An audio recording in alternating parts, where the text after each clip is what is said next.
What's up, witches? Alright. Back in the roguelike territory today. Gonna do a little Rogue Heroes for a while until my co-host shows up. Maybe we'll do some more Overwatch. Maybe we'll do Apex Legends. Maybe we'll do Fortnite. I don't know. The point I'm making here is that there are options, of which we have many. But for starters, I'm gonna dive right into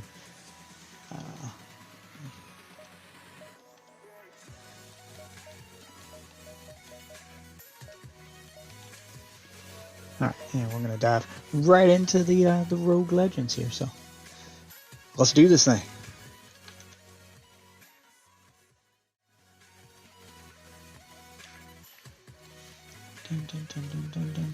Alright, let's see. So, complete the mausoleum. This was the one I was having trouble with. I have new areas to explore too now that we got the rock smashing hammer. Wacha! Wacha! But we need to go do the mausoleum, so.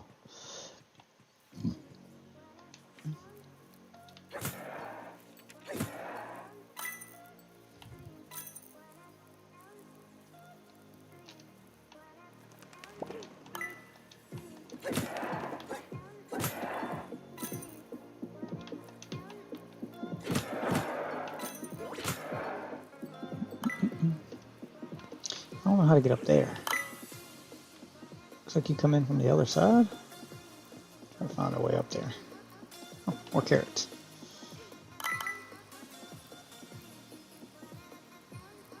Gotta be a way up there, right?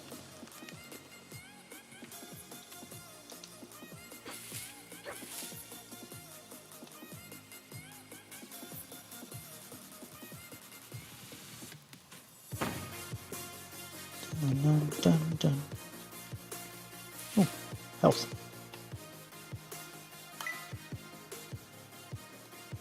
This must be the way, right? This is not the way. See, it looks like it's right through there. Right through there. Gotta be another way around.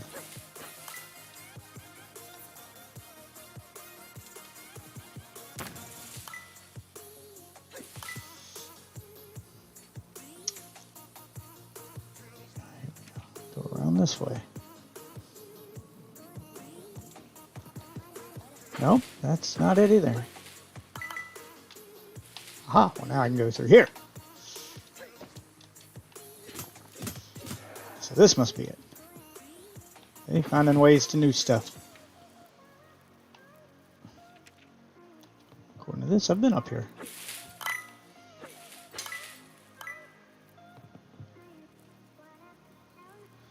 Well, let's go open up that shortcut if I can find the way to it. Damn it, didn't mean to jump.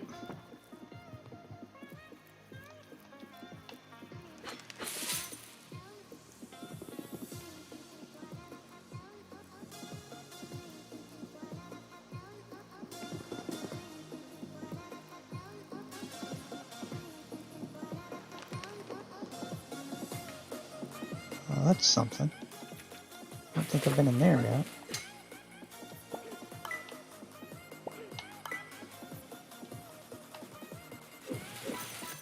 I guess I'm going in here. Where am I at? Trying to see where I was at on the map. Yeah, everything in here is a high level. I'm pretty sure I haven't been in here yet.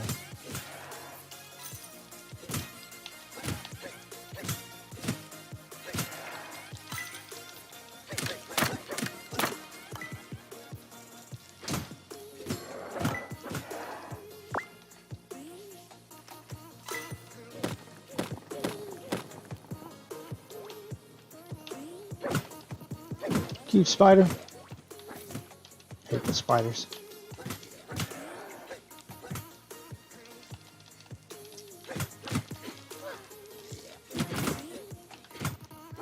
Ah, no, I had not been in here yet. Okay. Good, I need those to level up. Level up my classes, but this is not what I thought it was. Just a kind of a mini dungeon.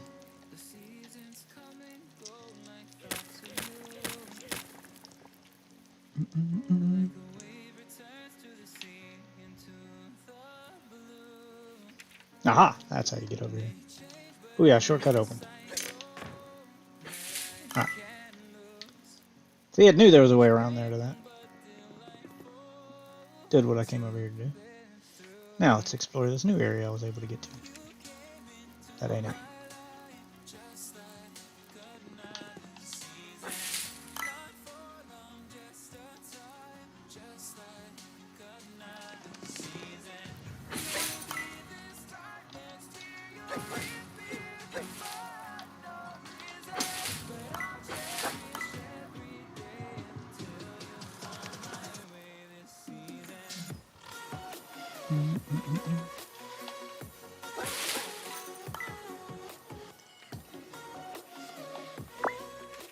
Yeah, this is how you get to the frozen area.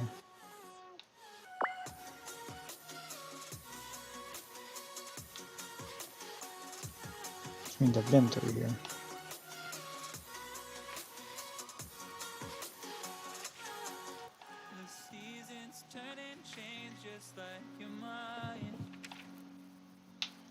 Thought maybe I could jump down to this little area. Nope, can't. Okay. Well, it's worth looking into. Alright.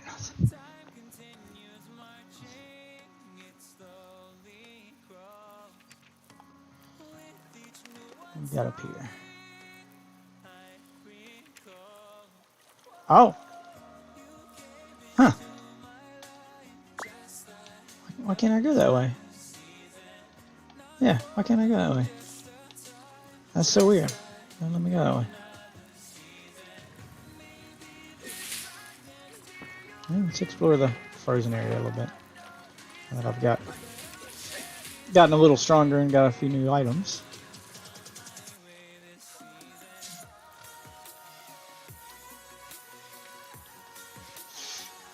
Ah, you guys are still hanging out in this mountain? Okay.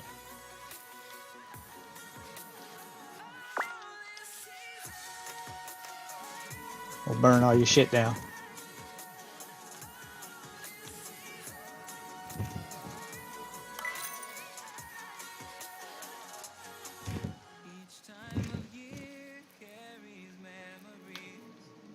Can I burn down the chairs? Nope.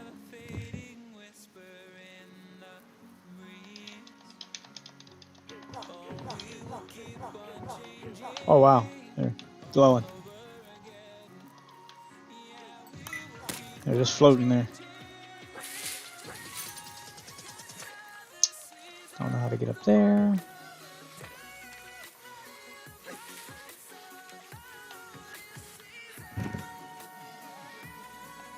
Thought maybe there was something under that, but I guess not.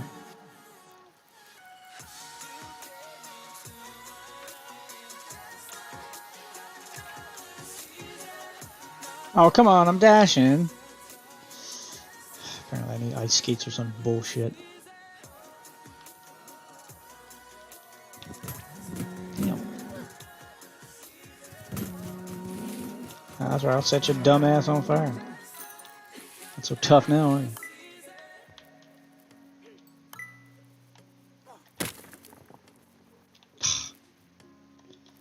I thought maybe if I brought a character that could dash, I could get up there, but no. You definitely need some kind of special item.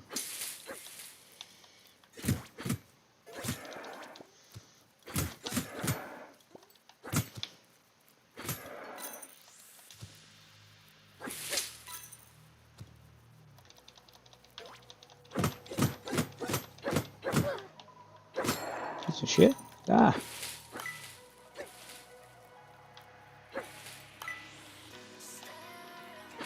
I want to dig right here. Whatever it is, I've already got it.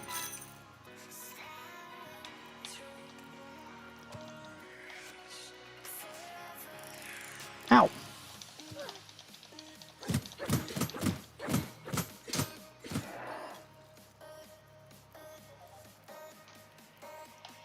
Wrong way, dude.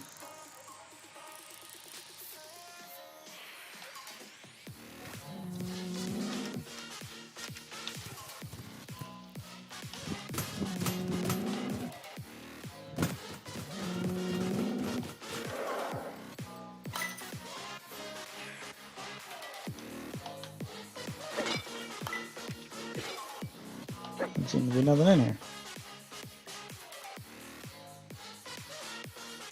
Yep, and it respawns this guy.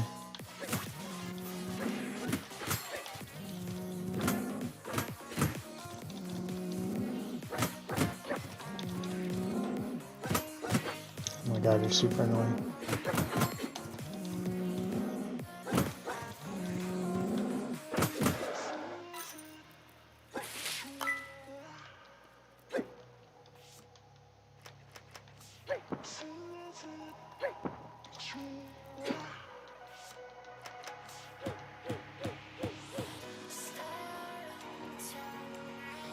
Why is it sparkling like it wants magic? Let's try magic missile. No? Fireball. No. Time. Well, that makes it nighttime.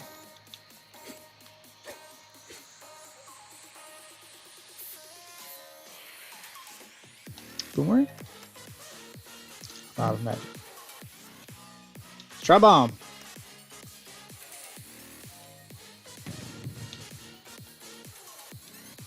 Okay, I don't know how to get in there. Can't get up there. I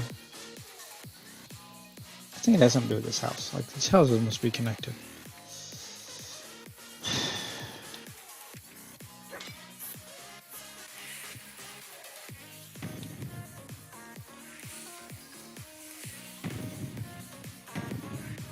Well, thought maybe that was something. Aha! Wants me to dig right here. Nope, I already did that. Dig right up against the wall. Dig in this one. No.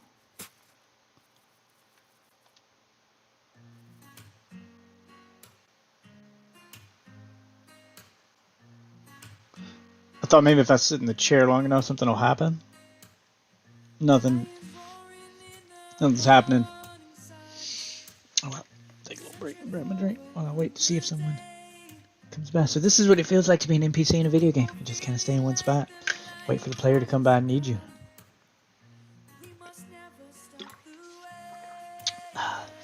Not great.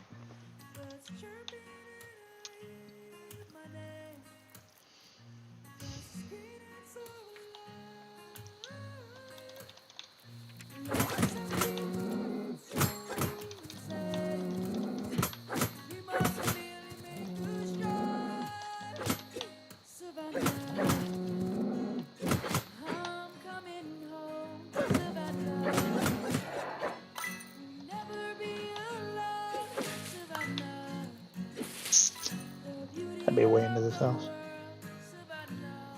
Oh, I got side entrance.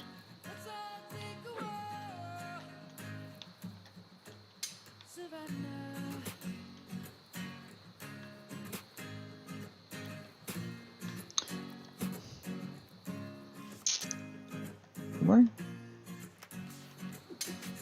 Nope.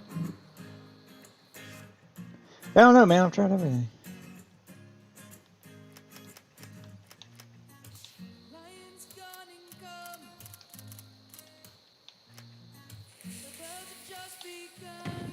It's not the one I wanted.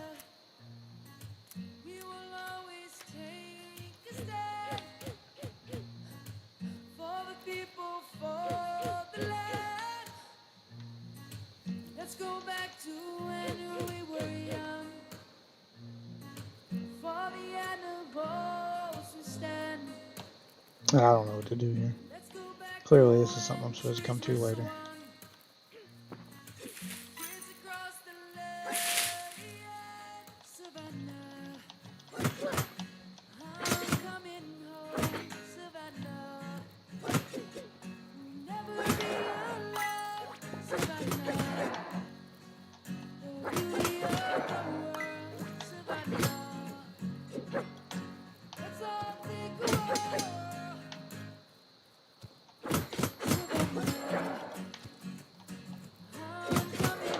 Bitches.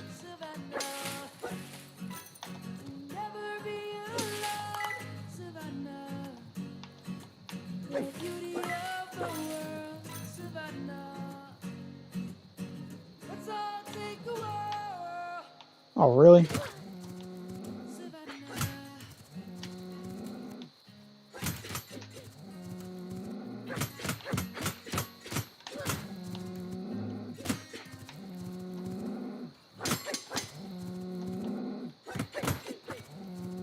Whatever. He didn't fucking touch me.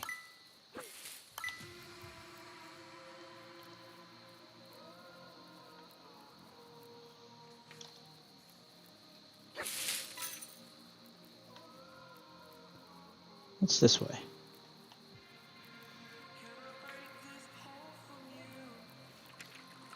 This way I came in, isn't it? Yeah, it is. Okay, so what's the other way?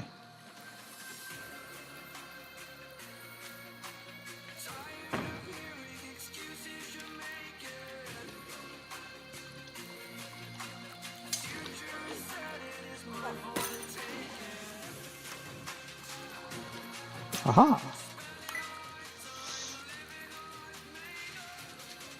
Really? Shouldn't have. Okay. Whatever, bitch. It's all just looping back around.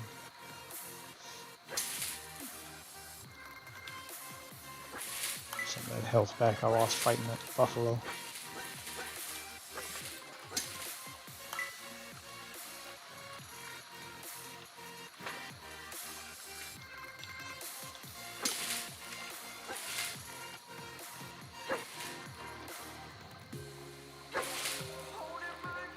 Oh, that's right. That's the way I can't go because it won't let me for reasons unknown.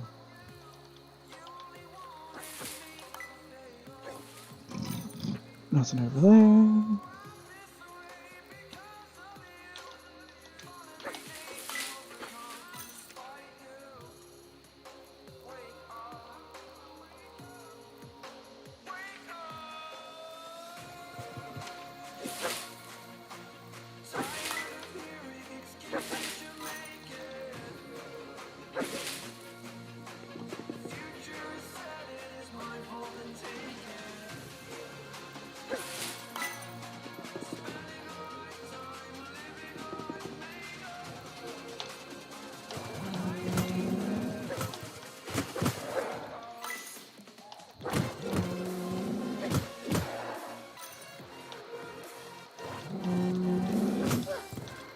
Whatever. Oh, I keep accidentally touching them while hitting them. They're not actually hitting me. Such bullshit.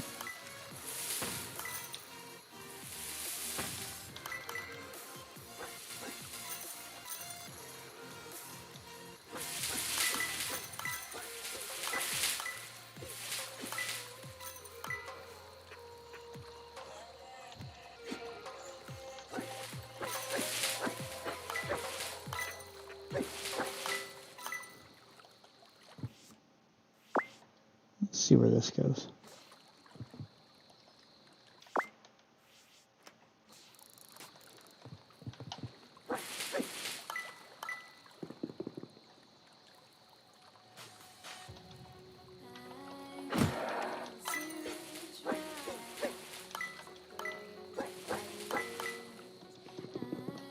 Oh, found some taters. Fuck off. Piss off, ghost.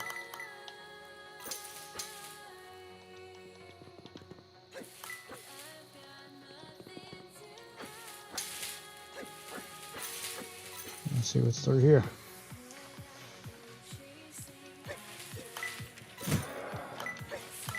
I feel like I've been through here too.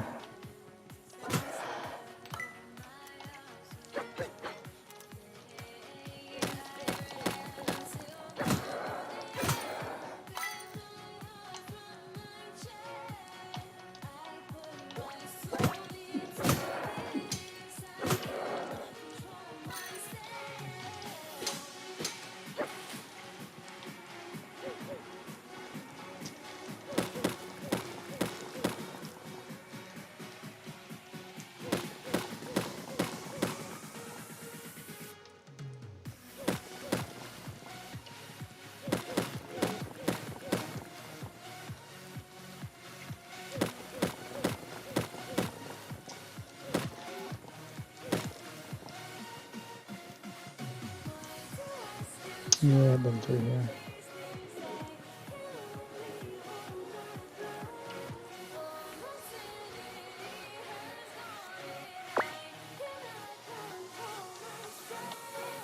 Find a way to get back up to the top of the mountain here.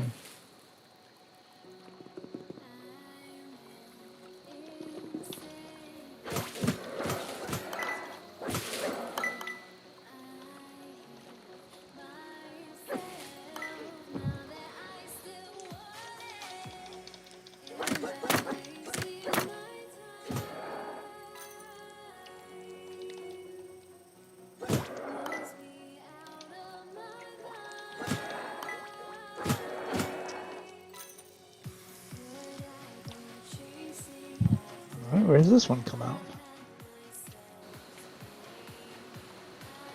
Under the waterfall. Yeah, this looks like the way up. Yeah, there we go. Keep going up. And it jumps back down. Oops. Try this little cave right here.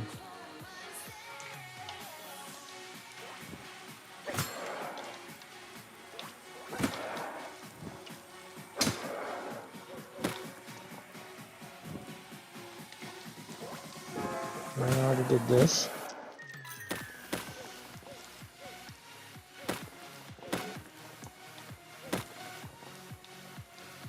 Is that all that was in here? Well, that sucks. Guess we do gotta go through this other one. Make my way up a mountain here.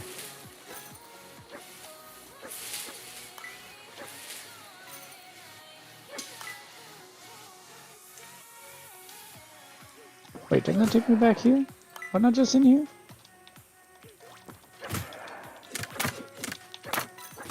Yeah.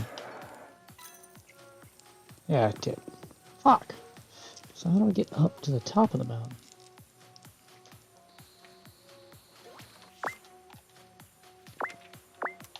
Get up there. How do I get up there? Looks like I go from this side. Yeah. No, that side's where I was at. That's where I jumped in to get down here. I don't know. I don't know.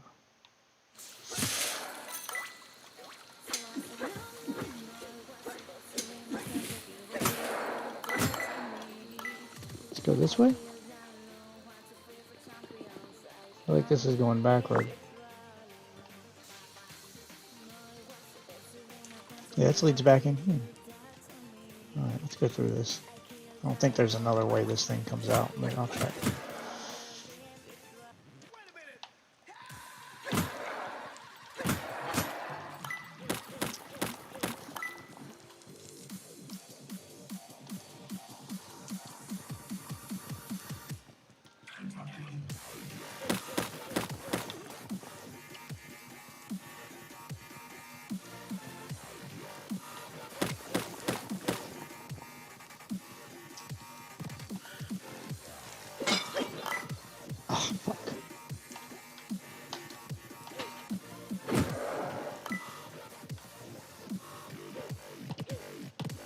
Oh, God, I gotta get so close to him to hit him with this glove. Is ridiculous. I must always take a hit.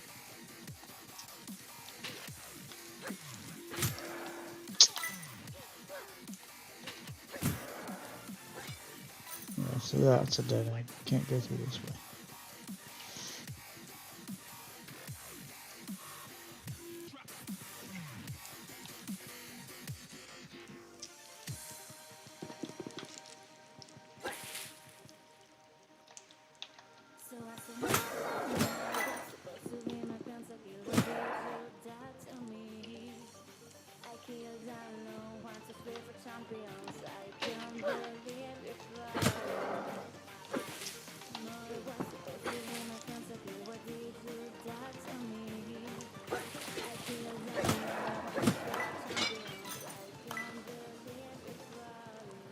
I wonder.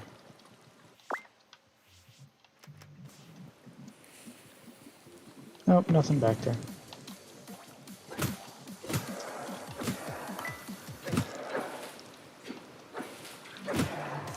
Try both of these.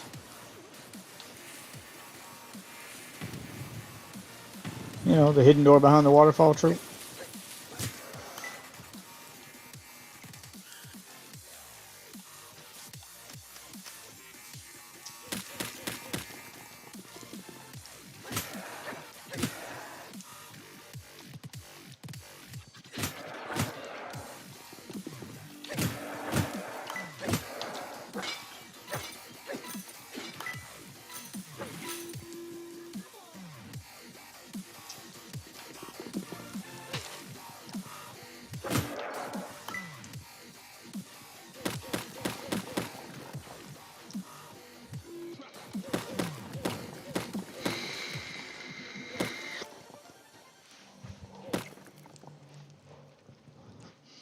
Well, that circled back around to here.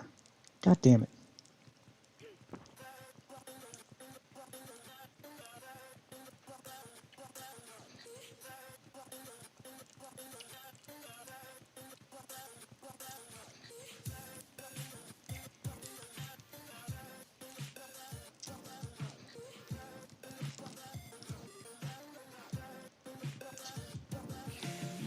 Yeah, so nothing in there I hadn't already done. Yeah, I don't know how to get to the top of this mountain.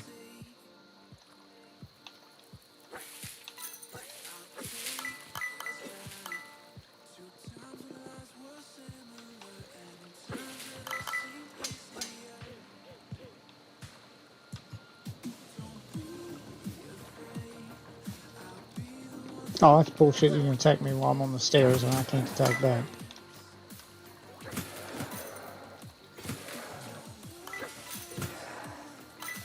Can you jump in the water?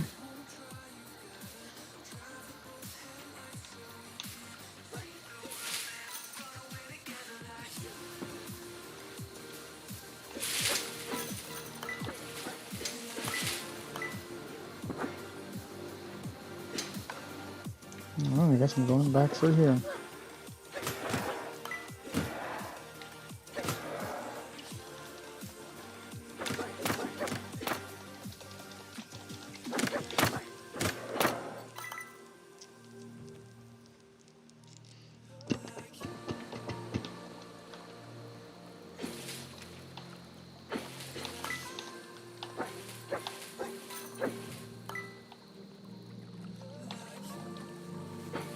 What's in here? Don't remember what's in all this stuff. Oh yeah, I've been doing. Remember that one?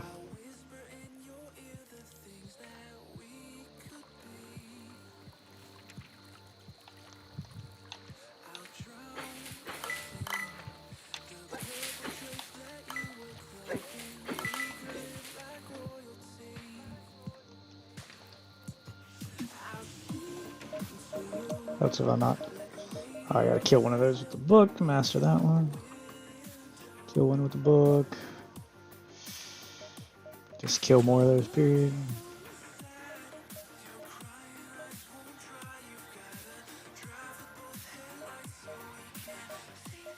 Kill one of those with a book. I don't know how to kill that with a book. Every time I get closer, it explodes. Done the spider.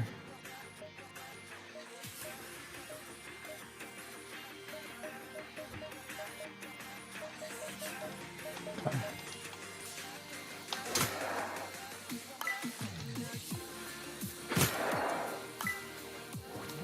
Let's see if I can get up there. Okay, so I have to go from there. I think I got up there and my hook shot wouldn't reach.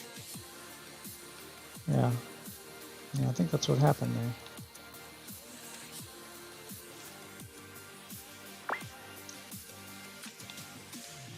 Let's go to the mausoleum. Fuck this.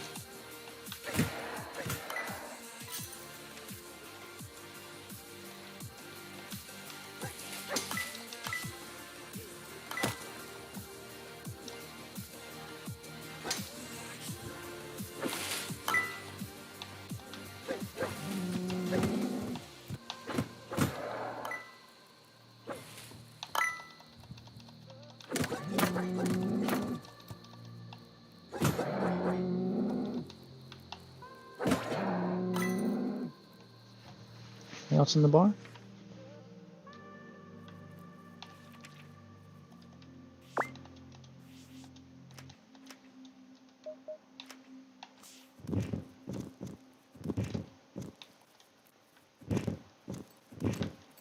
I'll burn this mother down.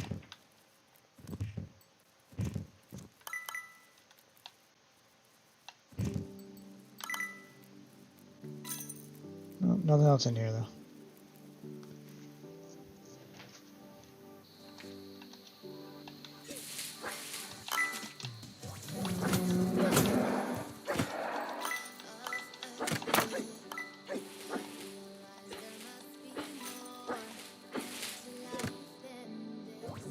Oh wow, you can get through there.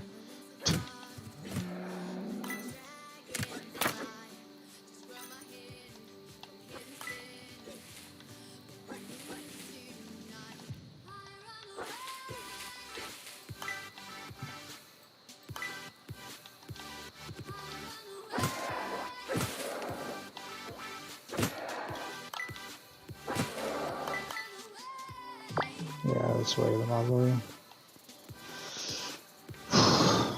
This dungeon I don't want to have to do because it's hard.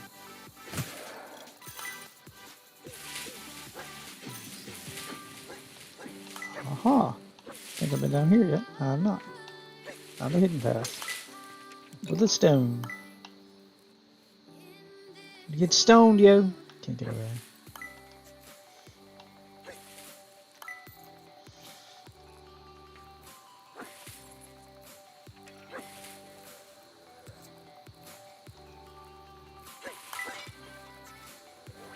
I don't think I really explored every inch of this place.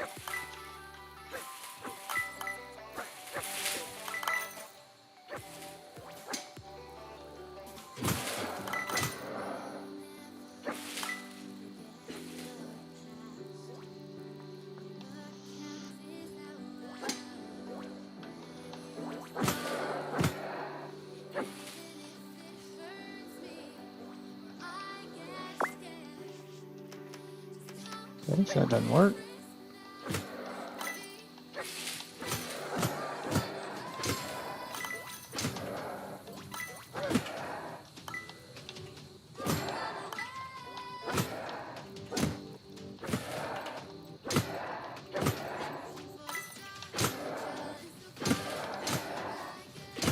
That's right, they spawn endlessly.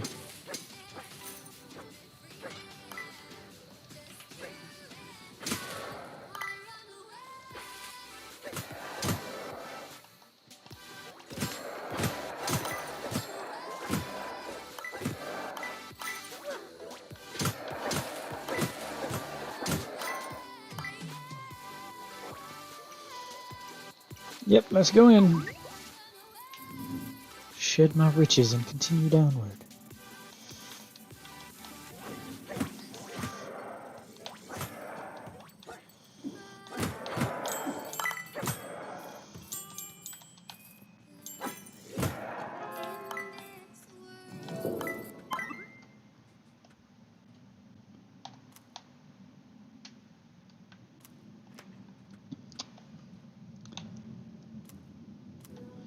Grappling hook for right now.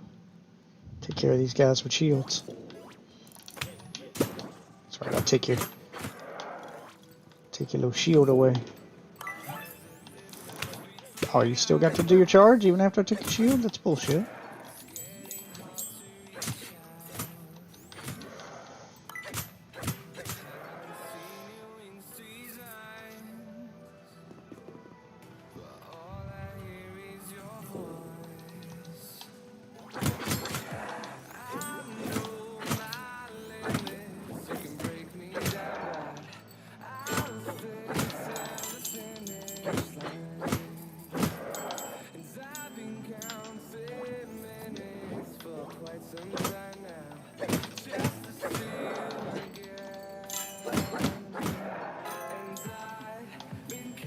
Yeah, jewels, bitches. See you again.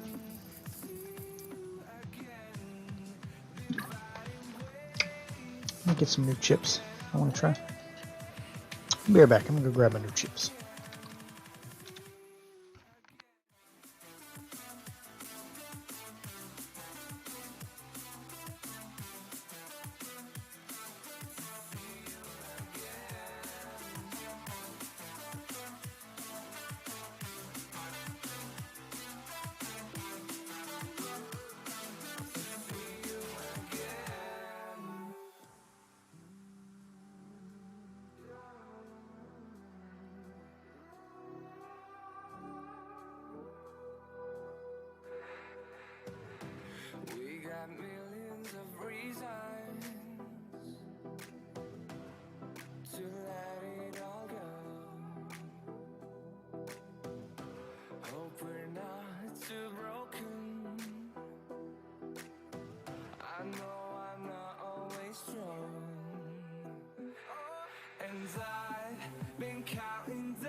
was built to break off the handle. How'd we get to this place? We're leaving everything behind for new and exciting feelings. But I won't leave you. Will everything we know be lost and changed for Ah.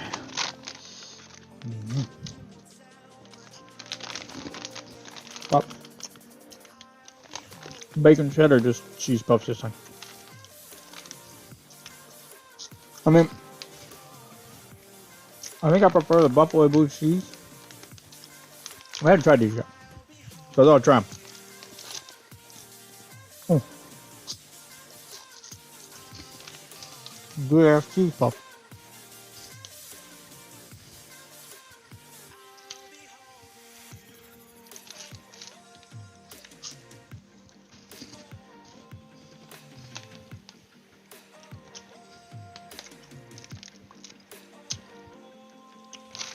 Not bad. I don't like the fake bacon flavor they use.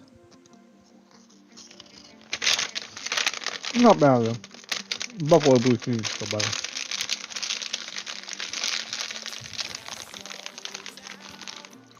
I do love Hershey's chips.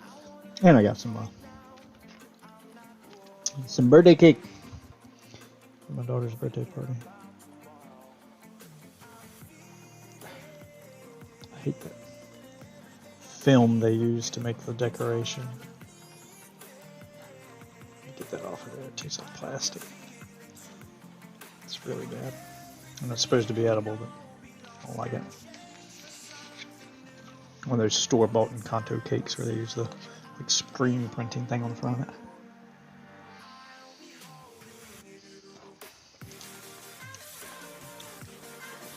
Oh, screen printed part is, yeah, fun to look at, but tastes horrible.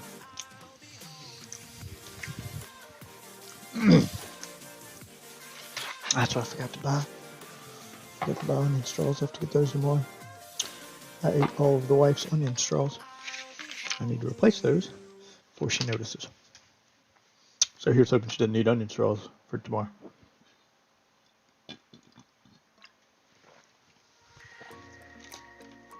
I got a little carried away with onion straws. I'll eat them all. I feel bad about that. Alright, back to the game.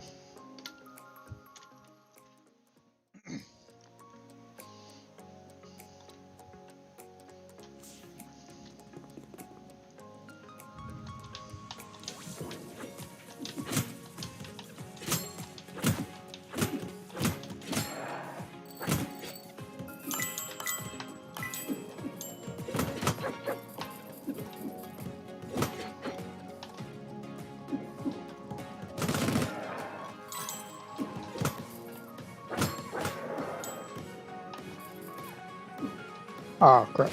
You're too close to the wall and I ran right into it.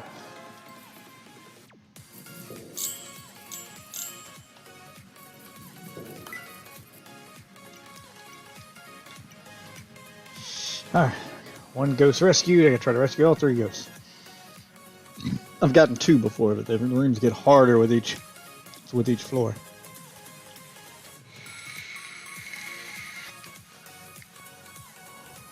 Oh, the batteries are down.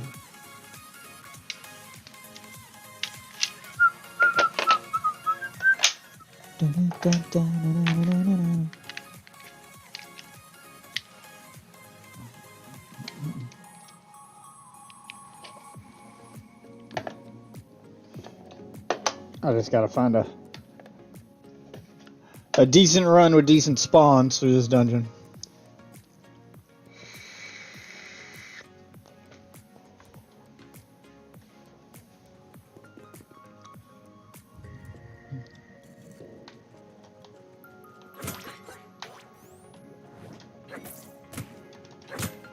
Ah, fuck.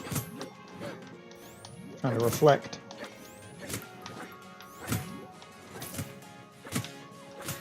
Reflect your attack back at you.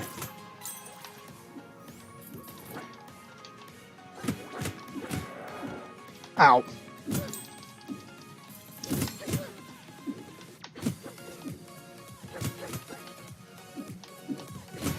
I have to get so close to the enemies to hit them in this. Always end up getting myself hurt. Oh wow, he glitched over there. Ah!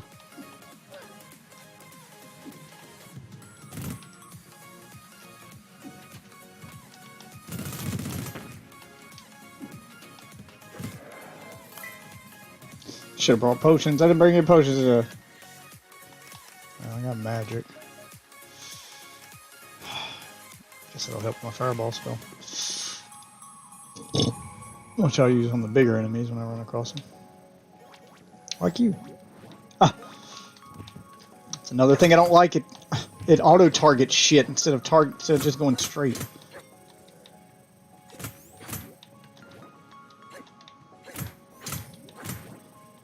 Is that not an option I can change? Oh, god damn it.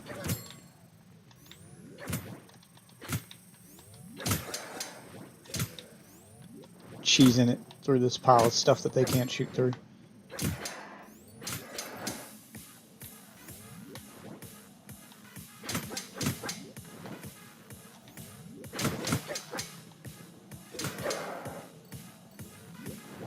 Just coming to get my stuff.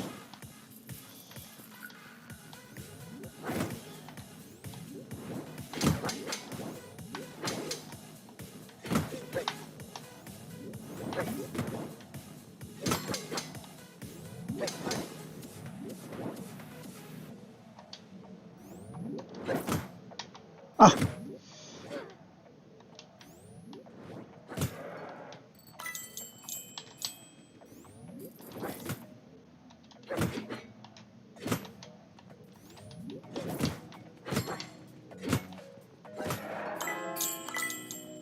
Bitch. Give me health in these damn things. Fuck, he has a fucking screwing me.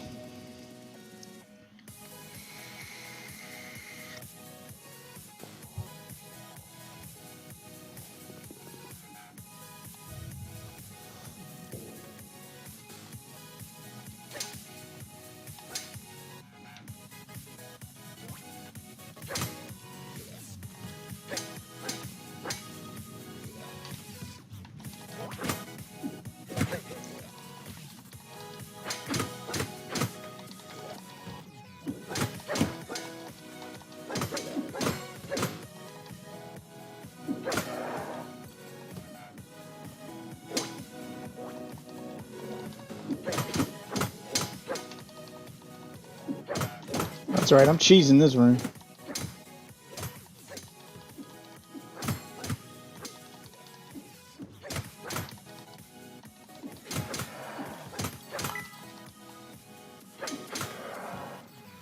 Take all my jewels. See, why does it auto target that thing way back there?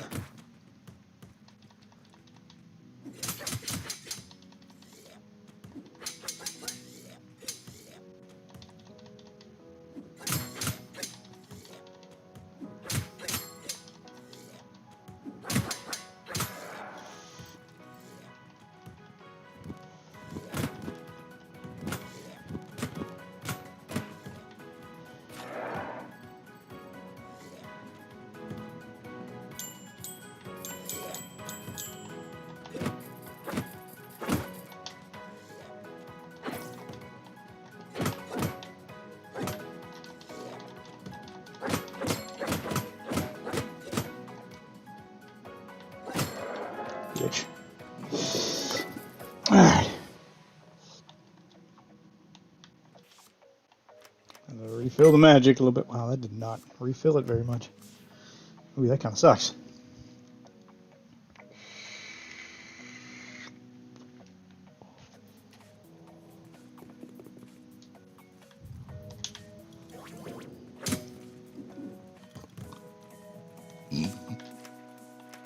Oh, God, it takes so long to pull their fucking shields away from them.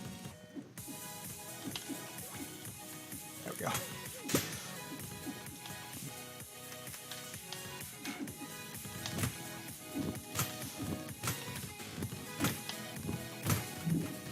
Oh, at least get one of them with the magic. Oh my God. Thing hit like a fucking truck. level am I supposed to be to get through there?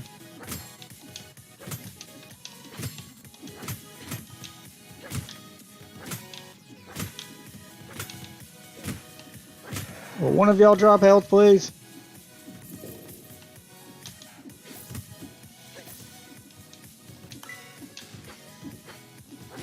Oh, okay. Of course, that spawns another enemy. Because why wouldn't it? This mausoleum's ridiculous.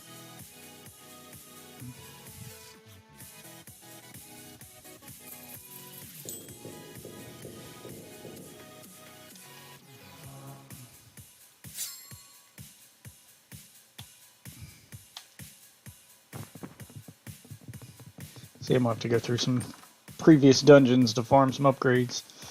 I need the stamina upgrade. I need to be able to swing more without getting tired.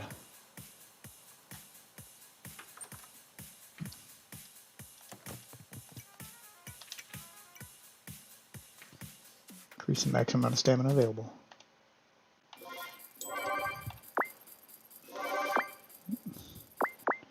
Amount of time until your stamina starts to recover.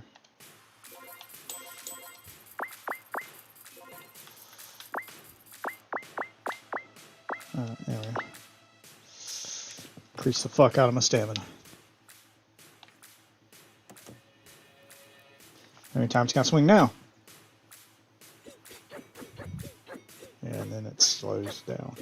Okay, so need to keep increasing it so it'll let me swing more faster. My watering can. Ah, damn it.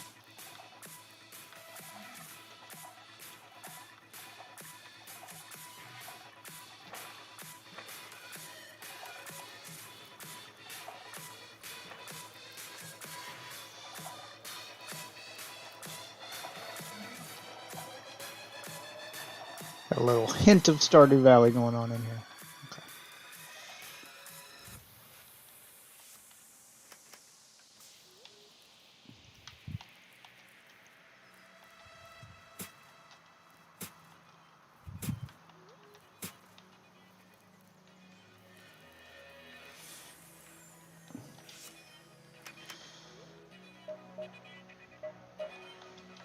Plant some cabbage.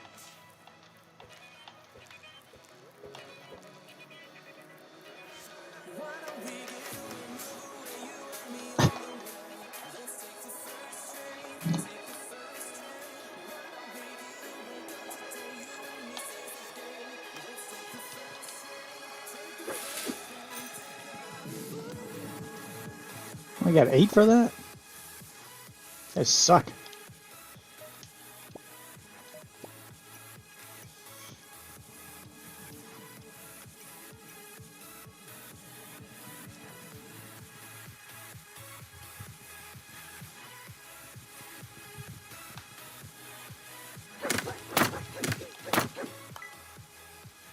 What tools can I upgrade?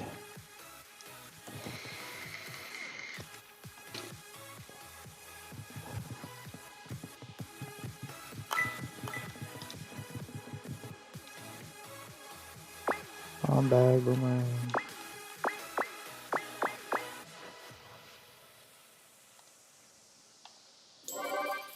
Is this dig speed again? More dig speed.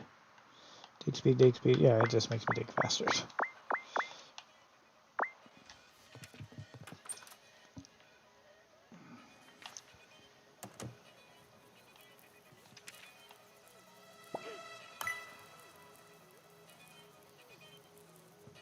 Oh. I'll sell you acorns?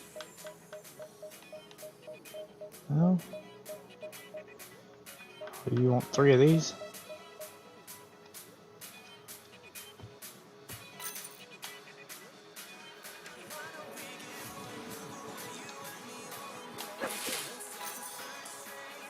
Alright, let's go get some more stuff here. Let's go through a dungeon.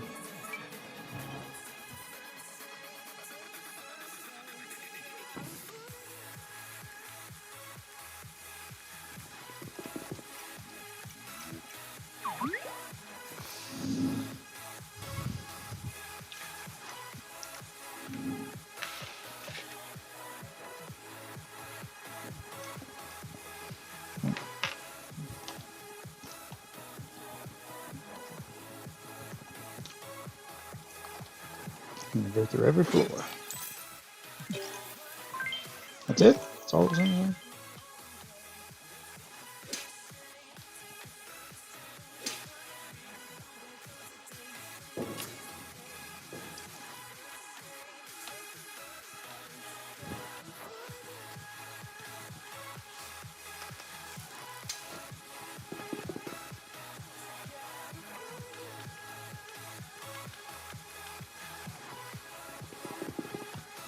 Let's see, I have to do them in a certain order.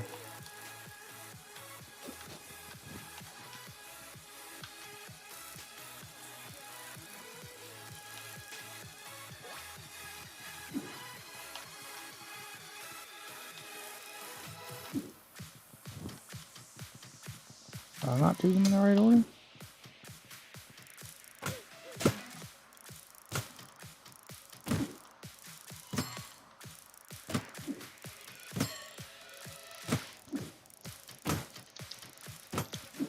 It's gonna take a minute.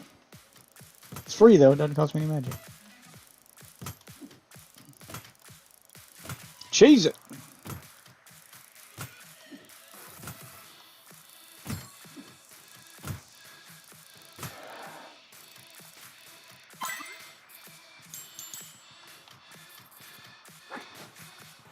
Yep, I'll do them in a certain order.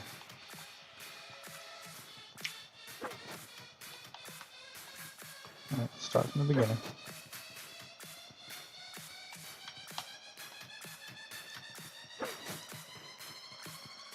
Oh fuck. Didn't mean to jump down. Oh well. Crap.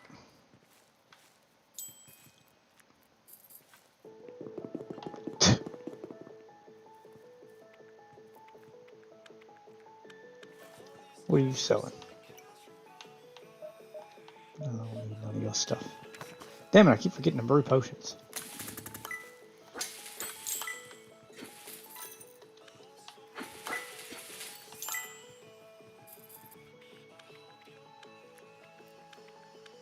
Oh no.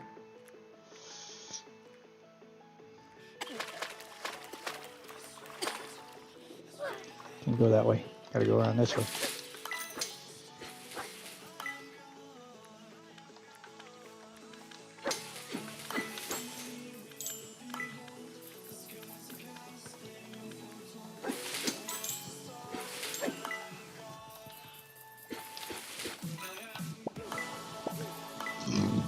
Okay.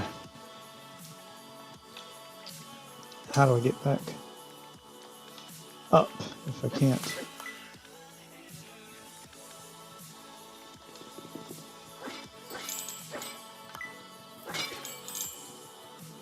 Yeah, how do I get back up there if I can't hit the switches? I believe they wouldn't put a way to reset this.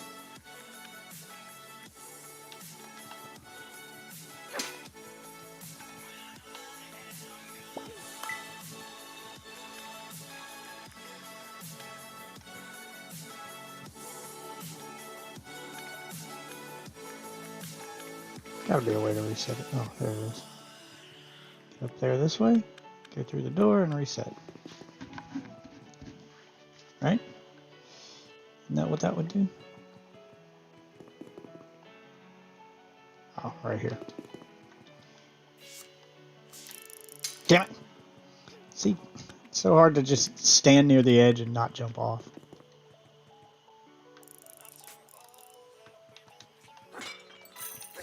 Oh, fucking damn it. That gets old too. No.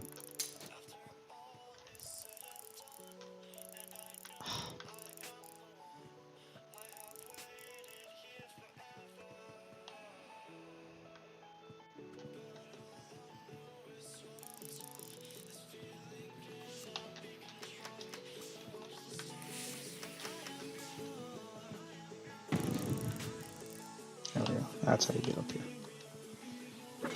Use a bomb. A little delayed reaction time. Okay.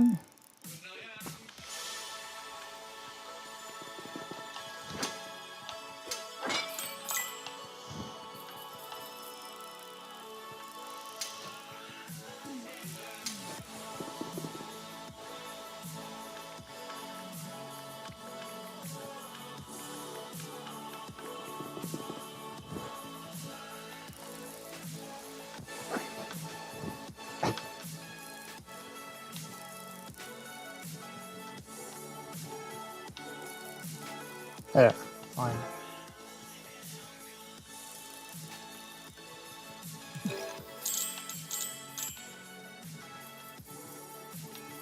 Now I go through this door. I'll check out what's in the other room later.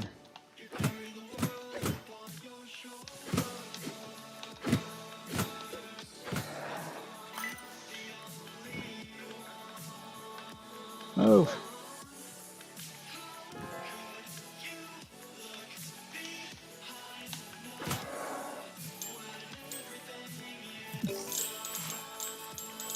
I had my riches falling down into the mud.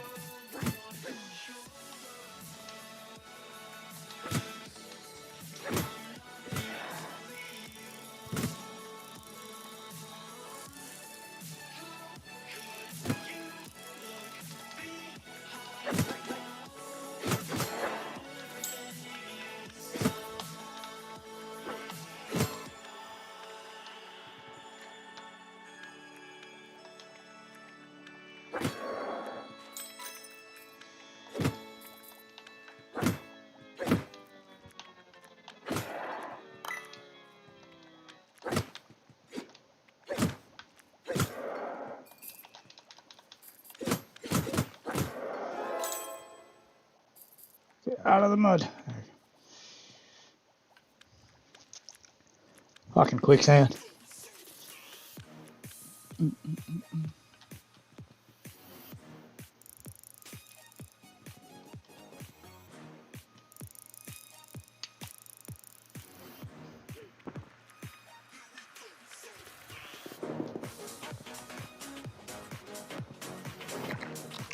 I'm falling in there.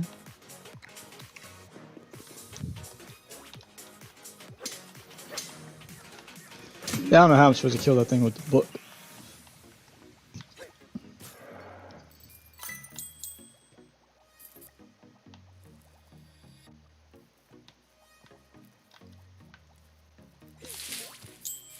I can barely kill it with my sword.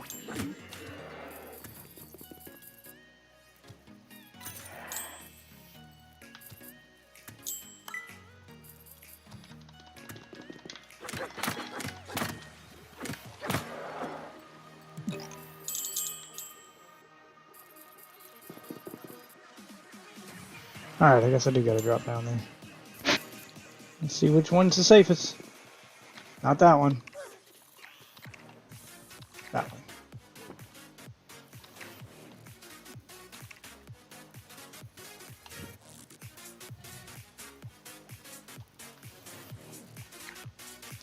Oh. It's a puzzle.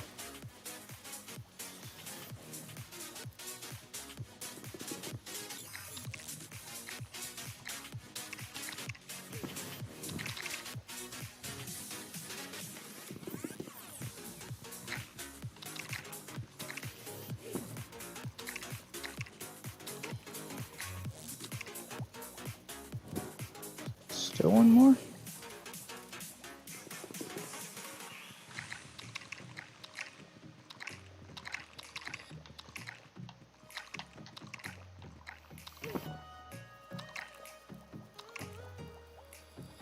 Well, that lights all three of them, right? There we go. That's what I'm fast enough. Dun, dun, dun, dun, dun. Now we can open up all these.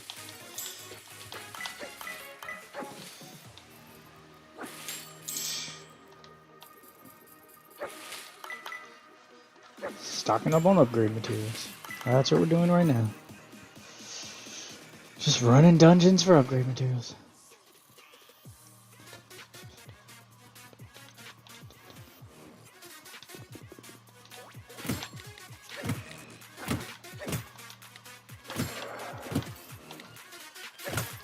Have I mastered these, or do I need to kill one with a book? Bleach?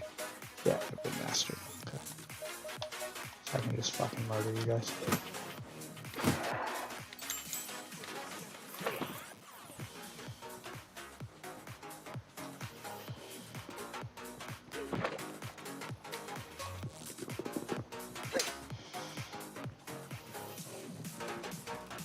Oh, I gotta go down there.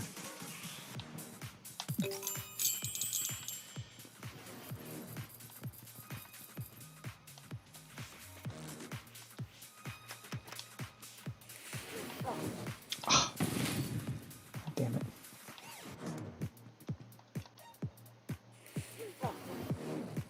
There we go.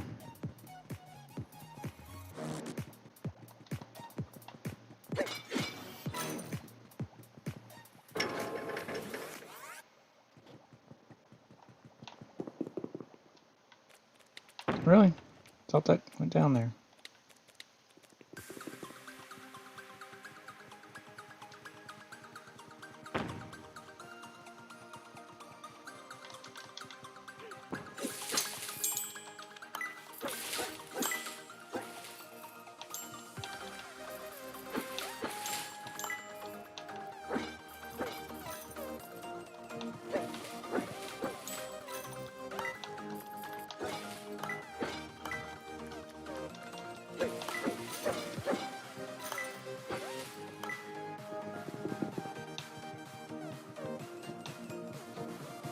I'm supposed to have two. Oh.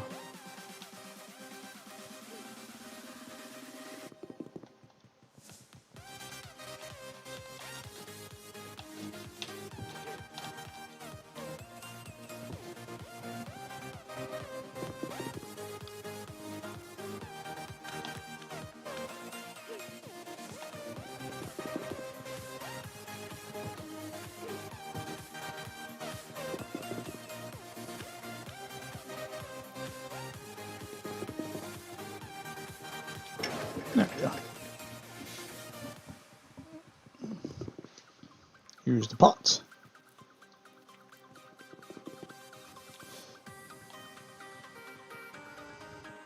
Just a shortcut back. It's completely pointless.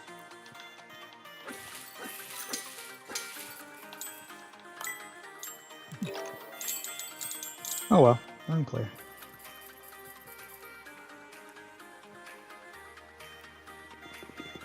Take the shortcut back and we'll go to the next floor.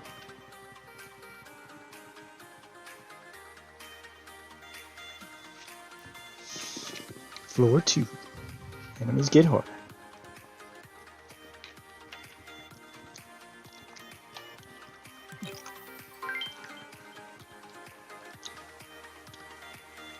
Magic wand time.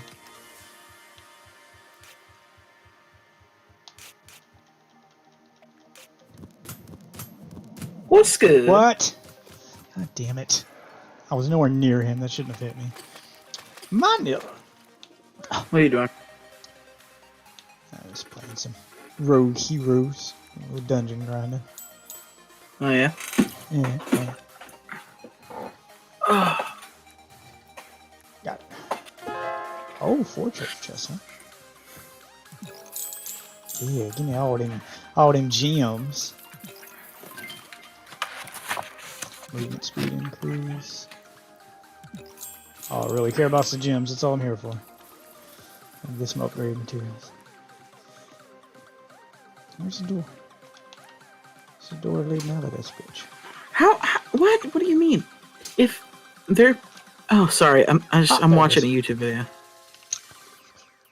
What's the YouTube video about? He's talking about the defamation case, and he doesn't think Johnny's gonna win. And I'm like, how? How could you not prove that what this is defamation? She wrote opinion pieces about shit that isn't true.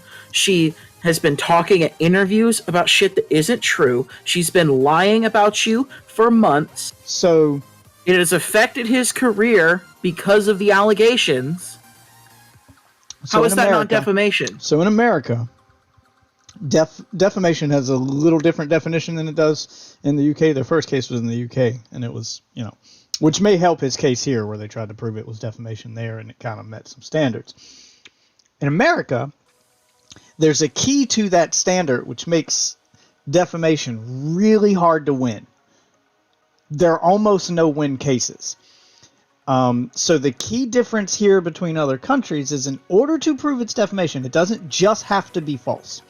You have to prove that the person spread the false information with the intent of doing harm. So that's the key difference. You have to prove that not only did she know it was false, which she clearly did, but that she did it with the intention of doing harm. That she was purposefully trying to hurt him by spreading it. That's And kind of stupid. And opinion pieces could be just her sharing her opinion. I didn't know it would hurt him. So that's usually why that's usually I the don't know how defense that they go with. But that's the key element that makes defamation cases damn near impossible to win here. It's fucking stupid. Yep, it's that one key little sentence that changes everything. It's not just about the information, it's about the intent behind the information being spread. It should be changed. It makes them really hard to prove. So just spreading, be a defamatory piece of shit. So just spreading false information, knowingly spreading false information. I mean, that's probably a case he could go for, but that's not what he sued for. He should probably sued. Now, what he should have done is sued for slander. Slander is different than defamation. So slander is where they just knowingly spread false information. Intent doesn't matter. Maybe his lawyer feels like they could win it. Like, I mean, I'm not his lawyer. I don't know. Slander's they probably didn't go with slander because, as the famous line in one of the old Spider-Man movies goes, slander is spoken. In print, it's libel. So the fact that she wrote an opinion piece means it wouldn't be slander either. It would be libel, which isn't really a crime. I mean, you can sue for libel, but it's not really a serious deal, and most judges dismiss those cases. They don't take them seriously. In other words, in this country, you're entitled to your opinion, and if you write it down, it's libel, it's opinion.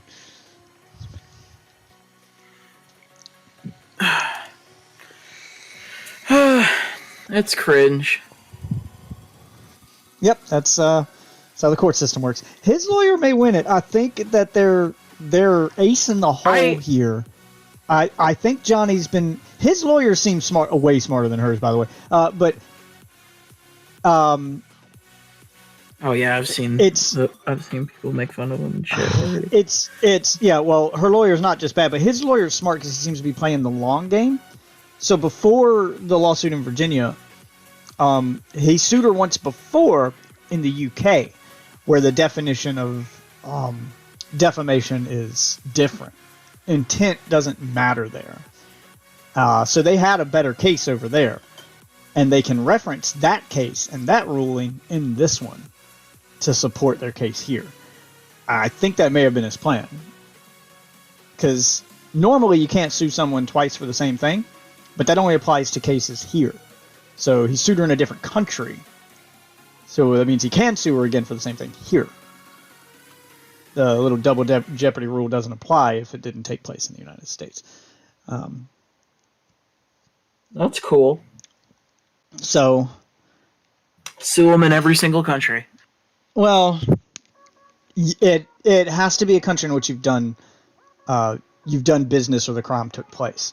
So the reason that it worked in the UK is they filmed in the UK, and she wrote some of her stuff while in the UK. So it applied. Can't just sue her in China if you've never fucking been to China, but, you know, obviously... We've both been to China, it was huge. It's China. It's China. It's China. You guys sure do know a lot about trucks. It's China with a G. China. Regina. Oh, God. I think he's got a good case. I really want him to win. I really want him to win because I think she's a crazy bitch. And... Dude, have you seen the latest one that came out where all of her medical team, her hired on medical team, are confirming that she's basically fucking lying? Yeah, that she's crazy. He needs to win for multiple reasons. One, because self-inflicted her own wounds, shit like that. Oh my god. Virginia. Yeah, he's suing her in Virginia. Virginia. Yeah, Regina. It's a place in Canada. Regina. Yeah, he's suing her in Regina. He's suing it in Regina. He's sticking his court case right up into Regina.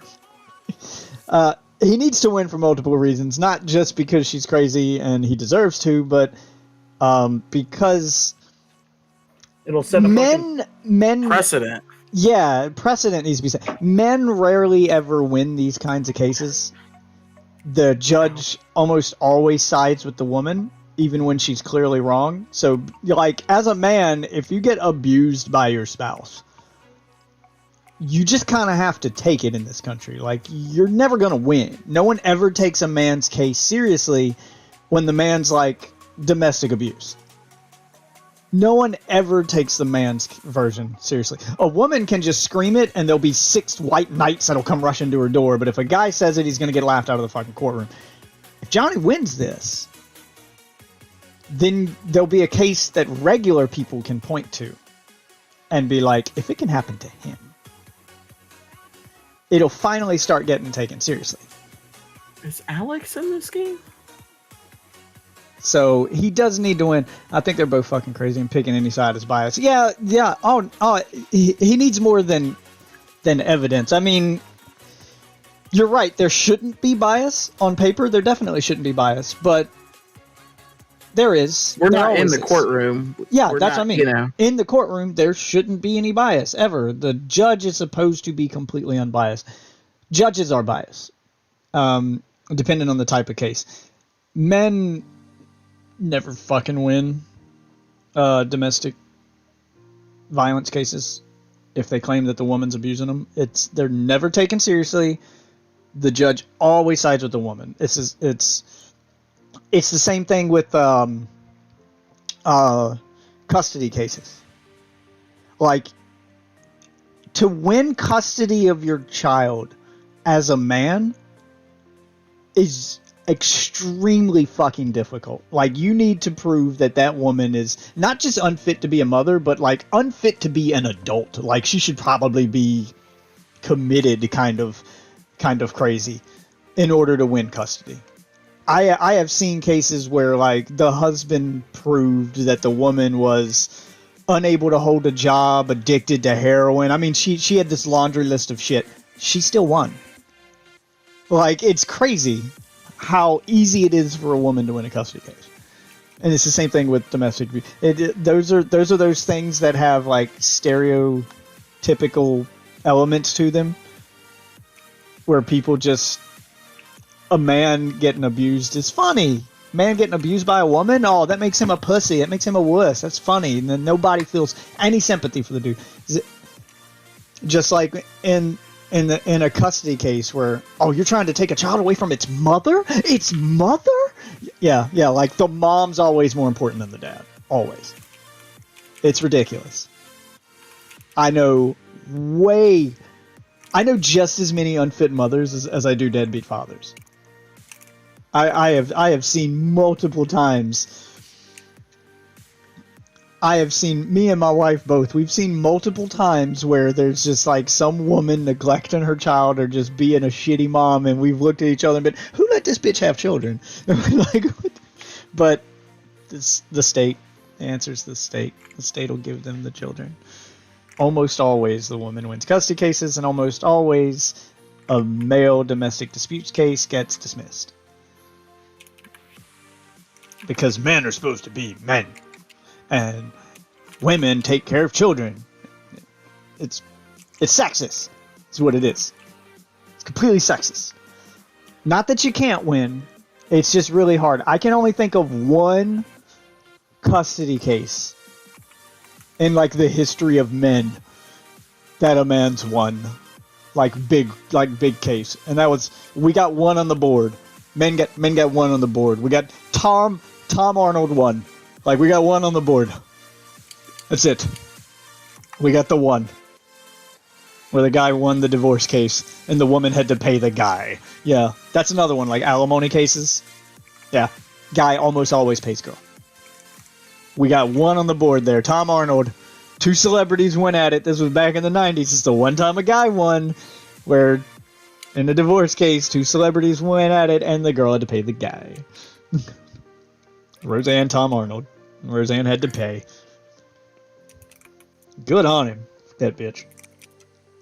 Good for you. I mean, Tom Arnold's an asshole too. They're both terrible people, but glad he won. He won for everybody else, man. Well, that's why men don't usually pursue, because we feel it's a losing battle and it's not worth our time or effort. It'd be a waste of money for a guy to pursue a domestic dispute case, because we statistically know we're probably going to lose. Men don't usually pursue custody cases because they statistically know they're going to lose. Like, it's very one-sided. And to have some of those, like, pointing to that statistic and being like, well, they don't win as much because they don't go, that's backwards thinking. They don't go to court as much because they know they won't win. If they felt that they were being treated fairly in court, they'd go more often. So having a big case like this to set the precedent and open the floodgates for more guys to go to court and say, my bitch is crazy and she needs to be put away. Like, this needs to be dealt with. Yeah, women can be crazy too. Yeah, men can go crazy and hit a bitch. Women can go crazy and stab a dude. I've seen it happen. Like, it's just as likely for a woman to go crazy and hurt the man. Like, that whole stereotype needs to change. Okay, I don't like Cammy. I don't like her. She fucking sucks. Are you playing Street Fighter? Yeah. You know what, Cammy's one of my favorites. Sakura being my absolute favorite. Cammy's all kicks. Yeah, no. Cammy's got a cool three move combo you can do. That's kind of easy to pull off. So you jump in, but she can do her cannon spike in the air at like a downward forward motion. Like, it'll go diagonally forward. So you can do an overhead, and it's an overhead, so it's hard to block. So she can do her cannon spike in the air, hit them once, and then when you hit the ground, go into a regular cannon spike where she goes forward, and then go into the uppercut one where she goes up, and it's like a 6-hit combo, because the one going forward will hit 3 times. So it's like doop, doop, doop, doop, doop, and then you launch them with the last one, so you can kind of juggle a little bit afterward if you're fast enough. She's good if you know how to use her. I fucked around with her for like a couple minutes. I didn't like her. That's as far as I go. If I don't like her after a couple minutes, I probably won't. Setting the precedent is good, because then that could potentially lead to people actually leaving when things get bad, rather than staying because someone will have sympathy. Thought it was pretty clear that they abused each other. I don't think it's clear they abused each other. I think it's clear she abused him. Very clear she abused him. He's got injuries, and a recording of her flat out admitting to it. There's no clear abuse from Johnny. I mean, you could claim verbal abuse, I guess, because he got mad and yelled at her, but I'd get mad too if some bitches throwing bottles at me. I mean, really? Like, she has no injury sustained, ever. She's no physical marks. You can't prove he hit her. You can't prove he hurt her. You can prove he yelled at her, but, I mean, you'd probably yell if some crazy bitch is throwing bottles at you too. Just saying. I don't consider words violence. I don't consider words to be verbally abusive if they're said while you're being abused. If I'm cussing you out while you're throwing bottles at me, I'm not abusing you, I'm defending myself. I feel like that's the difference. I'm sorry. I don't consider anything he's done to be abuse. I've seen abuse. I've seen asshole guys and abusing, like, just I've seen my dad flip out on my mom because she dropped a dinner plate, like, just like, as far as verbal abuse goes, like, just completely just lay into her for 20 minutes because she dropped a dinner fork. Like, that's verbal abuse. I don't think anything he did was verbal abuse. Like, I've seen people fly off the rails and just be complete assholes. He doesn't strike me as that. He seems like a pretty chill dude most of the time, but any chill dude can get unchill real quick if he gets hit in the head with a bottle. I mean, like, you start throwing shit at anybody, it doesn't matter how chill they are. Yeah. Like, I'm sorry, I don't get behind the verbal abuse thing because he yelled at her. Fuck her. Bitch starts throwing bottles, gloves are off. You deserve whatever he yelled at you. Whatever he said, you earned it. And if all he did was say shit and not throw stuff back, he's a bigger man than I I am. kind of like Makoto. Like he's a good dude as far as I'm concerned. If all he did was yell at you and not throw shit back, most guys that I know would have started throwing shit back.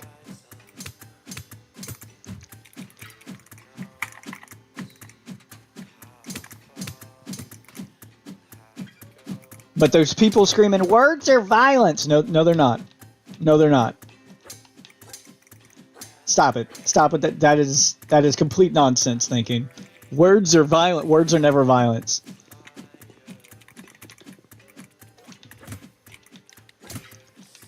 You need to understand what the definition of the word violence is. And having your feelings hurt isn't violence. Oh, she has an install. Oh my god. Hey, I found the map.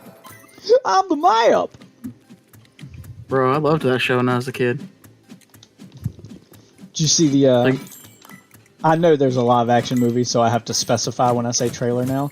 Did you see the fake trailer, live action movie trailer? no. This was made years before the actual live action movie. And it does once again, it does a better job of casting the characters than Hollywood did. And it is hilarious. It's also not meant for children, they use the F word a lot. But it's fucking hilarious.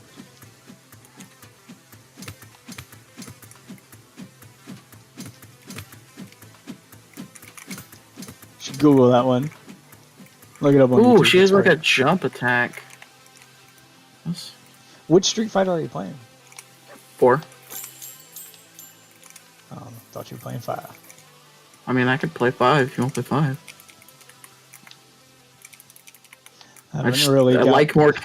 I like more characters than 4 than I do 5. I prefer 4. I haven't played much of 5.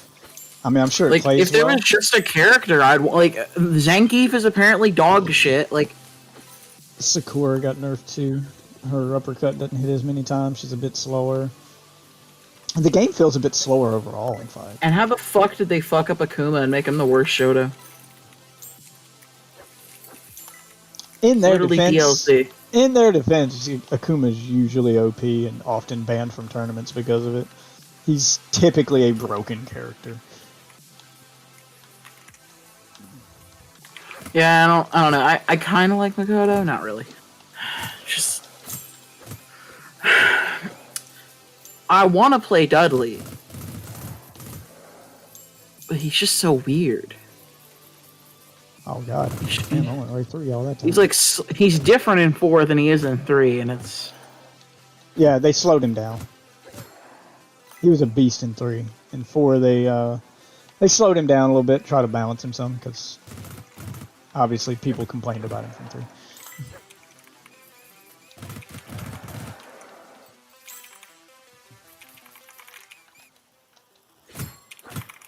There we go, that cleared the ring.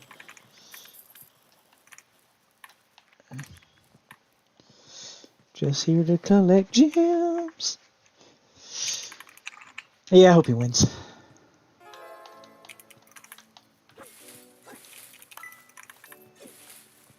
Yeah.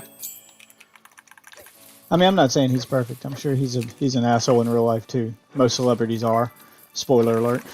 Don't meet your heroes.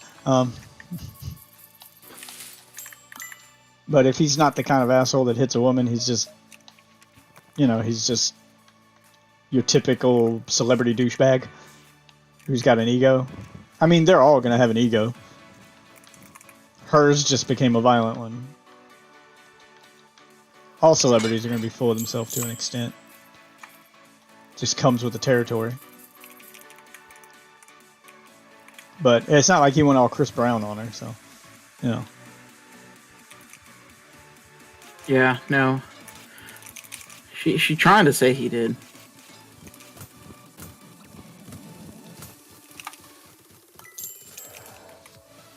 Yeah, I don't believe it if you can get the marks to show it. Sorry. It really annoys me. And you have fucking no evidence, and Yeah. you like. It annoys me when girls scream abuse and have absolutely zero physical evidence of abuse on their body. Like, I'm sorry, If you got hurt, why aren't you showing the injury? Oh, it was 6 months ago. Well, why the fuck did you wait 6 months? You know, like, why did you wait until there's no evidence? I'm sorry, that's suspect. Next time you shouldn't wait. Yeah, I don't know what to tell you. And then it's like, oh, you're victim blaming. But it's like, it's not victim blaming. We don't think they're a victim. Victim blaming is what people yell when they're not a victim. That's what people yell when they've been caught in a lie, as a way to get you to not expose their lie.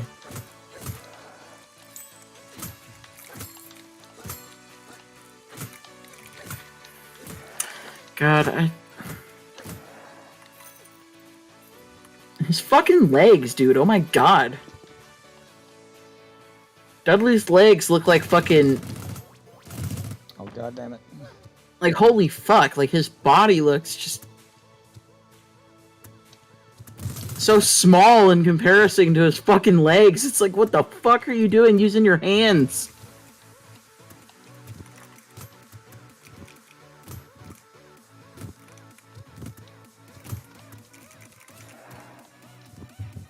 What the hell? Just a second ago you let me do that. I got a 17 hit half combo. Cool.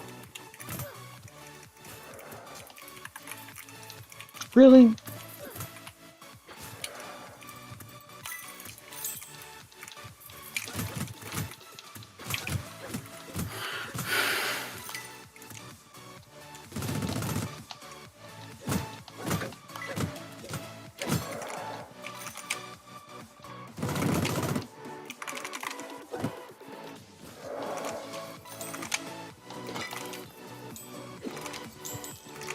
There we go. I cleared that room. Any more treasure in this room? Nope. I had no real clue about all this until this trial. Yeah, and I think that's the point, is most people didn't. Which is... That's why it's, you know... Yeah, well, I mean, that kind of... extremely popular. Well, that also kind of proves... kind of just helps Johnny's case, too. Is to be like, well... we're celebrities who are constantly being photographed, constantly being followed by paparazzi. We're constantly in the public eye. It's not like a regular couple. How have I been abusing her for as long as she claims I have? And no one knew about it until now. Like, that bitch can't get a stretch mark without the paparazzi catching it. You know, that kind of shit. How the fuck did she avoid anyone noticing abuse for that long?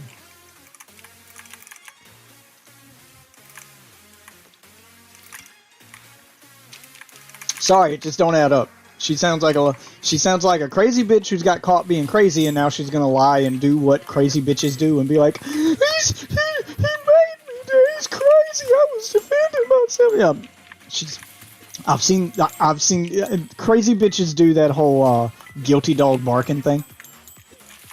I've seen them do it.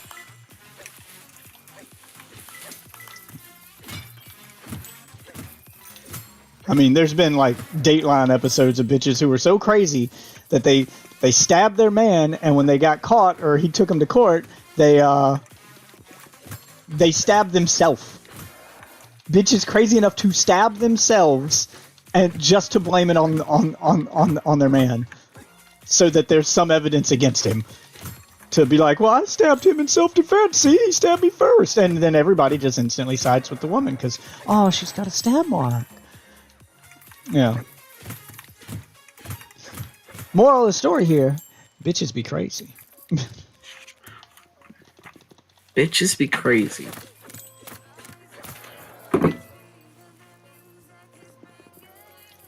Yeah, I've seen bitches do some crazy shit. I've seen bitches do some crazy shit.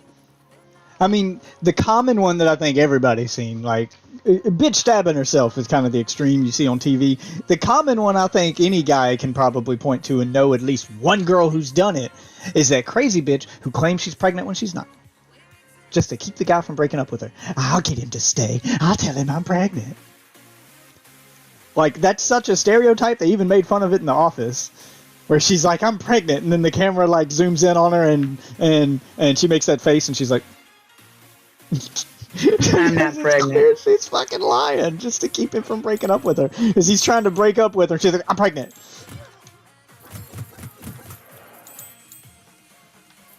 Yeah, that's. Oh, like I said, every guy knows at least one girl that's done that shit. The really crazy ones are those girls who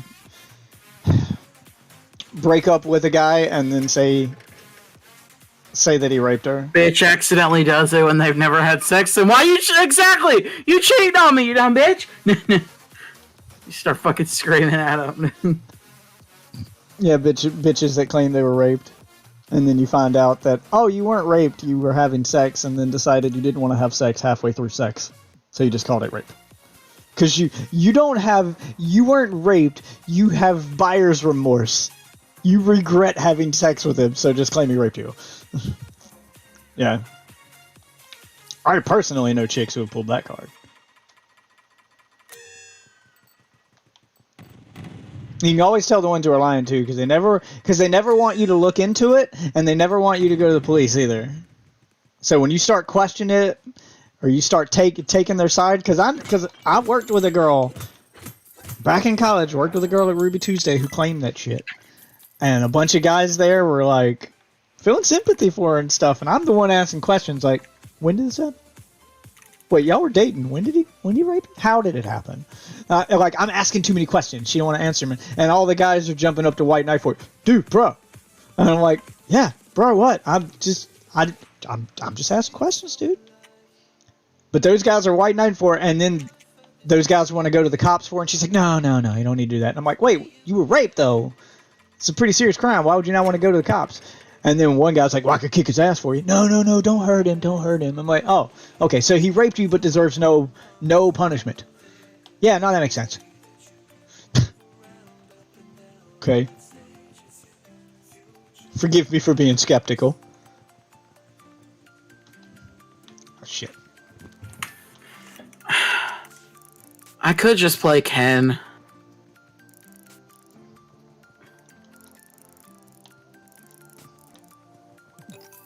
What, are you trying to find a main in Street Fighter 4? I thought you were all Zangief, bro. I don't know. I like grapplers, but at the same time, I don't like grapplers. Yeah, I'm not a fan of grapplers in fighting games, but I get it. They're a play style. Yeah. A lot of guys do like them. A lot of people do like grapplers. I'm not one of those guys, but I really want like a stance character where one of his stances is fucking grappler and one of them is rushdown. I would fucking love the shit out of that.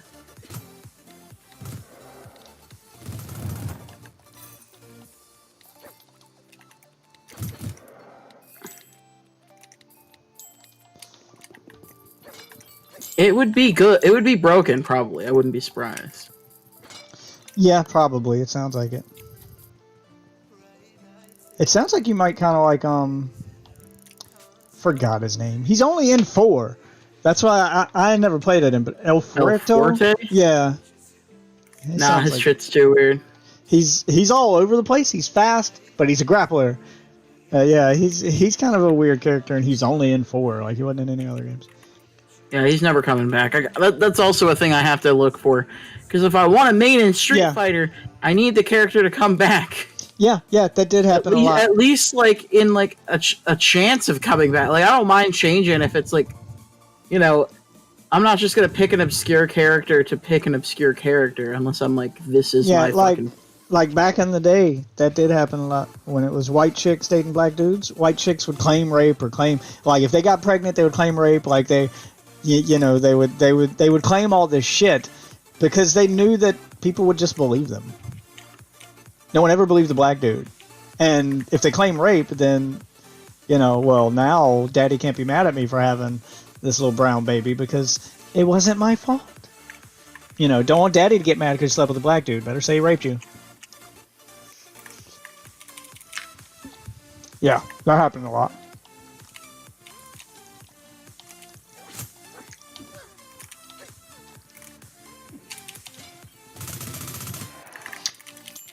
If you're gonna have a little brown baby, just own it.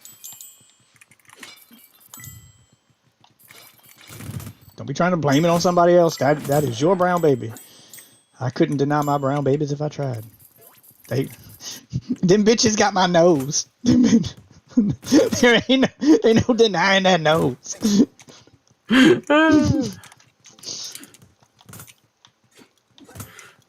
The super sniffer.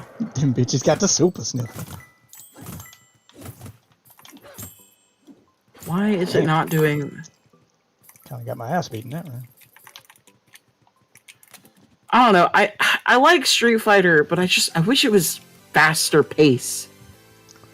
Like, it Some of just them are. feels It depends super on the slow. Depends on the version you're playing. I think that's kind of why I liked. Street Fighter 3 Third Strike is a little faster. Yeah, that's why I liked Third Strike. They kind of slowed things down for 4 and went back to the regular speed. I'm hoping like Darkstalkers, because I'm getting that one. Like Darkstalkers or Red Earth are a bit faster fighting games. Darkstalkers not so much. Like if you want the real fast-paced Street Fighter style stuff, you want the Versus games. You want Marvel vs. Capcom. Yeah, I didn't understand why they didn't put Marvel vs. Capcom in there. It could be a licensing issue. Because of the Marvel characters. I mean, I don't know. I feel like the problem would be the music, if anything. Like, Could have been that too. I mean, it could have been multiple things. Is what I'm saying. like they should have put like the first and second one and just did new music. There you go. One deal with Disney to do both. Like I said, it could be both things. Could be Disney licensing, could be music licensing, could be a combination of the two. Why does it not say I cleared this room? I did everything. What did I miss? What have I missed? Yeah, and then they're going to be even more skeptical to do it because they didn't make any money off of it. Or off of Infinite. Infinite, they make money off Infinite for a number of reasons. Because, you know, they only put MCU characters in, and that's not what everybody wants to see. That wasn't even it. Like, you could have done the rest as DLC if the game had sold well. Like, people would have forgiven that. It's a fucking shit story. They did start doing it. Like, they just didn't put, like... It's not the fact that they took out the characters, it's the fact that they said, oh, these characters don't matter, they're not important, we have characters that do the exact same their thing. problem was marketing from the start. Like, the gameplay itself was fine. It wasn't as fast as the other games, but it was fine. It was one of the better playing ones. I actually liked it better than Marvel vs. Capcom 3. Problem is, nobody wanted to play it because you kept pissing off your fans. You kept pushing them away. You had that debacle with the reused assets before the game even launched. People noticed reused assets like Chun-Li's face. That's why some of the characters look extremely fucked up and some look fine. Because they were reusing assets. Okay, so any game, or just in the trailer. No, it was in the game. Maximilian did like a whole video on it. But basically, any character that was in Marvel vs. Capcom 3 and then made a return for Infinite, they took the Marvel vs. 3 version of the character, that asset, and just put it into Infinite. They didn't remodel it. They're literally old assets. They just put a filter over them as a way to cut corners. So older characters like Chun-Li were noticeably cheaper looking than the new characters who were making their first appearance in Infinite, like Thanos, who were making their first 3D appearance anyway. Speaking of which, I need to buy this game. So they cut a lot of corners. Then on top of that, their response to the fans when the fans noticed was dog shit. And just the way that they handled the story mode, the single player content was all lackluster and it was all dog shit. Like, that story was laughably bad. It was a lot of bad PR back to back that made people lose interest in the game. So before they had a chance to really refine the gameplay and add some DLC, because that's how all these games do. They launch in an okay state, but they don't find their footing until later. That's pretty much all fighting games. Like balancing has to be done, blah blah blah. The game is usually not the same 6 months in as it was at launch. That's just how fighting games work. But they had lost their audience before they got to that point. Like, you just kept making mistake after mistake after mistake. They made other mistakes too, but I can't remember all of them. But I watched the video on it, and it was just seeing all the mistakes that they made you go, what the fuck were they thinking? And it really is a shame, because the game, it wasn't perfect, but the new mechanics they added were fun. The foundation was there to turn that into a truly good fighting game, and they never gave it the attention that it deserved. Yeah, it deserved just a lot more characters. Yeah, to be honest. They kind of... Oh, look, they did add fucking a lot of the characters. Like Spencer, like fucking Doctor Strange, like... Yeah, I mean, they added some. They didn't add as many as people wanted, but they added some. But they kind of redid the same mistake that they made with Street Fighter Cross Tekken. They didn't make that mistake as bad. Street Fighter Cross Tekken made all the same mistakes that Infinite made, and then added a few more on top of it, like pay-to-win elements. That's kind of what killed that game. Which sucks, because that was also a good game.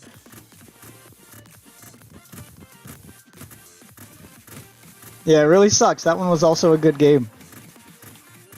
Like, I really liked the fighting in Street Fighter Cross Tekken, and...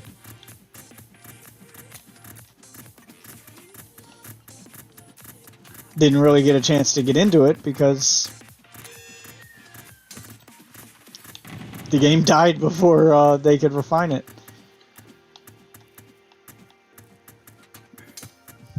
That system was fucked from day one. Like, the fighting system, that was just fucked from day one. I'm not gonna lie, it's probably one of the best Marvel vs. Capcom games, but the PR was bad. Like, terrible. Yeah. The new combo systems were better. It was definitely more inviting to new players, because it did a Dragon Ball Fighter Z style auto combos. So all characters got auto combos. You can just press X 4 times and do a really basic combo that looked cool, but it didn't do a whole lot of damage.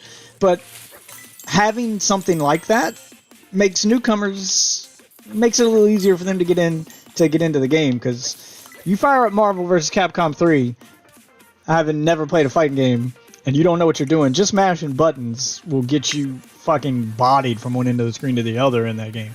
You fire up Infinite and just mash a few buttons, you're gonna do some pretty basic shit.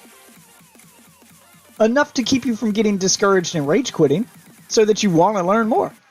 And you want to keep playing. Yeah, those help. Like, they had the right idea from the start, but their bad marketing killed the fucking game.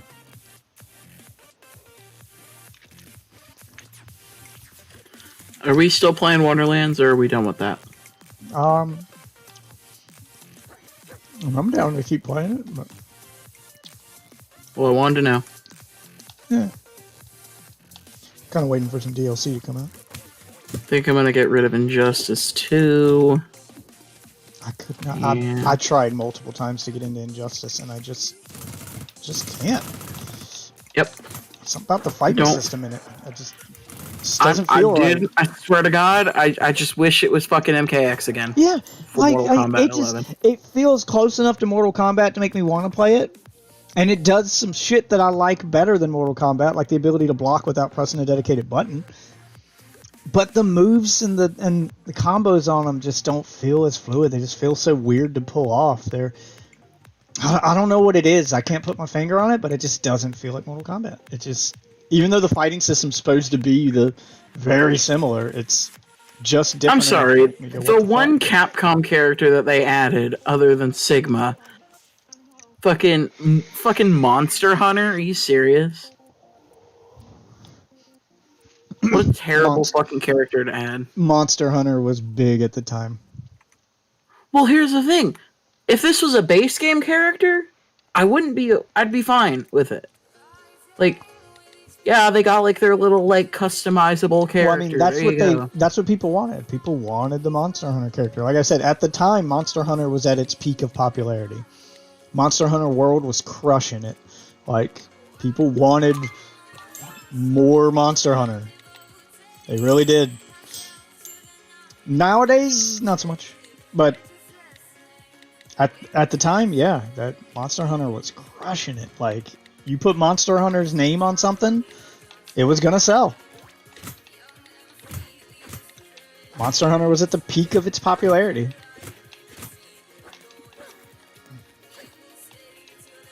So, can't so much blame them. I'm not a fan, but I get why it's there. I get it. Isn't there like a character in Monster Hunter that they could have put in? Like No, they're all custom characters. They're all created characters. every single character. Yeah. I call Cap. There's got to be NPCs. Yeah, but they're not combat NPCs. They don't fight. All the Monster Hunters are player characters. There are no NPC Monster Hunters. That's your job. All the NPCs are like shopkeepers and store, quest givers and shit. They don't actually fight.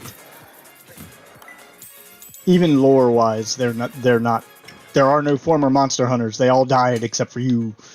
That's why they hired you.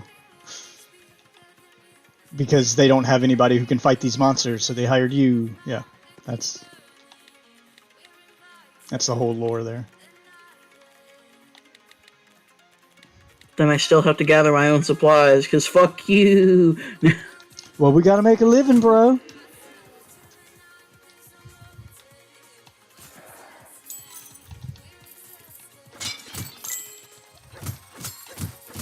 Solving your problems, y'all can solve it.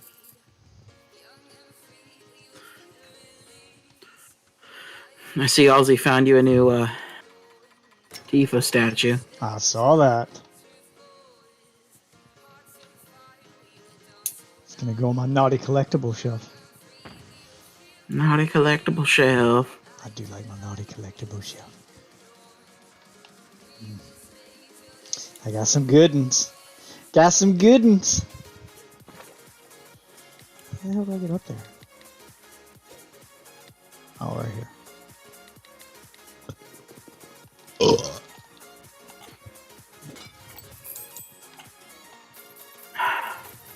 God, Transformers is such a fucking weird shit show.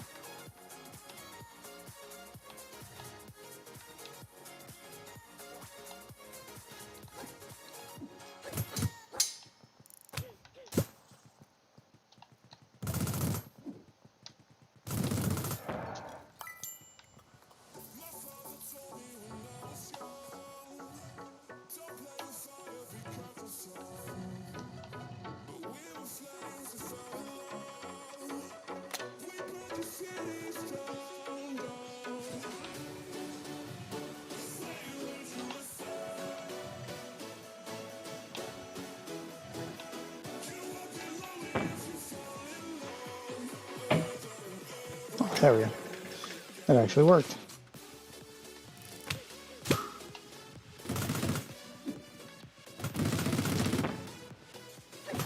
Oh yeah. Puzzle solved, bitches. Yeah. Ow, fucking check.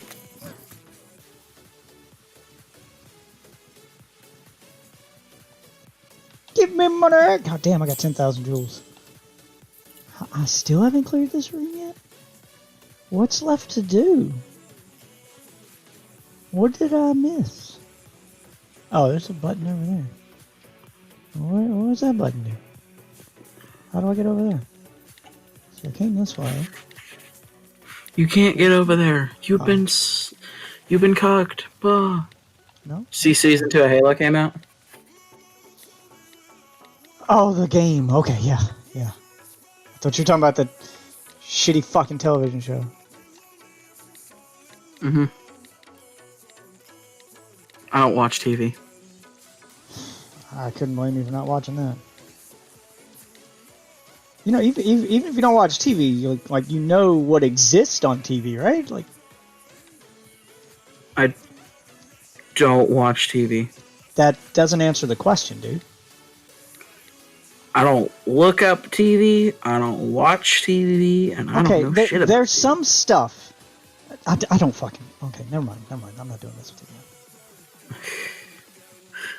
Jesus Christ! Like, there's just some stuff that even if you're not into it, like you know it fucking exists. Like you had to have heard Not if you about don't it. pay attention to it. What? I don't know how you don't. It's fucking everywhere. Like, you're into gaming Yes, stuff. You I watch live in gaming. Kansas. You don't. Where you live doesn't matter. The internet goes everywhere. Like, it's like you're into gaming stuff. You watch gaming videos.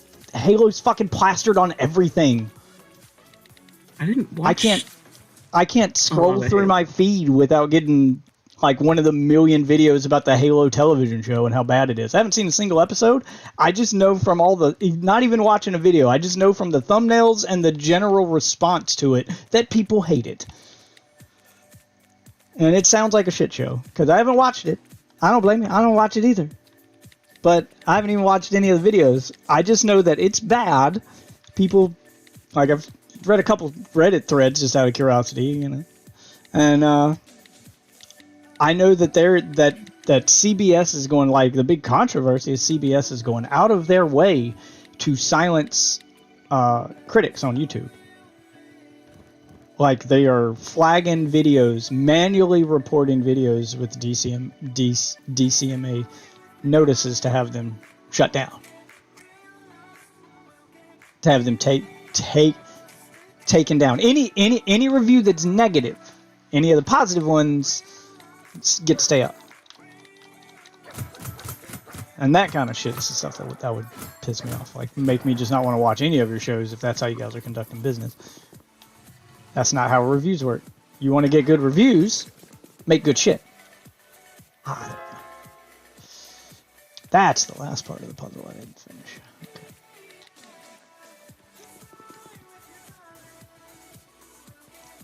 But I don't watch a lot of TV either. I watch maybe 5 shows. Tops. And I don't even watch them regularly. Like, I try to watch the Marvel stuff. And occasionally I'll find something else that catches my eye that I might find a few minutes to watch or to give it a try. But most of the time, no. It's just... Like, I watch the Marvel stuff. Better Call Saul. I'll watch that. I've watched a little bit of that. Because I've watched all of Breaking Bad. And Breaking Bad's good. So, of course, I'm going to watch I've seen, Call like, Saul. a majority of Breaking Bad. I don't end up watching shows all the way through, and if I do watch a show fully, I usually skip the filler.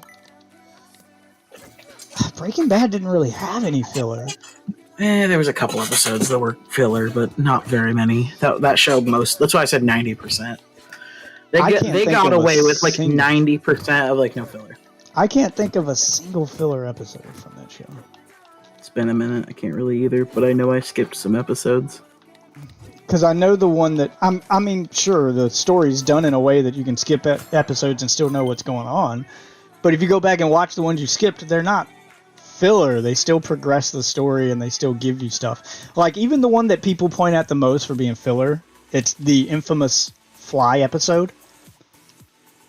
Oh, I think that was the actual episode I skipped. Yeah, that one's really good. And people think it's filler because they're not paying attention. It's basically an entire episode of him in the lab trying to kill a fly. But so much of like the end of that season is foreshadowed in that episode if you're paying attention. Like, it's genius. It's done very well. To the point that this filler episode of him fighting a fly with a rolled up newspaper actually tells you shit that the rest of the series won't tell you for at least 5 or 6 more episodes. Like, you'll actually get... It does some really good characterization work there. It's expert writing. Oh, okay, that's how we get over here. I have to kill you with the book. It's weird that fucking our hair is like something that hurts to pull out. Oh yeah, I mean it's attached to your body. It's rooted. I don't know. I figured like it'd have gotten pulled on at some point enough. Like, I mean, it's just like any other part of your body when it comes to pain. If you get hurt in the same area enough, you build a tolerance to the pain.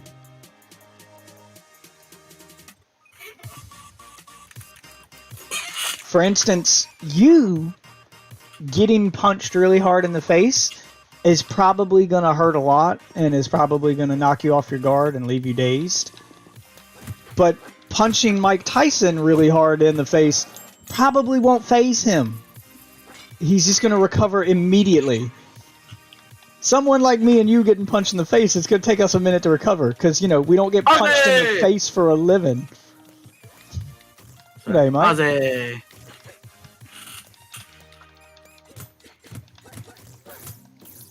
New computer. What's it Technical cracking? difficulties. Is that your No, computer? Jesus Not yet. Christ, where did you order this thing from? America. No. If he ordered it from America, he'd be ordering it from Amazon. He'd have it by now. He definitely should have ordered it from America. Should have ordered it from Amazon.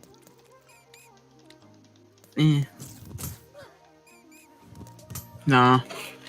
I'm nobody I know has ever heard of the Good Guys or whatever the hell they're fucking called.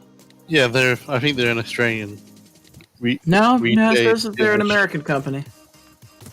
I looked it Okay. up last time. It was like they're an American company that apparently operates over there. I don't know.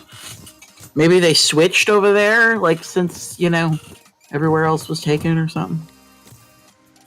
I don't know. How are you not on fire yet? I didn't step in any fire. I mean, Oh, I'm out of potions. I'm out of potions. God damn it.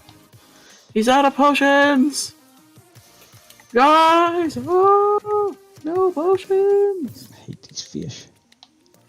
Hmm. Really? I can't. could I- Okay, whatever. God. Ugh.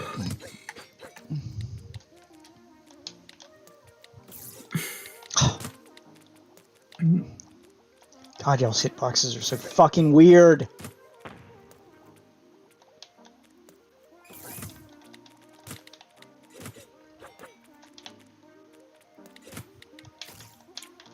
Ah!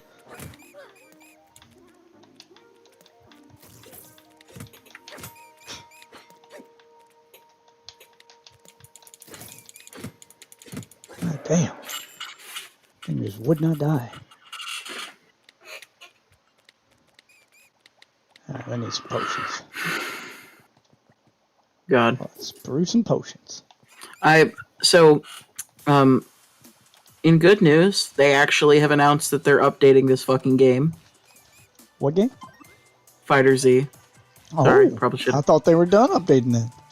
Yeah, no, I was too, to be honest. It took I them told long you they enough to weren't. fucking. It took them long enough to fucking say they were doing, like, even if they were like, "Hey, we're taking a break and then we're updating the game again." I could tell by how broken the new character was and the reaction to it that there's no way they were done. Like, they're gonna have to update. I said that when you told me 21 was broken. I was like, oh yeah, they're gonna have to change that. And you're like, no, Oh, they're done. I'm like, I nah, learned they're something else about her fucking debuff. So it's that grab. It's a 1-bar 21% debuff and a 20% buff to all of her special moves, done. Yeah, that's definitely getting done. and it does 21 damage, which is 20% of their health bar.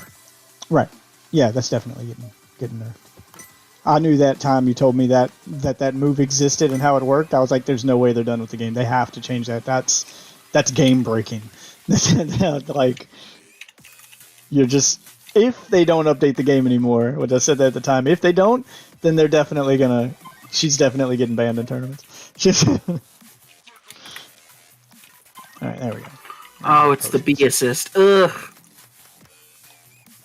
So I guess I'm back to practicing this one. Your I mom's ain't giving up this game. Your mom's a B assist. I mean, yeah. She be assisting. I thought you teleported up with that one. Your mom teleported. Can I not light this with the... Okay, I guess I can't. Light that with Your the... mom got deported. How do I get over there? Oh, I can just jump. Okay, never mind. It's below me, that's why.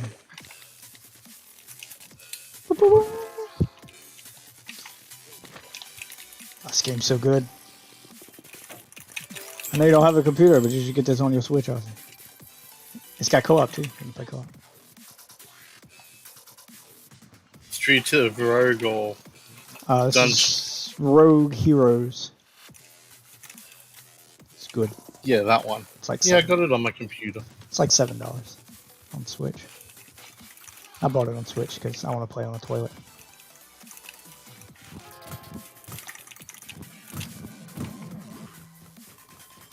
You heard that, folks? He likes to play with himself on the toilet. I mean, the convenience factor alone. Anyone who says that they don't do it is a liar.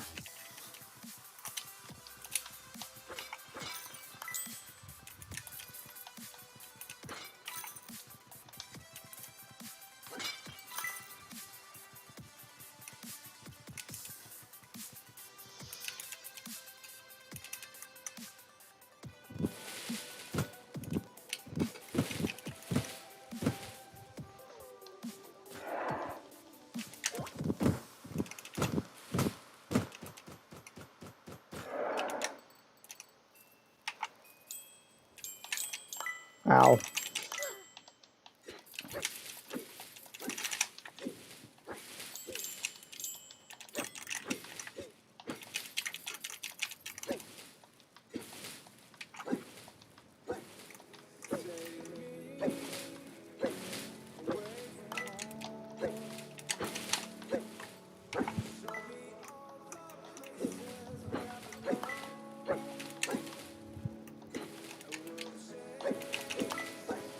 So do you have any idea when your computer's supposed to get there?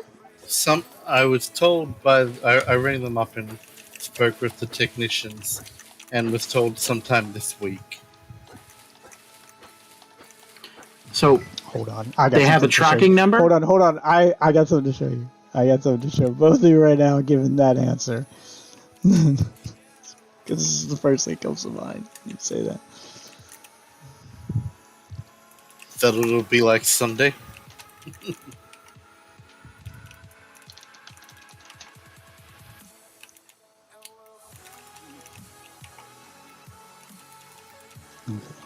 here we go. Alright, I'm posting it in the general on Discord.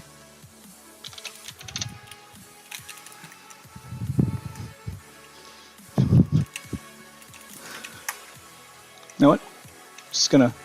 You got my stream open there? I can. Hold up. We're just gonna watch it together. Fuck it. Oh, God. This is what I think of when I just said that. Okay. Alright, let me pause my music. Alright, here we go.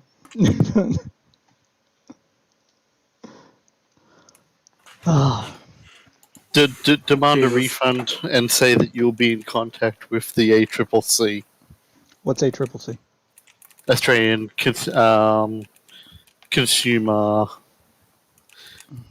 but basically customer consumer protection. Yeah. You ordered it from an American company. Oh, you have right? No. consumer protection? Yes. Didn't you say that was an American company? Yeah, but it's also it's an Australian. Yeah, business. it's in Australia. He all got it from the like a place in where they're at in Australia. Yeah, but who owns it? Probably, I think it said. Is it American owned? I'll Is the look at it question. again. Probably, but it's still adhered to by ACCC rules. It's the Good Guys store. That's what it is. Yeah. Yeah, it's an American company. All right, let me know how that works out for you. Don't worry.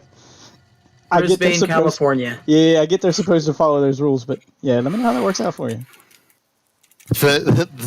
If they can force Steam to follow the rules, They can, yeah. Force This is is a yeah. Force is a strong word there, Ozzy. Steam was just willing to play ball. You understand? They couldn't force EA to do jack shit. Steam actually gives a fuck. EA doesn't. Best thing that they could do to EA was give them a fine, which they gladly paid and told us to fuck off. No,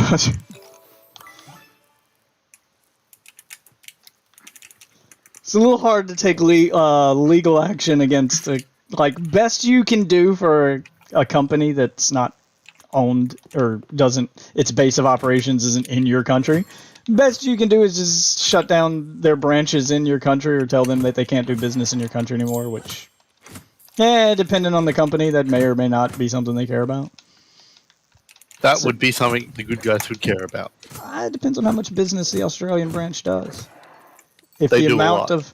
if the amount of money that how much business they do in compared to their other branches.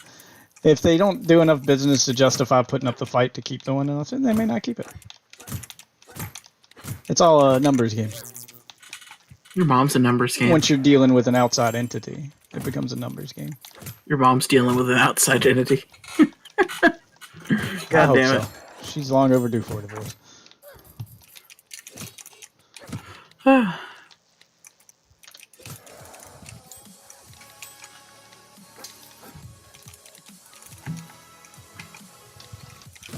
it. Keep getting hit because I get too close to him when I try to attack him. I really need to get this fucking thing down. Why is it not doing it?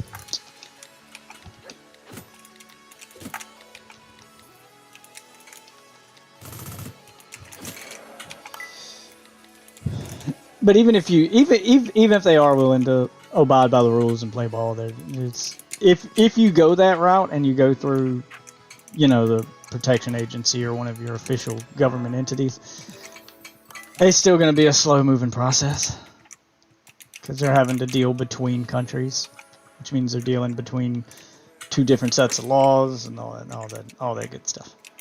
Lawyers from other countries, becomes a legal nightmare. Not that you probably wouldn't still win, but it'd be faster to just cancel your order and buy from someone else than it would be to try to fight this one and chase it down.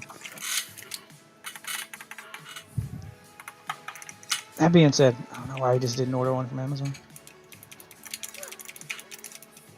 He wanted it to say Aussie Yoshi on the side, that's why. You can get that on Amazon?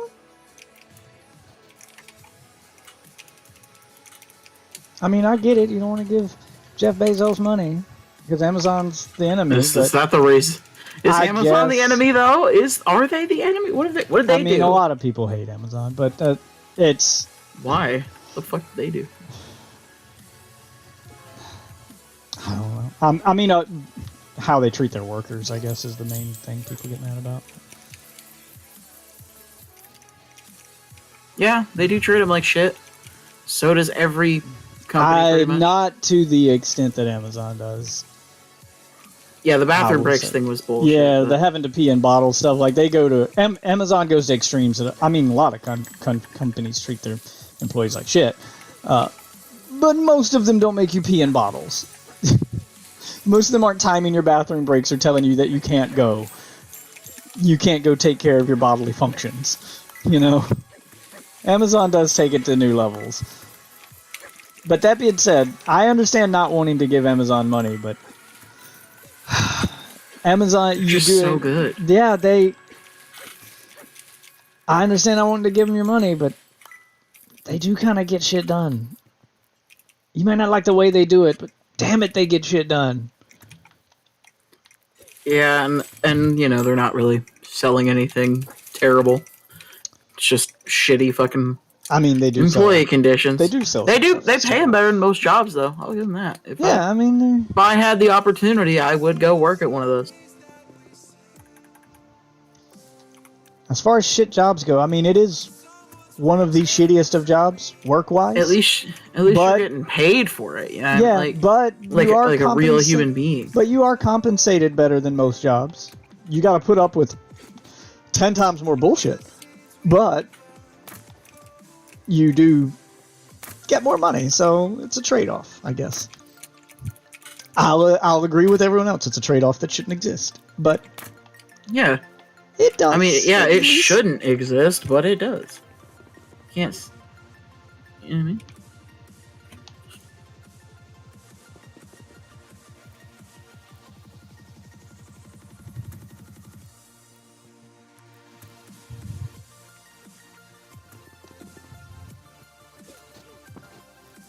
Oh, that's how that was supposed to work. Fuck me. I'll have to reset this room. They're fucking the Good Guys store. One of their like most famous occurrences. Nah, it's not gonna happen. One of their most famous occurrences, what? Was fucking in 1991. One of the stores in the chain, located in Sacramento, was taken over by 4 gunmen. This event has become the largest hostage rescue operation on home soil in U.S. history to date, with about 50 hostages being held at gunpoint. That's like it. That's all they have on their page. Oh, it's so great. Yeah, I had never heard of them. I mean, even if you didn't want to use Amazon, you could have used them more. They all got bought in 2003, and all their stores in 2005 were closed and renamed. I don't know. I feel like you could have picked a more reputable source there, Ozzy. Even if you didn't want to use, I don't even think this is the even if you didn't want actual to company. use Amazon, you could have used like Best Buy's pretty good. I think I think they're like the Australian version of the company. Like there has to be like a whole different company that just this more name than went likely. down. I don't know. I Yeah, don't know. because the only one that shows up, even the only website, it's the Good Guy. Fuck, It's man, the Australian if you, version. If you just really wanted something custom and you wanted to pay, Wow, pay this overcharged title. prices because you didn't want to build it yourself, you could have just paid me. I'd have built you one. I'll take that upcharge money. Wow, they sell like everything. Yeah. For And really they're- expensive. Whoa! What the fuck? What are their prices on stuff? Let me see what we're working with. A here. regular ass Xbox controller is $90. What? Australian. Australian, yeah. So what's that? Oh. And all right, hold on. Yeah, you got to do the. Fair point. Fair point. You yeah. got to do the 90 good catch on AUD to USD is $62.98. So slightly more expensive, but not. Yeah, that's pretty average there. Okay then. All right, let's Okay. see. I'm just seeing what's the all store? of them like. The Good Guys. Here, I can got you the link if you want. Yeah, give me a look. Let me have a look at what they're charging for a PC, so I can look at the parts that are in it and find out how much they're. Because anytime you get a pre-built PC, they're gonna mark up the I looked price. up gaming PCs and all I see are Xbox controllers. Yeah, they don't do it's a custom. For they go for a third Well, party. that's what I'm saying. custom. It's what? So they don't even build it themselves? Why did you go through this? They process? don't build it themselves. No, they're a Jesus. distributor. So you're getting marked up by the people that are building it, and then marked up again by a distributor. Good Lord, you probably paid out the ass for this thing. No, let me- not really. Okay, let's find out. There I'll was tell also you if you another did. company that would actually build it themselves Mm-hmm. here, and for the same PC, the company that would build What- it themselves here was but more. What are the specs of the PC? I'd have to find where I've got the. Trend alert: black appliances. Do do do do. Because it's very easy. I get that you don't build your own computer, but it's very easy to see how much you're being upcharged and how much you're being overcharged. Anytime you buy a pre-built computer, they're going to overcharge you. They'll call it labor. Special. Or whatever, but Okay.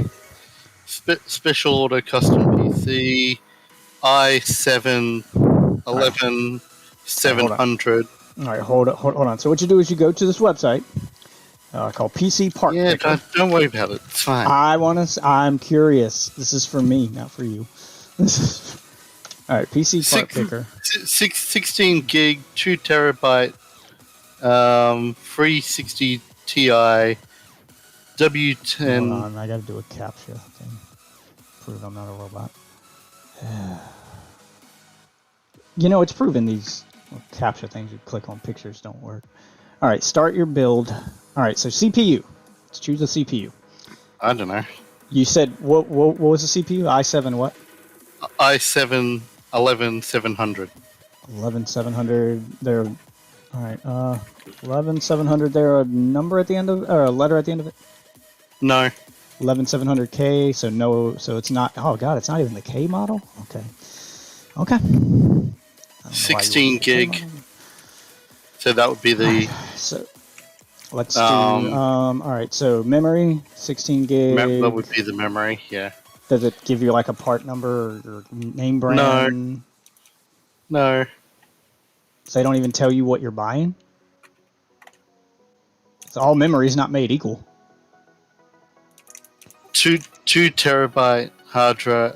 Okay, so- SSD all hard right. drive. I guess I'll pick the bare minimum. The cheapest one available for memory. That's really bad business. That's really bad business practice to not tell you what kind of memory they're using. All right. Same thing with 2 terabyte. What SSD. SSD name brand? I don't know. Jesus fuck! That should be on the manifest. Like they should tell you this. It's Did like you get like a piece of paper for it? Yeah, on like- there, or you Yeah, just that's, they use have the that's what I'm memory? reading off. yeah, they gotta That's tell you what what's in it. Do you have a link? If they're giving you like vague Don't description, worry about it. that's like okay, that's like you getting, like someone telling you that they're gonna give you potato chips and not telling you what kind of potato chips. Just potato chips. Don't worry about it. Just potato chips. That's generic as fuck. Like there needs to be more information. You should worry about it because if they're using like the cheapest shit possible and then charging you, all right, I'm gonna go with the cheapest possible on all the parts you're giving me, and then seeing what, even if we go with the cheapest possible, non-name brand stuff, and then I'll add up the PC Part Picker website. Will tell us what it would cost if you're buying all these things directly if you're buying all the parts individually versus what you actually paid. All right. Let's see. Next thing on the list, video card. Yeah, don't worry about it. I'm curious. No, don't Just worry about it. humor me. Humor me. As a tech, I'm curious. I want to see how this business operates. I'm curious. So what kind of video card? That's the important bit. 3060 Ti or something. Or something. 3060. Yeah. Yeah, this is the one that should give you the most information possible on because this is going to be their selling point. Yeah. All right, so 3060 Ti. Do they have a name brand? Gigabyte, EVGA, MSI, direct from NVIDIA, Asus. I think it's NVIDIA. I think the guy said NVIDIA 360 Ti or something. Well, that's all right. Well, it can't be the one direct from NVIDIA because they haven't made that one since the. Okay, well, I don't know. They don't produce it themselves internally anymore. They only have the Founders Edition available, which is like the pre-order launch model, which the 360 Ti has been out for years now, so it's definitely not being produced anymore. I don't know and I don't care. It's an upgrade on what I've got. Maybe. It is. All right. So this is stuff you should care about for a number of different reasons. Even if it is an upgrade, a prime example. I bought the cheapest upgrade possible for my wife's computer. It was a 970 at the time when the 9 series was the newest kind of video card. But I bought the cheap brand. I bought a Zotac. I've never bought a Zotac before. But I just picked the cheapest. I was like, an NVIDIA GTX 970 is a 970. I bought a Zotac, and it was an upgrade over what she had. 1 month out of warranty, it died. Barely lasted 6 months. And because the warranty was only 6 months, because it was cheap, I had to buy another one. So it does matter. You should care. You should care how you spend your money.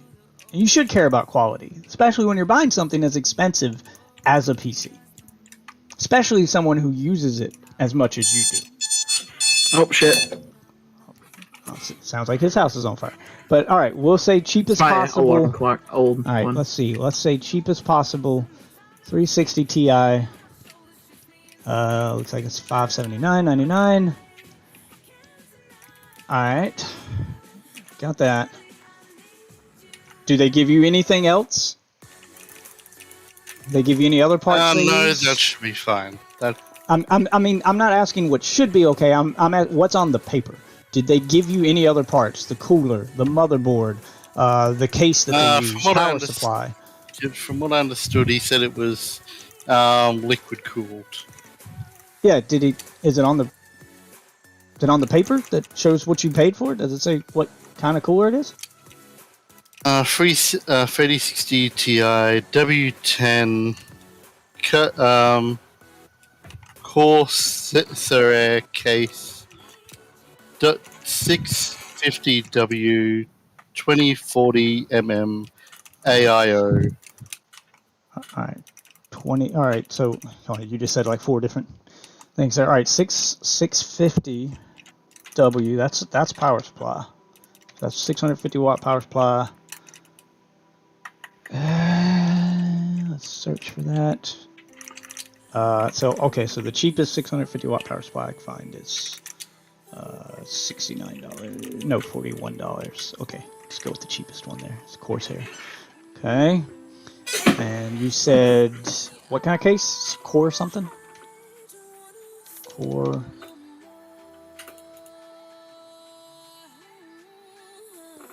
Core what? For the case? Core W200, Core P3. CORSAIR. Oh, Corsair. Okay. Corsair. Corsair what? For That's case. just a Corsair case. Jesus Christ. Well, that could be a ton of things. Again, very generic answer. Oh my lord. All right. I guess I'll go with the cheapest. What's cheapest?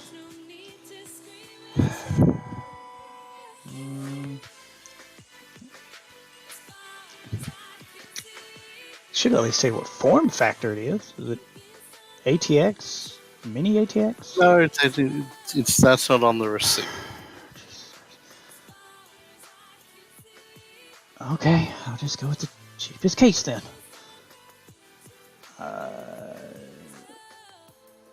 I'm going to assume the operating system is Windows 10 Home. Yeah, Okay. So, Windows 10 Home, not Windows 11. with a free upgrade to Windows Yeah, 11 if I want. Yeah, well, that's already Standard. Yeah, I mean that's already free right now for everybody. But all right, Yeah, I know. cheapest key for Windows 10 is $125. Windows 10 Home. All right. And you said what was that number? 24 or I'm trying to figure out what the. That sounds like the cooler. 24 WAI. A 24 0 AIO. Okay. And a 40 millimeter. I mean, that's still a lot of different options. So we'll just go with the cheapest. Looks like $69. Cheapest liquid cooler I can find. Okay, and motherboard. That was it on the thing. What would the motherboard look like? That's the main board everything attaches to that controls the computer. It's the Yeah, most important part. No motherboard, no computer. Kind of deal. Yeah, there'd be a motherboard in it. It's just there doesn't seem to be a listing. Yeah, I mean, I know that there has to be a motherboard in it, but that's an important part. That should be listed. Okay, 11700 motherboard. Okay, so we gotta find motherboard for Intel 11700. So I can find a model number for this, find out at least what kind of motherboard it takes. Socket, what kind of socket? Socket. Let's see, PC part picker. Okay. B650. Yeah, okay. B650. Okay. B650-A. There we go. B650E Pro. Okay, it's the cheapest one. That's $89. I think that's everything. Monitor probably didn't have. All right. Now let me convert this price, US to Australian. So let's do USD to AUD. All right. Now before I tell you what my best estimate of what it would cost to build this computer with parts, with me picking With the cheapest parts, with the cheapest parts possible. And again, this is a ballpark because a lot of that information was very generic, and I may have picked some stuff that's not compatible. But just this is a good ballpark. What did you pay in Australia? Because I've already got it converted to your money.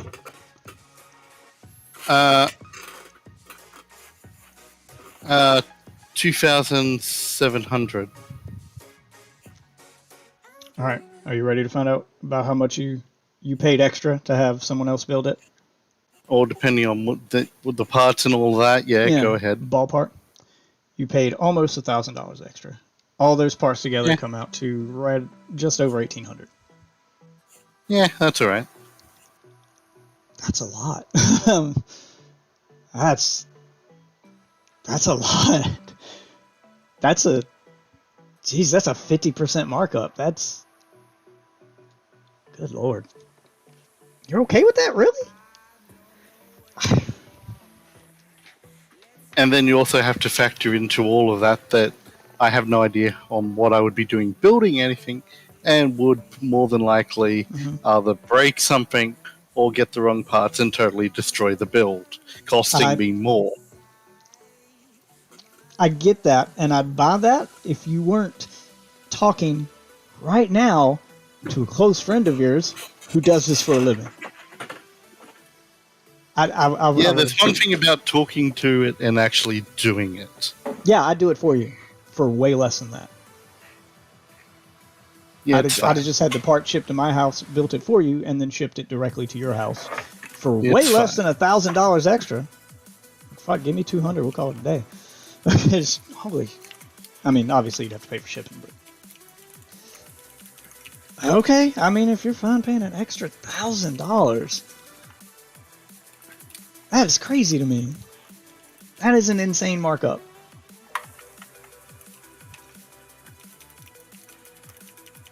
Wow. My mind's a little blown right now. I'll give you a more proper spec once I actually get it, because I can go on to can my computer run this and actually get full spec loadout.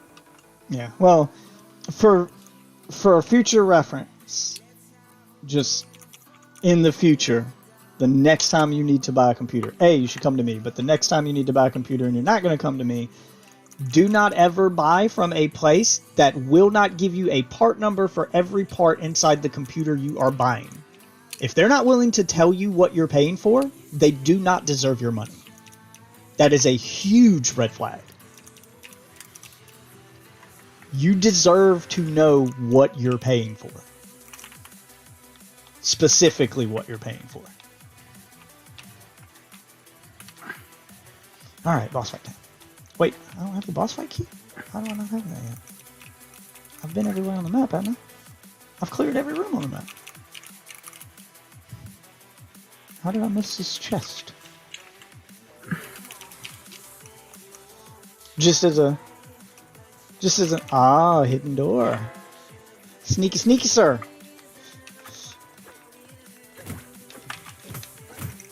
Damn it. Just as a bit of free advice from a fellow tech. Oh yeah.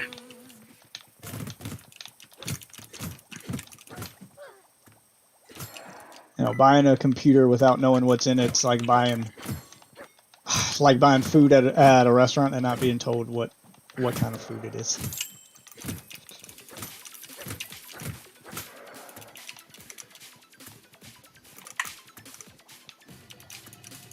Okay. Yeah, I'm gonna have to go down there, go around.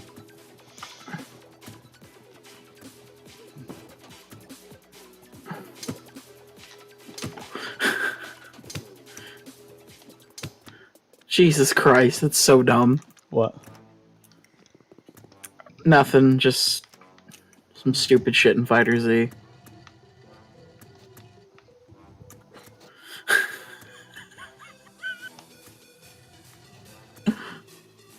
Oh my god, that's so fucking dumb. The fact that you could just combo that into each other and fucking get 6,000 damage. Ow. Damn it. 4 bars, that's all you got? Get cucked. Now I gotta find the room with the cauldron in it. So I can brew some more potions and heal myself before I go fight the boss. Which room did I purchase the cauldron in? Was it on this floor? I feel like it was. Yeah, there it is.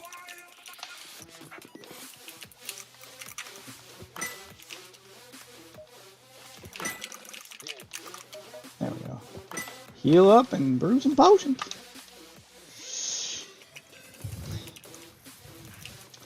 Anyway, what's up, Phelan? I've seen you. I saw you there. We were in the middle of doing some research. But how much are hookers in Australia?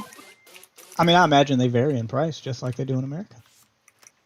Obviously, you're going to get what you pay for. You got any info on that? Yeah, obviously, you're going to get what you pay for. Let me rephrase the question so we know what the general mindset of an Australian is. How much would you pay for a hooker in Australia?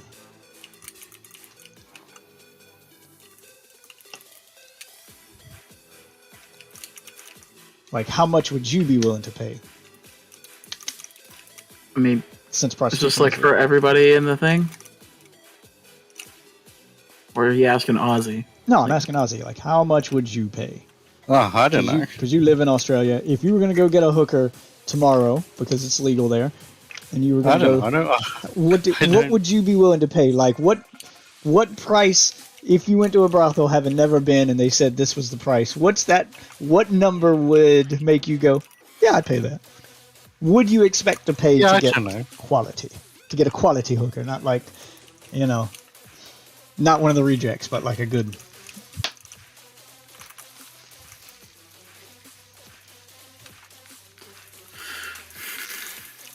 Yeah, I don't know. I've never even thought about it, so... I mean, I've never thought about getting one in America either, and I still have a price range. Yeah, like I've never thought about it either, but I would imagine it's like the Price is Right. Like sometimes you have no fucking clue. You just gotta ball it. You just get. I would imagine to get a decent hooker here in America, someone who's clean and well kept and safe, and also attractive, probably a couple $100. Yeah, I was going 600. Yeah, probably a couple $100. Yeah. And I would be including like room fees and shit. Yeah. I'm talking like just the price of the hooker. Like if you had a place of your own that she could come to, so you didn't have to rent a room and all that stuff. Like just the price of the hooker, I imagine it's a couple $100. Could you get one cheaper? Probably. Would you want to? I wouldn't. Just saying. But I don't know. Maybe I'm wrong. I've never got a hooker, so I don't know. But yet we still have an answer. Okay, I have found one Game Pass game that seems interesting. I'm doing a boss fight. But what's that Game Pass game? It's called Trek to Yomi. It's Devolver Digital. All right, So- you had me at Devolver Digital. Yeah, I'll read off what it is. You want description or do you want like something else?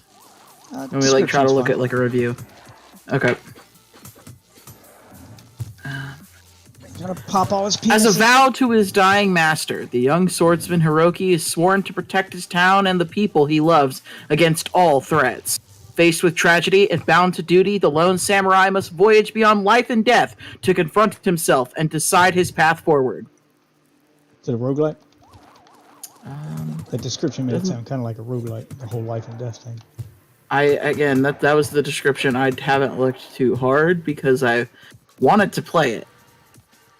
Doesn't look like a roguelike. It looks like... Yeah, what's it look like then? Which I Hold on, let me look at like the game. Sounds Ninja Gaiden-ish. I'll look at the launch trailer real quick. Because like so far it kind of looks like the style of it looks like it might have combat kind of similar to what's that fighting game with like Vikings and shit? It's super popular Ubisoft game. Fighting game? It's not like a fighting game. It's like a sword fight. It looks like it's For it's like a Honor. 2D fighting game. No, sorry. So like wait. For Honor? It's the only Ubisoft fighting style It's game I can think yeah, of. For Honor. It doesn't. No, it doesn't look like that at all. Okay, yeah, sorry. Okay. Just like the trailer, like images that I had seen before I'm watching the trailer here. So it's 3D or is looked, it 2D? It's 3D, but the camera is like it's like a story camera. Like you're in shots and shit like all the time. Is it like over the shoulder camera? It's kind of like a beat 'em up. It looks like basically a beat 'em up, but like it's very hard to explain.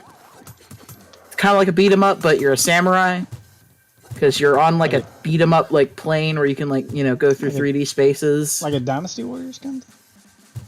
Maybe I didn't play Dynasty Warriors. Well, have you played any of the Dynasty Warriors style games? Like even any of the spin-off ones? Because they do spin-offs with that same engine, that same formula, just themed with characters from other games. Like Hyrule Warriors was the Zelda one, then there was Fire Emblem Warriors, there was a Ninja Gaiden spin-off one. There's a few of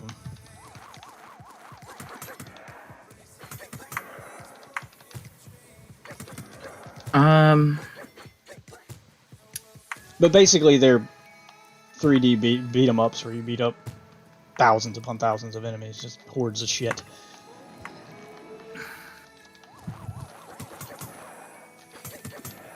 It has like a 3.6 rating, so apparently it's got like mid ratings, but it still looks like it'd be a fun time. I mean, it's Game Pass. I also think it'd be short because it's only $19 even without like a Game Pass sale. Like that's a short ass game. Ah, damn it.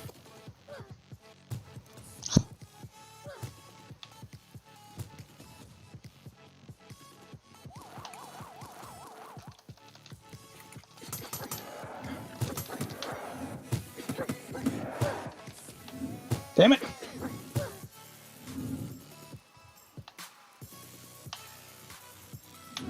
Ah. Got a juke.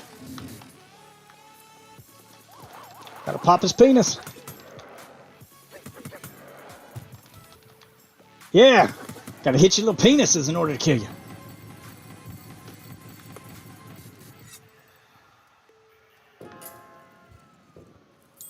Alright, I got... So one run through this dungeon will get me about 20,000... No, 16,000? Well, there may be some more in the treasure room. So, yeah, about 18,000 or so, I'd say. 17, 18,000, maybe. It's a lot of upgrade. gems to upgrade my characters. So I can farm this until I get powerful enough to take on the next dungeon. Okay. God, Fallout 76 is such a fucking joke.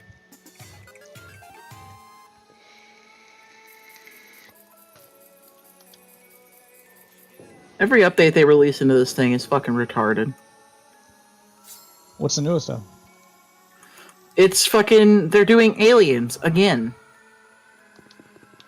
It's just alien stuff's always popular. Like Alien or Xenomorph? No, like space aliens. Like when Crappy green space aliens that they Yeah, do. like when I'm Fallout not 3 against did it. It's just, it's been in Fallout 3. It's been in Roswell Fallout aliens. 4. Yeah. Like, I think it's one of these things that, like, they've done it in every Fallout game, so they're just expected to do it again. Like, it's one of those things that, well, we have to do it because we always do it. It's tradition at this point. yeah, again, and it's also like, let's introduce the Brotherhood of Steel before they are canonically leaving the bunker in Fallout 1. Yeah, you know, because that makes sense. Brotherhood of Steel. Wait, Like, is we this, can't just make this game is not this- take place. It takes place before Fallout 1. I thought it took place between, like, 2 and 3. I mean, I knew Nope. it took place before 3, but I thought it took place after 1. Nope. That's why I think the entire fucking story is a joke. That's why I don't fucking care about it. I'm like, why the fuck would I give a shit if literally this is just you trying to rewrite everything? It's alternate universe, man. No, it's not alternate universe. Because if it was alternate universe and it wasn't like main timeline, I wouldn't be so upset against it. It's that it is main timeline. It's the real shit. It's I'm calling it. I'm calling it right now. They're gonna say it's alternate timeline. They're gonna retcon it and say it's alternate timeline. When they piss off enough people, they're gonna go, "Well, this is what would have happened," you know, and they'll change it. They'll just change it. They'll just retcon it and change it. You watch. Because enough people are gonna hate on this that they don't want this to be part of the main timeline. And with the next proper Fallout game, they're just gonna pretend like 76 didn't happen, and then say 76 was alternate timeline. It's non-canon. That's what they're gonna do. no, they'll 'Cause they're gonna pull want you to select forget shit about this. from it, and they'll be like, it's different timeline. But then they'll start pulling select shit. Well, they'll 'cause they'll pull the forget. shit that'll make sense with the proper timeline. But that's my point, is that it doesn't. The shit in this game don't take it too seriously. It doesn't matter too much because I expect them to retcon most of it anyway. Oh yeah, this will let me swim better. This is stamina recovery. Oh, there we go. I get all the stamina upgrades. There we go. I'm at max stamina now. Let's see how long I can swing before I get tired. And here's the thing. The fact bad. that they added characters and didn't just lean into the survival element really pisses me off. Because it shouldn't have been a story-centered Fallout game. It should have been something akin to Rust, where That's what they were you build originally base. going. Well, that's the problem. Is that's what they were. There's no winning for Fallout 76.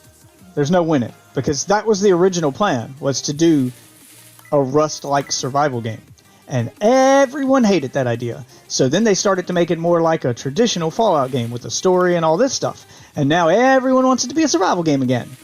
There's no fucking winning. No, it was... I always wanted it to be a better survival game. I just straight up was like, bro, you advertised this as the next Fallout game. Because that's what everyone's complaint was when it launched. Like, you go back and watch every review, watch Angry Joe, watch all the reviews when the game launched. Everybody hated the fact that it was a survival game. They wanted a Fallout game. They still want it to be a Fallout game. No one wants a survival Fallout. Like, it's such a good idea for one, too. You know, the vault opens. It's like you waking up on the fucking beach. Like, Yeah. I'm not arguing. It's you not a could bad have idea PvE and fucking PvP centered modes where, like, there's two different servers. PvP is more, you know, has, like, rules Oh, more I akin to Rust. And then PvE, like, where it's more akin to what Fallout 76 is now, where it's like you can't shoot anybody, there's no raiding. And if you do, it's like super easy to repair and bullshit. Like, only combat is in people who are like choosing to fight. I'm not arguing with you. I agree. It's set up for it pretty well. The problem is the engine they use isn't set up for this at all. And when they tried to make it into a survival game, shit broke. Shit broke a lot. They'd need a whole new engine and new gameplay mechanics and everything to make Fallout work as a survival game. Fallout thematically as a survival game makes perfect sense. It's a good setting for a survival game, but they would need a new engine. They would need to redo a lot of shit in order to make that work. Yeah, And they didn't God, do that. I wish that they did though, because it could have been you so and me good. both. You and me Like, both. my whole thing when I heard it was going to be an online Fallout game is I'm like, man, that's going to be cool. Like, you can like be a raider from the game. Like, you can just like you can create your own factions, and like you can fucking pretend to be the characters that you've played with for a long time. Yeah, it sounded like a cool And now idea you on can paper. like build your own fucking world with the settlement building system. Like, it sounded like the next evolution of what was going to happen, and it wasn't. It was just terrible. Yeah. Yeah, And they're never going to try it again because of the terrible reception, even though it would work extremely well. if done right. And they do not have the ability to do it right with that current engine. Like I said, they need a whole new engine in order to make that work. I agree. New engine, new gameplay mechanics, new everything. They need to fucking tighten the gunplay and not add legendaries and not add all that shit. They need to just make it so that guns are fucking guns in that one fucking Fallout game. That's what they need to do. Or to put it simply, Fallout Minecraft. Like, Yeah, that's yeah, what they should have gone for. like they should keep the gun upgrade system, because I think that's a great idea. It's like it should cost a lot of resources to upgrade your guns, and like raid items should be gun parts and stuff like that. Like as well as like it has so much potential. It's so fucking lost upon them. Yeah, they don't have the know-how or the engine. First of all, that Fallout engine needs to be redone, or they need a new It engine. is. Period. Just even for regular Fallout games, that thing is showing its age. It breaks constantly, especially on next-gen stuff. I'll be right back. I'm going to get a drink here. But Isn't Starfield and the next game going to be on their like new version of the engine, like wholly yeah, if it remade ever kind of fucking shit? launches. I thought Starfield like got a date. That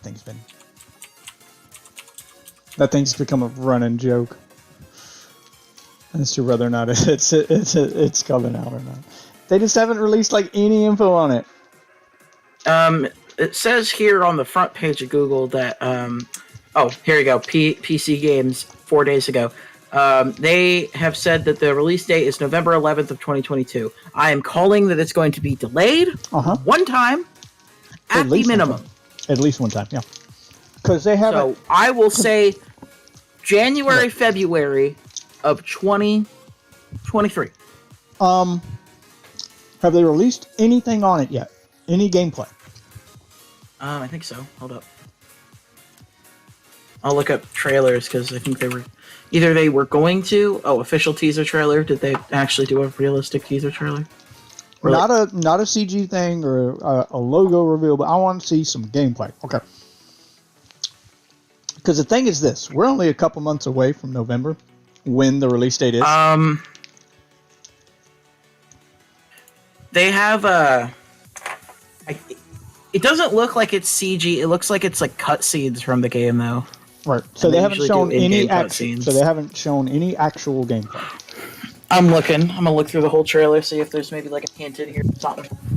I'm assuming it's gonna be similar to Fallout. Well, I'm not worried about what the gameplay looks like. I'm just worried about, does it exist? A video of it exists? Because the last video I saw from Angry Joe, which I believe was a month or two ago, was them announcing a release date and saying it's coming, and they have no plans for a beta, and they've released no gameplay footage whatsoever, which is kind of a red flag when you're this close to release and you haven't shown anybody what the game looks like actually being played. and you are not planning a beta, and you're not saying anything about the gameplay itself, we're too close to release for you to not have something to show us. Okay, I think they're about to actually show us here soon. Because I'm seeing a video by a guy who I watch who just covers everything Bethesda news. But as of right now, they still haven't yet. they're doing their, like, Microsoft is doing like a showcase. It's like 90 minutes long because E3 got canceled. I hope so. I So hope they show they're some gonna stuff do it on then, is what I think.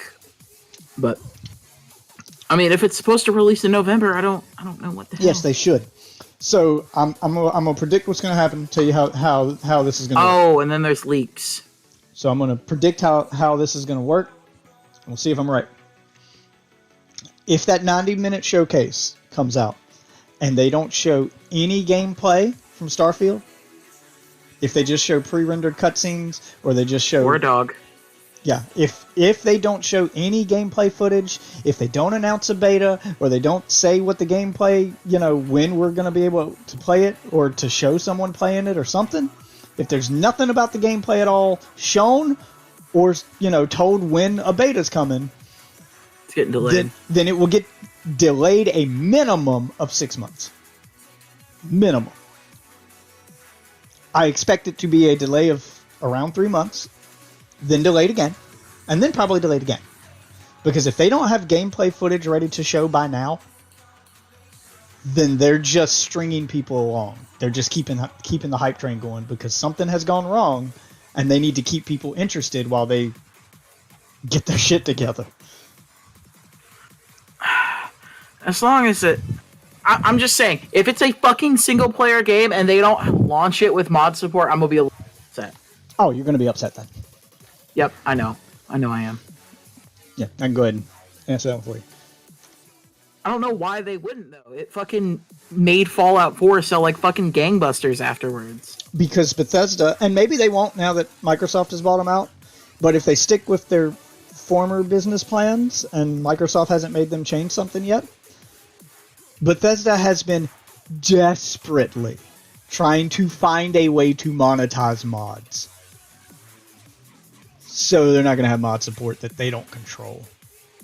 They are desperately trying to find a way to control PC mods so that they can make money off of them. You're right, mods in Fallout 4 made it sell like gangbusters, and they know that. But they want to have their cake and eat it too. They want the mod support to make the new game sell like gangbusters, but they also want mods to cost money so they can make money off the mods. They want both. They have tried that shit multiple times, including in Fallout 4. And Skyrim. Mm-hmm. They have been desperately trying to find a way.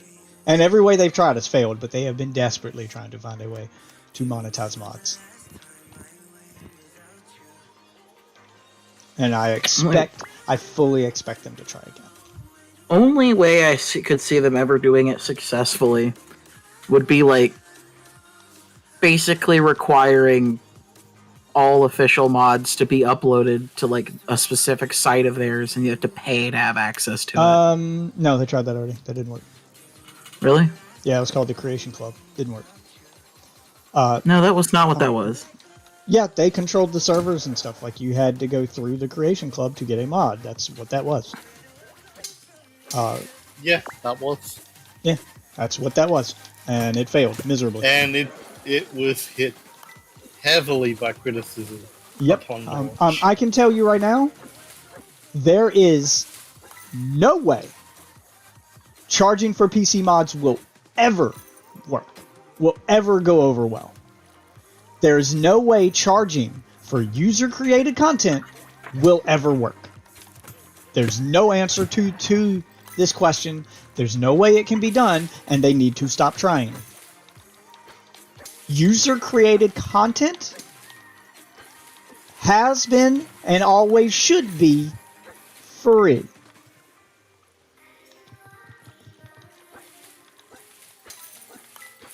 Imagine, if you will, having to pay for levels in Mario Maker. User-created worlds in Mario Maker. Imagine having to pay for those. Imagine having to pay for levels in Little Big Planet. Or any other game with user-created content support. That's not how those games work. And trying to do that is the fastest way to kill those kinds of games. It will always fail. Always. The selling point for those games is unlimited free content because the content's made by other users and the company doesn't have to waste any resources providing its users with more content. It's a win-win for the company and for the users. The company gets a free way to keep adding content to its game endlessly, and the users get an endless amount of content to play for free. Both sides win. The minute one of those sides loses, the game dies. There is only one way that paid mod content is acceptable, and that is when the creator of the content gets 100% of the profit. Nope. Still no. Still no. Still no, Ozzy. That's literally what Warframe literally kind of does it all the time. Still no. They sell like gangbusters. It's the creation skins. They're all user created. Right. That's different. Warframe isn't a game based on mod support. That's just users creating cosmetics and getting a little kickback. That's different. When the selling point of your game, if you're telling me the reason Fallout 4 sold like gangbusters is because people could mod it, just like the reason you buy Mario Maker is because endless user levels. I'm not saying it's right. I'm just saying it's what I see. I'm telling you why it works in Warframe and why it doesn't work in any game where mod support is the selling point. If the selling point of the game is mod support, then there is no chance selling mods will ever work.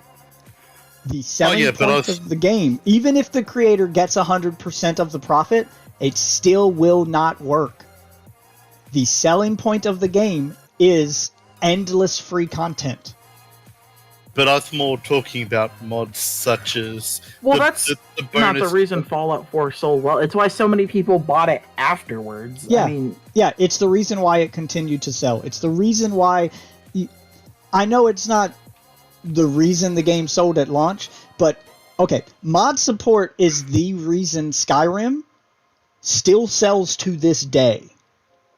That game would have died a long time ago if it didn't have mod support. Skyrim wouldn't have become the meme it is if it didn't have mod support. And that mod support wouldn't have carried that game to meme-like status if it wasn't free. Those two things cannot coexist, is what I'm saying. People don't want paid mods. Because mods created by other people should be free. The only way, and this is how it works right now, the only way paid mods works is if the paid mod is optional. Paying for it is optional. Where you can click a button. Back to the creator. Yep, you can click a button to support the creator if you choose to, but you do not have to. That is the only way.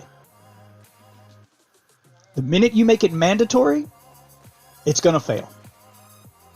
Period. If they added that button to Mario Maker, support a creator button, so you can give a little kickback to somebody in Mario Maker who spent hours making an entire Mario Maker world for you to play on, and it was optional, people would probably press that button and it would be fine. If you forced them to pay to play a Mario Maker level, the game would die.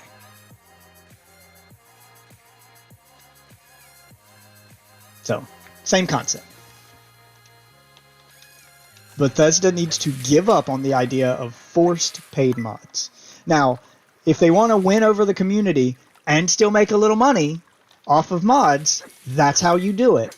Put in a support a creator button in the game, keep mods free, but say you can support them, and you know what? You could even do it as a reward system, where if you support enough creators, you get reward points that you can then redeem for free stuff from Bethesda's store. And Bethesda, since they're handling the transaction of you donating money to that creator, they get to take a little cut off the top. But it would have to be They optional. could just openly tell people too, like that they're taking money off the top. Yeah, they'd that's what I'm probably be saying. fine with it as long as the you creator would have gets to- more money. Right, you would have to be honest about it. I'm not saying hide the fact that you're skimming from the top, but make that the selling point that, hey, we're gonna put in a system where you can donate to a mod creator if you want. We'll host their files, we'll add them to the game, we'll support their mod.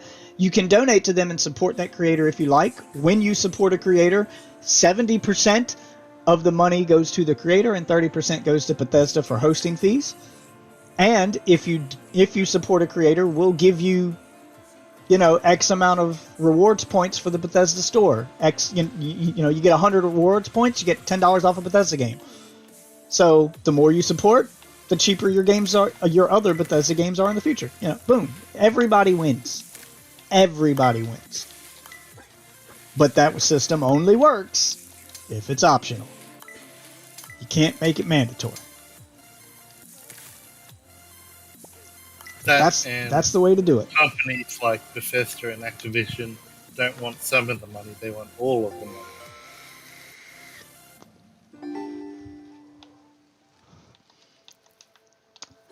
Yeah, I mean that's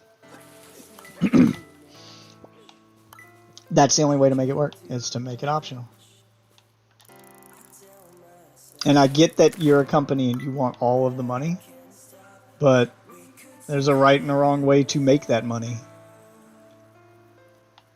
Sometimes you got to give a little to get a lot, You can't just take and expect to make profit forever. Eventually you got to give something back. You got to give a little. You got to run a promotion or something. You got to give a little money back to make the people feel good, and then they'll give you their money back. And you'll end up making back the money you lost. But sometimes you got to take a loss. That's just business.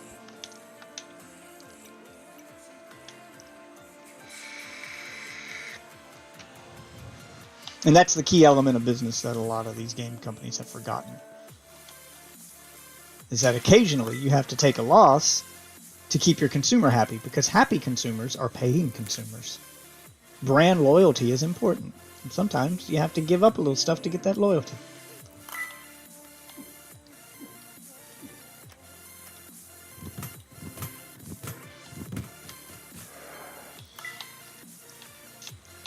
So, I hope Starfield does support mods. I don't expect it to at launch, but I'm sure it will eventually. Even if it's not officially supported by Bethesda, if it's on PC, the PC gamers always find a way to add mod support to a game, even a game that doesn't have mod support, They always find a way to mod games. So that's always going to happen. I just hope that Bethesda's smart enough to enable mod support and to keep it free, to not try to monetize it.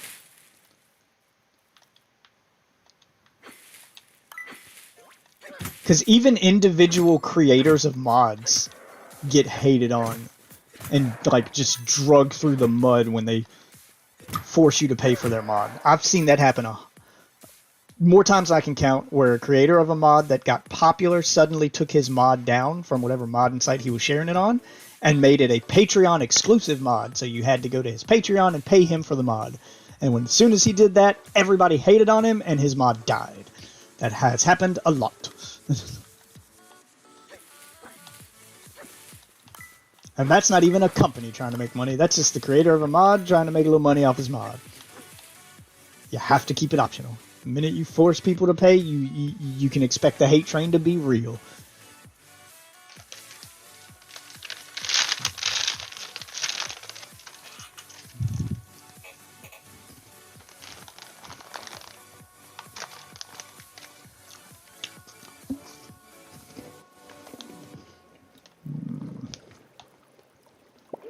So are you going to give me any hints on where to find this compass? To find a compass to make your way through the maze-like woods.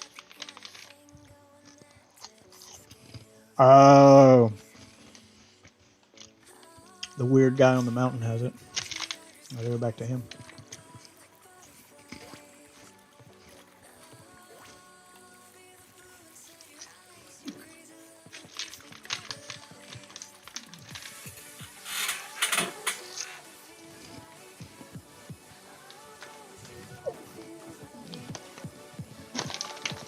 But I'm liking the new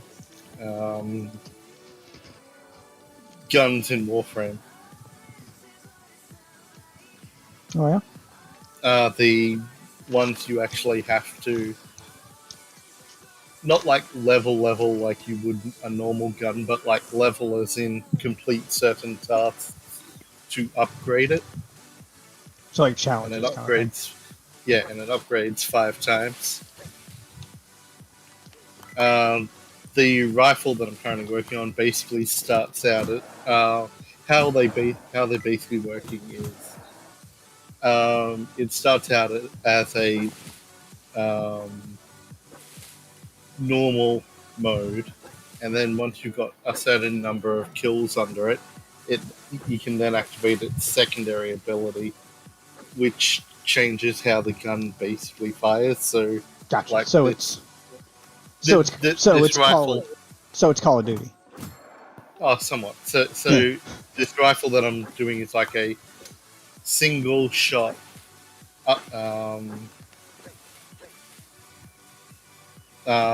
semi-automatic. So one click, one shot, Right. and then once you've got the gauge filled up, and you activate its secondary mode, it turns into a full auto Gatling gun cannon, Okay. which just mows down enemies. And the other good part about them is these upgrades. Basically, you have a selection of one of 3 choices on how you want to actually upgrade it, which you can then go back later and change. Free of charge, basically. Yeah, it should be. And but yeah, see, one path is basically tailored to status. One path is basically tailored to headshot criticals, Okay. and I forget what the third path is. But yeah, I'm going this status route, mainly because the final stage upgrade is you have a 50% chance per shot to deal 2,000% extra damage on a non-critical hit. And it's a Gatling gun, so per shot, and you're firing. Yeah. Yeah.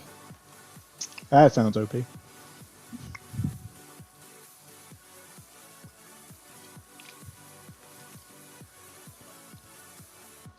So unlike past guns, or all my other past guns that have basically been built for critical hits, this one is being built for status. Oh, good. I don't have to pay for it. He just gave it to me. Alright, now I can go down to the woods. So yeah, there's a primary, which is what I'm doing at the moment. There's a secondary, and there's a melee, which I haven't got yet.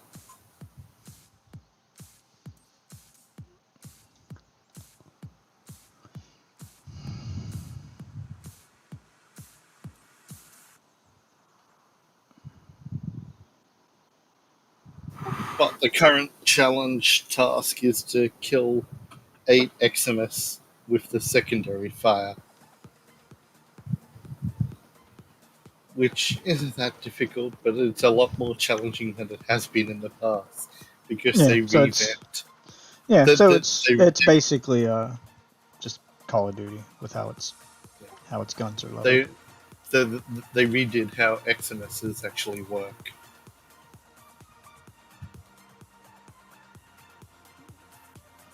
And then now actually also a threat at certain levels.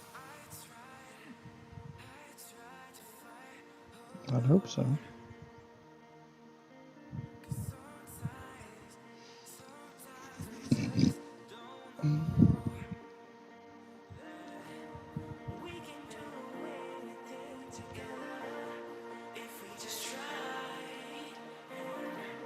There's been quite a few times I've had to disengage from a fight and actually re-engage because an Eximus showed up in the group.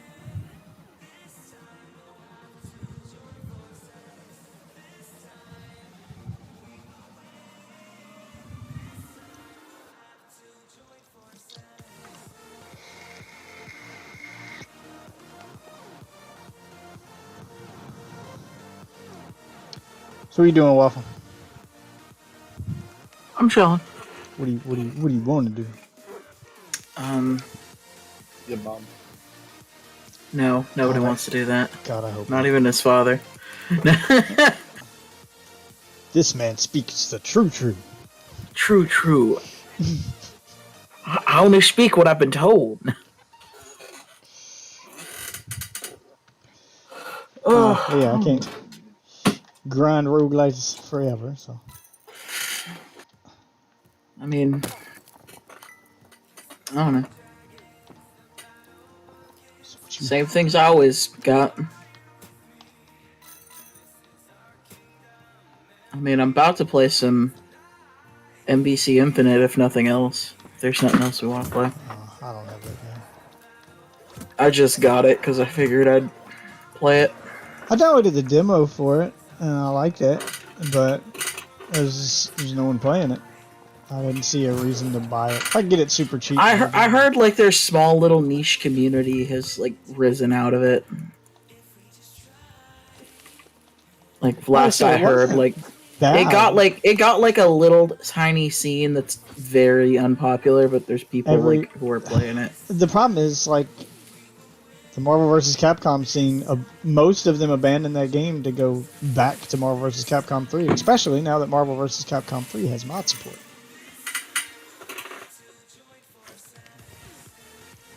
So people are modding in the characters that they want from Marvel vs. Capcom 3.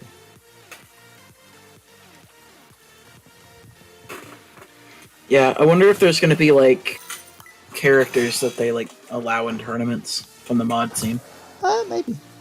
Depending on how balanced they are. I think that's the whole reason a lot of these mods are getting made, is people are trying to make balanced, tournament-worthy characters modded into the game to keep tournaments interesting. Looks interesting. I'm on board.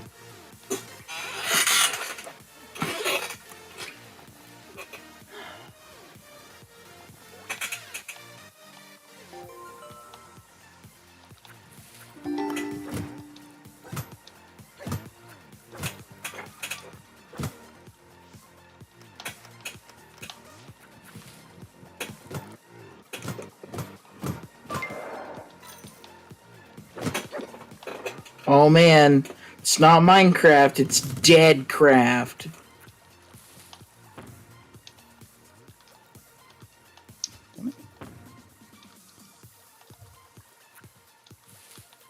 Oh, they're doing a new Sonic game? Oh yeah, the open world Sonic game. It's called Sonic Origins. I don't think that's what Oh this is. no, that's not a new game. That's not a new game. That's just a HD upgrade for the original 3 games. Yeah. Oh, then why is it fucking a pre-order? That should just be like released as announced. Because they want money. Yeah, that's just Sonic 1, 2, and 3 with HD upgrades and a few little balls. It better be 3 and fucking Knuckles. Yeah, It is like free. that's the big selling point to this, is you can now play Knuckles in Sonic 1, 2, or 3. Play Well, Knuckles in all Sonic 3 three of and them. Knuckles actually have like a Yeah, yeah, there's an combination actual- thing. Yeah, there's an actual reason to play Knuckles in Sonic 3, but that's what I'm saying is they've made it so that now you can play as Knuckles in all 3 of the games, not just 3.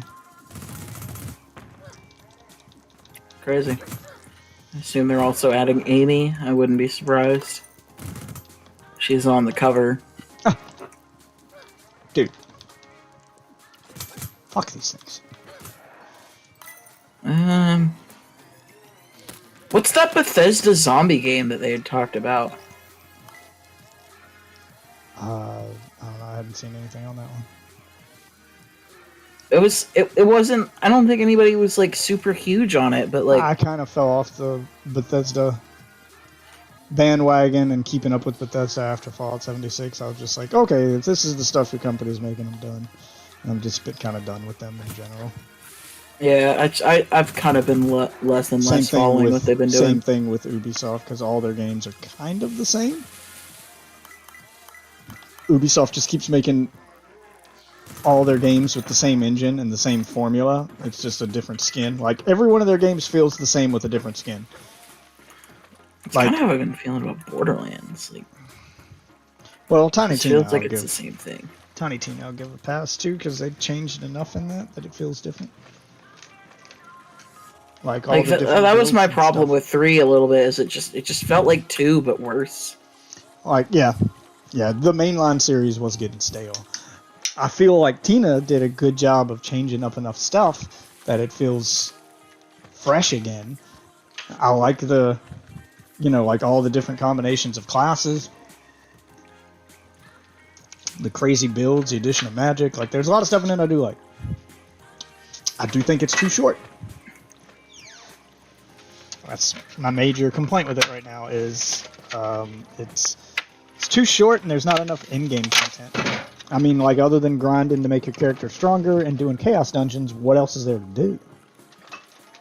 Yeah, it's like There's no real in-game content other than just at least get like new guns. Borderlands 3, you could like you could go back and fight all the bosses, and then they added yeah, one like they raid. need more in-game content. They need more like in-game arenas and dungeons and.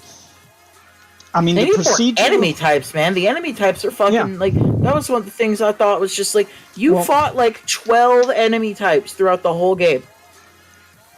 Like half of them were alright, crabs. maybe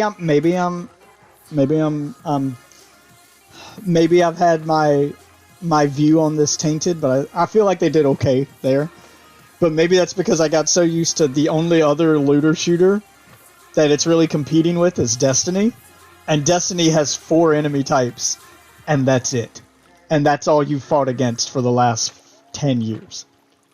Well, like you were even saying, it just feels like all the enemies rush at you. It's like Yeah, their designs are yeah. different, but There needs to. That's what I'm saying. Is there does need to be some variety in their tactics, but at least they all fucking look different. Destiny 2, it's the same 4 fucking character models over and over. They palette swap them or occasionally put different armor on them, but yeah, Destiny 2 has 4 classes, which all have like one grunt that you fight the whole time. You're either fighting Cabal, Vex. I'm sorry, it's only really 3 classes. There's Cabal, Vex, and Fallen, and then there's the Taken. And the Taken consists of solid black versions of the Cabal, the Vex, and the Fallen. It's just the original 3, but made black. oh, it's like the fucking Void, fucking Yeah. corruption. Yeah. Except at least fucking the Void has like a couple different enemy types that they throw at Nope, you that these are are a these little are the unique. same. Like, that has been my problem with Destiny 2 forever, is that they have released expansion after expansion after expansion, and still no new enemy types. I mean, there's new bosses, but that's it. It's still the same 4 enemy types over and over and over. And with every They're new just dark and itchy.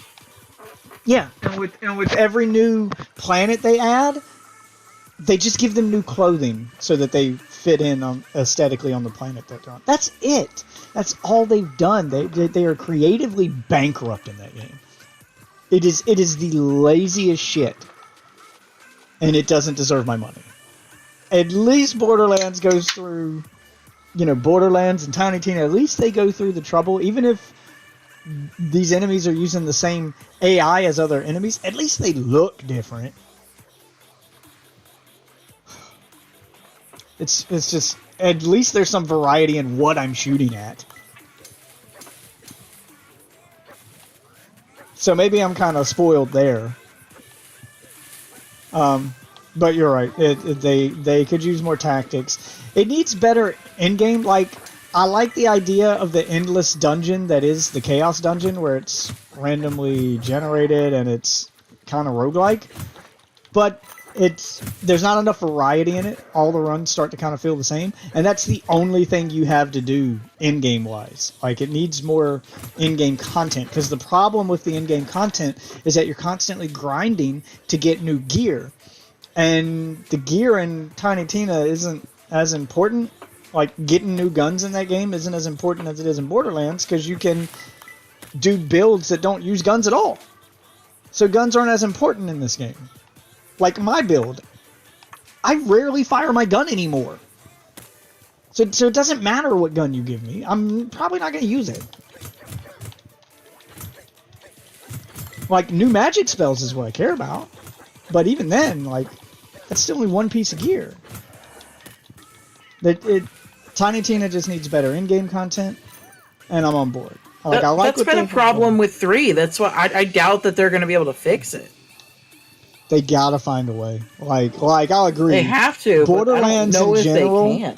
Borderlands in general has had an in-game problem since 2. Since 2 became this hugely popular thing, that's the one thing that always kind of kills those games and keeps people from playing them for any length of time is the in-game. You eventually just get burnt out on the game and run out of stuff to do. It needs some kind of in-game that will either take a really long time to beat, like the rifts in, which they kind of tried to do with the Chaos Dungeons, like the rifts in Diablo, or some kind of procedurally generated thing that. The problem is the rifts in there. It's like you don't have to do anything, and at all. Like, you don't have to, they don't throw in, random boss fight rounds. Like, you choose where you fucking go, and that's fine. They need to mix them up more and add more variety to those dungeons. There should be a chance that even though you pick a room, it shouldn't be that. There should be a chance of that happening. So one of the best, there needs to be more modifiers in there to give it more of a roguelike feel, but I thought one of the best in-games I'd ever played in a game like this was sadly from a game that I need to go back and revisit because it was buggy and just wasn't very good at the time, but the in-game was on point. Was Wolcen, which was a Diablo 3 style game. But the in-game to that is after you beat the game, it activates a second story.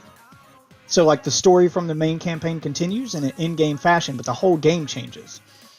So you beat the main story of the game, and then you go back to your hub town, and it basically becomes a city builder, where you're given mission after mission after mission to upgrade the town and keep expanding the town, and there's a lore behind it. You're rebuilding the town after the aftermath of the final boss battle. But you're left rebuilding this town and building it up into something more, and you have to just basically grind to get resources and stuff to build stuff, but it gives you something to do. And it had a lot of variety in the content that you had to do to upgrade the city. And upgrading the city would make your character stronger, give you bonuses to this, and this. So, and you could upgrade it in the order you wanted to upgrade it, and they gave you access to new stuff. I kind of thought Tiny Tina's was going to do that. Because halfway through the game, you upgrade the city once. So you've already done it once during the main game. And you kept kind of doing it during the game with Brighthoof, and then at the end of the game they give you access to the castle, and I thought that's what that was going to be, was access to the castle would give you access to the whole kingdom, and you could start upgrading the kingdom and start expanding, and the story even set it up so that Wonderlands is this place where you get to live in control now that you've completed it. That was the whole reason you fought the Dark Lord, the Dragon Lord. They had it set up perfectly to do that, and then it just didn't do it. It's very disappointing. I thought that's what it was going to do.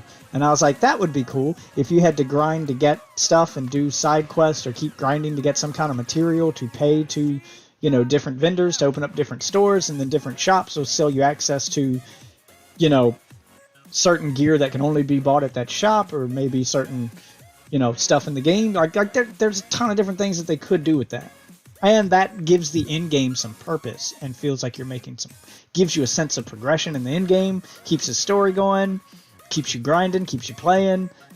It solves a bunch of problems that Borderlands has, if they would do that. So, you want my 2 cents? There's my suggestion for how to handle your end game. Because just That's even my problem with Diablo. Just grinding rifts and challenges, I get burnt out on that. I need to feel like I'm making some progress game-wise. And seeing the city become better as I'm progressing through the end game feels like I'm playing a second campaign. It gives me a sense of progression, so I don't feel like I'm just wasting my time grinding.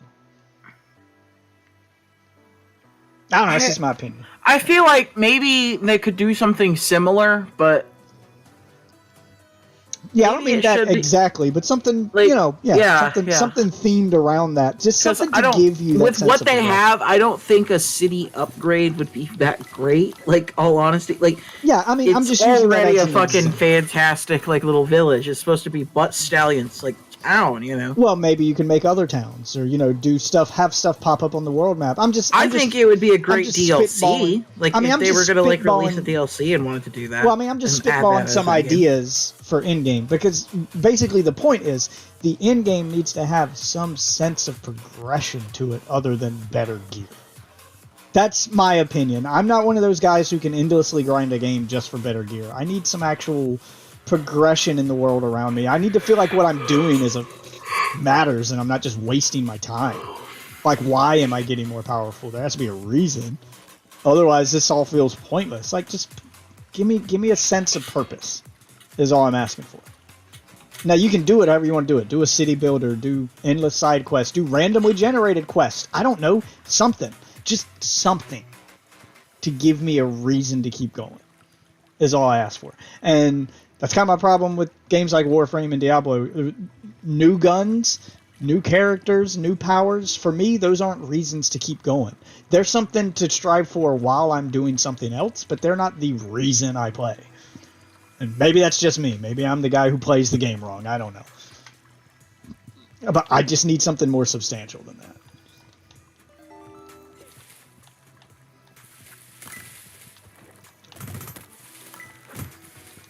I feel like that would be the best way to handle Borderlands in-game problem.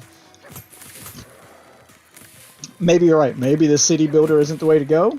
I just use that as an example because when Wolfson did that, I did not see it coming at all, and I loved it. It was perfect. It made perfect sense story-wise.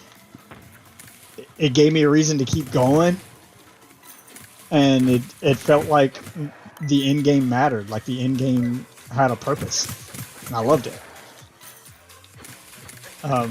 So I was using that as an example, but Borderlands has already mastered the randomly generated gun thing. I don't see why they couldn't use a similar system to do randomly generated side quest, so that you could just keep picking up quests and doing new quests over and over. And those quests could just have random objectives that have you going all over the world of Wonderlands. I think it'd be interesting to see. It'd be hard. The only part about that that's hard to do is you have to give dialogue to the NPCs. And it's hard to do randomly generated dialogue to match all those randomly generated quests. That's also voice acted. Like, you could do it with text. But voice acting means you'd have to record thousands upon thousands of voice lines for each NPC to cover any of the thousands upon thousands of randomly generated quests you could be given. So that's the only real problem I see there. You could take the missions from a like. I guess this wouldn't be very fantasy, but from like a computer. There you go. So like all like the person who's sending you these quests, there's like a Yeah, quest that's what I'm saying. Is helpline. you could do it with text. Maybe they're sending you. It's a quest helpline. People who need quests all over the Wonderland send their quests here.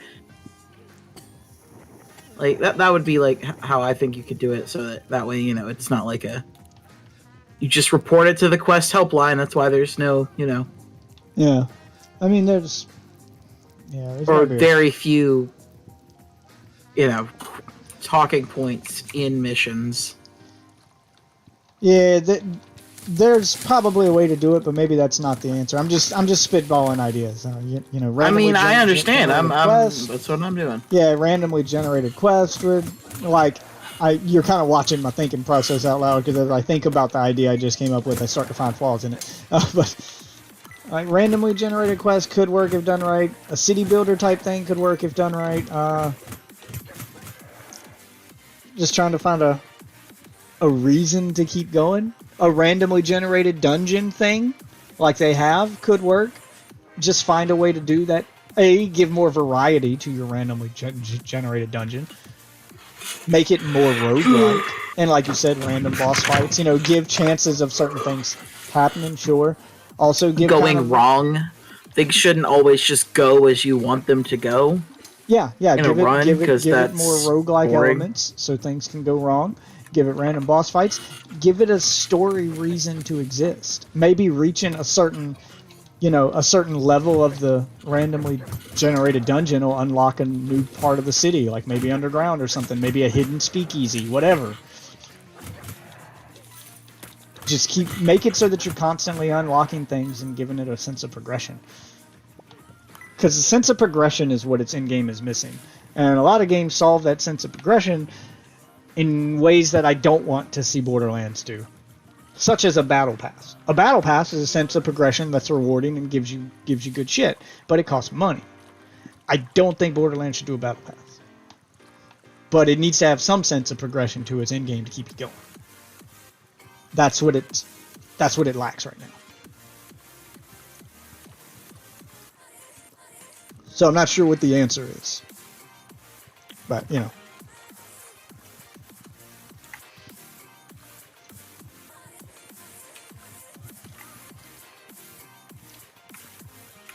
So, I've got ideas, is what I'm saying.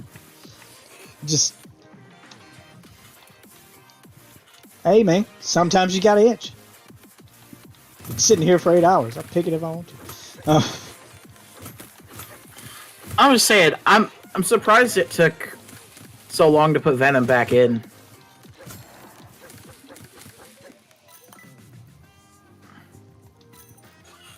Venom? Yeah, like Venom was added in Infinite. Oh, I didn't even realize he was added in. It's because now he has movies and stuff to promote. That's my only other problem with Marvel stuff in video games now, is it's always focused on what thing are they trying to promote, not what thing the fans want. Basically, if the character has a movie coming out, or a TV show or something that they can monetize off of the popularity of the character, or to keep that character popular, it gets added to the game. Like, you haven't seen Blade in anything in forever, but now that Blade has a new movie coming out, expect to see Blade start popping up in games now. Expect to see more Blade. Why? Because they got to keep a hype train going. People have wanted Blade in a lot of things forever, but we haven't got it. Expect to see Moon Knight stuff. Yep, expect to see Moon Knight. You hadn't seen Moon Knight. Ooh, and then they give fucking Venom a skin for Anti-Venom. That's cool. I miss Marvel Heroes.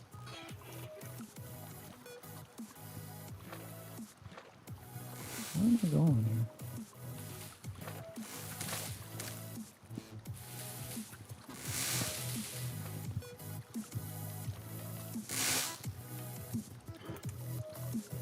Yeah, like I said, you're going to be seeing a lot more of a bunch of characters.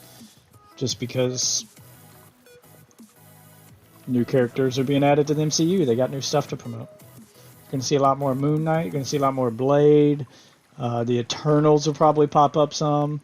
If they're going to keep going with Please that don't plot make line. the Eternals pop up.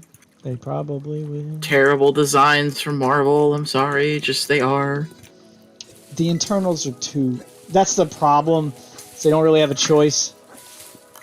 The Eternals are too important plot-wise to ignore. Even though their movie kind of flopped and they've been kind of a failure, you can't just ignore them like you did with the Inhumans.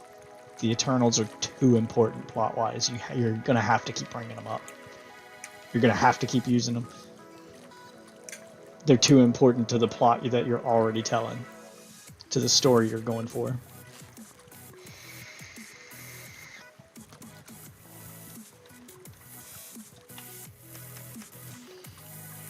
If you're gonna keep going down this multiverse path, yeah, the Eternals are important. Majorly important to that whole plot line.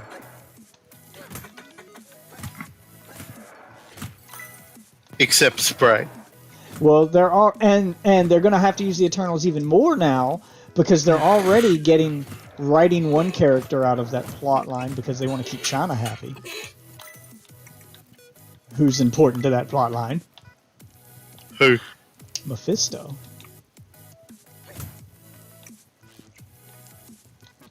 They are just refusing to do Mephisto. And I know why. Because China.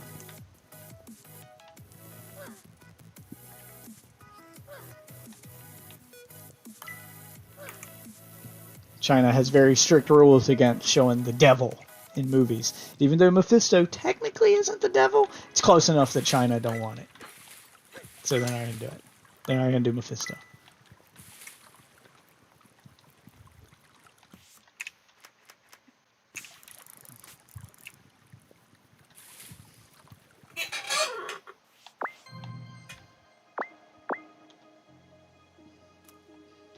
So they find a way to get there, and there.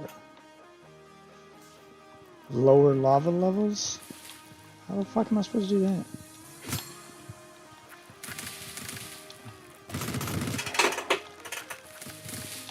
Ow.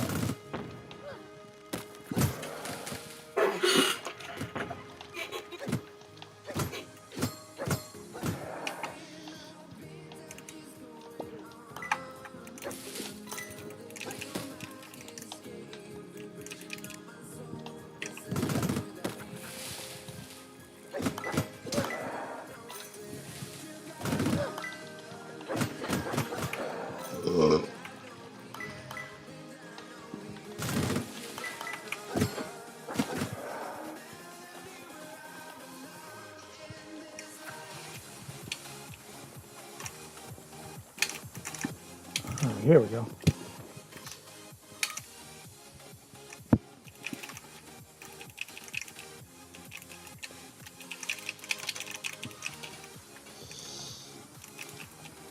Oversized buttons. Ah, I need Wow, this feels just like Marvel 3. what? Infinite? Yep.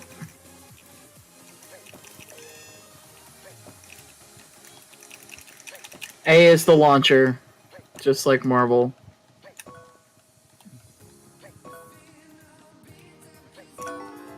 I imagine it's probably a little easier to do combos and stuff in Infinite. That seemed to be Infinite's big selling point with the addition of auto combos and things like that.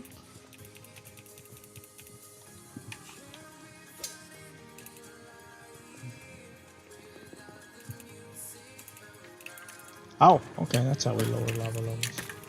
Have to go through all these towers. God, this game's so good. If you miss old school 2D Zelda, this game will get this your fix right here.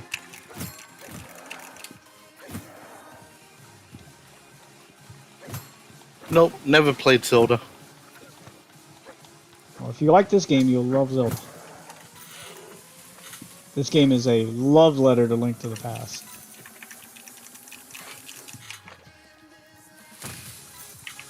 I thought every game that basically resembled Zelda was a love letter to No, Link to the this Past. game has the same items, the same attacks, everything.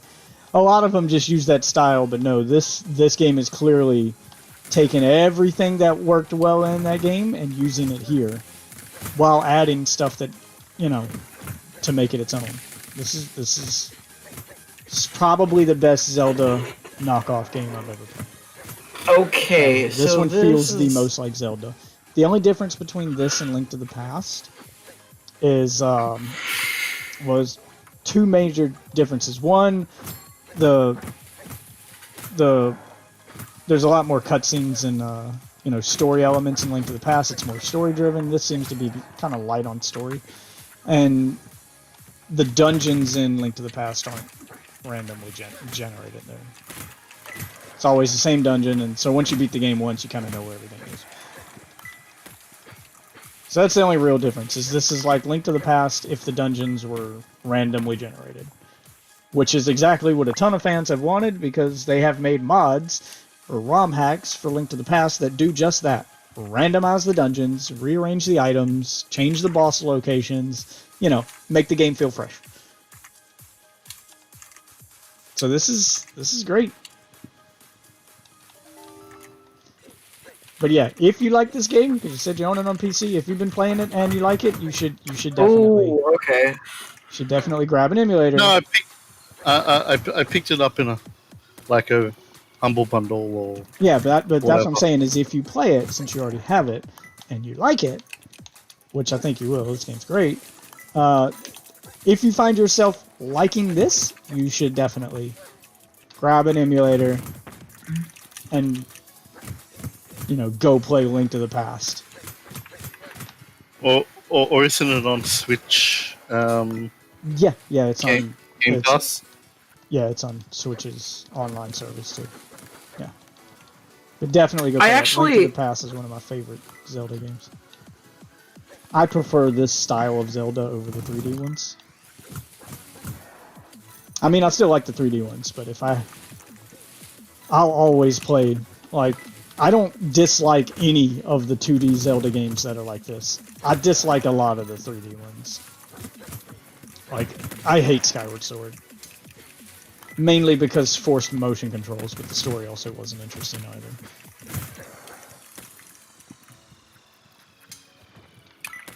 Yeah, Skyward Sword sucks balls. Even on the Switch, it still forces you to use the motion controls. And I hate it.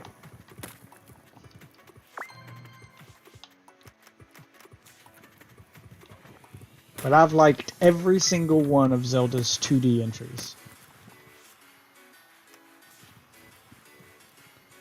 How am I supposed to get over there?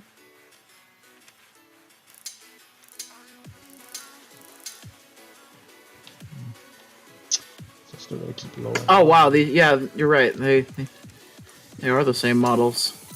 Yep, exact same models. They haven't changed anything. They cut a lot of corners in that game. I remember that being the big complaint about it. I don't know, Hulk looks different. I mean, they gave some of them filters and they touched them up a little bit, but they are the exact same character models. Well, I guess yeah, they're like different. It's like a different style of like the models like just look different because of that fact. Like a lot of them, they put like a cell shading filter over it, or they changed the textures, kind of deal, upgraded the textures a little bit. But it's the same models. They didn't make new character models. They look roughly the same as they did, and it wouldn't have been so bad if the new characters were made to match that style. But there is a noticeable difference between the Marvel vs. Capcom 3 style characters and the Marvel Infinite style characters that are new to, you know, being in 3D.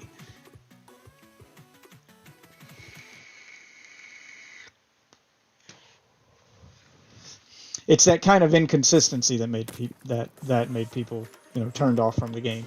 It makes the game feel cheap. It makes the game feel cheap and Yeah, there's lazy. And makes probably a people not wanna video play it. still up of Chun-Li Oh yeah, pre-launch. her original character model was just. It was the character model from Marvel vs. Capcom 3 just pasted into Infinite, and the filter or whatever they used on her to try to upscale her didn't go well, and she looks horrible. They had to go back and change her. Like, they did actually update that character model. But yeah, her original character model pre-launch, whoa, it was rough. It was But like, the problem is that that's what they chose to actually show people. It's like, yeah, it's a bad first impression, a very bad first impression. And it's not to say you can't recover from a bad first impression, because this was the equivalent of the first Sonic movie trailer. Only the Sonic movie took that criticism to heart and fixed it. Capcom did not have the same kind of response that the Sonic team had. Instead of admitting that it looked bad, their initial reaction to the fans being mad at Chun-Li was that there was something wrong with the fans. Their reaction wasn't great. They eventually fixed it, gave up and fixed it, and admitted that they made a mistake. But Their first reaction, not great. Oh, speaking of bad first impressions and bad reactions, have you heard that Diablo Immortal is coming to PC? Yep. Yeah, I did. Not shocked, actually. No, no, am I. I called that immediately after the announcement. I was like, "Oh, they're gonna have to put that on PC if they want people to play it and take it seriously." And that's exactly what they've done. I called this years before it happened. Like I immediately knew that was gonna happen. It was God damn it, no. It was very clear from the reaction the fans had at E3 that a mobile only Diablo game that was mobile only would not work. And that the only way that anyone's ever going to take the game seriously is if you release it on something other than just mobile. You can have your mobile game, but you better have it somewhere else too. And that's what they did, which is great. That's what needed to happen. Which, good job, Blizzard. That means now I'm going to play your game. I will now play your game. I will give Diablo Immortal a try now.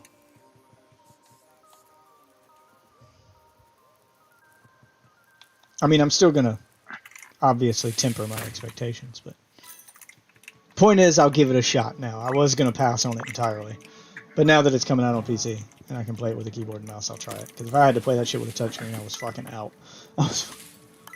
I mean, I think it's one of the. I think it's one of the games that probably could actually work like with a PC and mobile version. I mean, if a battle royale can, why can't a mobile version work? I agree, but that was kind of the point: is you have to have something. You can't just do mobile. You have to have it. You have to have a PC version too. I mean, Fortnite works incredibly well as both a PC and a mobile game. All right, credit where credit is due to Fortnite and its crossplay. Fortnite runs on everything. You can pick up any system you own. Any system you own. You can pick up your phone, you can pick up an Xbox, you can pick up a PlayStation, you can pick up a Switch, you can pick up a PC, you can pick up a goddamn toaster. Fortnite will play on everything, and it's not a separate version of Fortnite for mobile like Apex or Call of Duty. Nope, it is the exact same game with your same account that you played on everything else. You can literally just pick up your progress on Fortnite wherever you go, on whatever device you have within arm's reach. And that is a great feeling and the best thing that they've ever done. That's probably one of the best things ever happen in gaming, period. More games need to do that. The ability to just pick up my, play my game anywhere on any device. Yeah, if I want the full HD experience, I'm gonna play on my PC. But if I happen to be away from my computer and I wanna play it on the go, it's great to have that option. It's great to never feel like I can't play my game when I want to. I did come through here already. Especially games that are grindy and expect you to be games that are trying to be a live service and expect you to play them forever. They should have that ability to keep you playing no matter where you're at. So, Fortnite is the only game I have on my cell phone. It's the only cell phone game I play. And that's because it's not a mobile game. It's the full version of Fortnite. So I don't have to put up with any mobile game monetization crap. I get the full version of Fortnite. Yeah, that's important. The only other games I play on my phone are emulators, so they don't really count as mobile games.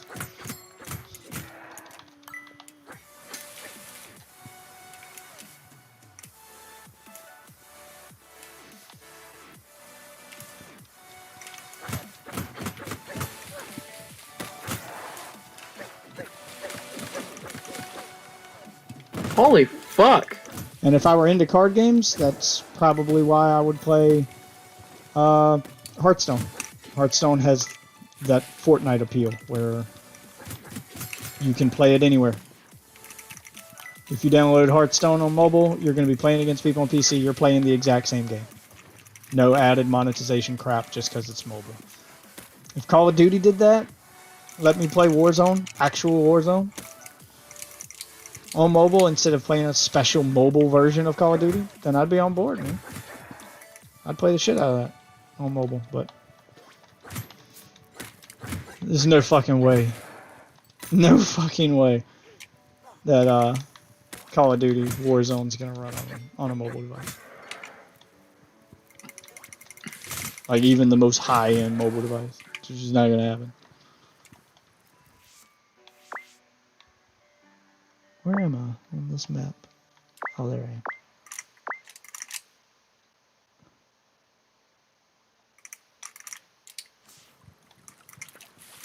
Ow. Ow.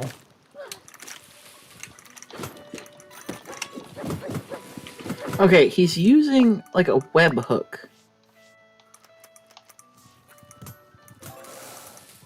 Or like a web grab, and I don't know how to do it. Web ball.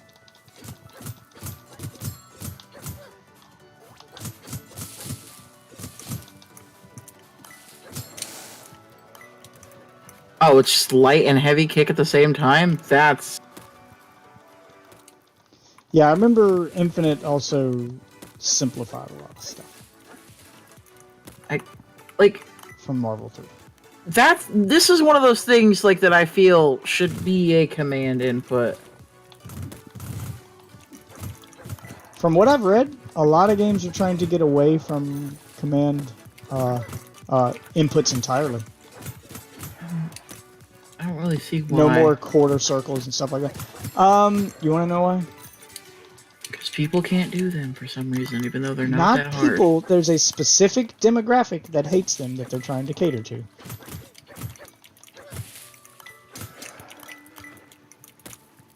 Children, people, I don't know. Asians. Why do Asians hate quarter circles? They're the ones who invented the shit. Don't know why, but they hate them now. They did a poll,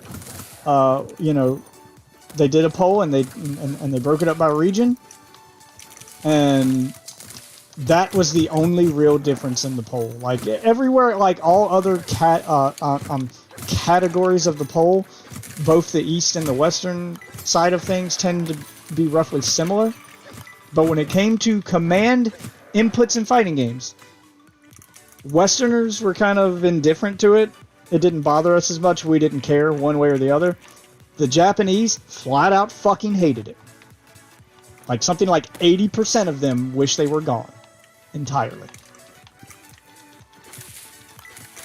Like 80% of the Japanese voters on that poll said that that would make or break their decision to buy a game.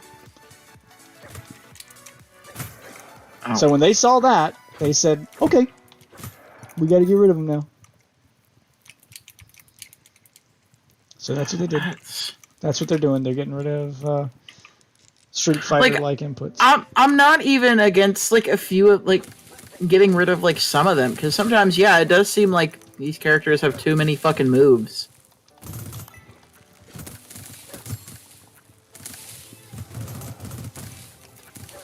I'm on the opposite fence.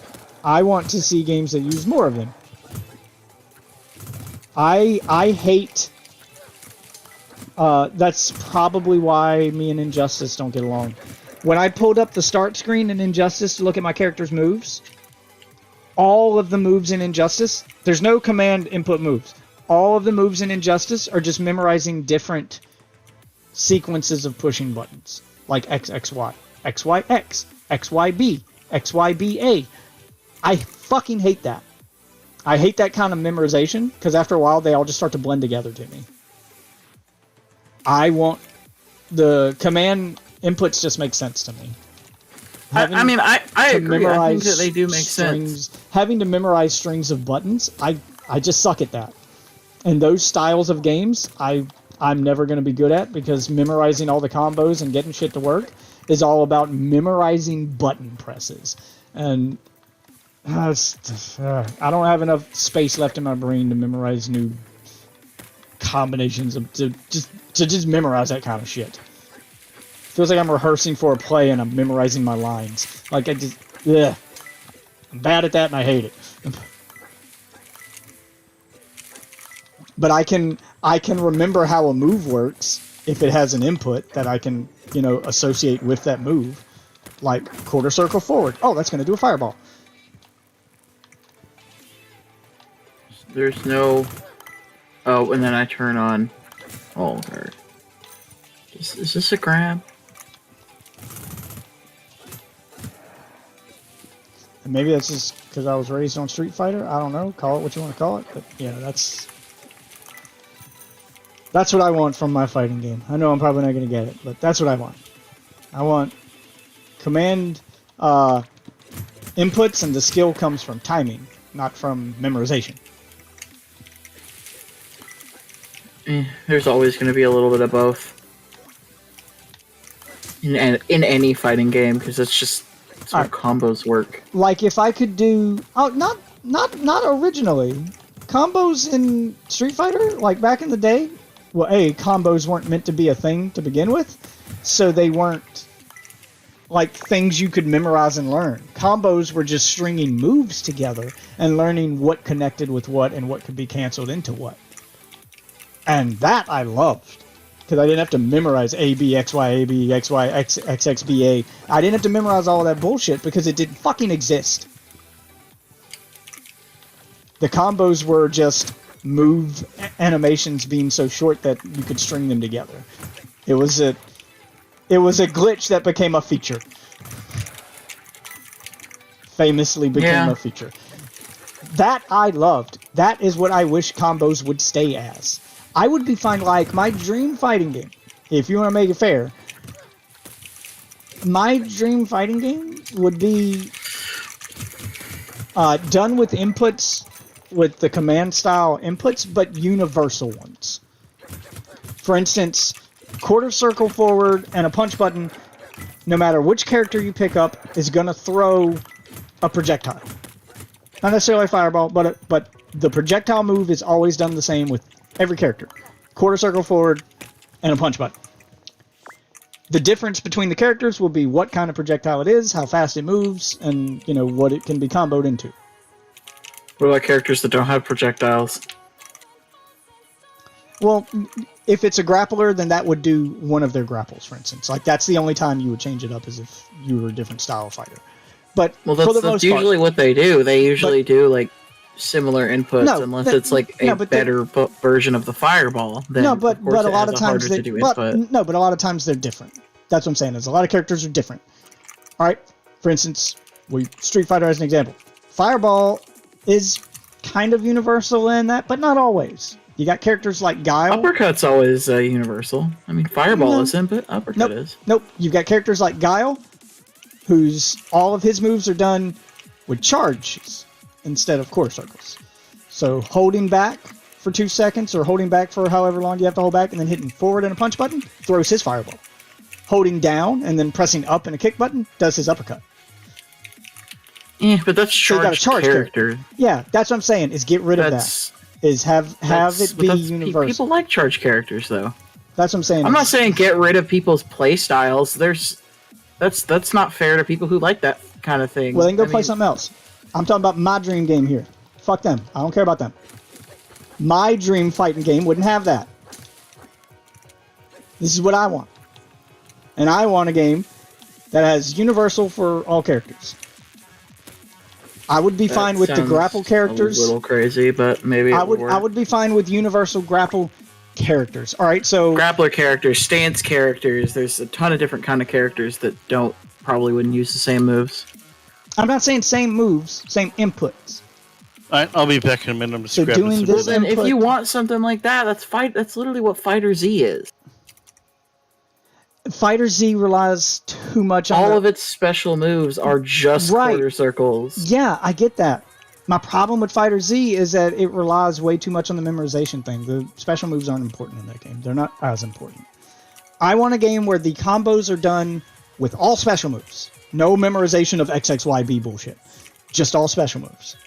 You can start a combo with a quick jab or two, but the combos are stringing together special moves and then a couple of normal attacks between them if you really want to get an extra hit or two in. Like, I want that freedom of being able to mix up things the way I want to mix them up, and, you know, old school Street Fighter 2 style, where the combos were done manually.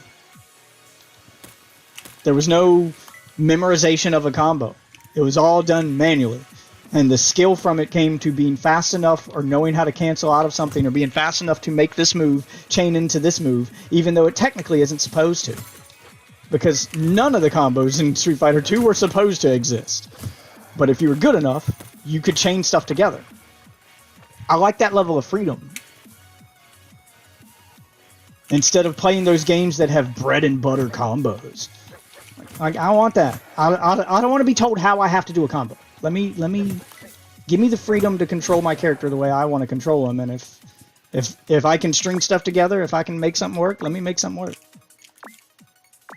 Give me that level of control over my character where I get to pick how he, you know, I get to do the moves I want to do, and if I can string them into combos, great. Let me, you know, I just hate memorizing buttons to do moves. Like, I don't want to memorize XXY does this move in Justice, or XXB does this one, or XXYX does this one. That's not how I want to do moves. I want to do the quarter circle moves. I want to do the command input moves, and then start stringing together moves. Like stringing, you know, a hurricane kick in Street Fighter, stringing a hurricane kick into a fireball, and then canceling out of that animation and stringing it into an uppercut. You know, that kind of stuff. I'm just not good at memorizing the button presses. And every time I get a game that wants me to do that, and I go through its training mode, and it's training me to just memorize button presses.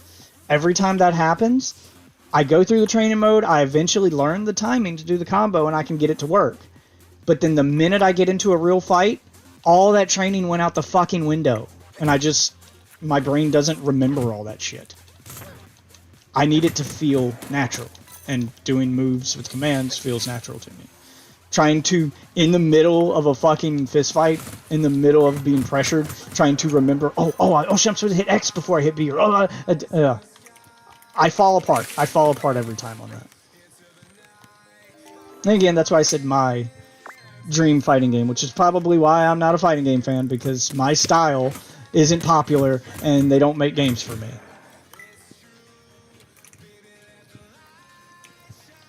I'm not their target demographic. I'm not somebody that they make fighting games for. So, it's fine. I'm just not ever going to be good at fighting games, I guess, and I'm not a fighting game fan, I guess, because I don't like what fighting games are, and they're not going to make one for me. So, I'll dick around with them and mash buttons for fun, but that's it. I don't really care too much. That old school Super Nintendo style of combat is never going to come back, and I'm never going to get that again, and I've accepted it. That's what I want, though. I want that old school stuff back. Go back to the Super Nintendo days. I want to take it all the way back. But I get it. That's not what people want anymore. Ooh, fucking fingers hurt. Ugh.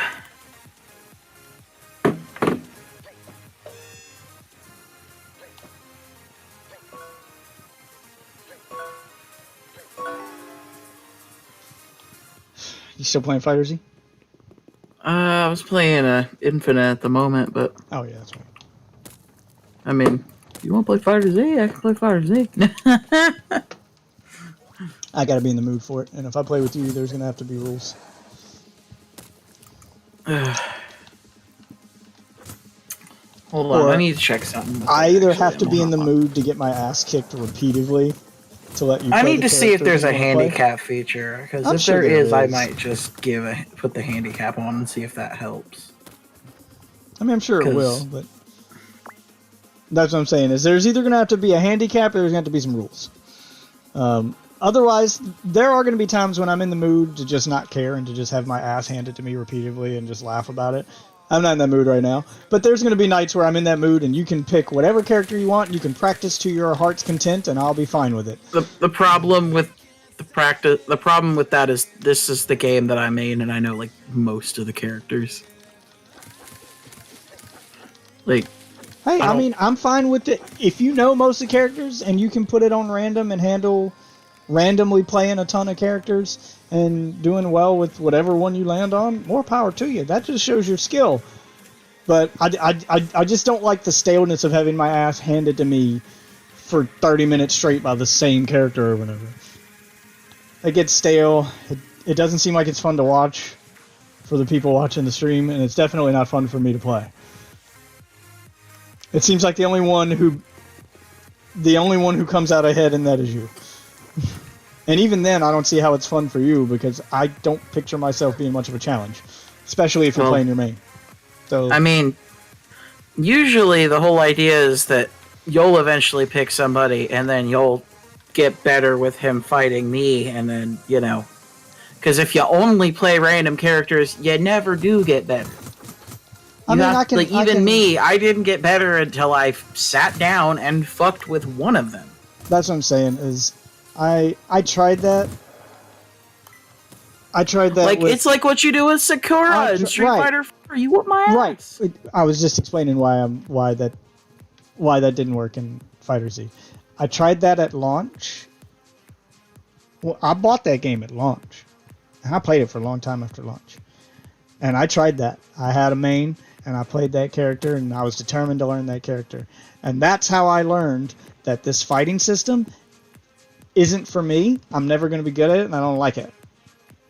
So at that point, I stopped caring about getting good at that game because I'm just never going to get good at it, and it has nothing to do with the characters. It has to do with the style of fighting system that game has.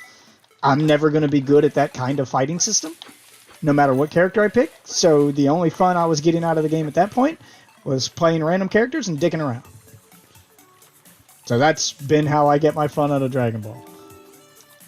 I'm good with Sakura and Street Fighter because Street Fighter has a style of fighting system I enjoy and I like, because it's mostly that old school command input style method, where that's where your combos come from, and that's the style of game it is. And Street Fighter has slowly been getting further and further away from that with each new entry, which is why I'm getting less and less interested in Street Fighter as time goes on. Because I was raised on fucking Street Fighter 2 and Street Fighter Alpha and those games where it's all command input stuff and timing. And games seem to be getting further and further away from that. And that's the style of game I like, and those games are getting harder and harder to find now. And that's There's one that's literally just that. Hold on. which one? Because I that's gotta look it up. probably what I'll play. I guess that's why I get into Smash Brothers, because Smash Brothers is basically all that. Because Smash Brothers doesn't have any combos that are AABA. Smash Brothers is all special moves and how you use them. And that's why I like Smash Brothers. I could probably spend time getting good at Smash Brothers, and I do play Smash Brothers when I'm not streaming and try to get good at it. And I'm getting better. I'm learning how to block properly, and I'm learning all the It's little... called Fantasy Strike. I haven't played that one yet, but I'll try it. It's the whole idea is that there basically is no combos. You play footsies whole time, Okay. and each hit that you get on your opponent takes away a chunk of life. And you have like 6-7 chunks. Okay. It's interesting. I think it's boring as shit. Interesting concept. my I'm take. not sure I like the chunk thing, and every hit being exactly the same amount of damage. Like, it sounds like I like how the combos are done, but I don't like that element. Sounds like there's some elements of it that I'm not gonna like. Like, I don't like that everything does exactly the same amount of damage. Like your life bar being chunks. Like, I don't know, that sounds weird. Yeah, and the characters are dumb. Yeah, see, that's what I like One of them's about. called Wind and Lightning. One of them's called Fire, Water and Patience, Time and Clockwork. Like, these are terrible character names. Ninjutsu, Paint, Martial Yeah, they Arts, sound very generic. Stone Golem, Yeah, it sounds very generic. Justice and Ghost, Gambling Panda, Sword. Yeah, they sound very generic, but I mean, I like the idea of the fighting system where it's all command based, but I don't like the idea of every move being exactly the same amount of damage, because that was one of the like best things of something like Street Fighter is if I could, string together some weird shit that it's hard to pull off because of the timing, I get to do more damage. If I do a stronger version of the attack that's slower, but I manage to make it land as part of a combo, it does more damage. The damage was related to. Never mind. There is no command input. Oh, never mind. It's one of those that has no command input. You can do the super with one button. You can do the fucking throw with one button. You can do regular attack. Oh, and jump is a button. Never mind. No. I'm out. I see why I did never. Yeah, I forgot. Because it is so fucking tight with its shit that it literally is boring.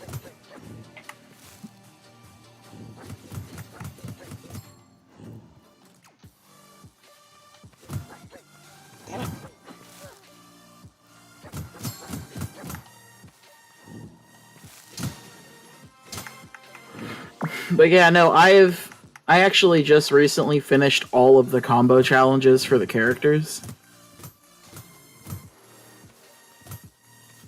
In Fighter Z, like that's...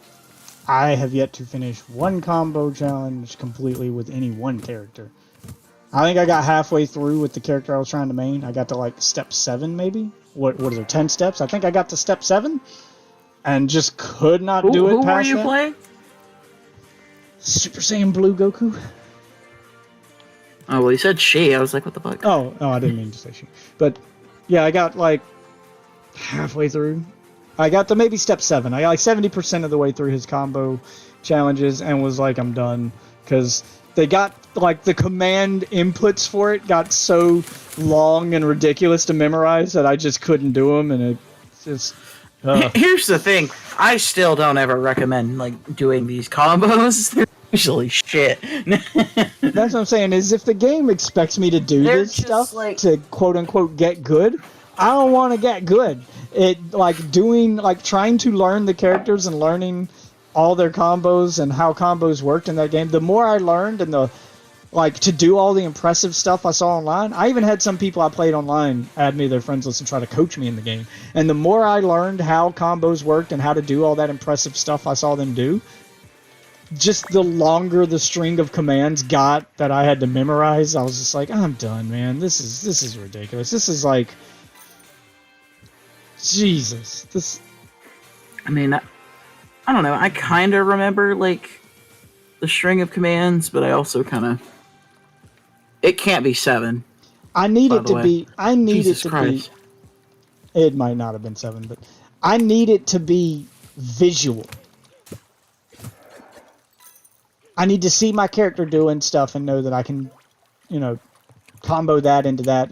I can see him do things and know what I need to do next without having to memorize this long string of button inputs. And most of the games I played, that's what it was. Long strings of button inputs. And the more impressive the combo got, the longer that string of buttons got that I needed to memorize. And I am out at that point.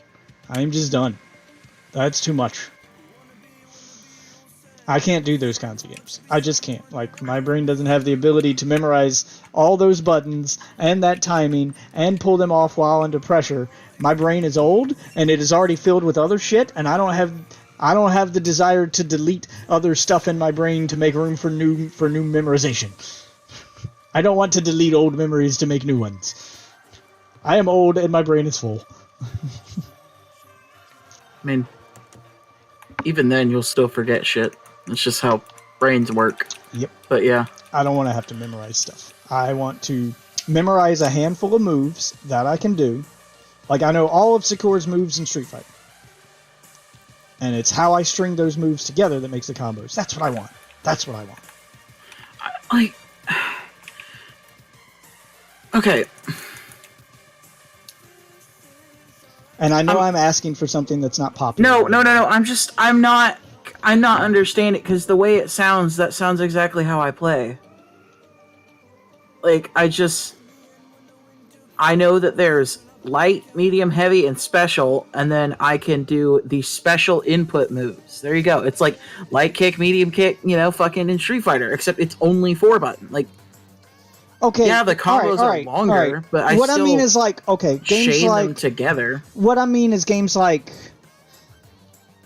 all right, games like Fighter Z or games that have maybe I don't know if Fighter Z has it or not, but games that have like an opener and a closer to their combo. So I need to do this move to open up a combo, and then I have to do stuff in the middle, and then remember to close the combo. Like, I'm not good at juggling. I'm not good at things that require me to do a thing first before I can just start doing the combo. And then do a thing to end the combo where I don't get the damage. There's games that do that. I think Killer Instinct lies pretty heavily on that, and that's why I kind of got into Killer Instinct. I like doing Mortal the moves. Kombat, Yeah. Street Fighter. Street Fighter doesn't do that. Street Fighter doesn't require you to do a specific opener to start doing a combo, and you don't have to close your combo with a specific move to get the total damage. Street Fighters just do the moves. I know Killer Instinct had a specific opener, and then you could do whatever you want in the middle, and then a specific closer. And you have to do those two things to get a full combo. And if you don't get the full combo, you don't get the full damage. And I don't like that. That restricts my gameplay and my ability to just kind of freestyle, if you will. I like just being able to throw moves out and make shit happen. I mean, Like I in said, Street Fighter Fighter, you can't Z. just throw moves out. That's not. Well, yeah, I use the term loosely, but you know what I mean. Like, I don't have to throw out a specific move to start a specific combo. I can, once I throw out, like, it's hard to predict what someone's going to do in Street Fighter because they can chain moves together in any order they want. And something like Killer Instinct, for instance, it's all about memorizing what your opponent's about to do so you can counter it, because combo breaker, because you know what the opener looks like, so watch for the opener. You know what the ender looks like, so watch for the ender. Yeah, But, that's why I don't play Killer Instinct. Yeah, but I'm using that as an example, but there's other games that do that, and I don't like that. I want to, like, for instance, in Street Fighter, I can throw a fireball, and that tells you nothing other than I threw a fireball. You don't know what I'm going to do after that fireball. I could fireball into an uppercut. I could fireball into a dragon kick. I could fireball do nothing. I could fireball just do some regular attacks. I could... Ton of shit.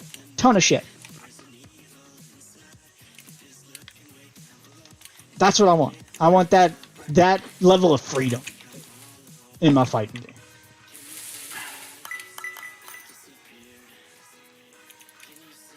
So you want it slow but loose and free? Well, I mean, I didn't say anything about speed. Well, I mean, 'cause But if it's not speed, I'm not getting what the Marvel Capcoms and the Fighter Z's don't have about that. Marvel, all right, Marvel has... You can put anything you want. Well, and Marvel's a little more like Marvel has combo openers. structure. Yeah, but- Marvel has openers and closers.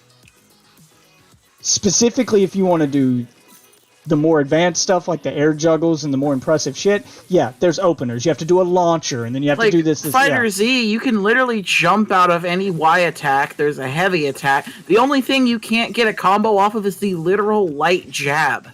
Unless you're jabbing over and over again. I don't hate Fighter Z. Fighter Z probably comes the closest, I guess, but it still felt to me like it relied too heavily on the memorize a string of buttons to do a combo thing. Like, all of its combos feel like strings of buttons, not strings of special moves. And I'm more strings of special moves, string a fireball into an uppercut, into a dragon kick kind of thing. Where Fighter Z, yeah, there's special moves, but a lot of the combos are X, X, Y, X, blah, blah, blah, blah, blah, blah. Kind of stuff. And I know that from going through the challenges of the characters to learn their combos and stuff, and every single combo the game tries to teach you is that. X, X, Y, X, blah, blah, just memorizing button inputs. You get a little more freedom, and you can do some pretty cool shit with just the special moves, but to really get the combos and do the max damage, you gotta do those memorization things again. And I'm just not good at the memorization type moves, the memorization style of gameplay. Right? I just have to memorize a long string of button presses. Like, I even went on Reddit for Fighter Z and for some games to try to learn some combos and to get some tips. And when I saw people typing out combos and stuff, it all just started to look like a foreign language to me. Like, oh, you need to LB, RB, RB, LB into this, into blah, blah, blah. Into I'm like, what? Wait, what? Yeah, like my brain just, it just does that. Like when I'm reading it, my brain just goes, and I don't know what you're talking about now. It's like you're speaking a foreign language to me. I don't know how you can understand the shit in the computer BIOS, but you can't slightly understand. Hey, I'm on the same page. I don't get it either. I don't understand how I can write JavaScript and HTML and I can understand computer language, but as soon as I start reading all those acronyms in a row that I gotta memorize, I have to have a fucking acronym sheet to figure it out. But yeah, nobody gets it within the first 5 minutes. Oh no, I mean I had to sit there and figure it out for like a month. Like, dude, I didn't know what the fuck I was talking about. No, I mean I get the acronyms. Like I get that HP is high punch and LP is low punch. You know, like I get all that. It's just once you start stringing them all together into this long string and the guy's going, do this, into this, and then I'm like, bleh. Yeah, like my brain just shuts off. I can't, it just doesn't click for me. I know what the acronyms mean. I know what he's telling me to do. There's no way I'm going to remember to do that in the middle of a fight, kind though. Of shit in Street Fighter, like it's not as bad. Even in 4, that's what I'm saying. Like in Street Fighter 4, it's actually worse because the pros they fucking do it, and it's all one frame links. So most people can't do that shit. So they'll just dominate 90% of their opponent. That's what I'm saying. Is I don't feel it as bad in Street Fighter, and maybe that's just because Street Fighter it's more centric on doing moves. I don't need to memorize. Yes, there is memorization of combos like that if you want to do real, but it's not as prevalent. Like even if I never memorize a single combo in Street Fighter, I can still combo together special moves. And I can still hold my own against most people. No, I'm not going to beat a professional, but we're not going by professional standards here. I can get online and do online matchmaking matches and not get bodied 9 out of 10 times in Street Fighter. I can't explain why. I don't know how to tell you why. Street Fighter just feels different. It doesn't feel like those games. Those games that start having those long strings of inputs that I gotta memorize to do a combo, those feel different than Street Fighter. I can't explain how. It's a feeling thing, but they don't feel the same.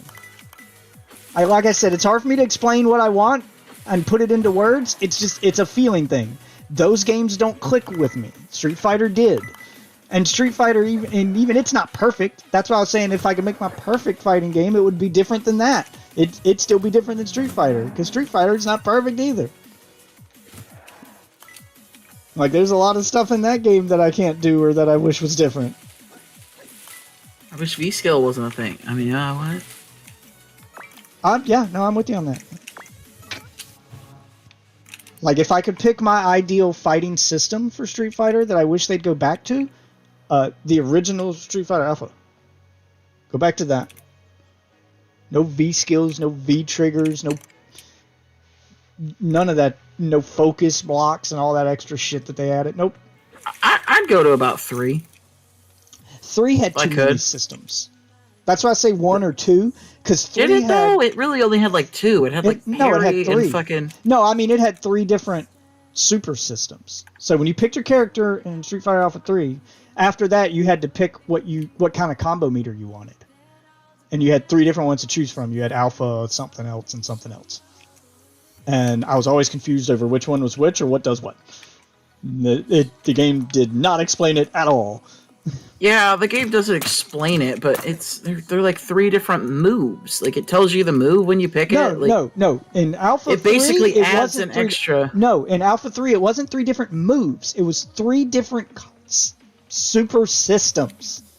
Your super meter was different depending on which one you picked, and it reacted differently. Like one of them. Oh no, I meant Street Fighter 3, not Alpha 3. Sorry. Oh, okay, yeah. Street Fighter 3, fine. No. That's what I was saying. That's why I was like, there's just parry, and then there was 3 moves that you got. Like, what the hell are you talking about? If I could pick my ideal one, it would be Alpha 1 or maybe Alpha 2. Alpha 3 was where they added 3 different super systems. Like one of them, you couldn't use your super at all until the meter was completely full. One of them was the traditional, the meter's broken up into 3 different segments, and you could do 3 different versions of your move. And one of them was some other bullshit I can't even remember. Like, it completely changed how your character worked.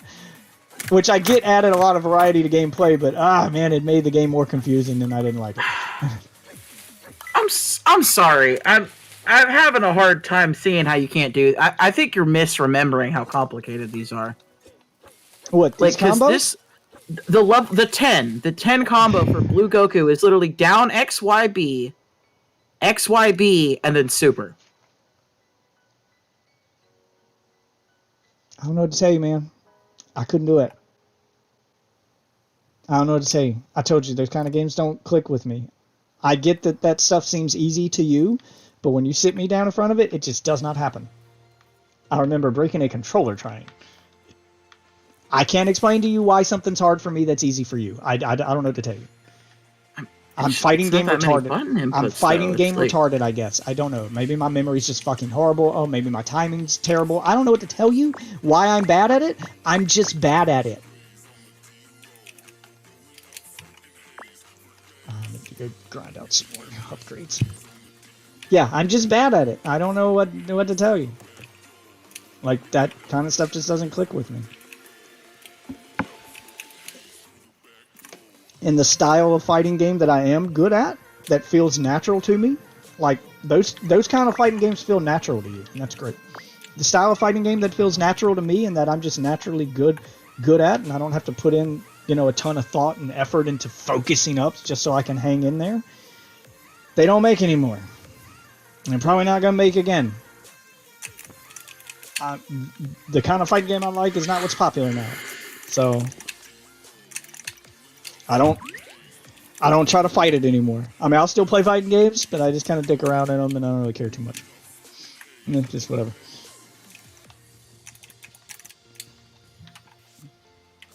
I'll dick around in them, and ones where I can do moves easily are the ones I have the most fun in. The ones I have the least amount of fun in are the ones like Injustice, where all the moves, even just doing special moves, requires memorization of button presses. I suck at Injustice. Like, that's why I hate the Injustice fighting system so much. Because that's all it is memorization of button presses, even just to do basic moves. And it's terrible, and I hate it. Which makes me even more angry with that game, because that game has all the characters I want to play as. And it's in a game I hate. I get all the fighting game characters. I get all the characters I've ever wanted to play in a fighting game in Injustice 2. Like, all of my fan favorites are there. Even the Ninja Turtles. And they're in a game I do not enjoy playing. I hate it so much. Like, it makes me hate it so much. At least like they exist. Like, I mean, it's like a kick in the nuts to finally get... Dude, there hasn't been Ninja Turtles in a fighting game since the Ninja Turtles fighting game. Which I wish they'd just fucking make a sequel to, because that game was awesome.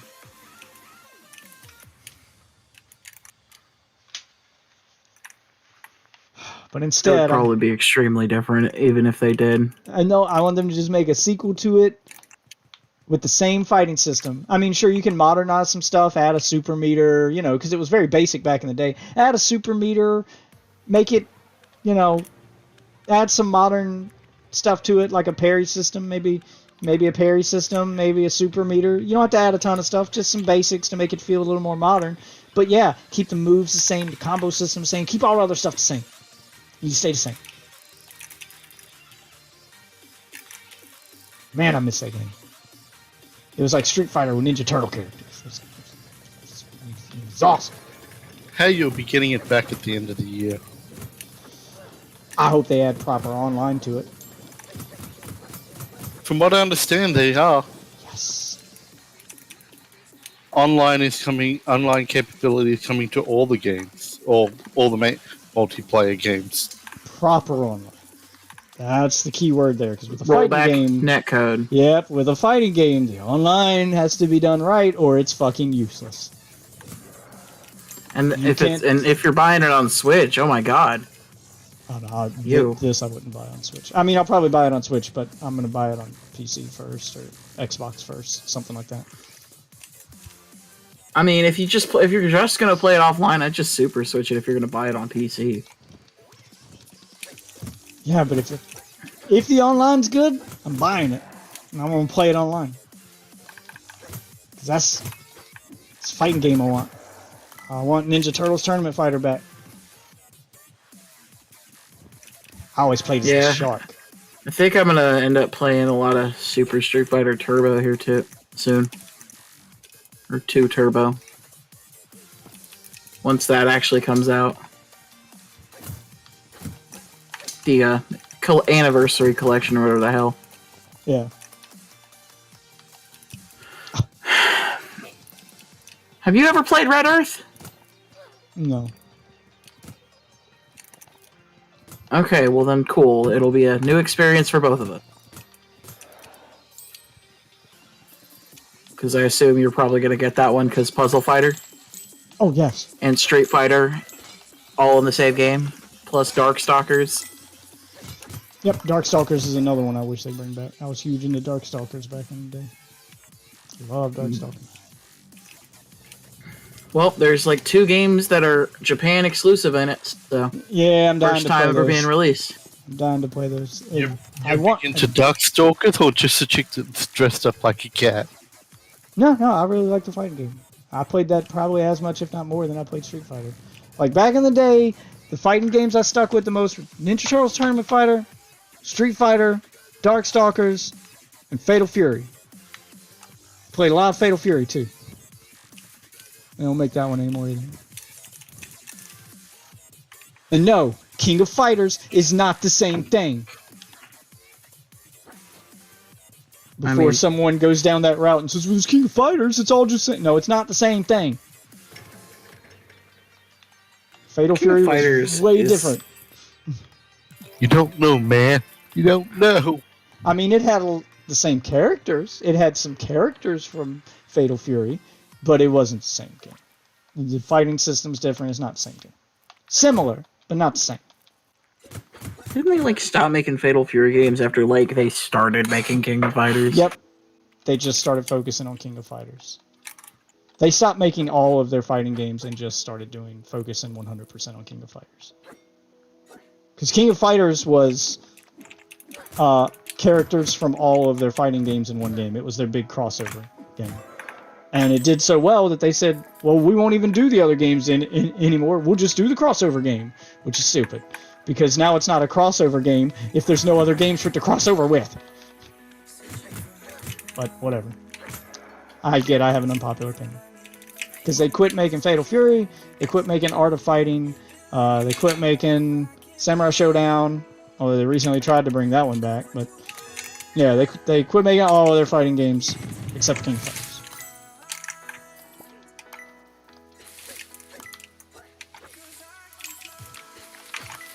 King of Fighters is okay, but it's not the same.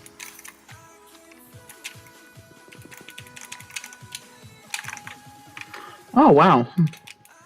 What? This combo in the training mode is actually like a good combo for him. I'd ask you how hard it is to do, but you don't. It's harder than the 10 combo. I'll give you that. Then no. It's I wouldn't do the it. 9 combo, so I'm like, why is the 10 one like the 10 one's super fucking easy, but this one's like Yeah, a I forgot decent what combo. number I made it to. I think I made it to 7 or 8, and I couldn't get past that. I 'Cause- said, fuck it. I call cap on 7, but 8. Hold up, let me look at 8.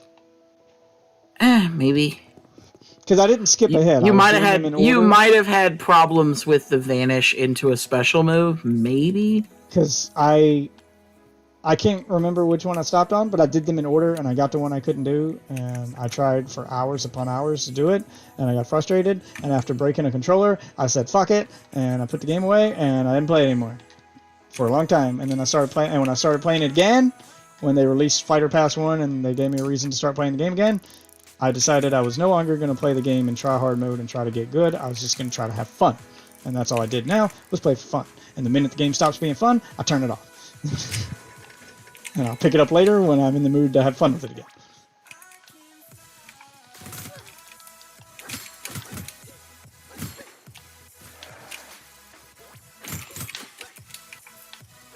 Ah, So, that's where I am on that. but yeah, no. I am. As a person excited who's for done it. all of the training combos, there's one of them. This is one of the only ones that I found that is decent, but not like a full combo that you would want to do. Like, you can extend it if you do the right shit.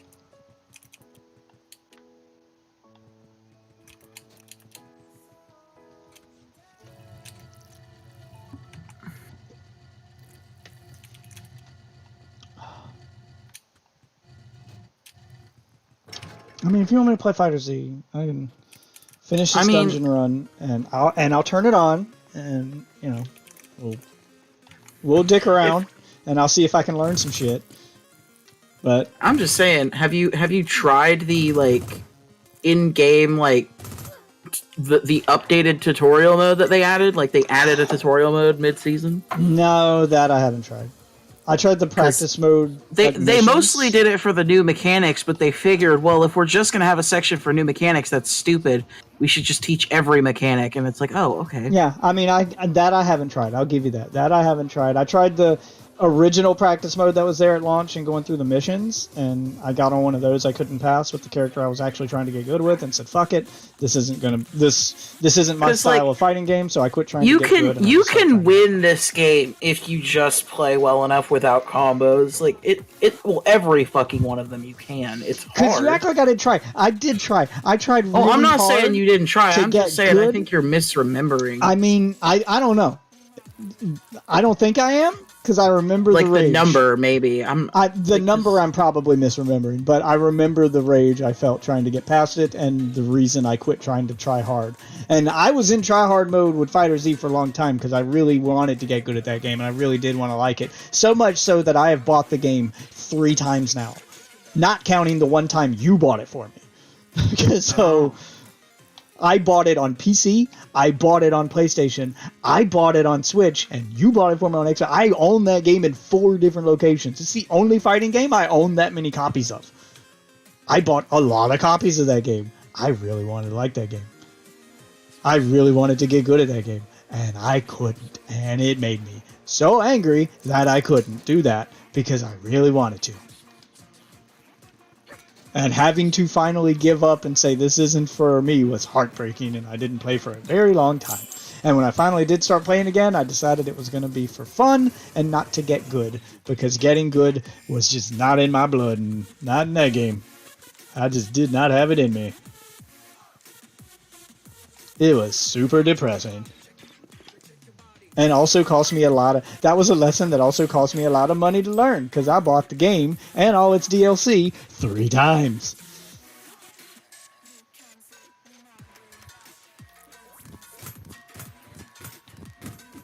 Oh, I got 3 achievements just for buying that thing. Huh.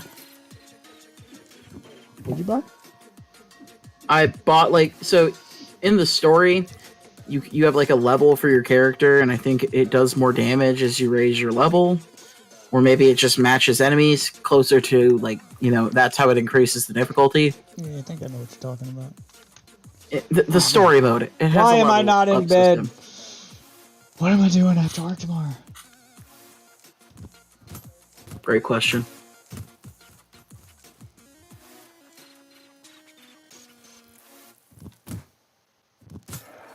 Yanking it? Oh no, I'm not tired yet. I'm blaming it on the Excedrin. I had a migraine I had a migraine that started bothering me so bad I couldn't take it anymore about 20 minutes before I got off work. So I popped some Excedrin. And now I'm wide awake.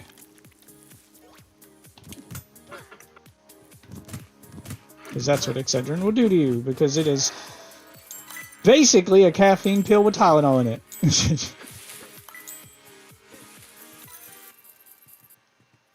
case you're wondering what Excedrin is, it's caffeine pills that they lace with Tylenol. That's Excedrin.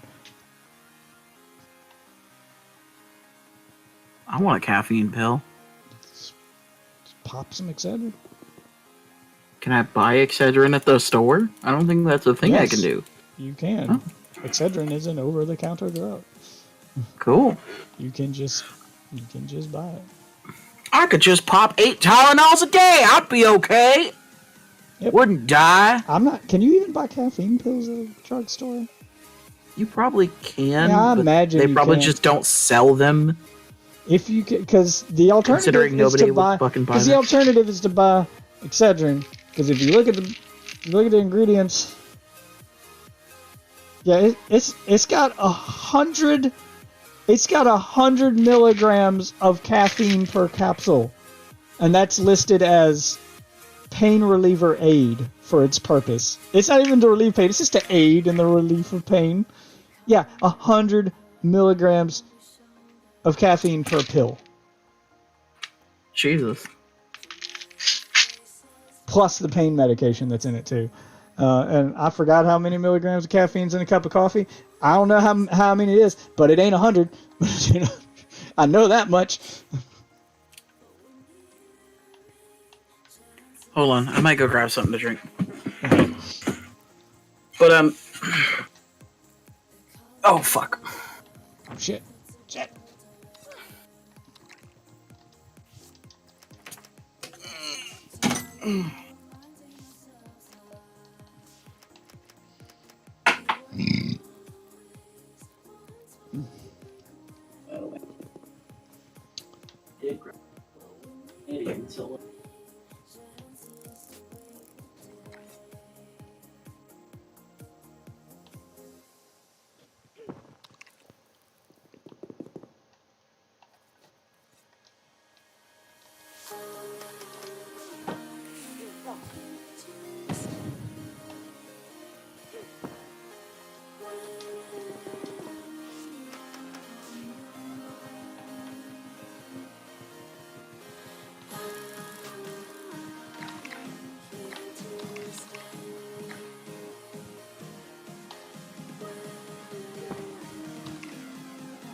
Oh, fuck.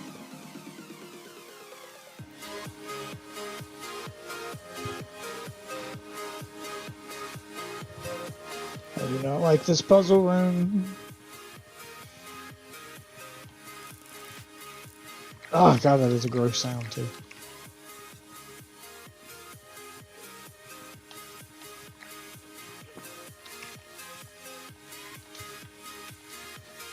Really? You only carry one at a time? Oh.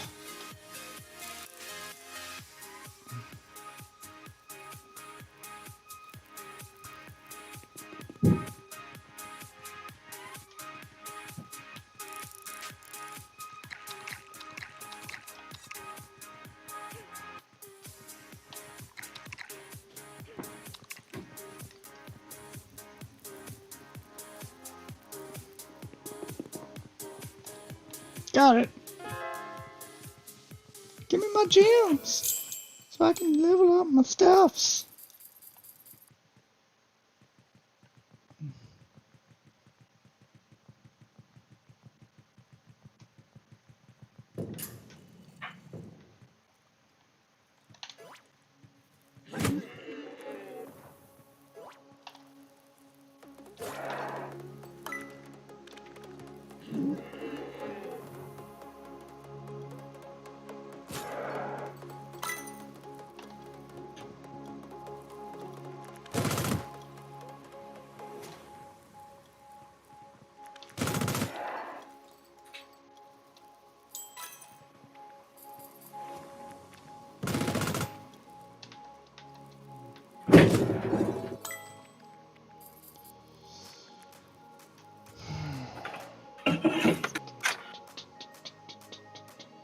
I'm back.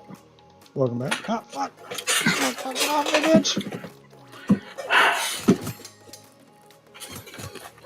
I got a Lunchable. Oh, I love Lunchables.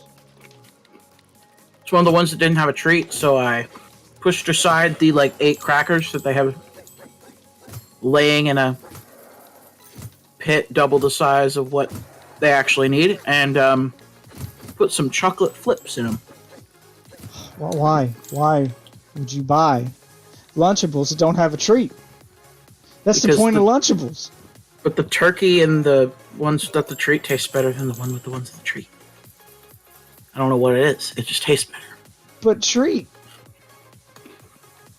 That's why you buy the Lunchables. If you're buying it for the food, then you can just buy better food and make your own combo. You could just buy better crackers and better meat and make your own. You buy it for I think the this treat. tastes better than everything else. That's why I eat Lunchables. I'm sorry. No refrigerated crackers that exist in any Lunchables are going to be better than a Ritz. It's not possible. I agree. Or disagree, sorry. Well, we will just agree to disagree on that one. 'Cause refrigerated generic crackers will never be better than Ritz. They just won't. Pretty sure they are Ritz. Some of them might be Ritz. But refrigerated Ritz? Who cares? People with taste buds. Why does a cracker being cold matter when it's a cold sandwich? Because it changes the cracker's taste and composition. No, it doesn't. Yes, it does. It changes the composition of regular bread. And crackers. Crackers are very Not similar to really. regular bread. No, it's like Go ahead, saying go that ahead. it changes the composition of a tortilla. Okay, go ahead. Go ahead. Tortilla's not a cracker. It's a different thing. Go It's ahead. bread. No, it's crackers aren't bread. They're crackers. Crackers It's a- are like tortillas. They're They- like little flat, hard-ass tortillas. Look. The ingredients may be similar, but they're not the same thing. Okay, they're crackers, not tortillas. But go ahead, eat yourself a couple of cold saltines. Let me know how it works out for you, I will. and tell me that matters. Tell me I'll temperature. tell you, they taste exactly the damn same. What, cold saltines? Mhm. Taste the same as room temperature saltines. Yeah. Something wrong with your taste buds. I don't know what to tell you. You might need to. I don't know. You These might need to- crackers aren't even that cold, even though they've been in the fridge. Like, the meat is cold. The cheese is cold. The cracker, Oh, maybe it's like, maybe it's something got wrong with like a your fridge. light crack. I don't know what to tell you. But cold crackers sounds like a bad idea to me. I don't know. Maybe something wrong with your taste buds. You might need to go talk to somebody. Maybe you're over exaggerating.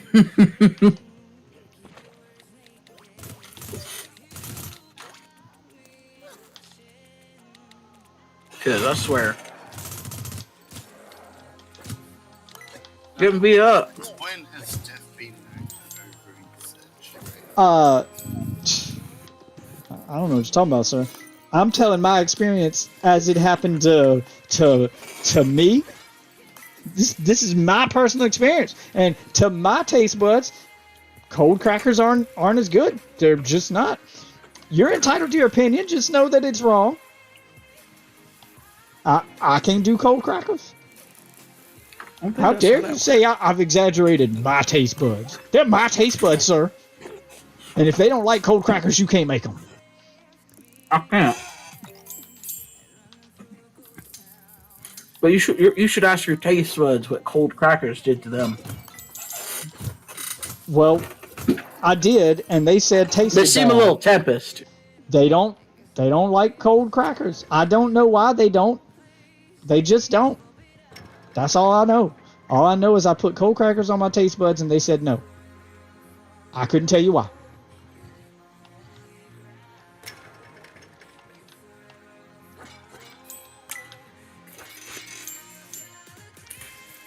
But, you know, my taste buds are probably different than yours and most people's. I get it. I have refined taste buds. They taste things differently. I know that if you put cold crackers on them, they say no. And if you put, you know, pineapple on a pizza, they say yes, please. Ew. See? Fucking gross. See? Something wrong with your taste buds. No, something wrong with show taste buds. Pineapple is great on pizza. Ozzy, No, it's not. pineapple on pizza. It's alright. You're gonna ask Ozzy Yeah, Like he's got he's a deciding factor. He's got a refined Australian palate, sir. They invented Tim Tams. Yeah, You gonna- exactly. you They gonna invented argue- Tim Tam. Yeah, you gonna argue with the inventors of Tim Tams? I will Yes. fight you, sir. I will fight you. Have you ever had a Tim Tam? Yes. They're fucking delicious. They're okay. They I also put that shit on toast. Whatever it's called. I can't remember. Vegemite? Yeah, they're the ones who put Vegemite on toast and shit. I thought he was talking about Tim Tams for a second. Vegemite is the worst thing to ever exist, and you cannot convince me otherwise. It is an acquired taste. I will admit this. I have some in my fridge right now. That's where you keep Vegemite, right in the fridge. Yeah, some depends on who you ask, but yeah. Oh, I just didn't want it to go bad, so I put it in the I fridge. do. I didn't know what else to Yeah. do with it. Yeah, it's in the fridge. It's been in the fridge for about 3 years now. I haven't had a chance to eat it again. I've ate some of it since. But it is an acquired taste, and Vegemite is definitely something I still have to enjoy in small doses, which is what I do. I eat it very sparingly, so that one bottle of Vegemite's probably going to last me a while. And I am fine with that. God damn it.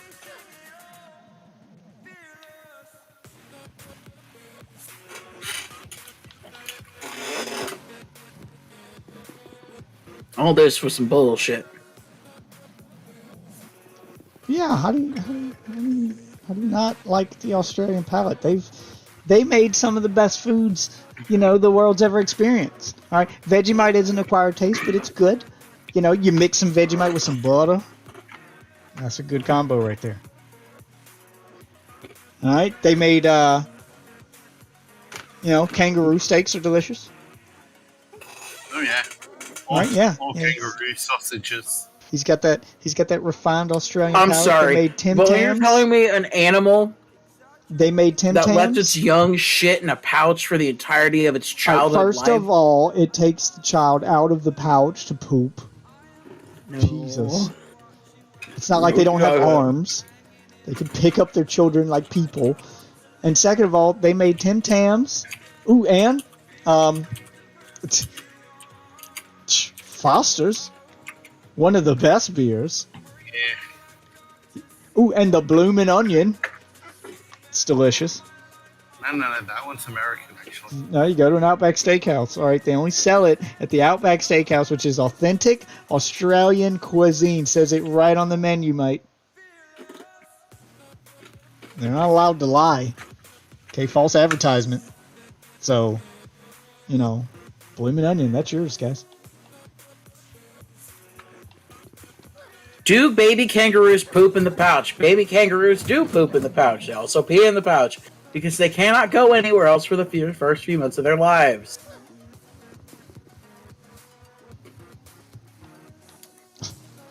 When they finally can leave the pouch, they bring dirt and shit into the pouch.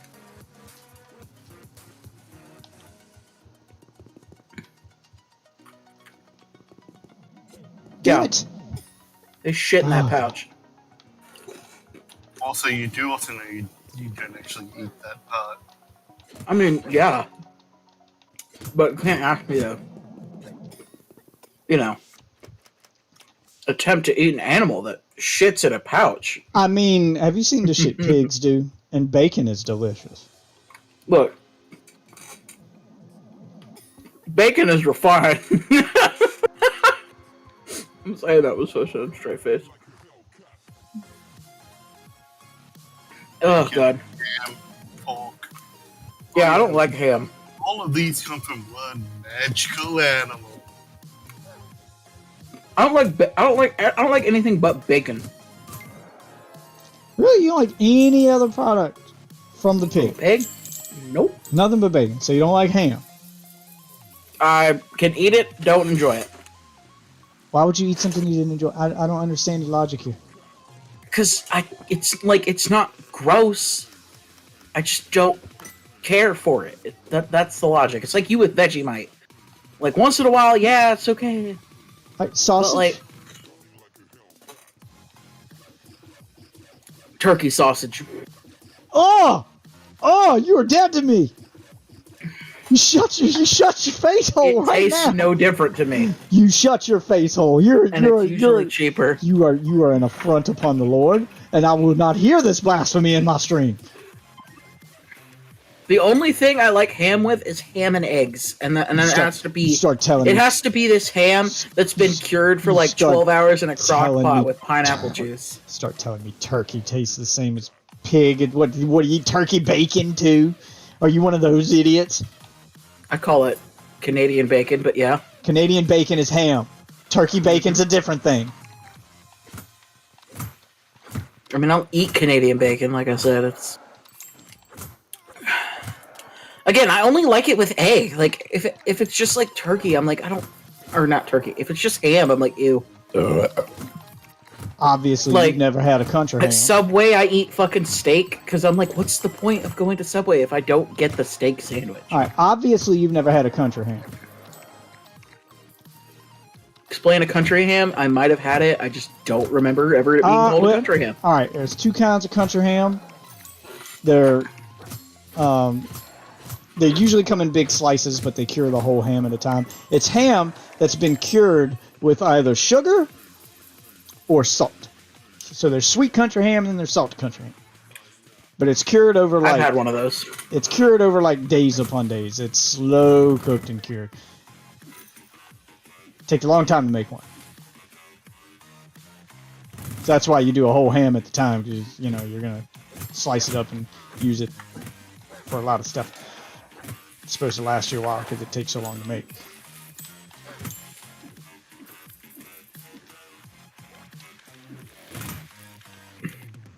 Yeah, country ham for breakfast.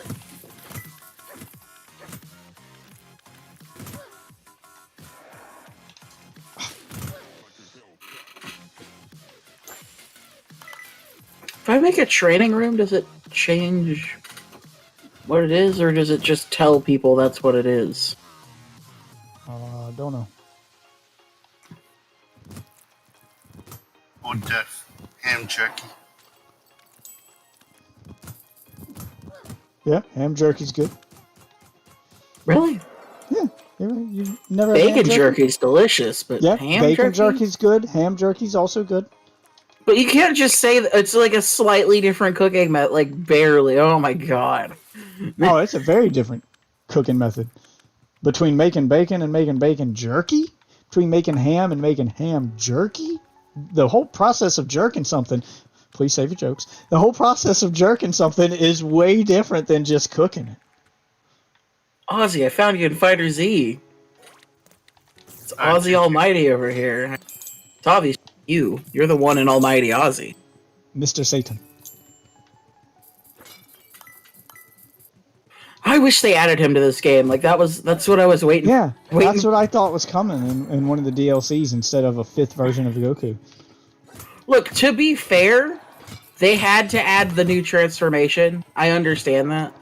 Yeah, but there's no reason you Like don't have... Super you was can't- going on at the same time, so they Yeah, were I adding get- people from I get the that. show. You didn't really have to add GT Goku, but fine. We'll I mean, have- fair, but GT Goku also fills two roles. He fills adding a GT character and having basic Kid Goku for people who want to play him, even if it's not original Dragon Ball. Like Well, you can, there's an alternate outfit that I basically would've- I makes him would've- look like little Goku. Yeah, I'd have been... I don't understand why they didn't do more kid characters then. Like, why is there no Goten and Trunks? There's I mean- Gotenks. Yeah, I get there's the fusion. Why can't I play them separately? I mean, fair. Like, I I can don't- play I don't, 8 different versions. I can play each individual transformation of Goku and Vegeta and Gohan. I don't understand. I don't understand why they didn't like make alternate skins for them with the character model that they already had. Because, Yeah, like, okay, I'll agree like with that too. Kale and Kefla, you can see them in the beginning of the fucking thing. Why not just let me play as Kale and or Kefla? Like, as a skin. Like, let me choose to play as them instead of the fusion. Just keep all the same moves and be like, oh, canon, but you can still play as them. You know what I mean? Like, You can do that on PC because there's a modding community for the game. That's Oh yeah, awesome. no, I know that, but you can't play online if you do that. Yep.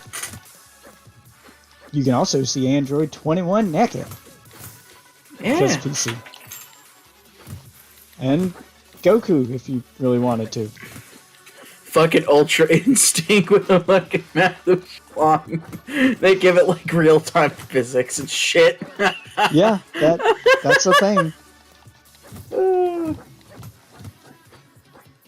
That is a thing.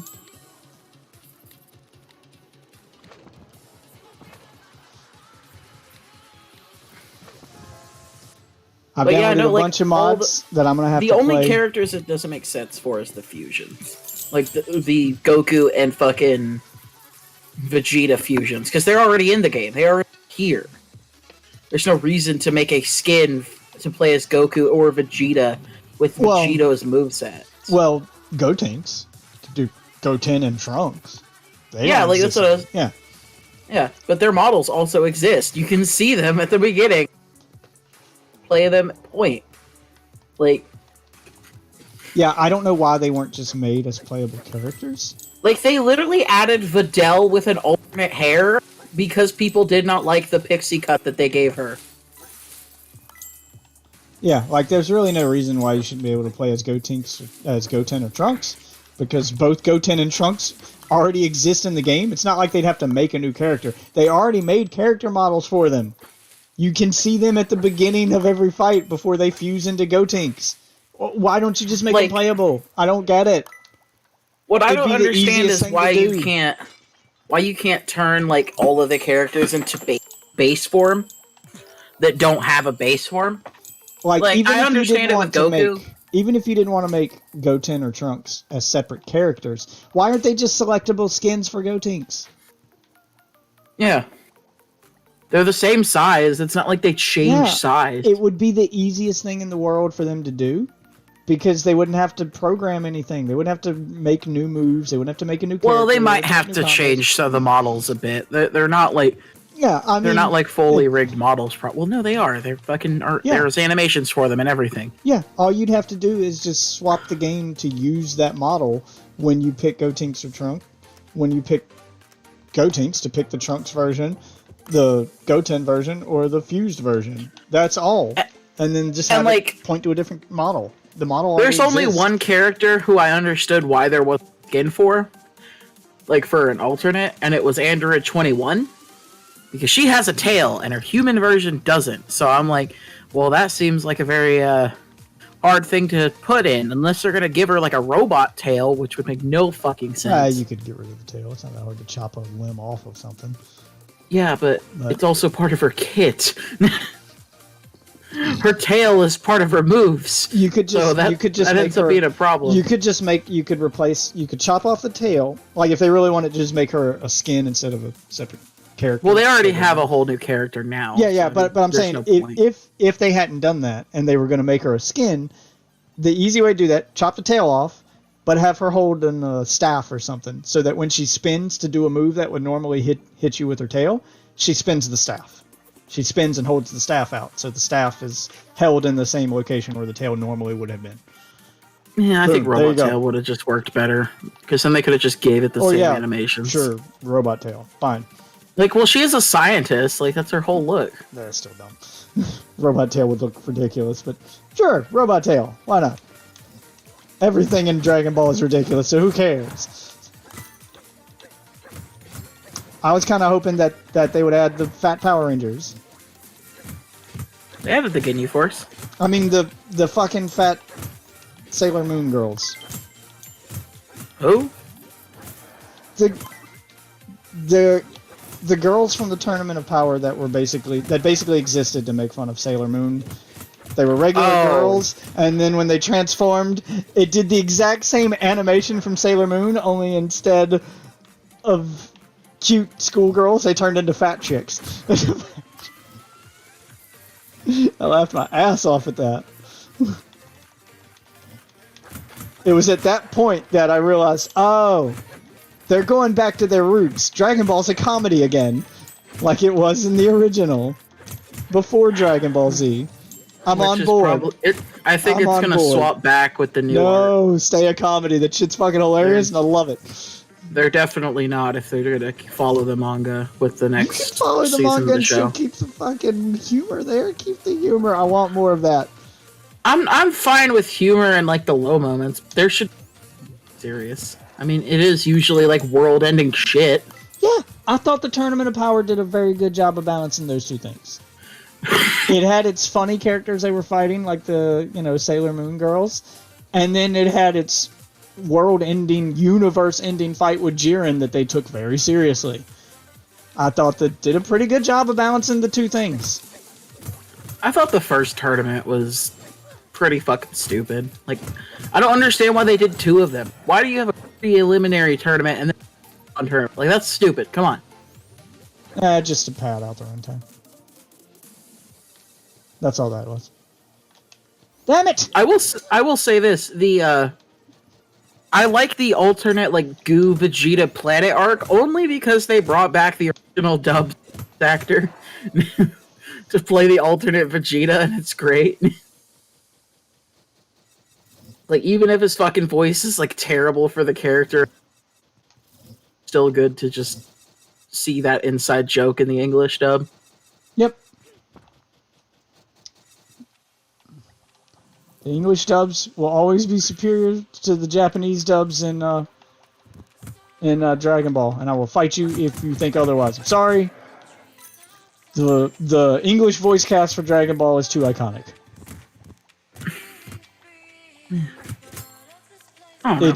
They are far superior to the Japanese. I think versions. Frieza is pretty similar in the Japanese some of them version. are similar, sure. I but think on the whole- Ginyu is the most different character in the Japanese. Like, all honesty, like, You talking voice wise? yeah, No, Goku and Vegeta.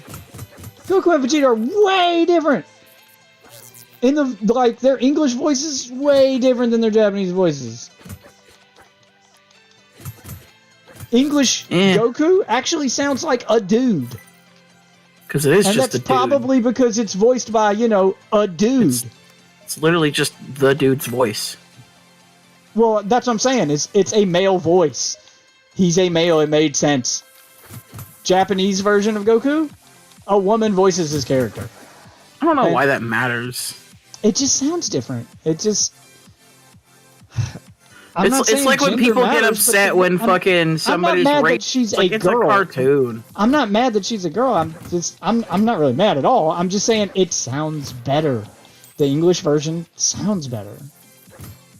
His voice fits his character better. I can watch it either way, but if you're gonna give me the option, yeah, I'm gonna pick the English one because the English voices match the characters better. I'll say this: I do think the original voice fits better with Kid Goku than the English Kid Goku. Yeah, that was their reasoning behind making adult version of Goku use the same voice actress.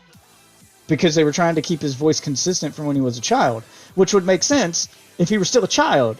But he's an adult now, he should sound like an adult. Why are we using the same voice actor that they used when he was a child?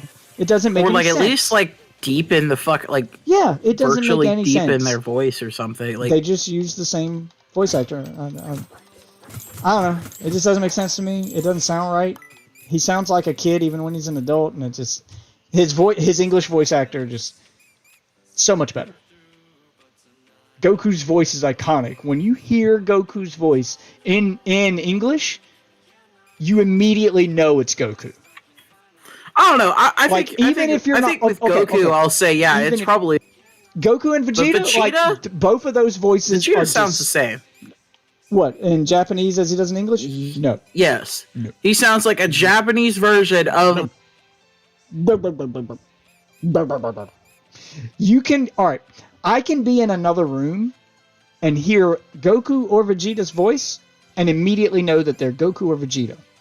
If I'm in another room and you play Goku or Vegeta's voice in Japanese, I don't know if I'm hearing Goku or Vegeta or if my wife is watching another one of her weird Korean shows. Couldn't tell you.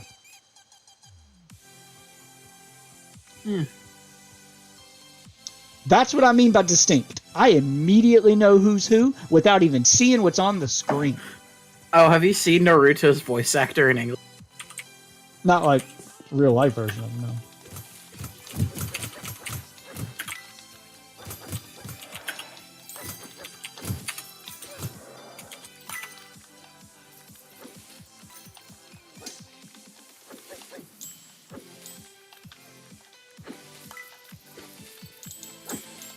Where is it? Where is she? Believe it!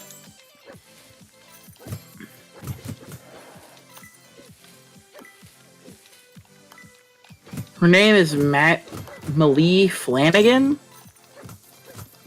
Oh, she's Irish.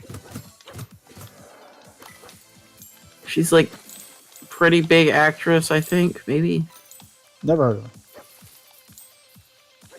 she's been in.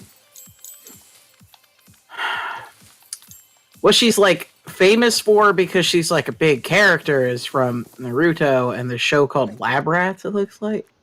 Never heard of it. Which was a very bad show, but she's in Shameless, Rango, fucking Yeah, more shows. some of the Tom and Jerry movies. Yeah.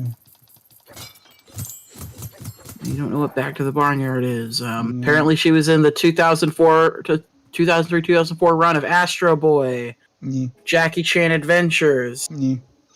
Fish Hooks, which actually was okay. I actually liked that show. It was weird, but Yeah, I have seen yeah, absolutely none of those things. oh, you Jackie listed. Chan Adventures. Yep, I have seen absolutely none of those things you listed. I mean, I know what Jackie Chan Adventures is. At least I know that one exists, but never seen it. You've never seen Fish Hooks? Did not know that that show even existed until you said it just now. It has Justin Roiland as one of the main cast members. It's like how he kind of got famous for being a voice actor. Never heard of it. Yeah, it's pretty weird. Disney show.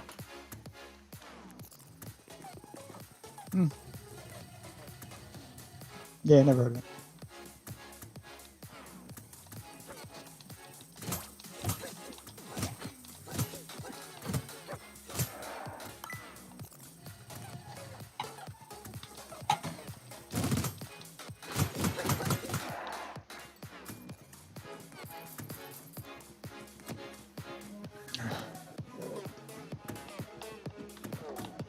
Finish this dungeon run and then I should go to bed, but yeah, it's almost 5 a.m. Jesus.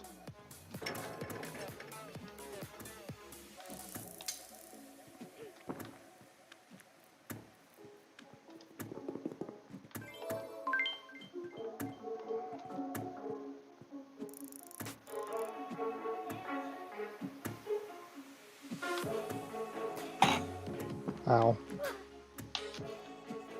Where am I going? Why am I doing this?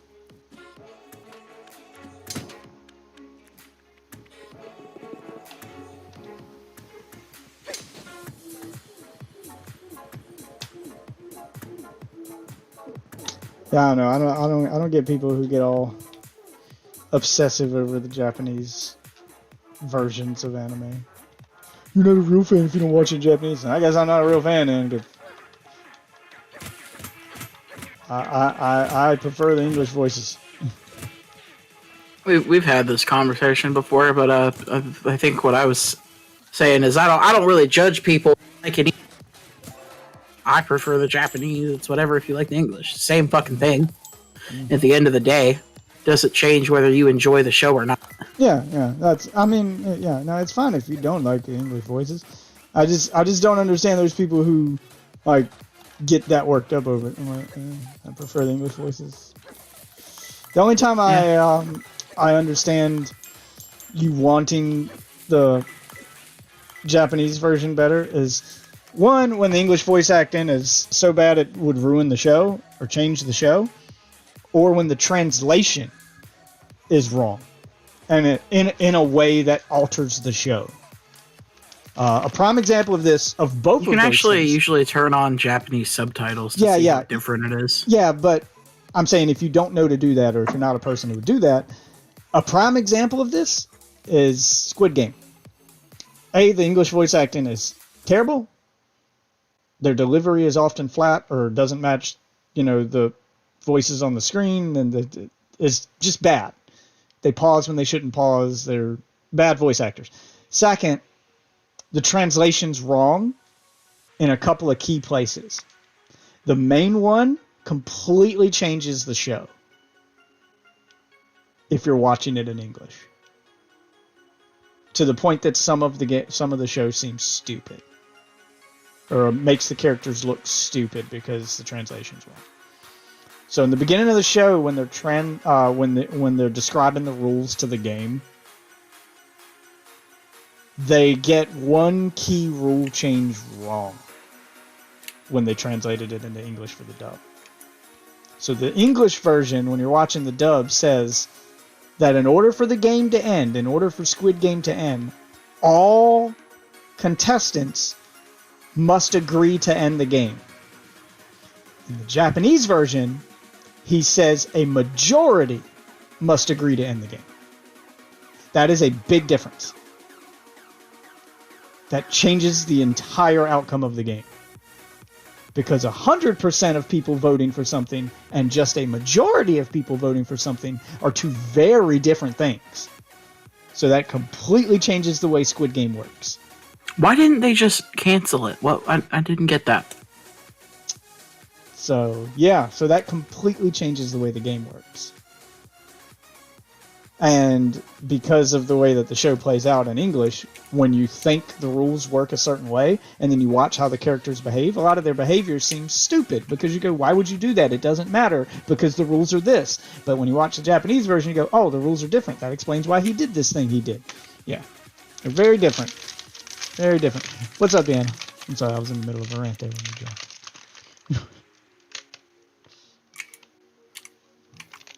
So that's the only time I understand people screaming about you need to watch it Japanese, you need to watch it, because the Japanese version of the show completely changes the show itself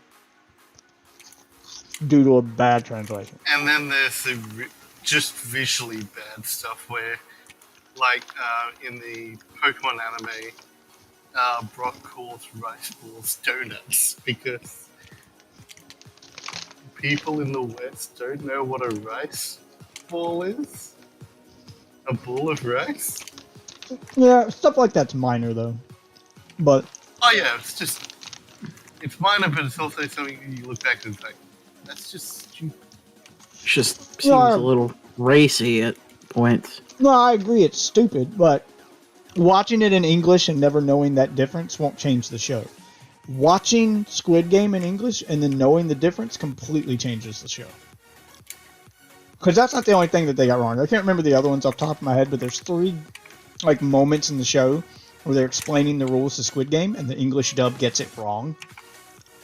I know one of the other differences is how to win Squid Game. The English version, the English dub explains it so that it sounds like only one person can win. So it starts to feel like a battle royale where only, everybody has to die except one person. In Japanese, that's not the case. There can be more than one winner. Everyone doesn't have to die. That completely fucking changes the show. Makes people seem more like dicks than they really are. Right. That's the point. And the English version ruins that.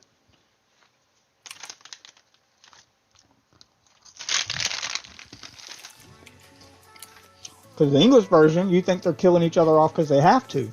And in the Japanese version, you realize they're killing each other off because they're fucking dickheads. They didn't have to do that.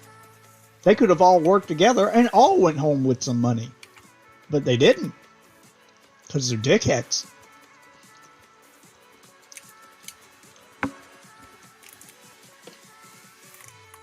So, people who are talking about watching the original dub of a show in cases like that, totally makes sense. Get it. Totally get it. And stuff like Dragon Ball, where it's not that different, who fucking cares?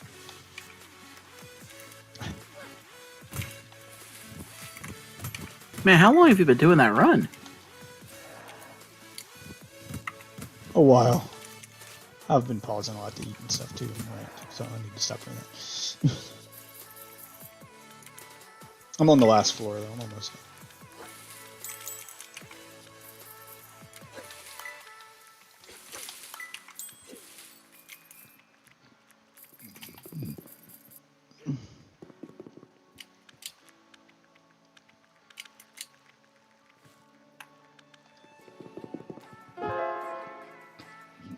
Yay!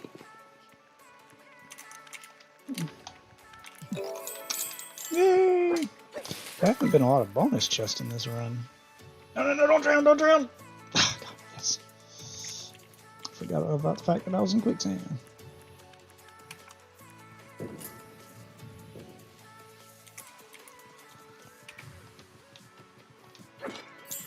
Come on, give me more bonus chest.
Alright.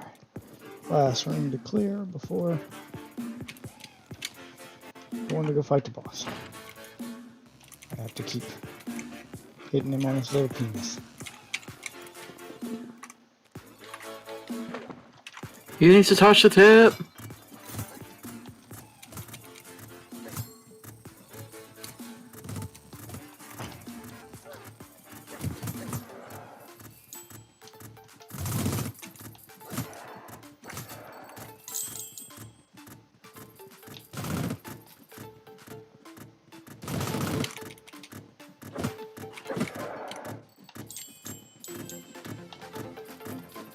I am surprised Nappa was a base character.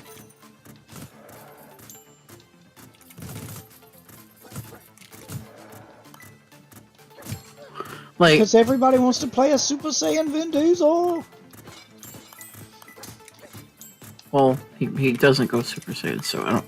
Yeah. And he has a fucking, and he has like a creepy Cheeto stack.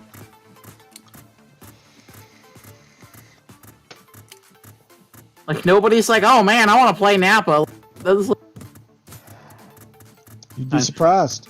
Nappa's one of the strongest characters in the game, and he's always low on the tier list because he fucking plays it. Because visuals matter to people in this fucking game so much, and he's just never been learned. People love Nappa, man. People be thirsting over Nappa.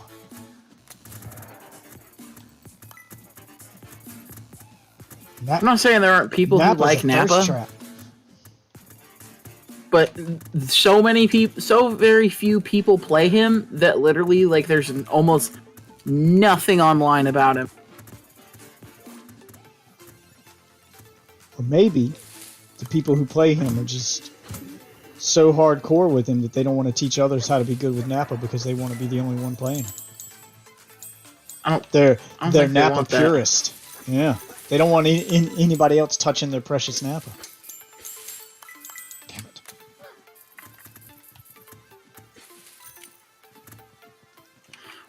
wasn't that hard knockdown. That's crazy.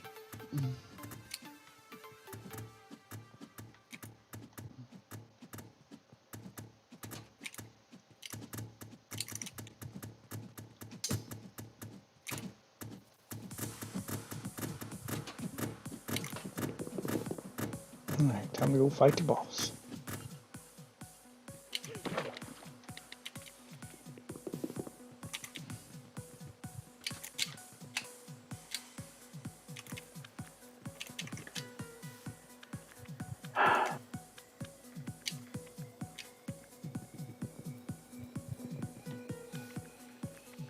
Like the Cybermen.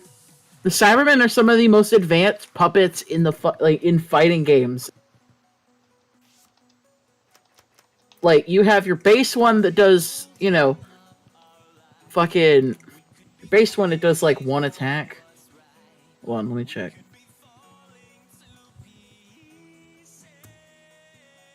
Or well, you have your base one that's quicker to cast, but well, actually no, he does use 2 different moves.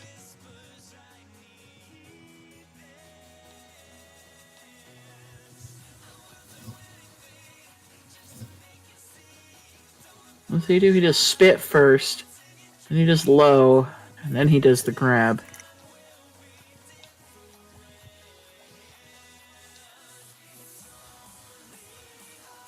And then you have one that you can literally command to do whatever.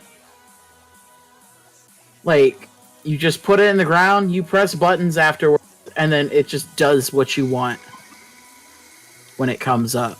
Like, he's insanely good, and a lot of other fighting game characters, similar mechanics to him, are some of the strongest characters in their respective games. But again, because nobody fucking touches him, nobody knows what his true potential is. And he has shit that's broken that nobody knows about because nobody plays it.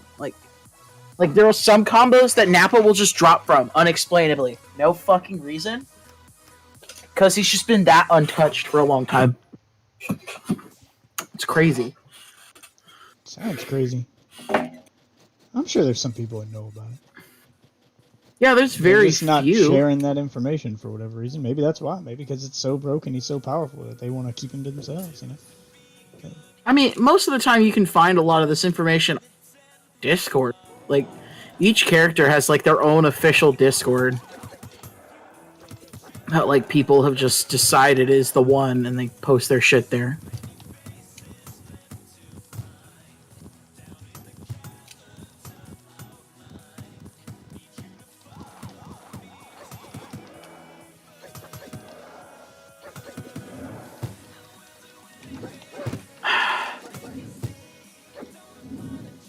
He also just gets, like, no sliding knockdowns off of...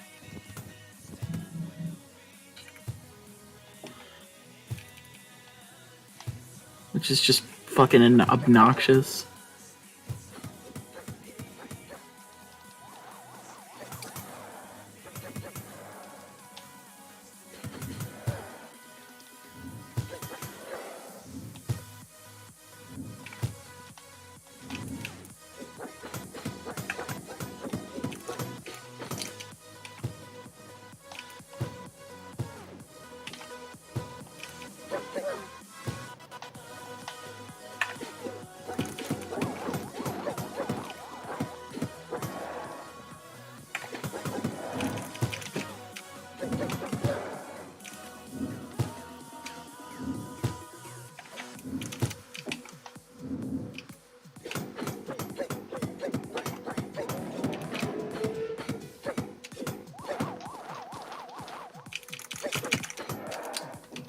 Why does that drop? It hits there. But if I do the full thing, it fucking drops.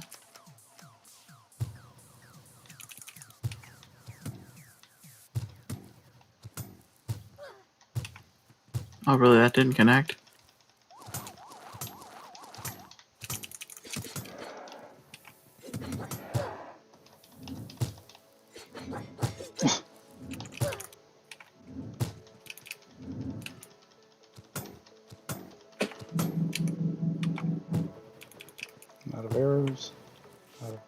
everything.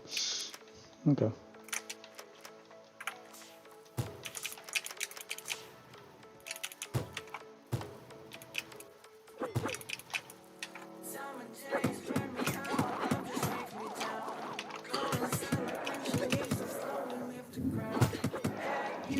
Ah,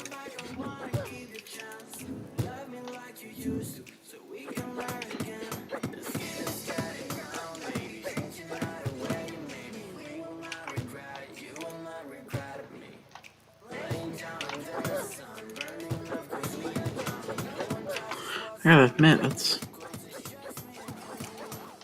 a cool launching move. Like, you don't expect that to launch, but it totally fucking does. ah, piece of shit.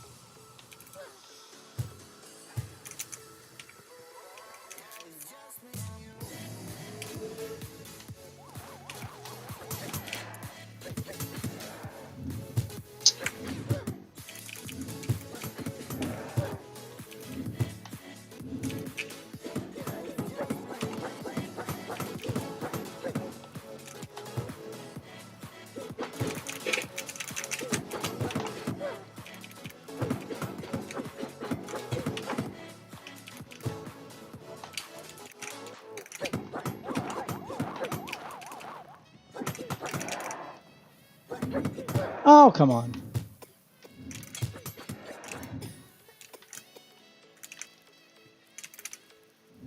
Damn it.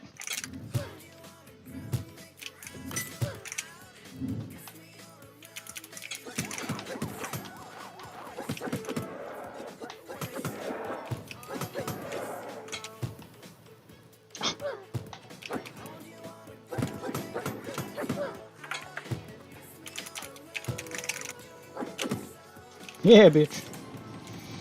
Time to die. Give me my gems. I can go upgrade some shit. Upgrade the fuck out of my attack damage.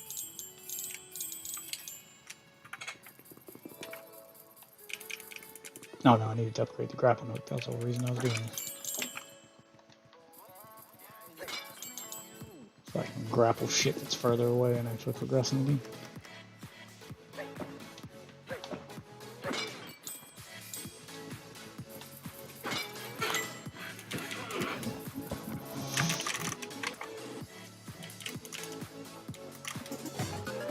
The only thing I think, if like someone like you were gonna play him, he doesn't have a low X,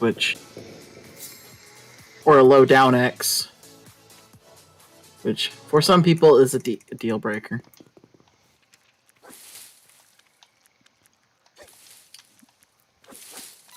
For me, it's not that much.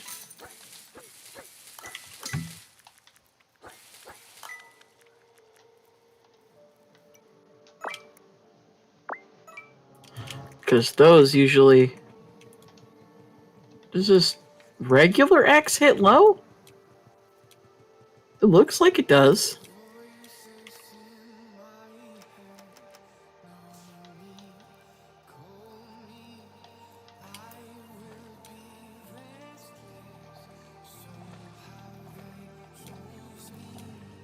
Oh, yeah, it's a low.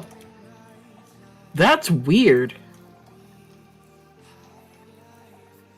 I guess they had to give him something that would hit low. Well, no, he isn't his M. His M hits low. Or his 2M. Like, everybody's 2M hits low. That's just a guarantee. It's 2H and 2X that are random if they actually do the shit that they're supposed to do. Alright, let's go upgrade. Fuck. Out of my grappling hook.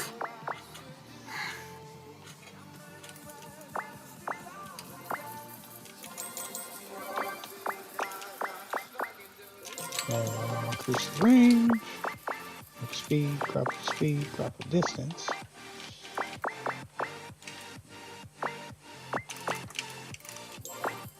Speed. And he has an overhead.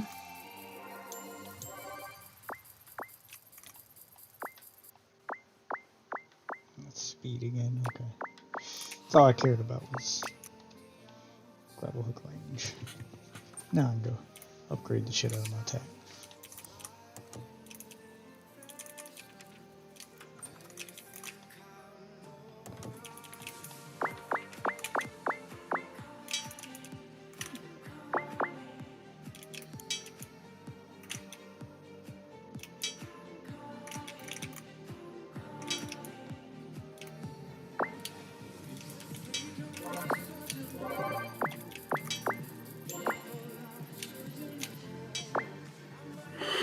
much does the explosion do?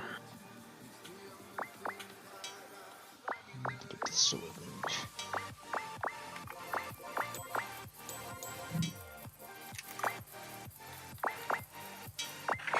How much does the explosion do?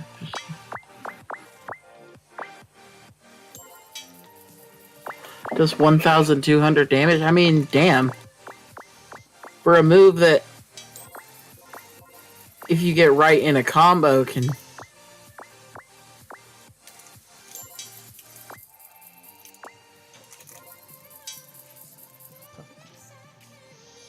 There we go. Upgraded the fuck out of my sword now. Yeah, I got a bunch of range on it. Almost maxed out the range. Oh, let's go cook some potions.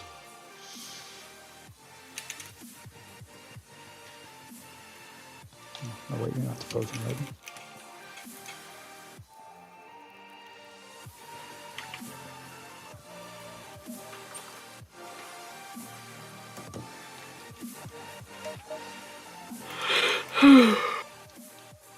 Got myself another health potion. And I guess I'm done for the night. Well, I was going to play some Fighter Z, but it is past 5 a.m. and I have to be at work. In the morning, so I should probably get some kind of a nap. Work? That sounds like cringe. It Gotta really go is. too. It really is. Oh, such a good game, though. God, what I could do to never go.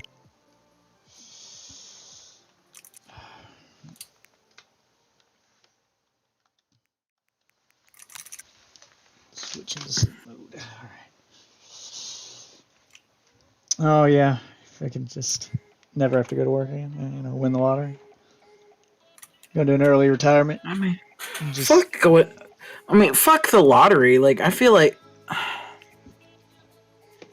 it's entertainment. I feel like I could do it if I Sure. really gave it a shot. feel like you could do what? Like the whole YouTube thing. If I just had the Oh, I could probably make money off of it. Just, I wouldn't care. I would totally sell the fuck out. I too. okay, there's a difference between making some money on it and making enough money to not have to work like a dog for the rest of your life. You can make enough money to make a living, but the amount of work you'd then have to put into your YouTube channel would probably be more work than you're doing at your normal job. Eh. Like, I mean, most people who make like good people who just pay them monthly. Like, even if they don't release a video every month, yeah, well, but that's guess what I'm what? saying. Monthly payment.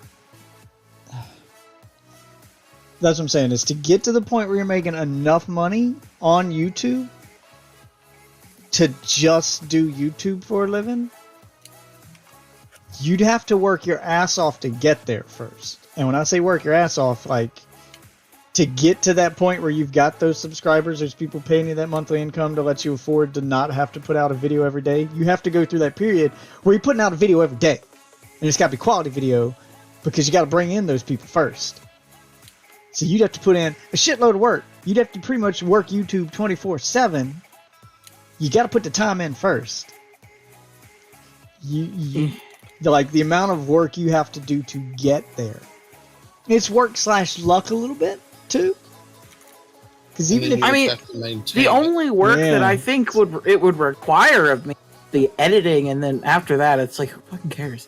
Like, it's the before shit that it's like super hard for me to do. Like, I could do all the other shit super. I know I fuck. It's not hard to think up content that's profitable. What's the before shit? What shit you talking about? Like getting my audio to sound. Oh no. That's not. You ain't even. You're not even thinking about the behind the scenes shit.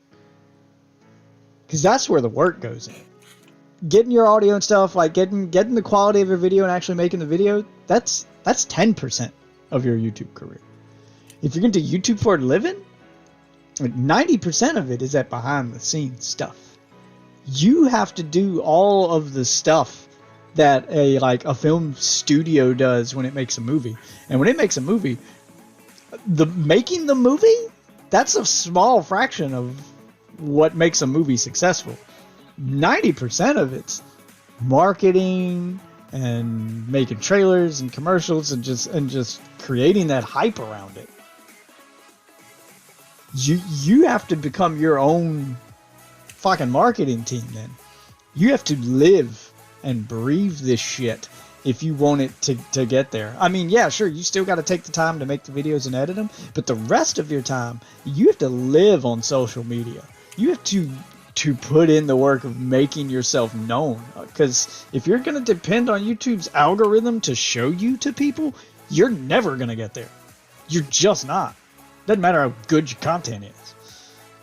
YouTube's algorithm sucks donkey nuts, and it's not going to show you to the people you want to see you. Your channel doesn't grow by algorithm.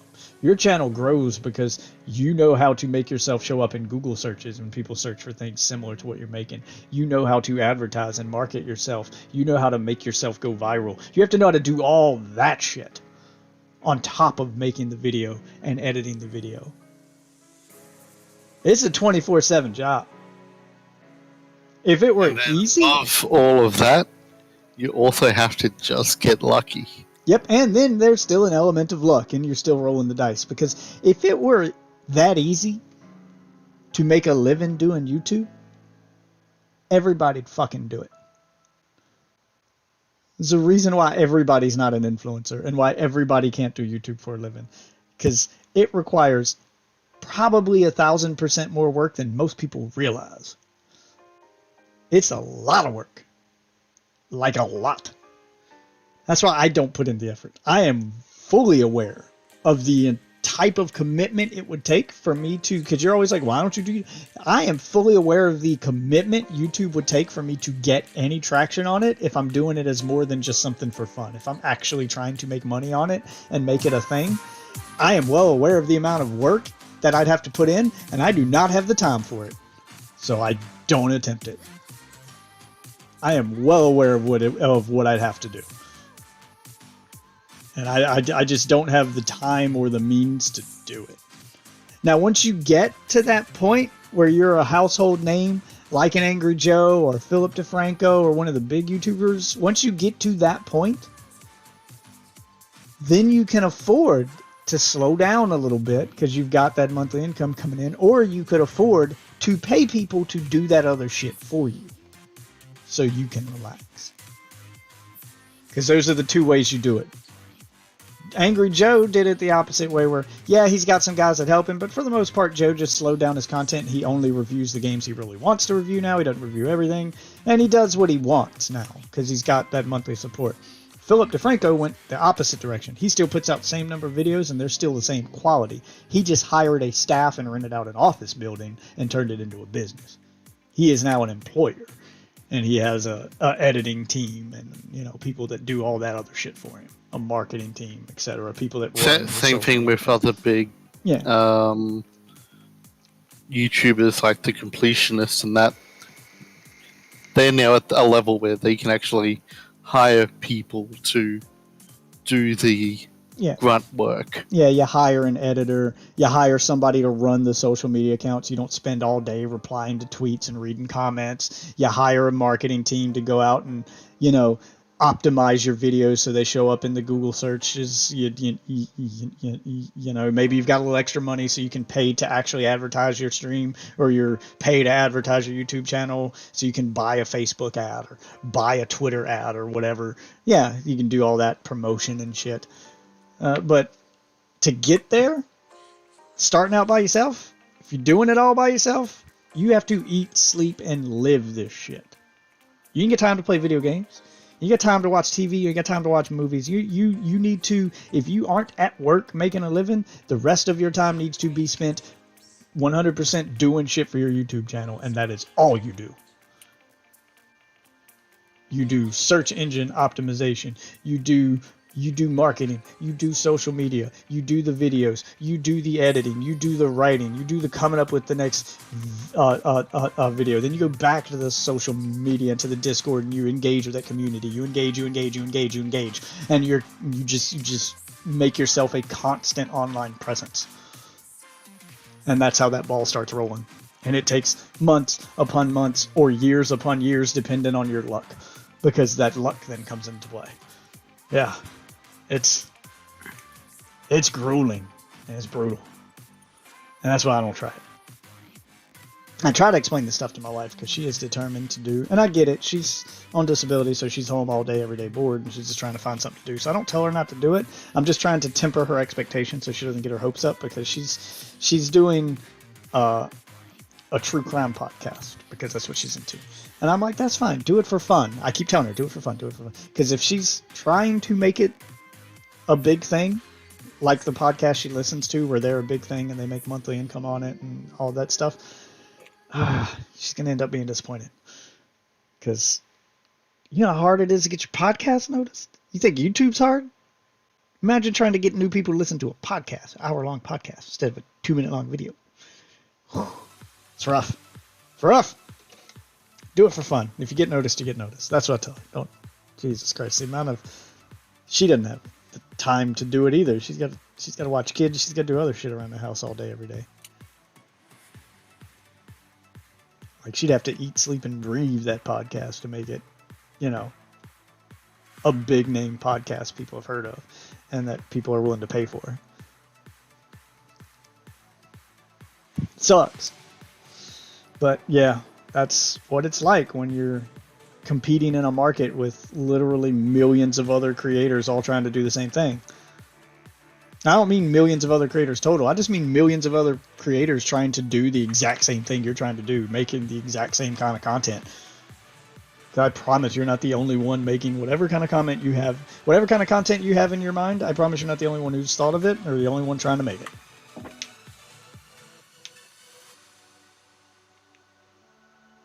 Because everything's already been done by everyone. You just need to be the one that does it better and gets seen more.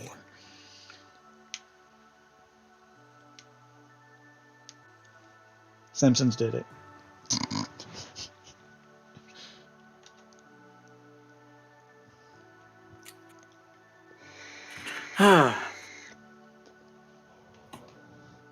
Your best bet, the better bet, would be to team up with people and share the workload and go in as a team. And yeah, you have to then split the profits you make with other people. But that'd be the better way to do it.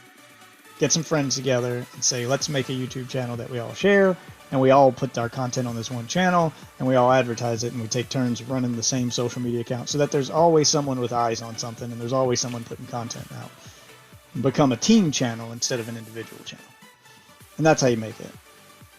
And that's how you have the better chance of making it, because you've already got a team of people helping you. That's the best way to get started if you have no audience. And then once you've made a name for yourself and you have that audience, you can split off and, you know, that's way down the road after your audience is big enough that when you guys split and go your separate ways and make separate channels, you can all afford to lose some subscribers, because you're going to lose some as they go follow the other person. Because if they're watching your channel for your friend and not for you, and your friend goes and makes his own channel, they're going to unsubscribe from you and subscribe to your friend. So you're going to lose some people when you split off like that. You got to get that audience big enough that you can afford to take a hit when they split and not lose your income.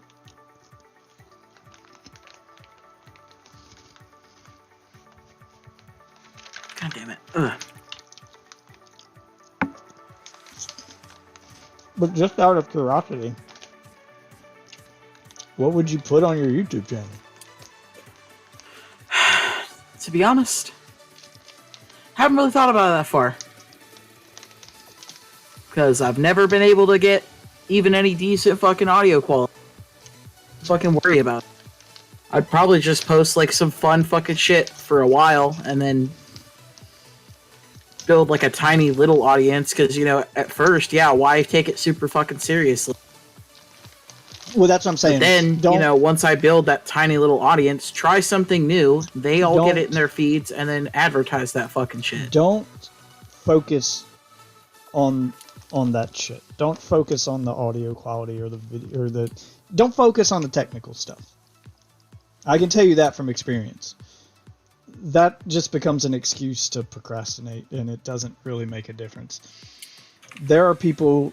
If your content's enjoyable, people will deal with a little shitty audio and they'll understand. You're a smaller YouTuber, the audio quality will get better. Plus, it becomes an incentive for them to subscribe or show support for your channel because they see you need the support. They see you need better audio quality. You need this stuff, and then they're more willing to subscribe and help you make it. But as far as like starting out, work with what you have, and as long as the content's enjoyable, people will watch.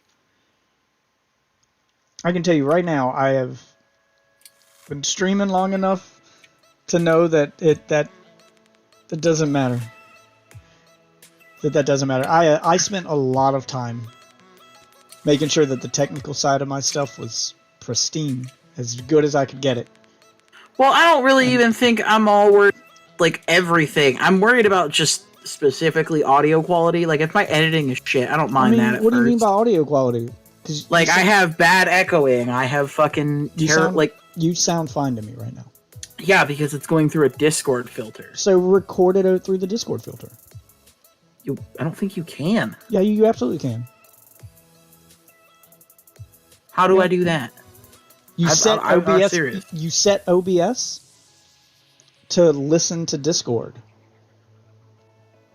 and you'll have to create a second Discord and call yourself on Discord from the second Discord, and then set OBS to listen to the audio from that second Discord. So could I just make a private Discord channel in like my own Discord?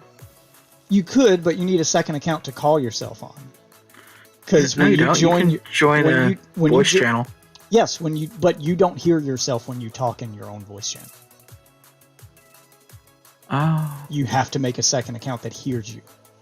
And that's what OBS listens to. I did that for a while before I got a microphone, because everybody will remember Discord Witch, which was my second Discord account that I used to call myself just so that OBS could pick it up and get better quality. Yeah, I did that. It's absolutely Crazy. crazy. Yep, there's a lot of little free tricks that you can do to make your audio. But yeah, you sound fine right now. I can tell you from experience that I have spent a lot of time trying to get my audio perfect, trying to get my stream looking as professional as possible, and my most popular videos are ones where I didn't have all that shit. The content was what mattered. Most of my clips that go mini viral or that get the most attention are ones where something cool happened in the game, and all the other bells and whistles around it, people didn't give a shit about it. They just cared about the content that was on the screen. I like some of my videos with the ugly overlay and the shitty headset microphone and the $20 webcam, just with the echo and the blurry image, and just it sounded like I was broadcasting from a toilet. 1,000 views. People love it. So that doesn't matter as much. I mean, yeah, you can't make content of that level quality forever, but as you get bigger, your audience will, if they don't see an improvement in quality, they'll start donating to you to help you buy that better equipment because they want to see you get better. So that part doesn't matter. That part will come with time. Just make the content. Content comes first. Because all the technical stuff in the world won't matter if you don't have any content to make with it.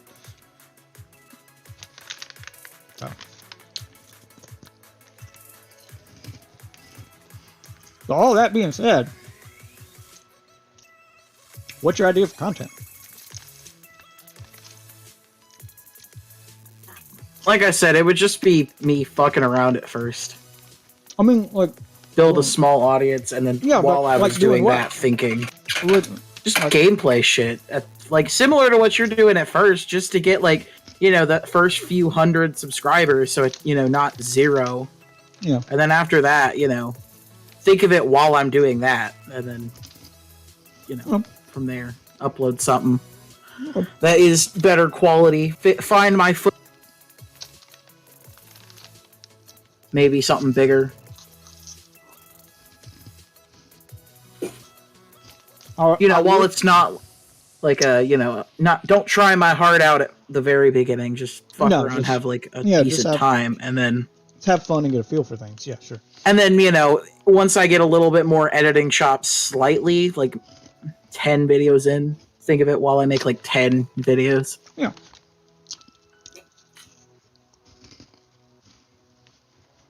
So I told my wife. I told her not to even bother to worry about advertising her podcast or to worry about posting it on, iTunes Store or anything until you've got at least 14 episodes, 14 to 20 episodes.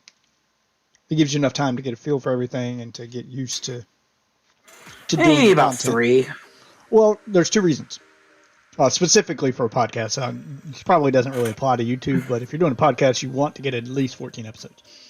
And that's because when you pay, because you have to pay to have them put on the Google Play Store or the iTunes Store.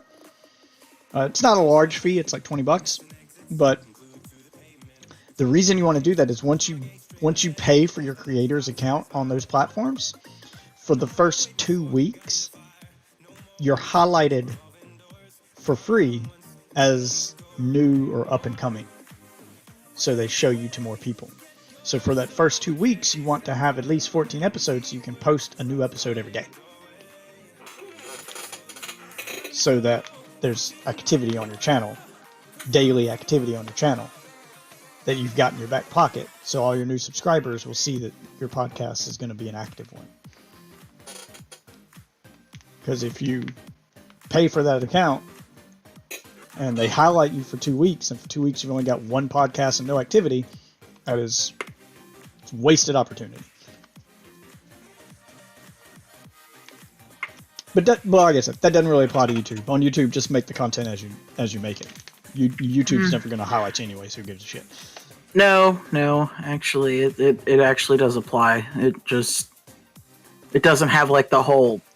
It just applies like, okay, so for like, if you know that you can make an audience, okay, I like know if that you've already YouTube, figured out what to do. I know that YouTube does highlight channels or show them more frequently if they have regular content. The more frequently you put content on YouTube, the better chance you have of YouTube showing your content to somebody. Now, in a case like mine, I have that built in because streaming to YouTube, which I do every day, counts as daily YouTube content. So I could go months without ever posting an actual video, and my YouTube account would still be flagged as having daily activity because I do still stream daily. So it still counts. So if you're going to be streaming anyway, then just make the content when you have content to make. If you're not going to be streaming, then you have to be able to have enough content in your back pocket so that when you get ready to start promoting yourself, you can post a video every day. Because posting every day makes YouTube show you to more people. It's just how YouTube works. Quantity over quality with them. And another way, if you want to push it even further, if you're really worried about being seen by people or that's what you're really striving for, YouTube Shorts. YouTube highlights channels and prioritizes channels that make shorts because they are pushing shorts hard. So, if you want to really increase your odds of making your channel seen by other people, you need to make daily content and daily shorts. I don't do either of those things. I mean, I make the daily content because I stream, but I don't make shorts. But I'm not really trying to promote my channel either. I'm just very casual about this. This is just a hobby for me. If I were trying to make a living doing it, I know all the stuff I'd have to do, and it's a lot of work. But yeah, that's what I would do.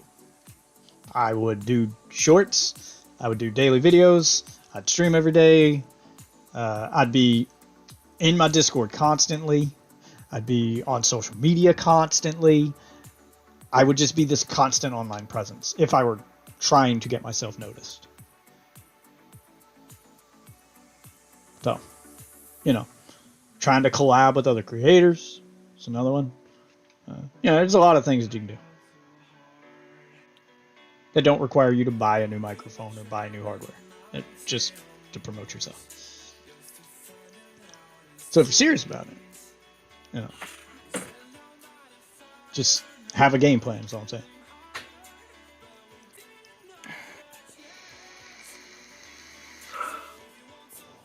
And like, I think the hardest part is like choosing what content you actually want to make, because I could do the whole like long style scripting, once a fucking year upload type shit. You have to mix other stuff in with that. Because otherwise, you're not going to get subscribers who stick around if they see you've gone months and haven't uploaded anything. People, Yeah, you try to do a month in reality. You know, at least. Because there or are... you have to upload shit every time you upload it, and it has super fucking good quality. Even, Like, it has to be like then, TV levels. Even then, it doesn't... This is why I say it doesn't matter the quality as much as the quantity. Because there are scripts and Chrome extensions and bots that people use to clean out their YouTube account. And those things are set up so that if they are subscribed to a channel that hasn't had activity in X number of days, it automatically unsubscribes to that channel for them. So it doesn't matter what your quality is. If People use those? Yes. That's why frequency is important, because it doesn't matter what your quality is. If you got people subscribing to your channel who have a bot or a Chrome extension that automatically unsubscribes from any channel that hasn't had content in 30 days, they do that just to keep their YouTube channels clean, because there's so many channels to subscribe to. Yeah, those exist. So it doesn't matter the level of your content if most of your subscribers are getting auto unsubscribed from you. See, this is all the stuff you got to take into account. Meh. It's, know. yeah. That's why I say the most important thing is to just have a plan. Know what your goal is and have a plan to get to said goal. How long that plan takes, that all depends on your content and your luck, but you know how good you are at what you do and a little bit of luck, but the point is to just have a plan. Don't just wing it. Have a goal and have steps to reach said goal, and start going down that steps one step at a time, and just keep going till you reach your goal, however long it takes. But you got to be committed, and you got to have a plan that you stick to. And there can be, stuff that you alter along the way as you learn more, but you still got to go in with a plan.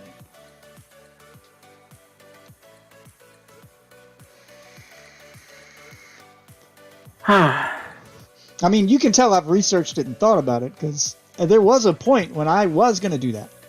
When I was going to try to take my stream super seriously and try to make it bigger. Where I was, going to try to get some return on investment on all this money I've sank into my hobby and all the time I've sank into my hobby.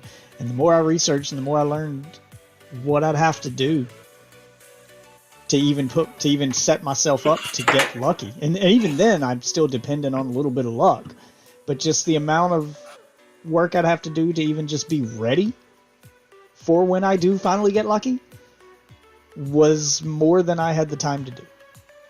I didn't have the time or the means to do it because family, kids, adult responsibilities. If I were in college, still living with mom and dad, didn't have all these responsibilities, I could probably pull it off. But not now. Not without help. I can say that up front. Not without help. You probably could. But you gotta be 100% serious about it and want it. And be 100% committed to it and eat, sleep, and breathe this shit. So, it's a lot of work. That's all I'm saying. But you are in a better position to do it than I am.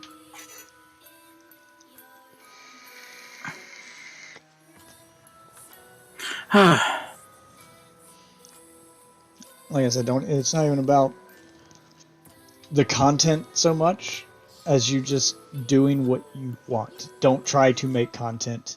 When I say it's not about the content so much, I mean don't make content just because you think it will be popular. Because if your heart's not in the content you're making, people will notice. Make the content you want to make. So that passion comes through on the camera. Do what you want. Don't chase a trend. Because people can tell if you're genuine or not. Especially people like me who get super irritated, eye roll, and click off your video if you're doing the YouTube voice within the first 10 seconds. What's up, guys? It's your boy. Nope. I'm immediately out. You've already lost Deathwitch. That shit's fake as fuck. And of course it is. Every fucking person does it. Which is why I don't watch every fucking person. I watch the people who just, like, one of my favorite channels. Like, my favorite channels are channels that don't do that. Like, I'd say the closest one that does something like that, but even him, I think it may just be his real voice, because I've heard him just regular talking interviews, and he still kind of sounds like that, is the game theorist, or film theorist, or food theorist, or whatever you want to call him. Yeah, Matt Pat. But Matt Pat seems pretty genuine. I don't feel like he's doing a voice.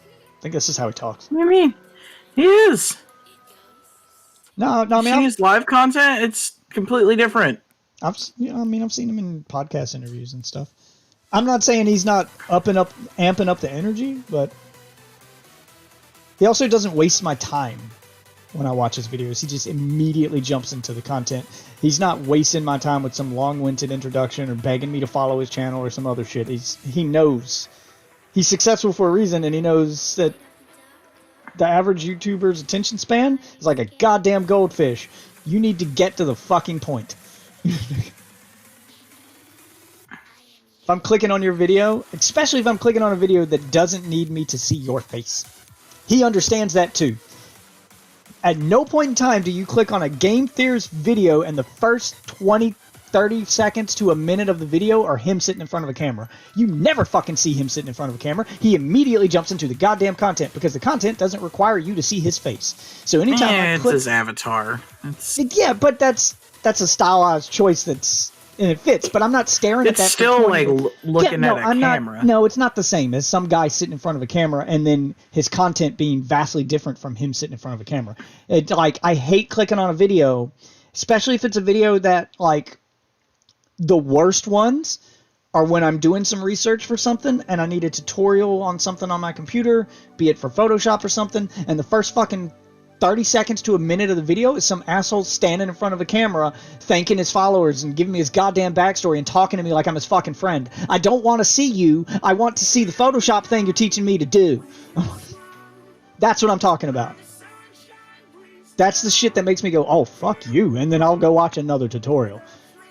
When you're doing stuff like that, I mean, it depends on the type of content. There's content where that's appropriate. All I'm saying is... I mean, yeah, like a tutorial, but like... All I'm saying is make something that fits your content. If there's a jarring switch between your intro and your content, lose the fucking intro. Like, the intro needs to match the content, and his does that. Like, yeah, he uses his avatar, but he uses his avatar all throughout the content, so it doesn't feel like I'm watching something separate. Or take someone who does the intro also well, which is the completionist. Yeah, he's talking to the camera, but he's not talking about himself. He's talking about the game that he's actually going to bring up. I think the perfect intro, you want perfect intro, in my opinion, that I never get tired of seeing, even though it's like 30 seconds long, and it's still short, it's still 20 to 30 seconds. But perfect intro, Maximilian. Perfect intro. His is expensive as shit. But it's amazing. But I will agree, it is amazing. It's one of those ones that I never... Yeah, you never get tired of seeing it. That's an intro done like right. Either go super short or it has to be awesome and not too long. Like that's like I feel like the hard balance. Though. Yeah. Most of the time it's better to just skip the intro entirely. Especially if your intro is just you sitting in front of a camera. Because you sitting in front of a camera, even if it's not, even if it's your style, it feels lazy. And I don't want to see it. Even with the completionist, those are the parts of his video I skip, Ozzy. Like I don't care about. Wait, are we talking about intro as in title screen or video intro? Like, yeah, video intro. Talking about what the actual video is about, or the splash screen. The first 30 seconds to a minute of your video. I think it can be whatever you want it to be, splash screen or animation, whatever you want to call it. The point is, if I see your face sitting in front of that camera talking to me like I'm like you're my goddamn therapist within the first minute of that video, I am out. I don't want to see that. That's not the kind of content I'm interested in. And the completionist, he got lucky, Ozzy. happened to see one of his videos that didn't start like that, and that's how I found his content. And then when I started to see videos that did that within the first minute, is him sitting in front of the camera, those are the parts of his videos I skip. And the only reason I give him a chance and skip it is because I know the content that comes after is worth waiting for. Had I not seen one of his videos that didn't have that kind of intro first, I would have passed on his channel entirely. And I do that with a number of creators. Jim Sterling, another prime example. His intros is the shit I skip. I get to the part of the video that's him talking about whatever story I care about and him showing me the information I want. The parts where he's standing in front of the camera, I fucking skip that shit. I don't care. The parts where he's showing himself wrestling for some reason, skip that shit. I don't care. That's not why I'm here. The point is you have to get my attention first so I know to skip it. Otherwise, I'm just going to turn off the video. Maybe other people don't watch videos the way that I do. I'm just saying, if I watch videos like that, I know there's other people who do too. I can't be the only one on the planet who does that. It's not possible. It depends on what they're talking about. But if they say it's going to be quick and it doesn't, listen to it. Whatever. Yeah, Sometimes it it's might true. be important. You've but got, If it's related to the topic, then you've got about, or if it's like an editor in. yeah. Then You've got 15 to 20 seconds max to get to the point and hook me before I'm out. I'll watch you sitting in front of that camera, but you've got 10 to 15 seconds. When in those first 10 to 15 seconds of you sitting in front of that camera, better give me enough information to make me want to stay, or I'm out. That's my point. Attention span of a goldfish. That's YouTube, man. There are billions upon billions of other videos I could be watching. Give me a reason to stay on this one. Otherwise, I'm clicking on something else. I got a ton of other shit I could watch. Not a lot of time to watch it. That's my thinking. And I know there's other people like me. And it's probably more adults that are like that than children, and that's because adults value their time more because we don't get as much of it as kids do. Kids get a lot of free time. Adults don't. And I definitely don't have the time to waste hearing you rant on about your community or talking about yourself or some other bullshit I didn't click on the video for. Oh yeah, no. Unless it's like a, oh hey, it usually should be a separate video if it's gonna be like a, hey, where have I been? Yeah, And if you're gonna even talk about it in like the main video, it needs like check that and then move the fuck on. like Angry Joe only does that when he has something important to say. Like his videos for his reviews of the Halo TV show are prime examples. It's him sitting in front of the camera talking because it's the second time he's had to upload that video, and he added that part to the front of it to explain that this is the second time I've uploaded it because CBS blocked access to my video, and then explains why. So he's doing it to call out the fact that they're bullying his channel. Okay, that's cool. And that's also interesting. I want to hear what they did to you. But, if it's And just why. you sitting... Yeah, but he doesn't do that every video. If every video is you just checking in with my subscribers, go fuck yourself. I don't care. Also, I'm not a subscriber. Stop talking to me. Just get to the video. I just think of TV shows. Imagine if before every episode of Breaking Bad, you had to watch, 2 minutes of the creator of Breaking Bad talking to you as if he's your friend, explaining what you're about to watch, or just checking in with you to let you know his stuff. No, that's behind the shit stuff that goes as a bonus on a DVD somewhere. That's a separate thing. Don't put that in front of the show. It's also different than a TV show, so.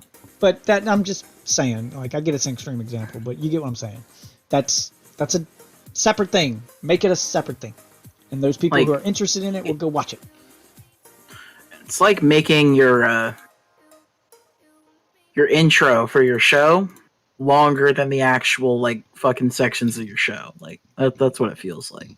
Okay, that too, but I'm just saying content-wise, that should be separate shit.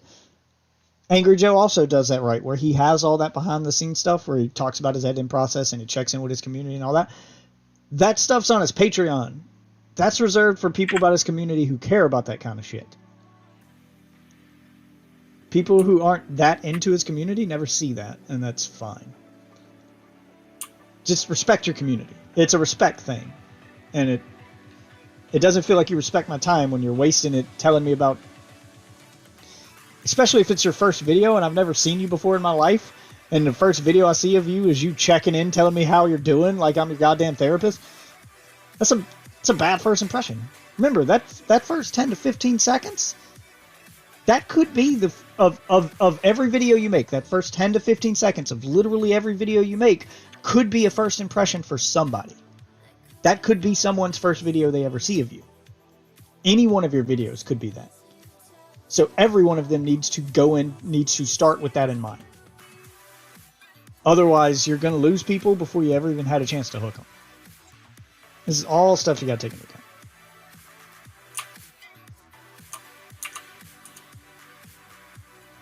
Because you never know which one of your videos could be the first video someone clicks on.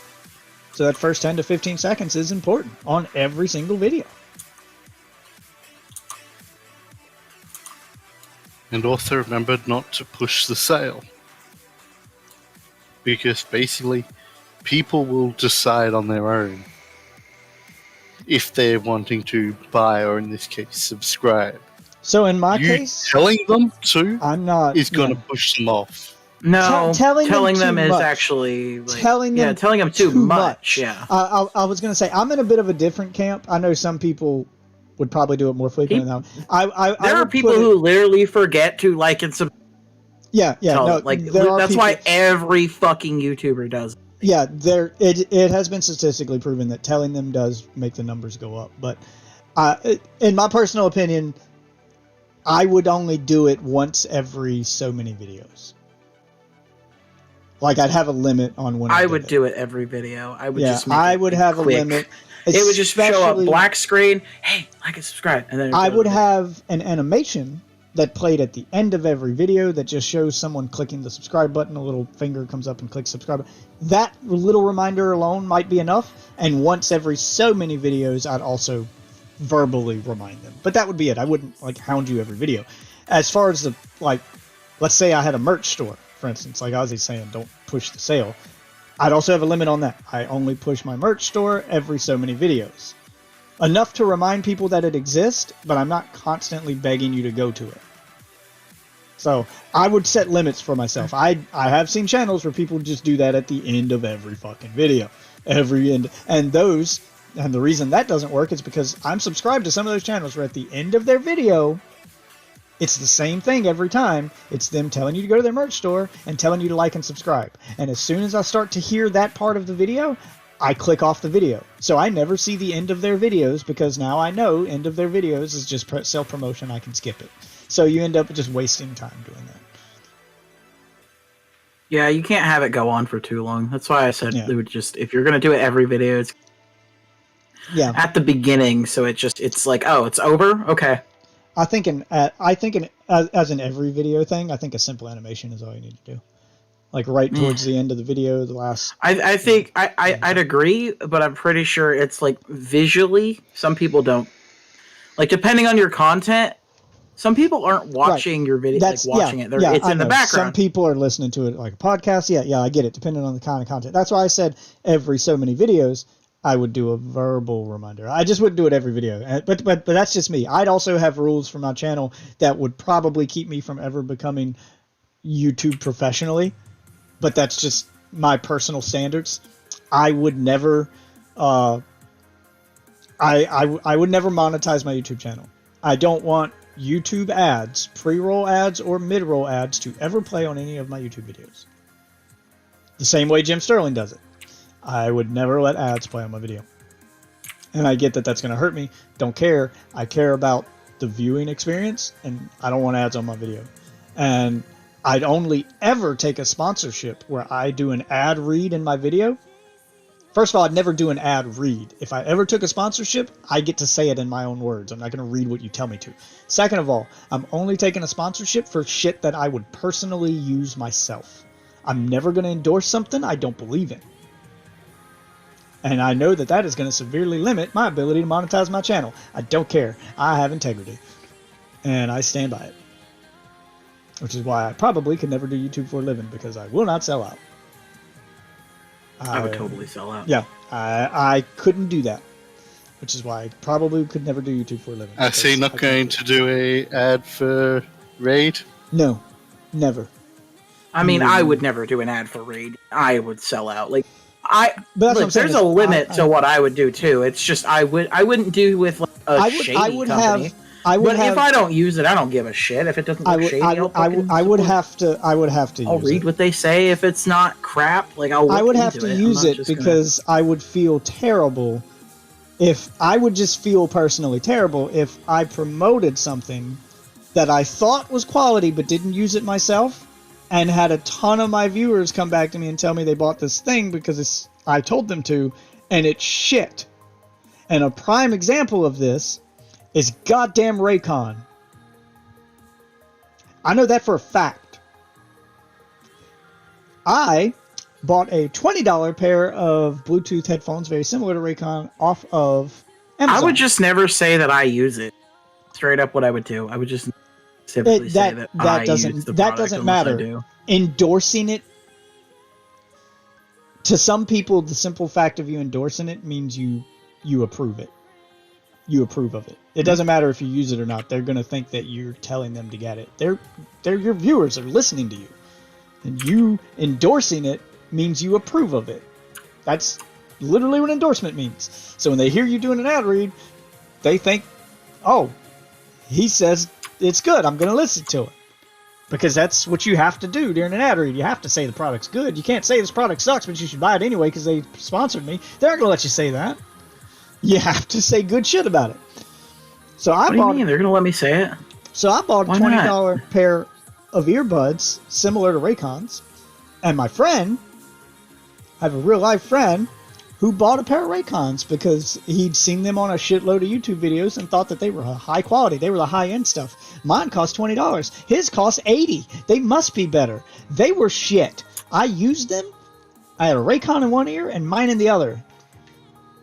Mine sounded better. It was $20 on Amazon.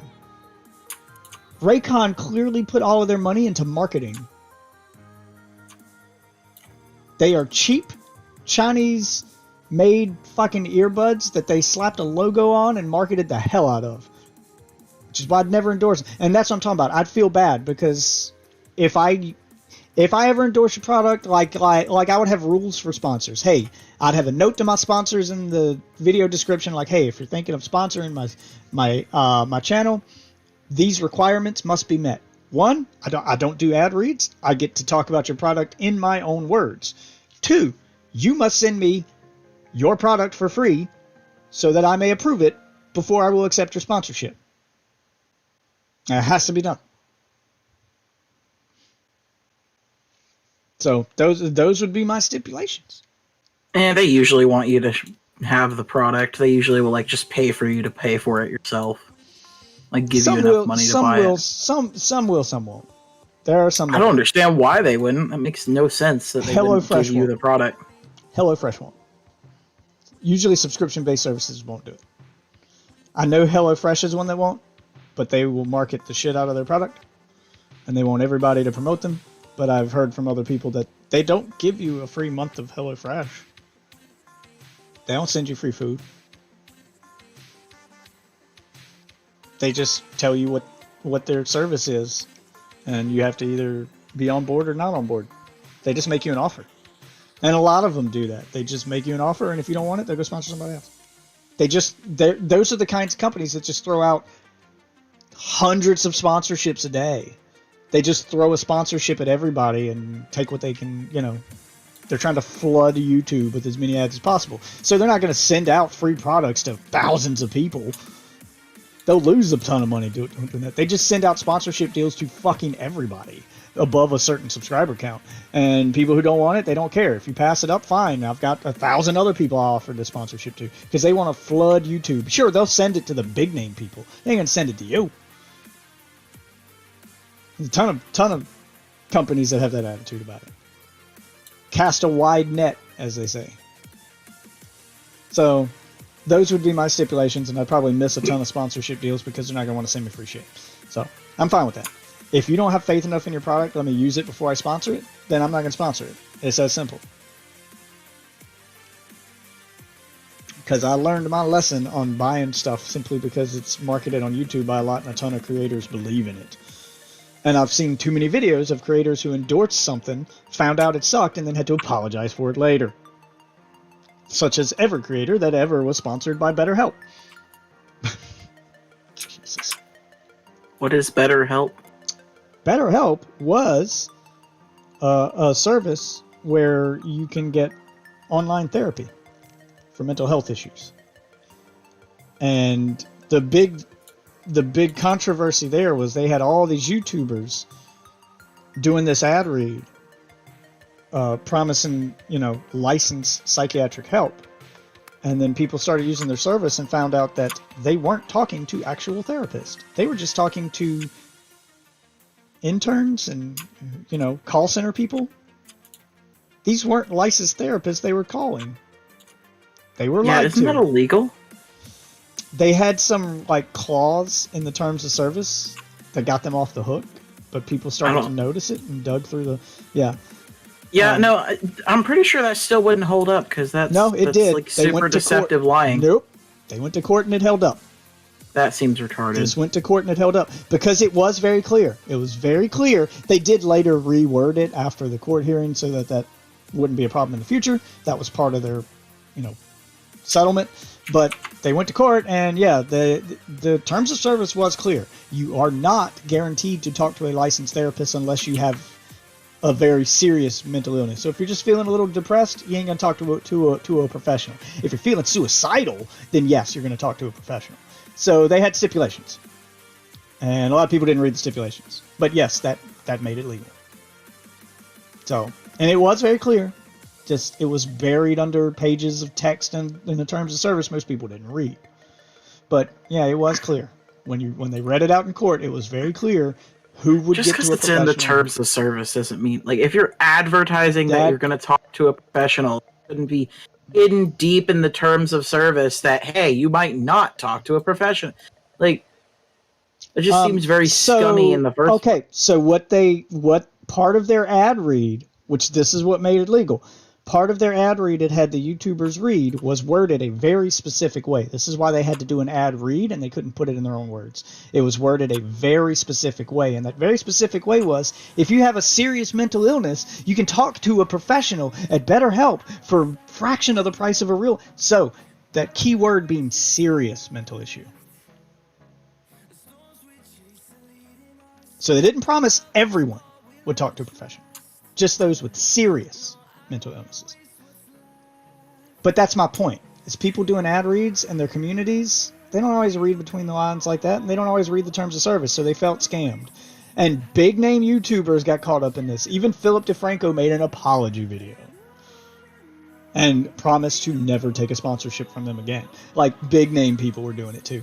Yeah, that's why I have rules for sponsorships. That's why I wouldn't sell out, because it feels scummy. I don't want to put people through that. I don't want.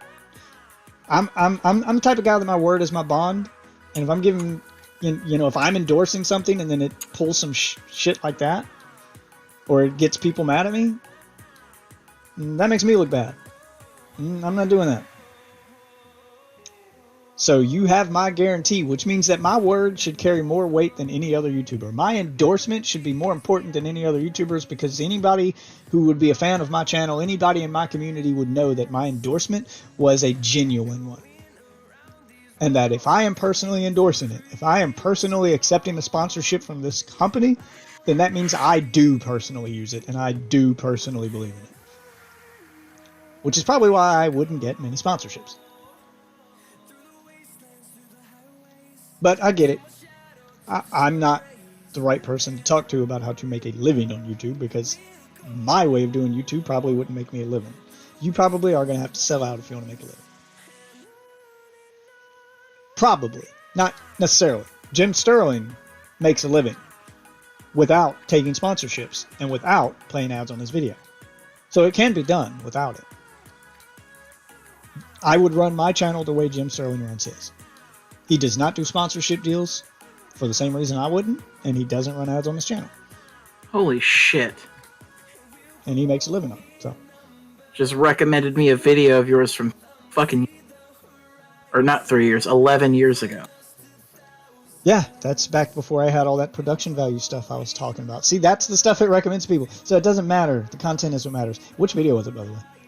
iPod 360. Jesus Christ, that was a tutorial video. I guess make tutorial videos because that's what it shows people.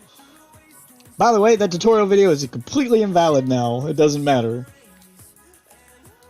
There are now apps to do all the stuff I teach you to do in that tutorial video. So it's completely worthless now. Only fucking comments is nobody cares, thanks, and 360 sucks. What the fuck? What dicks? Yeah, welcome to YouTube. I got a ton of views and a lot of hate. But yes, I went through a lot of You trouble. got 2 people who disliked the video, and it's probably only those 2 people who got... Yeah, probably. How many Fuck likes them. did it have? Oh, it doesn't tell you Does it anymore, go- does it? No, it does. Hold up. I fucking... I thought You got you more likes than dislikes. You got 3 likes. More likes! Woo! How many views is it? 726. Okay, yeah, that's why. Because it's one of mine that has a lot of views. That's one of my more popular videos on my channel. And that's because it was a tutorial. Tutorials always get a ton of views. I didn't even make it for the views. I was just really proud of this thing I figured out how to do. This was back before I even started making content. I was just really proud of this thing I figured out how to do, and I whipped out my phone to record it while sitting outside smoking. Back when I was a smoker. Like, I'm sitting outside some fucking where. Like, you could tell I did not plan to make this a tutorial video. It just kind of turned into one. But basically, I figured out how to install Xbox's dashboard onto my onto my iPod. Back when iPods were a thing. And I mean the original 360 dashboard with the blades. The good one. I was really proud of that. It was functional and everything. That took a lot of doing.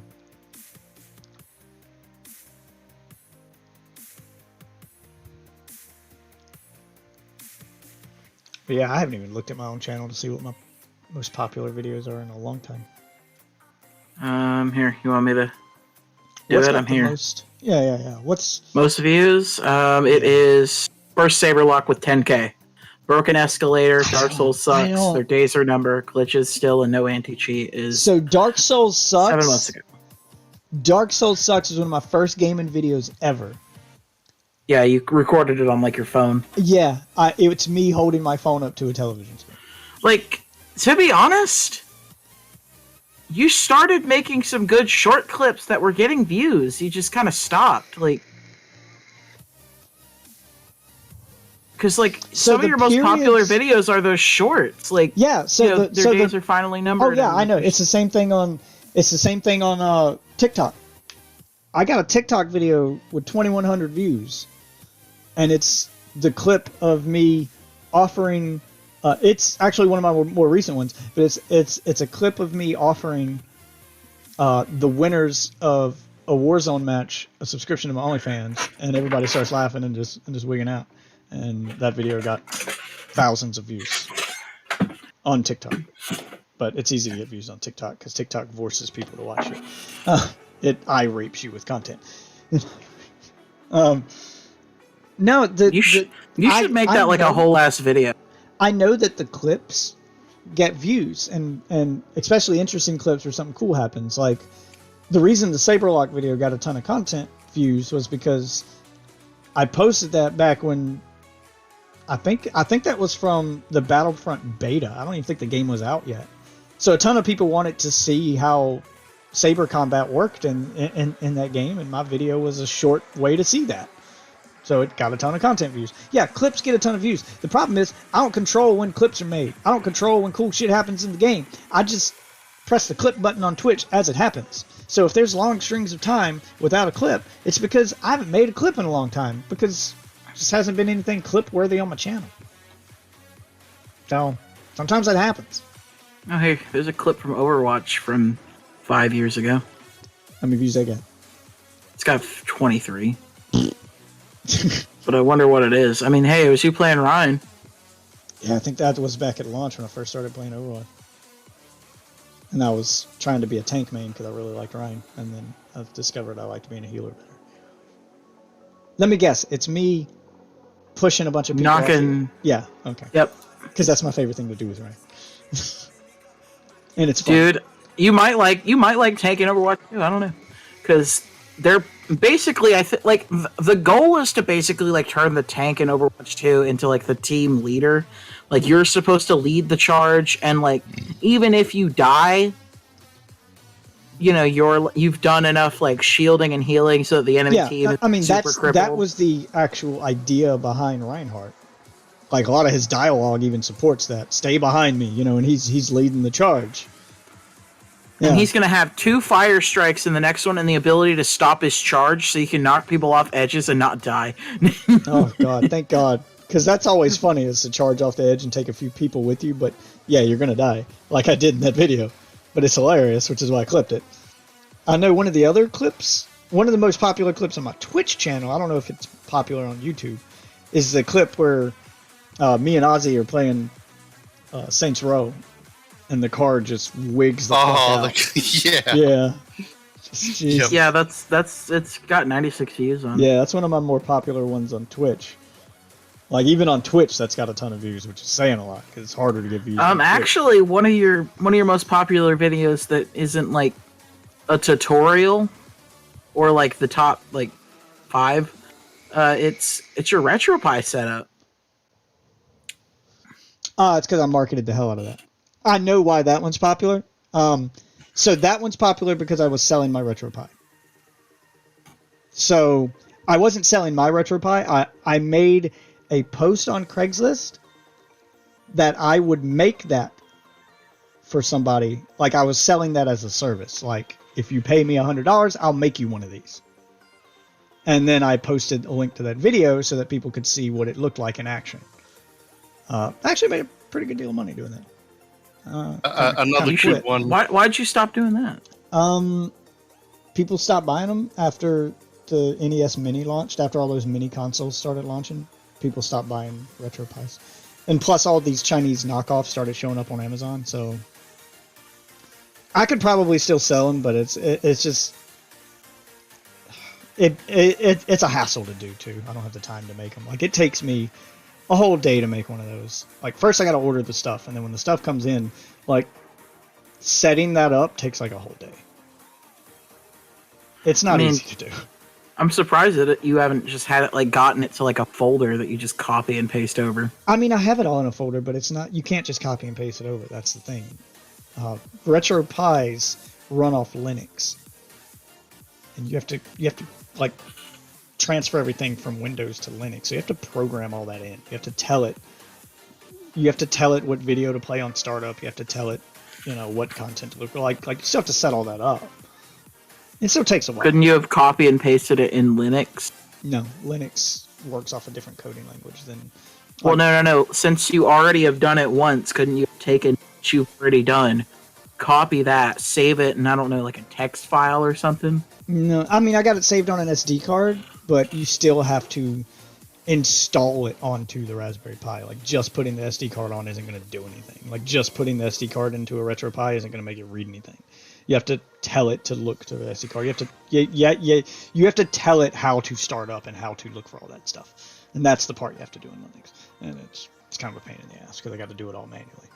But I mean, I did streamline it, so it didn't take me as long. Like, I did get all of it set up and pre-existing where I could load it onto an SD card, but then I still have to log into Linux on the RetroPie and tell it to look for the SD card to do this, look for the SD card to do that, look here to do this, look here to do this. So I still got to tell it what to do once I put the SD card in.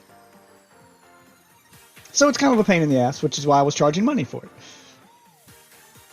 It just became a hassle that wasn't worth the amount of money I was making, especially after all those fucking retro consoles started popping up on. Once the NES Mini launched, a shit ton. You can probably get on Amazon right now and find a shit ton of Chinese-made mini consoles that do the same thing my RetroPie did, or almost the same thing my RetroPie did. They just don't look as pretty. Mine had all the bells and whistles. It's got a cool startup animation. It's got, trailers for all the games. It's got all those custom themes and, custom graphics.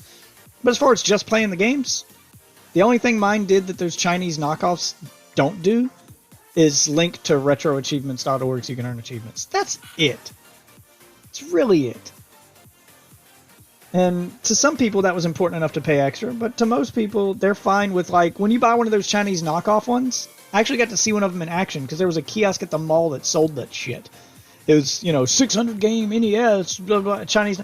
When you plug it in, it's just a text list of games to choose from. There's no graphics whatsoever.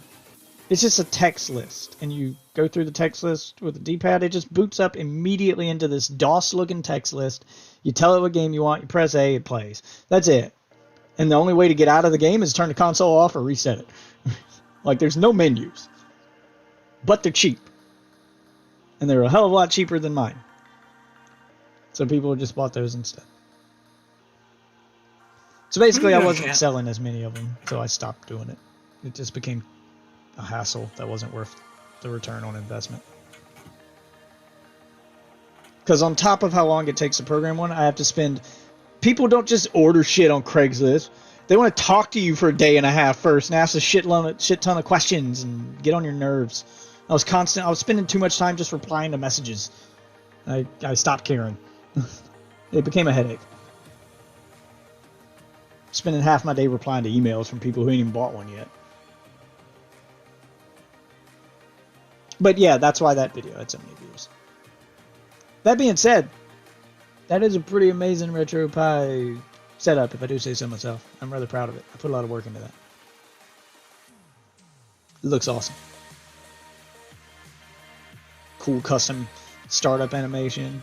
I actually went through the trouble of manually looking up.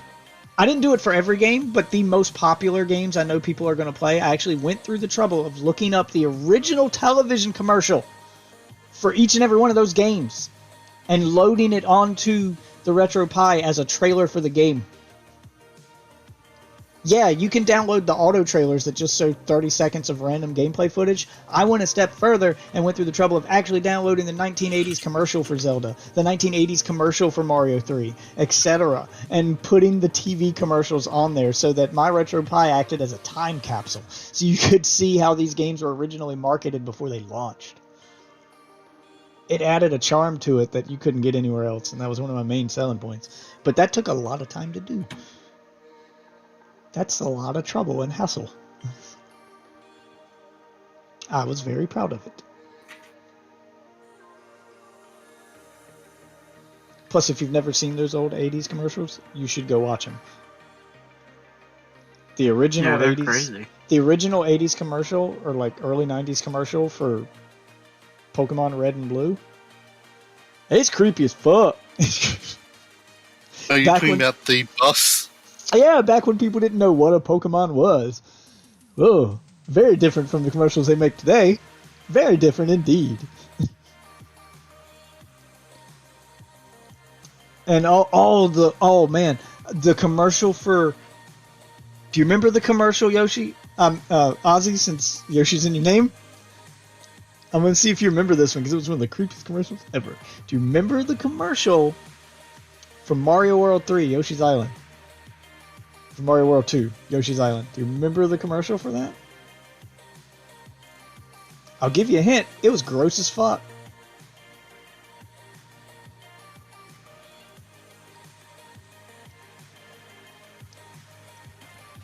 You should look it up. Jesus Christ. It's like 6 for you, Death. Jesus Christ. Yeah, it is. 6:30.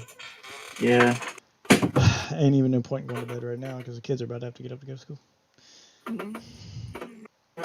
But in case you don't remember Yoshi, in case you don't remember Ozzy, the commercial for Yoshi's Island was a fat guy eating at a restaurant, and he kept eating, and he kept eating, and he kept eating until he exploded.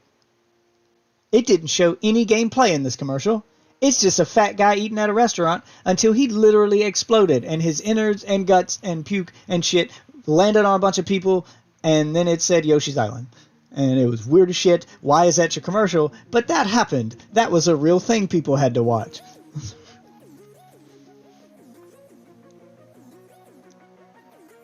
And it was gross.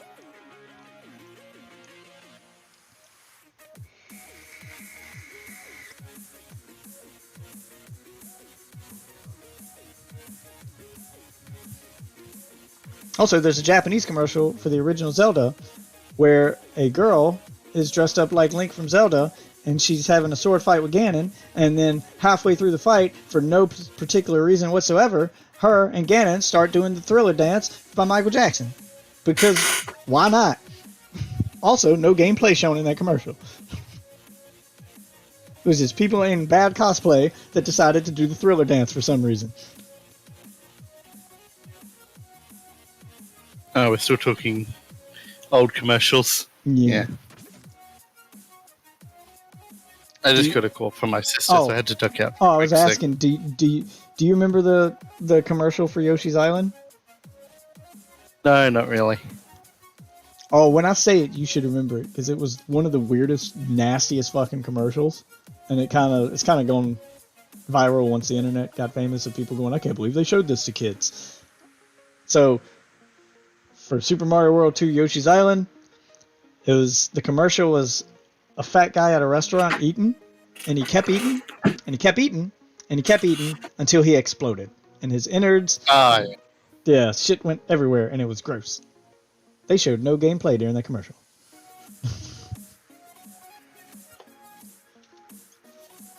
I remember that one. I remember my mom freaking out when she saw it too, because she was like, what is this? I was like, I want that game. She's like, what game? She's like, it never showed a game. It's just a fat guy eating until he exploded. And then it said Yoshi's Island. And that was the commercial. Why?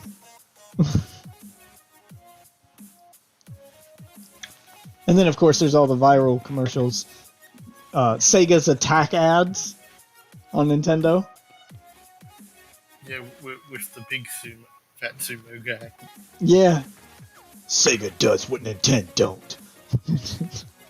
Wasn't there like a Sega mascot who like canonically died? I think you're thinking of the Sony one, and that's because, I don't know, he got sued by somebody, and they had to fire him, so they killed him off. Sony used to have, I think it was back during the PS2 era? PS2, maybe even PS3 era.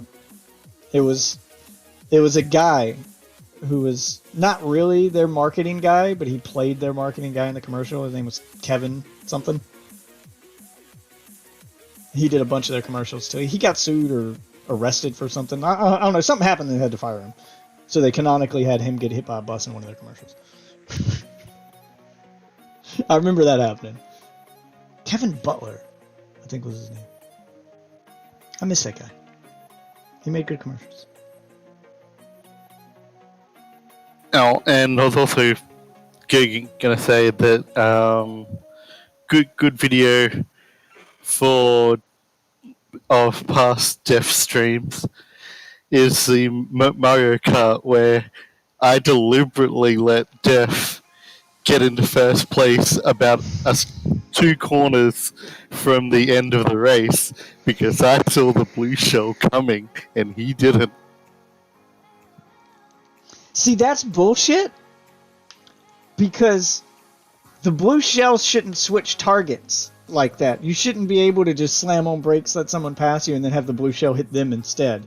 If you were the person being targeted by it, it should still hit you. It doesn't target until it starts to do that. Yeah, I circle. get it. I get it. I'm just saying it shouldn't. That was bullshit. You know it. Oh, I totally know it. It was still hilarious with your reaction. Yeah, because it was bullshit. The rage was real. It was very real. This is why Mario Kart ends friendships. Because you have dickhead friends like Ozzy who do shit like that. I do what needed to do to win. I didn't know that was how I it worked. do what need to do. I didn't know that was Those how it kids. worked. Yeah, I didn't know that's how the blue shell worked until he did that to me, and that's how I learned that the blue shell doesn't target the person in first place when you throw it. It targets them after it gets to them. So if you're in first place, To the and person, yeah, you know how when you've got the blue shell, it comes up to you and then does a circle and yeah, and then then goes comes above your down. head. Yeah. That's when it targets. Right. So And if you hear it coming, you get that little icon that it's coming, and you slam on brakes and let someone pass you, it's gonna hit them instead. I did not know that. I do now because I you've was got a Zero about Cat. no, it's about It's about drive. It's about power. Sorry. no, it's about a couple of seconds before that. It targets. Yeah. So you've got time to slam on brakes and let someone If you pass. see it coming on the map, Yeah. you've You got just enough time to let someone else get in front. depending on how close someone is behind you. Yeah. You can slam on brakes, let them pass you, and it'll hit them instead. Still bullshit, but now I know that's how that works. Solid tactic. Well played, Ozzy. You're still a douche, but well played.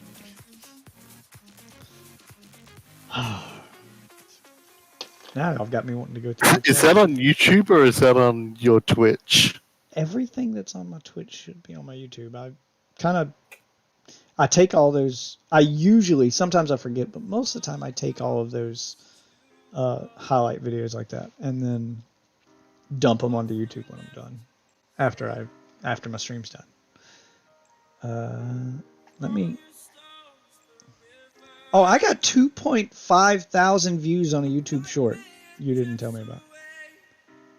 Which one? Oh, it's the one of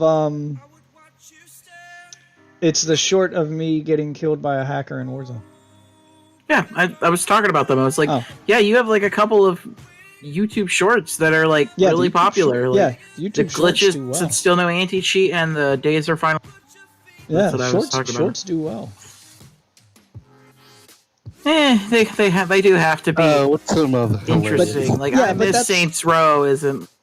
But title. that's Wasn't but that's probably why I gonna- said you do shorts as often as possible too, because shorts will just get views. Like they'll draw people into your channel. And your shorts need to, of course, reflect the content on your channel, which mine do, because a lot of those shorts are the exact same clips that are on my channel. So people are going to watch the shorts and know that I do gaming content. But pretty good stuff. Yeah, I got podcast never really did well. A ton of episodes of the podcast, none of them ever got over 20 views. That's why I say podcast is really hard to get off the ground, even with, a ton of episodes like I had.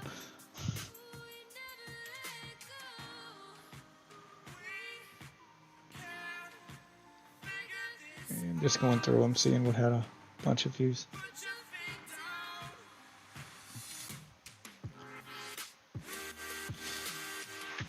I was getting decent views on the Marvel Heroes tutorials. And then that game shut down. Like What even those- are the Marvel Hero tutorials on here? They're the Cosmic Trials. I was showing people how to beat the Cosmic Trials for each character. I was going to do one for each character, but then the game shut down.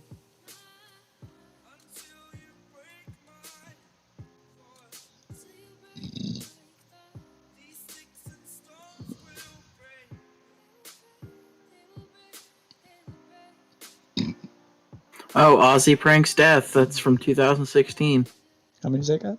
in Creativerse. What a weird many? fucking game. Yeah. It's got Mine- 38.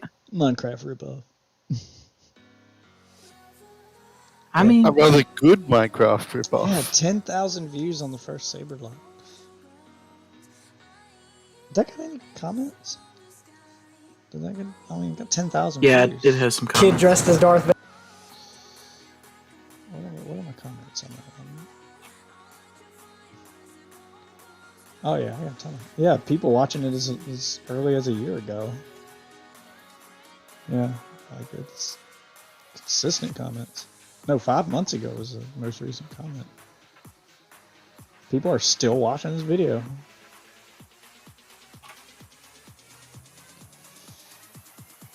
The game had so much potential.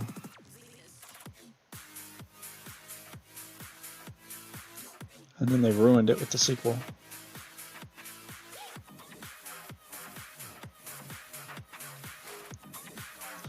What a douche cunt. What a douche cunt. Ozzy, you're officially a douche cunt. How do you... What's that? You put a teleporter in the road and then you got it. Yeah. Officially a douche cunt. Like... So the video of mine with the most views isn't even my video. What do you mean? I took a clip from Parks and Rec to show somebody back before you could find, because it's from 9 years ago, back before you could find clips on YouTube from that show. I took a clip, I made a clip myself from the show. It's a minute long. It's got 34,000 views. It's got a guy dressed as Batman in it. Where the is Batman that? clip. I don't even see it. Hold on. Let me... Ah, yes. God was teleporting. I remember this. Yeah, here you go. I'll put it in the general for you. It's on my channel, but it is Parks and Rec. And I think it's unlisted. Click on that. Tell me if it'll... Video not available. This video Oh. contains content from NBC. Oh, they blocked in your copyright country struck and it. copyright grounds. I'm sure you could still find the clip somewhere else, though, if you wanted to see the clip from that show. It's a pretty funny clip.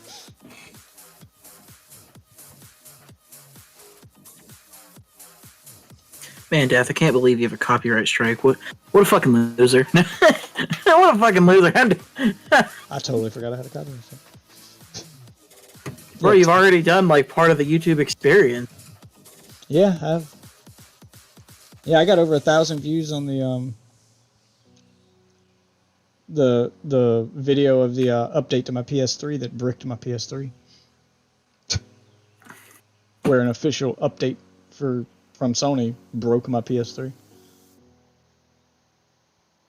From 10 years ago, Jesus Christ. God. I need to just find a game to stick with and just upload consistent for. I like, got consistent views on when I was doing Minecraft content, but I mean that's Minecraft content. where? Because like, I mean, not they're a so lot, but like they're- it's so spread out that I'm confused how you. Well, when I look at the videos, they all got 30 Hold or on, more views. stream your screen on Twitch. Like stream your. I want to see the videos I can't see because there's a lot of them that are Okay. copyright striked and Okay. apparently. Hold on. Yeah, I got a ton of shit on here. All right, here we go. Switch it up real quick. Also, your Jeep video is still up. The one that you said you're gonna take down. Oh yeah, I need to take that down. Like the really old stuff. Like we got, the Republic of Dave server tours got almost 100. Like I got. They're not a lot of views, but it showed that I had a consistent community. 40 views, 60 views, 30 views, 48 views. Like 40s, 50s per video. And that's back before I was even streaming. That's just when I was running a Minecraft server as my hobby. And the only way I could make videos was by holding a camera up to my laptop screen. Also, it's when I gamed on a laptop. Jesus. Yeah, there's the Parks and Rec one. 34,000 views 9 years ago. That they copyright striked. Oh, you're looking. Yeah, you're not looking at most. No, I've got them sorted by age. I'm surprised these didn't get more. The fucking H1Z1 videos, especially the one where I'm running around like the greased up deaf guy. I think that one did better. It's another game I miss. Firefall. Oh yeah, that was so good. I think I might just do Apex content because even if that has a lot of people, I don't know. I think I could just get. I could do it enough to where it's funny. Yeah, just do what you like and show that you enjoy what you're doing. Because everything you do is going to have a lot of people doing it. I can just go tell you that right now. Everything. Yeah, there's a Jeep video. Everything's going to have a ton of people. Oh, there's where I played around with thumbnails and tried to actually do the YouTube thumbnails. It didn't help my views at all. With the Yeah. Minecraft server. No. This is some Fortnite videos. Cuphead. There's a few different ones. There's Fortnite videos. Cuphead. I forgot what's even in this video. Oh, it's another Fortnite video. I just put a picture of Trump up there. You're using the wrong color. Fortnite video and stuff. I mean, look at that. I got the yellow text and I put a green arrow on it. No, you don't use green arrow. You red arrow draws. I tried green memes. Look at that. I tried fonts. That's when I was playing around. Look, there's the yellow YouTube text on that one. Funny moments. I will say this: the "It's a Trap" video, it shouldn't be titled "It's a Trap." If you're gonna have the thumbnail, like I said, I was just experimenting with stuff because I was like, you know what? I don't really do thumbnails for my stuff. Look at that one. I made that thumbnail. Huh? the millennials love microtransactions. I love loot boxes. It was my rant about loot boxes. And that millennials will keep buying these goddamn loot boxes. It got 50 views. I made a thumbnail for that and everything. Yeah, no, if I was gonna do a short little rant about video games, I'd do the problem with gaming. That's what I'd call it.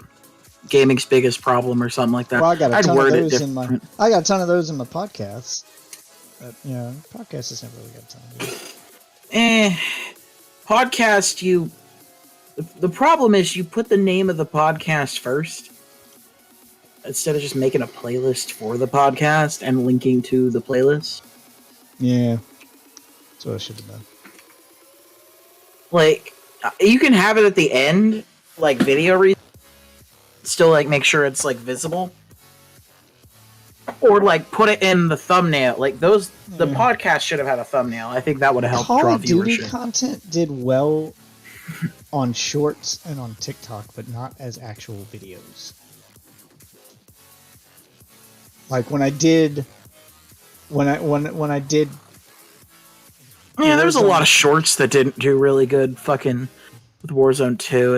I don't know, it was random. The shorts, yeah, but when you look at my TikTok, like they consistently did well on TikTok. YouTube shorts are hit or miss, but on TikTok, like my most viewed stuff on TikTok is the Warzone ones. And this clip of me trolling Icy in that weird Switch game where we made him we never beat that. Dark Lord Icy Fart. No, we didn't never beat that.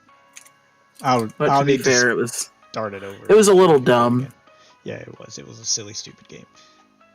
And it was funny, but only if you're watching, only if you know the people on stream, so it's an inside joke. Yeah, we should have. If we're gonna do it again, you should do like characters from like that are currently popular or something. People, stuff like that. Like you could do Amber Heard as the villain, Johnny Depp. And Yeah, I could. can you put like their real faces, or do you have to like make? You have to make their faces. Because it would be so cool if you could like just up their face, like just paste it on there, just like. Yeah, you have to do. You have to use the Me editor on Switch to make them. Like you have to make a Me for them. It uses Nintendo's Mii system, the Mii Avatar system. I always hated the Mii Avatar system, but Yeah, it's very limiting.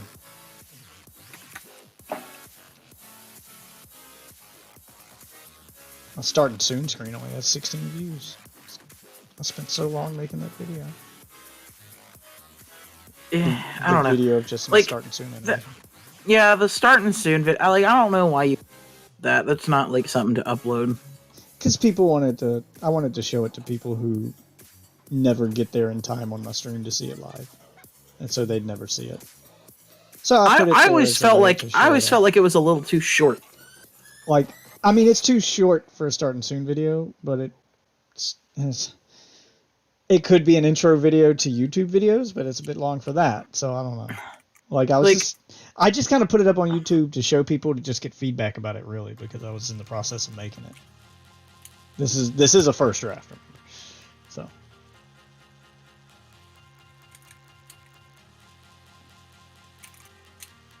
But I experimented with, kind of half-ass experimented with my content just to see what would get views and what wouldn't, even though I wasn't really striving for views. But yeah, this is the kind of stuff you'd have to do if you were actually striving for views and trying to grow your channel. Is you'd have to do these kinds of experiments where you try different thumbnails, you try different titles, you try different stuff, and then look at, a week later, go back and look at that video and see, okay, in 5 days, this video got this many views, and I did this. And with the next video, I did this and only got this many views, or, whatever. So, I was just kind of experimenting to see, just out of boredom, really, because I'm uploading this shit every day. I was uploading, there was a period of time where I was dumping my highlights from Twitch over to YouTube, so I was uploading a new highlight every day. And I started playing around with thumbnails and stuff just to see if it would make a difference, and it didn't. It really didn't. Looking back on it now, I'm like, wow, I suck at YouTube. It really did not make a difference. Like, my most viewed videos are still the ones with, oh, look at that, Ozzy's In Memorandum only got 10 views. Oh, really? Yeah. I even made a thumbnail for that with Crocodile Dundee on it. Where? I put a lot of work into it. Where is this? Oh, hold on. Oh. It would be about It's a long time for 2017. Yeah, it's from. Here, I'll put it in the general. Where Ozzy disappeared. We had to make him an memorandum. I How long didn't did you disappear. I disappear for? told you that I was going on holidays. I was concerned you might. Not, About a week. I was concerned you might not come back, sir. We missed you. And of course, you're playing one of the worst Call of Duty. Wait, I don't even remember what I was playing at the time. Yeah, it's from 4 years Infinite ago. Warfare. This thing.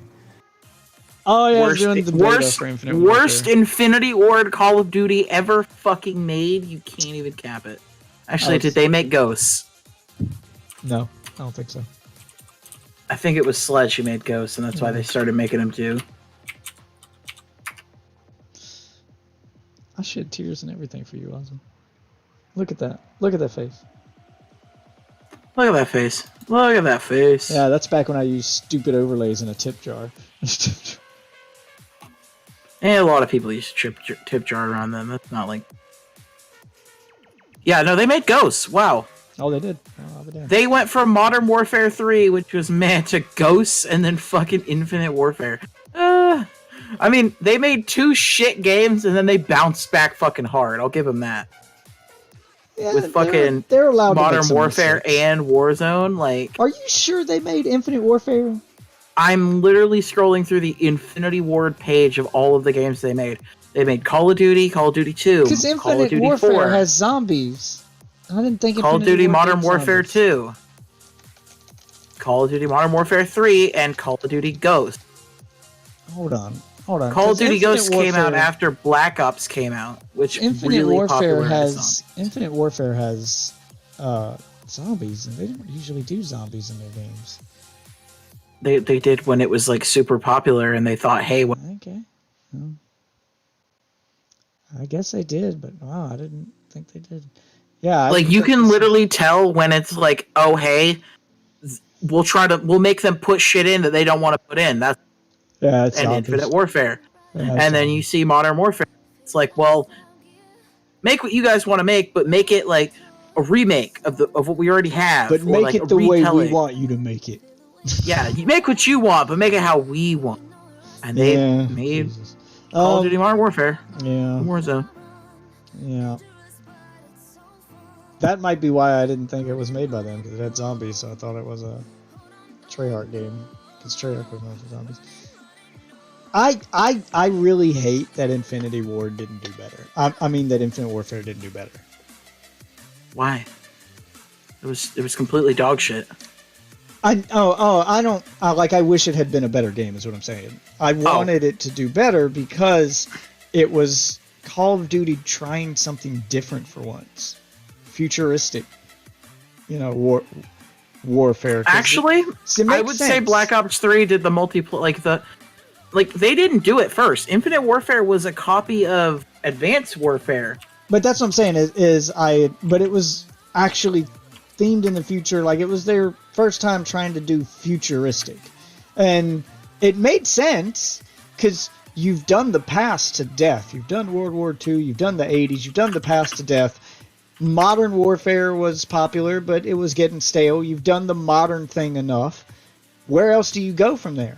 To the future. Let's see what future combat looks like. And if they had actually done well with it, you could have had the Modern Warfare engine.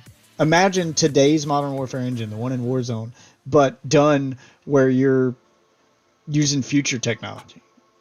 Maybe you're fighting on an alien planet. Maybe you're, not fighting aliens, but, human Yeah. You want to know what fighting. that is? You want to know what that is? What? It's called Titanfall. No, I don't mean with mechs. I mean just ground-based combat, humans fighting humans. It's still regular warfare, but it's what it would look like in the future if two human colonies on Mars fought, or if Mars fought Earth and there were still human colony. Like that I kind thought of the stuff. whole idea of the Titans were that they're like a power. You're not really supposed to fight the Titans as humans. You're supposed to run. No, or you're not work supposed together to take but down that's the what I'm Titans. saying that concept, but without. They're the like a Titans. score streak, is what I thought they were, or a kill streak. No, everybody gets one. Yeah. But I thought you had to get it over time. Yeah, I mean you have to charge it, but it's not based on kills or score streaks. I think it's on a cooldown. Oh, Yeah, it's more like an ultimate in Overwatch. I mean that'd probably ruin it for me. I mean, Yeah, I mean, I don't know. If it was a good. score streak, I think it would be a good idea. Just revert it into a score streak system. So if you're doing well in the match, or if you're just in it But long what I enough was by the talking end, about you with should get it. But what I was talking about with a Call of Duty would be just a Call of Duty with that theme, that setting, but without the mechs. Just have future guns that they can make up. Then they can make up their own guns and they can make up their own shit, and it wouldn't be stuck with these. You have to use realistic guns. Thank you for the favor, by the way. But you wouldn't have to use guns everyone knows. You could make up shit because we are, like you said, we're kind of getting the same guns over and over in Warzone because every game has to use real guns. And there's only so many real guns you can put in the game before you run out. If you were doing future stuff, you could make up your own stuff and you could go not too crazy with it, but you could have some interesting, you could add some actual variety to the gunplay. Maybe one would shoot lasers. Who knows? I'm just saying. The reason I'm saying it's basically what Call of Duty would have been if they had done well with it is because literally the devs who made Titanfall are literally Infinity War devs or war devs. I mean, They're Titanfall was a good literally- game. And it would have, that's what I'm saying, is a Call of Duty game in that style probably would have been well. You would have to take out the Titans, take out some of the parkour shit. They went a little crazy with the parkour shit in Titanfall. Well, that's the whole point, is that it's supposed to be with the parkour. Yeah, but I'm saying that wouldn't fit in Call of Duty. If you're going to make a Call of Duty game, just use the Modern Warfare engine, so you don't have all the crazy wall running, you don't have the Titans, but you could make a Call of Duty game set in the future. So you can make up your own guns. That would be a better setting for their Battle Royale than Warzone. Because Warzone is stuck with shit that exists in real life. And there's only so many guns that exist in real life that you can add to this game. And if you're trying to make Warzone last for years upon years, you're going to run out of content or have multiples of guns like we have. I think that there's a better solution. And Do not add 50 million guns and just add cool attachments. The attachments don't have to make sense. They're custom made for Warzone. There you go. Even then, you're gonna run out. People want new guns. I'm sorry, they just do. The people want new guns. They just do. You're gonna have to keep adding guns, but you're gonna have to keep adding guns. It's what people want. People getting over want the shit. More guns. That's what I'm saying. If it's that's why I switched to Apex, because I understand that people want more stuff. Shit. Apex, but they just add guns. Heroes instead of guns all the time. They add guns and they're usually balanced. Yeah. Like they don't ever feel like they're breaking the game and like it's hey. Like if it was attachments. Like attachments would make the guns. No, they crazy. just feel like they're shooting paintballs. That's my problem with Apex. The guns feel like fucking squirt guns. But you can't do that with Call of Duty. Call of Duty, you can add skins, but it doesn't have heroes. So if you want to change up the gameplay, the only thing you can do is add guns. People don't give a fuck about attachments. If all you ever did was add attachments, people would complain that there's been no new guns and blah, blah, blah. Yeah, people do that. People complain when you don't add guns. They have to add guns. They just have to add guns. It's fucking stupid. Call of Duty is a game about guns. It literally invented gun game. Like it's you have to do guns in a Call of Duty. You just have to. Which is another why reason I'm not hopeful for the game being good after Infinity Ward gets off of it. Warzone 2. Which is why you have to do. That's why I say go with the futuristic setting. Then you can just make up your own guns. You could add an infinite number of guns, and you can have them do. Not super crazy shit, because you do want to keep it somewhat grounded in reality, and by that I mean you guys have to follow the laws of physics. You can't do crazy Borderlands shit, but eventually it just gets to the point, like, do you have to remove guns? Eventually, because that's the thing. Eventually it becomes so full that it's fucking huge. Like, Warzone was already a fucking huge game. Imagine if it kept getting updates in its current fucking state. You could do that. You could rotate the guns because people do buy skins for them and they want them. Fortnite does that. And it's fucking fine. They put guns in a vault and they unvault them and rotate them out. Do you know how many guns Fortnite has? More than Call of Duty. A lot more. But Fortnite isn't super on their weapon skins. It's more like character skins. That's what I'm saying is but you could still Call of Duty makes whole packs for their weapon skin. Like, that's the problem. You could still, because then there will be people who buy weapon packs. It just decentivizes that, which they need money. Dad, they need money. They need to do. If you do that, like this is the proper way to do it. Vault your guns, rotate out that content. If you do that though, you need to add a way for people to still access that content if they want to play with it. Which is what Fortnite did. It started vaulting weapons and vaulting skins, but it also added custom games. So people could just make their own game lobbies and use whatever the fuck they want with any fucking rules they wanted. It needs to add that kind of game mode. And they already did kind of add it, but it's only there for big streamers and people who already, like, you have to have enough people to fill a lobby before you can launch a custom game, which requires 100 people. Or 70, I think, is the bare minimum. You need to make it so that people can do custom games in Warzone and use any of the guns they want that are in the game, vaulted or not. People will play the custom game modes when they want to use that stuff, and they'll play regular Battle Royale when they want regular Battle Royale. That is exactly how it works in Fortnite, and it has made Fortnite incredibly popular. I don't know why other games aren't doing this. You've copied everything else Fortnite did. You copied its battle pass. You copied the skins. You copied everything else it did. You copied crossplay. Why not copy this too? Fuck it. If it works, do it. Fortnite doesn't own custom games. Any game can put a custom game mode in, so do that. I would love to see Warzone with custom game lobbies where if you get tired of doing the standard Battle Royale stuff, how many times have you complained about that? Have you complained about not being able to play the game the way you want to play it because whatever game mode you like isn't on rotation? Imagine being able to log in, go to a game browser, and find some custom game playing whichever one of the game modes you like when you want to take a break from the regular Battle Royale. You want to play the Armored Royale game mode? Somebody will be hosting a custom lobby for it. You want to play the big Warzone 50v50 mode? Somebody will be playing it. Somebody will be playing, any one of the limited time modes that they've rotated out 100 times. Make those available all the time in custom lobbies and let people host whatever custom lobby they want. Then you could build entire communities around these limited time game modes that they spent all that development time making and only played for a month.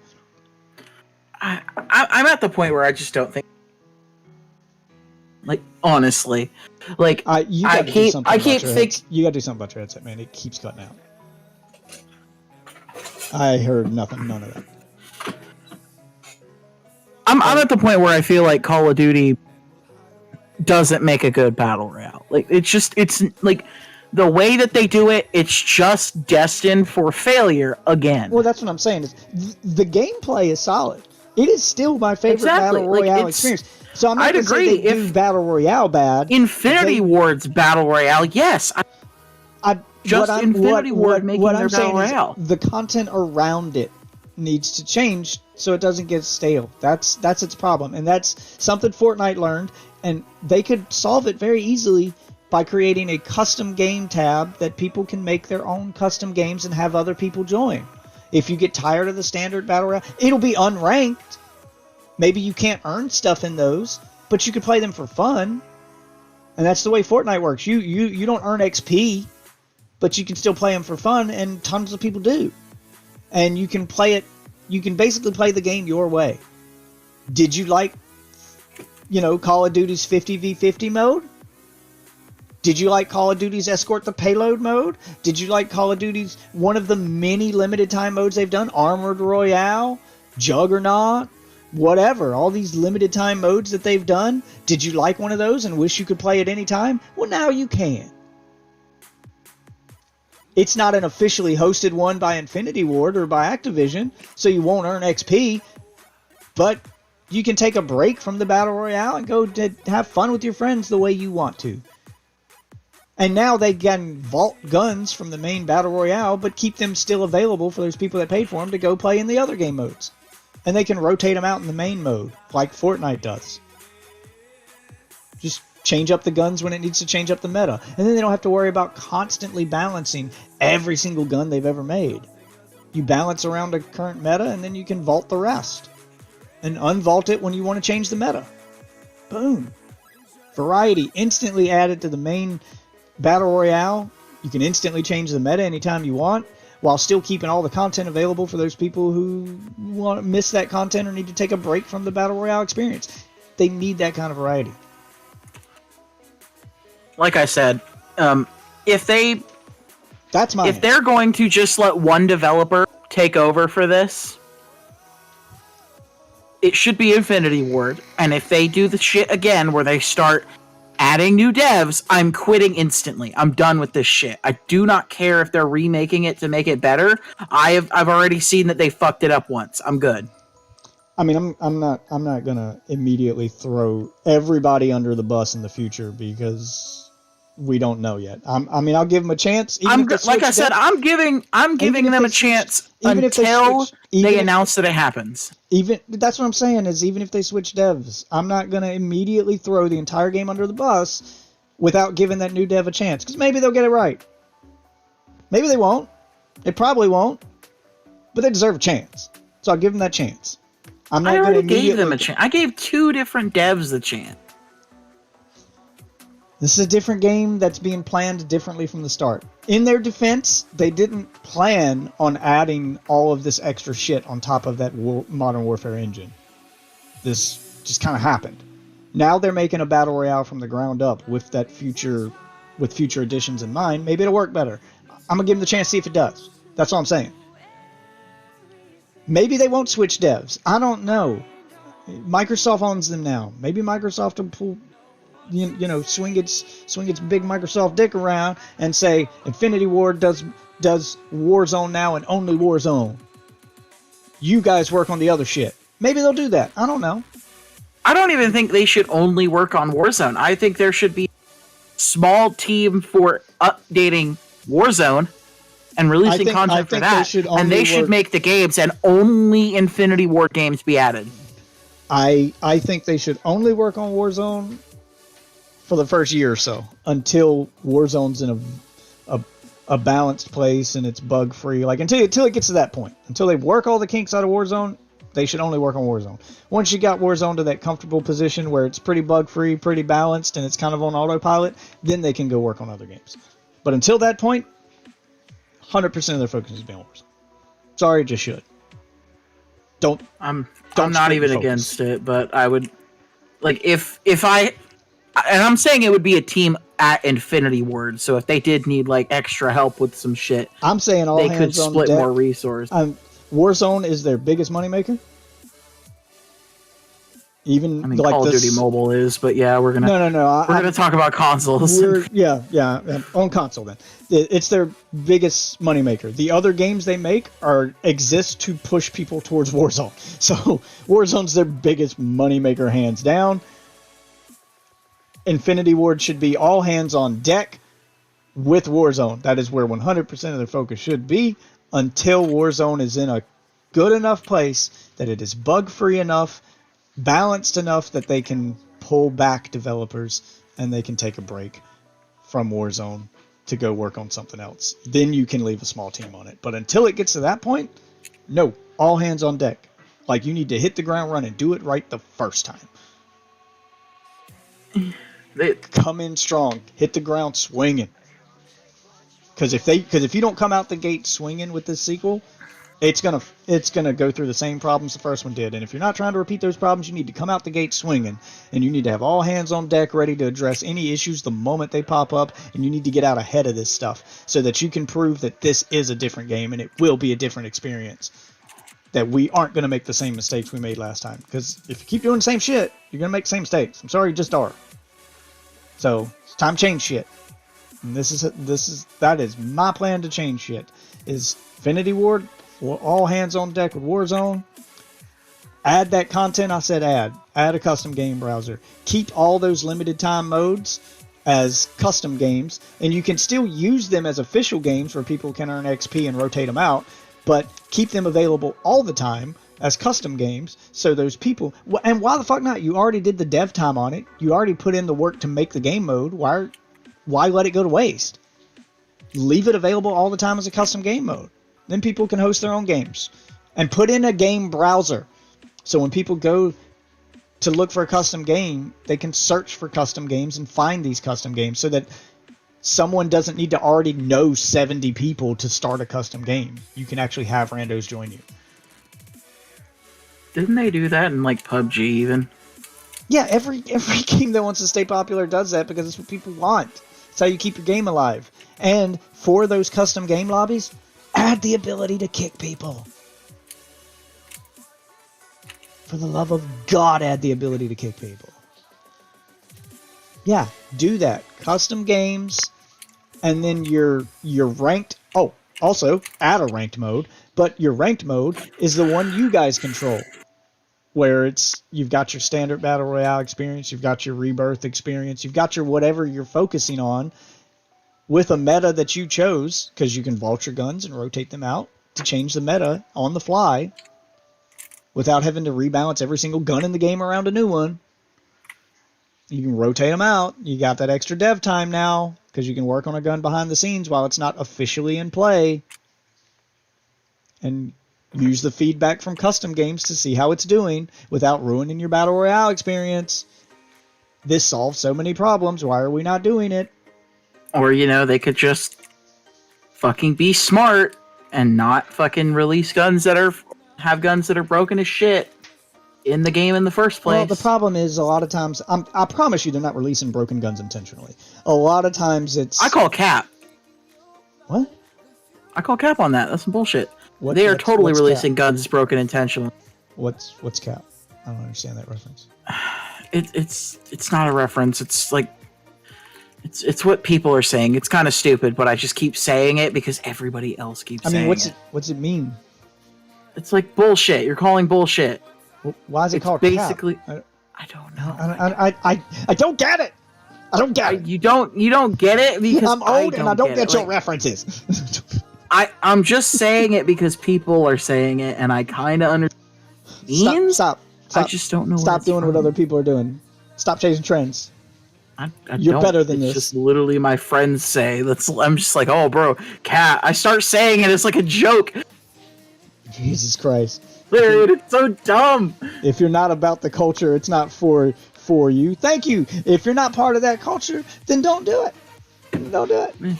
You're culturally appropriating, dog. No, just back to what we were talking about. Just that's. I don't think they're releasing Broken Guns on purpose. I get your conspiracy theory that they're doing it on purpose for whatever reason.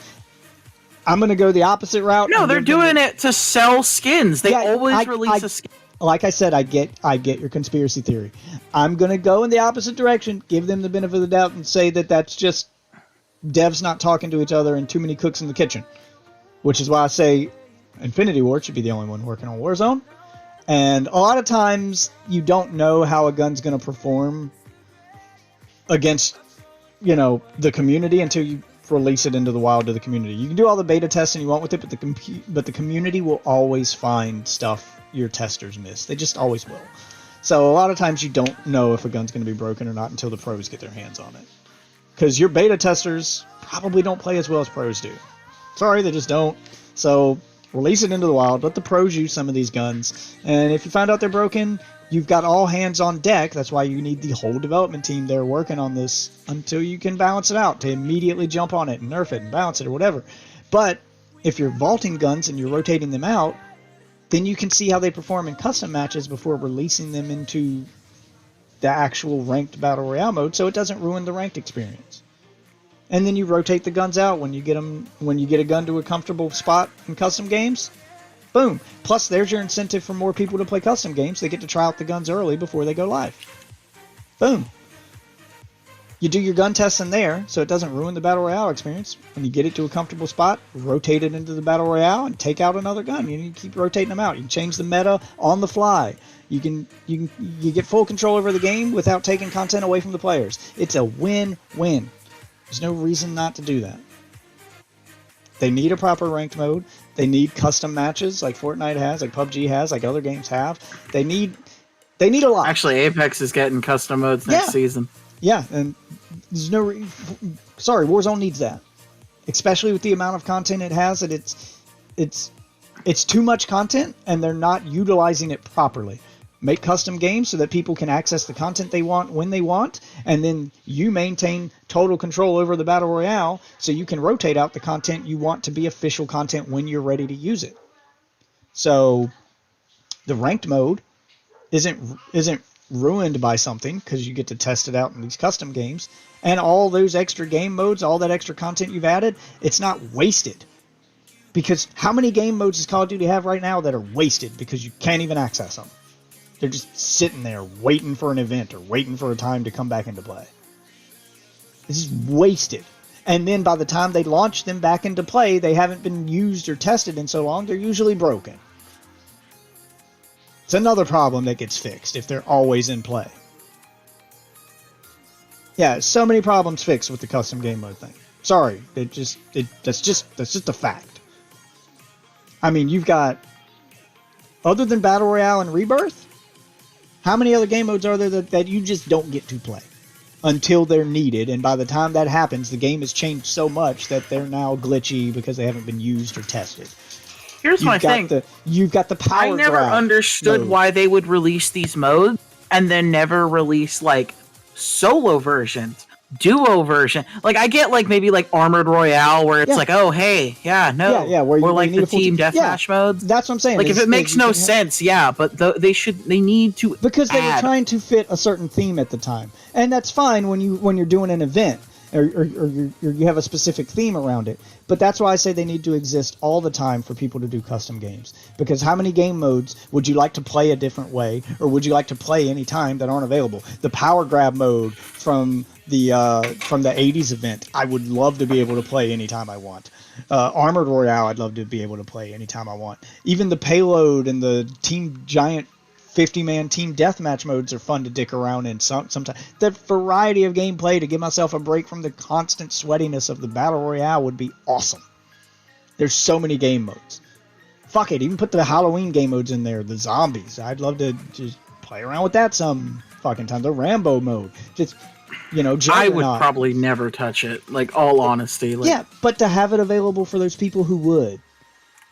Just for people who want to. There's a ton of content in Fortnite I'm never going to touch.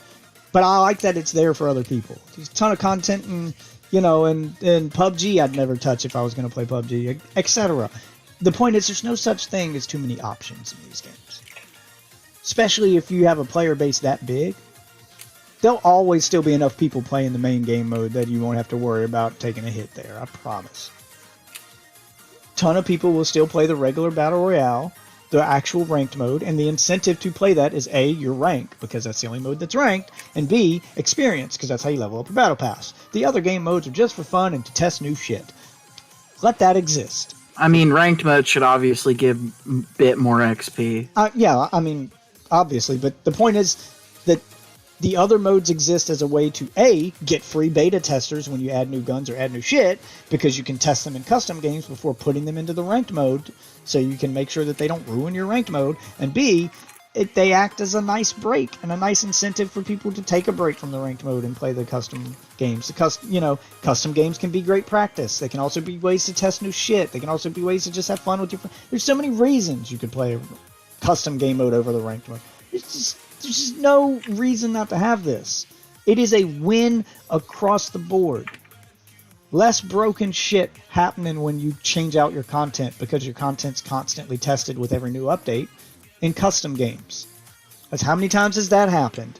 They launch a new event or they bring back an old game mode, and that old game mode is broken now because you haven't tested it with the new update to the game you added. And now it's not working properly. So you either have to shut down the event or force people to play a broken event and say, we'll fix it next time. Now that doesn't happen anymore. Guns don't release overpowered and ruin the meta because now you have total control over the meta. And you can vault and rotate out those guns so that, one gun doesn't dominate for too long. That kind of The problem is Fortnite's also not like a loadout-based system. It's a ground loot base. You don't just get a loadout. I feel like with a loadout, it's a bit different. You have loadouts in Fortnite now. Where? The tents. You can store items in them to persist between matches. Yeah, but you still, if you pull the item, you don't get it back. Yeah, I mean, I get what you're saying. You can't get the same loadout every game, but you can find that perfect weapon and save it as part of a loadout, and then use it the next match. And if you're smart about it, you can use it multiple matches. If you carry a tent with you and then drop it off and, use the gun until you run out of ammo, or use it to you want to store it. But I see what you're saying, especially if you're playing on a team where guys can swap out guns. But even with the loadout system, why not? Why would that not work? They restricted load. So let's say you have loadouts with guns that get vaulted. Mm-hmm. You'd have to change all of your loadouts every time they did that shit. Every fucking time. Do you know how annoying that would be? If they did it frequently, it would be super fucking annoying. You know how easy that is to fix? How? Presets. It's very easy. They had presets in Warzone. Custom presets. Alright, so you got 10 loadout slots, right? Yes. So those will be your... Here's how this system would work with presets. You get 10 active loadout slots that show up in one column, and you have your presets in a separate column. You can have as many presets as you want, but you can only have 10 of them active at a time. So when a gun gets vaulted and it can't be used, you can keep that loadout saved and just rotate your loadout out with a gun that's been unvaulted. It takes 3 clicks every time they vaulted a gun now. Minor inconvenience at best. Done. Problem solved. Again, I think the best thing to do would be attachments. I think that people are pussy.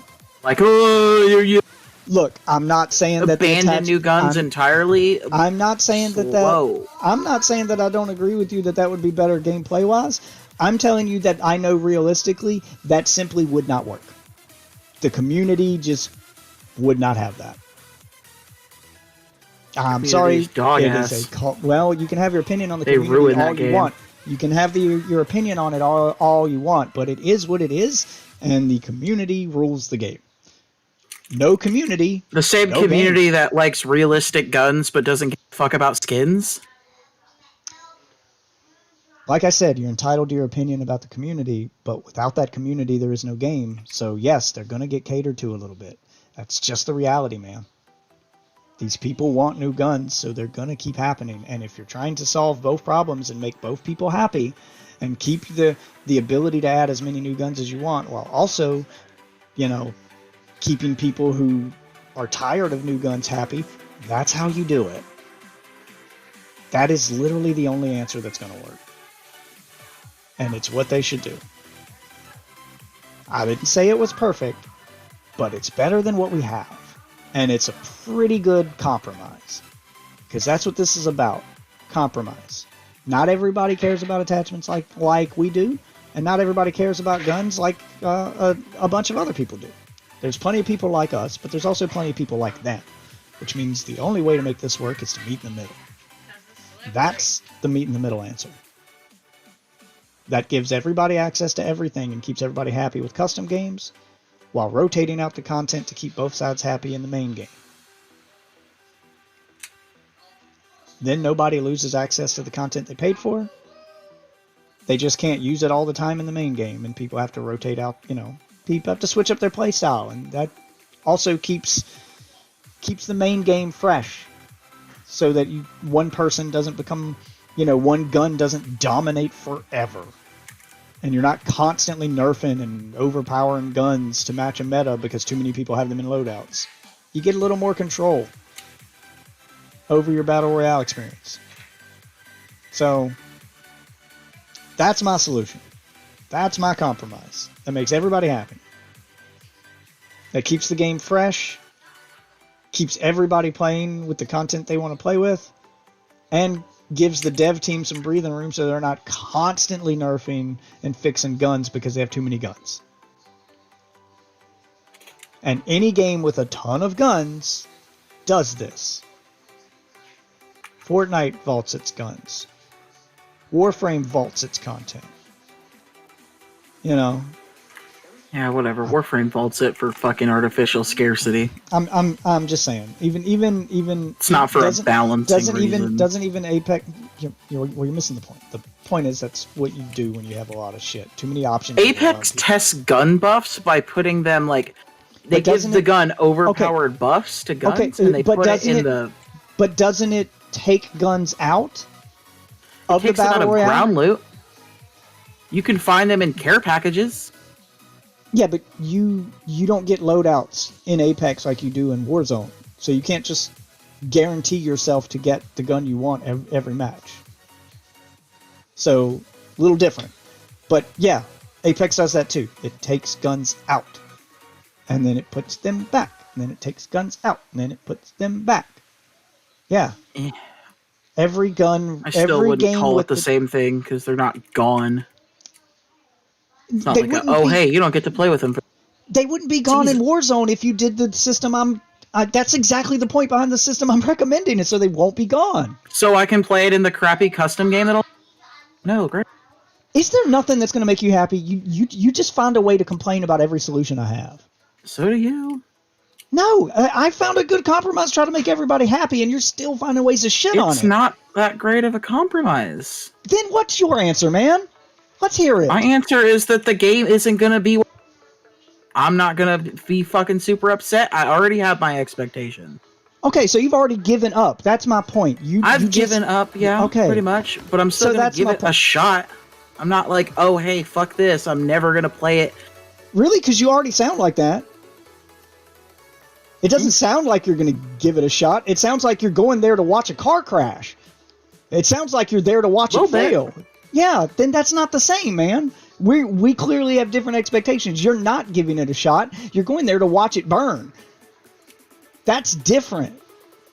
You don't want it to succeed, and if you go in with that attitude, yes, you're gonna find. If you go in looking for something to hate on it, you're gonna find something. No game's perfect. You're not giving it a fair shot. You're going in looking for shit to hate. That's a very different attitude. I'm trying to give actual valuable feedback that would make it better because I want to see it do better because I do like it and I am giving it an actual shot. I'm going in looking for the stuff that's good and telling them where they can improve. And you're going in going, I knew it'd be dog shit, and then you're going to nope out. That's not valuable feedback. Doesn't help anybody. I said what I think it should be. It's not like I'm like, hey, there's no solution. I offer stop adding guns as frequently. Add more find a attachments. compromised solution. Sometimes there is no compromised solution. That's what I think would make the game good. In my eyes, a Call of Duty Battle Royale, adding every gun from every Call of Duty will ruin it eventually. With balancing, If you try developers adding shit, it will happen. if you leave them all in play all the time, yes. Which is why you don't do that. You can still add them. You just don't have 100 guns in your battle royale all the time. You have X amount of guns you'll allow at a time. They and you rotate basically out the rest. vaulted them. They only put guns in loadouts. Only ground loot you could find was the new weapons. Right, that's not the same as actually vaulting them. Yes, That's it not what is, I'm because talking about. if that's what it is when putting that's it in the rare loadout. No, that's not the same, because you still have to balance them against every other gun, because that means every gun's going to be in every game. I know they're only in loadouts, but how long does it take to get a loadout? 2 minutes? 2 minutes on a quad-based team where you can share money? Yeah. It doesn't matter. That's not the same as an actual vault. That's a minor I'm inconvenience. going to head off. I'll catch you around. Later, man. That's a minor inconvenience where they have to spend 2 minutes gathering money, which isn't hard to do. Oh yeah, I'm about to get fucking bitched at here. So yeah, so that's not the same. When I say vault, I mean it's not even available in a loadout. They won't be in ranked games at all until they get rotated back in. And that's no different than what most games do. That sounds like a pretty fair compromise to me. Because people are going to want guns. That's what Call of Duty's about. And when people get tired of those guns, That's what Call of Duty's about, because that's what they're selling it at. yeah, it's a gun game. I am telling you, It's people about would guns. not be as harsh about this change as you think. Then recommend then go make a Reddit post on Warzone's Reddit and recommend your solution. Let me know how it works out for you. Put your money where your mouth is. Prove me wrong. I welcome you to do so. I don't think you're right. I think they want guns, and they like guns, and people who play Call of Duty want guns. That's why they play Call of Duty, because they like guns. And they're going to want more guns. If the game said we're never adding another gun again, if Warzone said we're not adding any more guns, we're just going to do attachments. Again, that's not what I'm saying. I'm saying mostly add attachments. Like 90%. Like, I'm cool with adding 1 or 2 guns every season or other season. That's what they do now. No, they're adding like 4 or 5. Okay, and then they're that's what adding they're like gonna- a dump. And then they're adding like 1 or 2. And then they're adding 1 or 2. Like, it's a little bit. Every so often it's 1 or 2.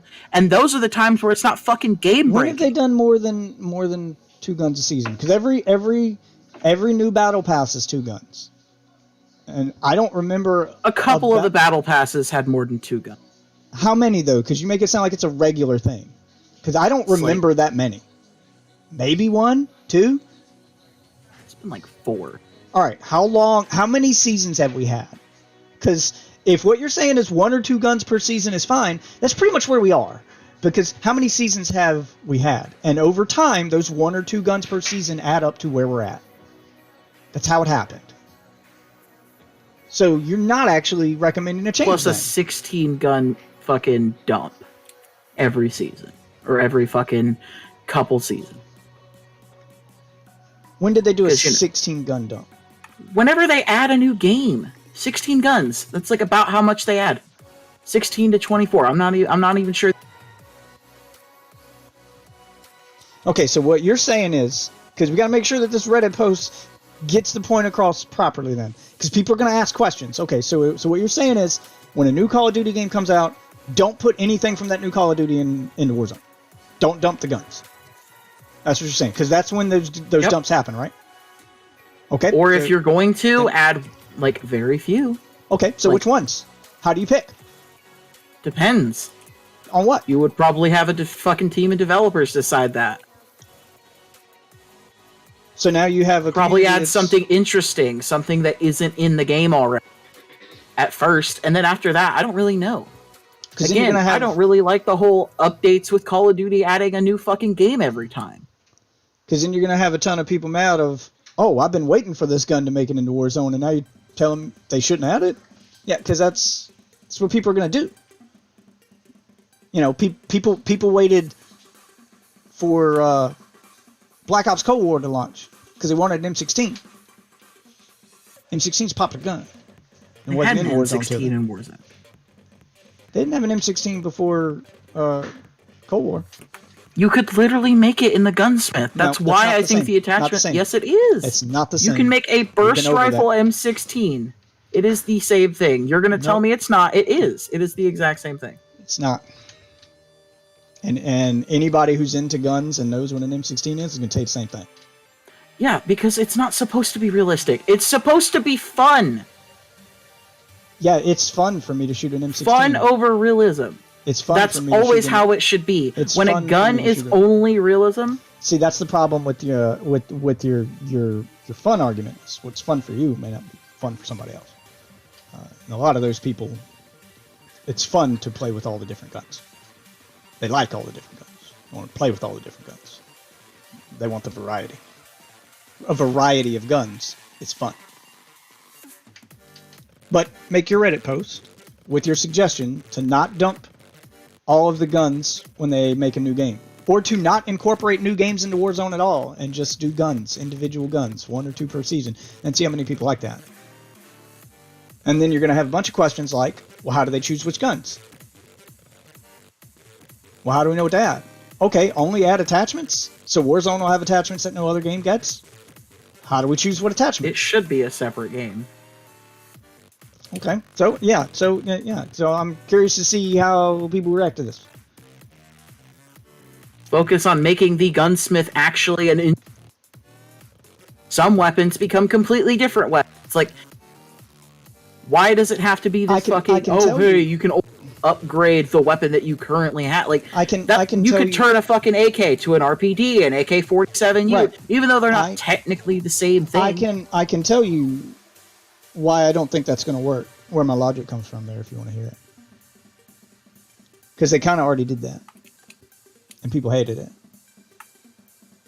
So when Did they when they added, do that. so when they added Vanguard, they experimented.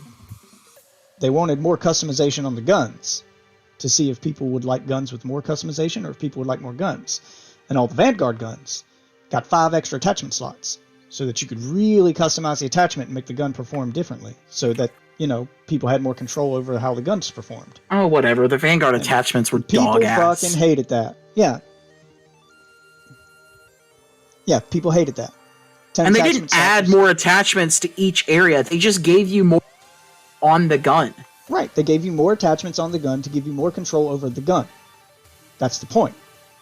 More attachments means now I can vary up the gun. I don't need an M16 if I have enough attachments on this gun to turn it into one, right? That's the idea? Yeah. Okay. So that's what they 5 was tried. enough. Some people would argue it wasn't, but 10 is more. That's even more fine-tuning control. If you want burst rifle that shoots this kind of bullet or that has, you know, this rate of fire, but gives you more control. That's the idea. Less guns, but more control over the guns I have. But when you gave people more control over the guns they had, they didn't like that much control over the guns. They wanted a gun that they know how it's going to work when they pick it up. They don't want to have to play with attachments. They want this gun to work this way, and if they want to shoot a gun that works a different way, they want to pick up a different gun. It also made it better when looting your opponents. Because you could kill an opponent and see what gun he had, and then instantly know how that gun was going to work. So you know before you pick it up. When the guns had 10 attachments and you killed someone and they had a gun you wanted that you hadn't unlocked yet, or maybe you wanted to use that dead man's gun, well, you couldn't tell by looking at it how it was going to work because it had so many goddamn attachments on it. Hold on, I'm in the middle of a fucking round. So it's a lot of, I don't know, I think too many options on one gun would overwhelm people. People like simple, and simple is when I want to shoot a gun that works like this, I'll use this gun, and when I want to shoot a gun that works like this, I'll use this gun. Swapping guns, I feel, makes more sense to people than having to play around with attachments. I don't think as many people want to play around with attachments as you think they do. For what it's worth... If I had to make my own perfect fucking game, it wouldn't be look, Call of Duty. Look, for what it's worth, I agree with you. I would prefer more control over the guns. I wish every gun had 10 attachment slots and gave me total control over it so I could spend a ton of time... Never 10. Never 10. Fine, 10 is too much. whatever, fine. The 5, 6, 7, 5, 2, whatever you want, however many. The point is, I agree with you. I think giving me more control over the gun so I can go into a menu and have more options for attachments and less attachment slots, whatever system you want. You get what I'm saying. What I'm saying is I agree with you that if it had the perfect attachment so that I could set the gun up the way I wanted it, then I wouldn't need another gun. Absolutely. I'm telling you why I don't think that would work on the whole, because I don't think as many people would agree with us as you think they would. I think the average Call of Duty player wants more guns. And the average Call of Duty player is who keeps this game alive. So I'm trying to find a solution that keeps them in the game so I have people to shoot at, but keeps me happy so I enjoy shooting at them. That's where my mind is. Sounds pretty logical to me. That if you don't keep the average player happy, I don't have people to shoot at with the gun I now like. I need targets to shoot at. And if they all leave because they don't get enough guns or they're bored, the only people left to shoot at are tryhards. And that makes me not want to play. So you need to keep everybody happy. Or matchmaking breaks.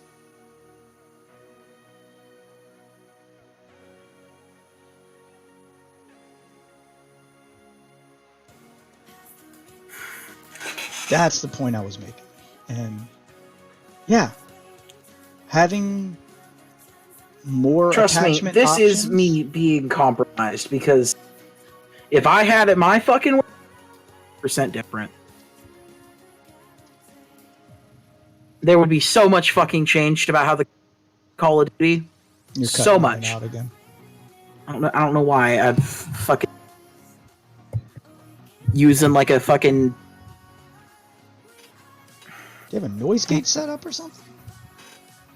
No, I have like a little pop filter. No, I mean a noise gate in Discord. Do I? Great question. So a noise gate says that it won't activate your microphone unless you go over a certain volume. And it may be cutting you off because some of your words aren't as loud as other words and it cuts off.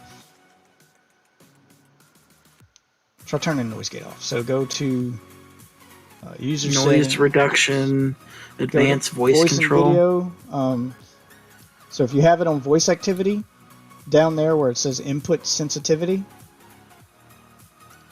if you've got it set to automatic, turn off automatic so it gives you the meter, and then turn the meter all the way down and see if that makes a difference.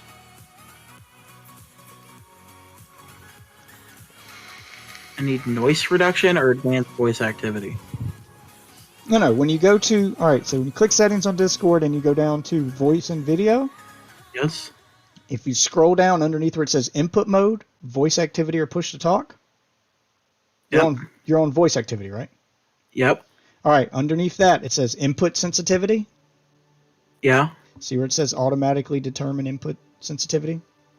Oh, I do have that turned off. Turn that Or off. Or turned on, sorry.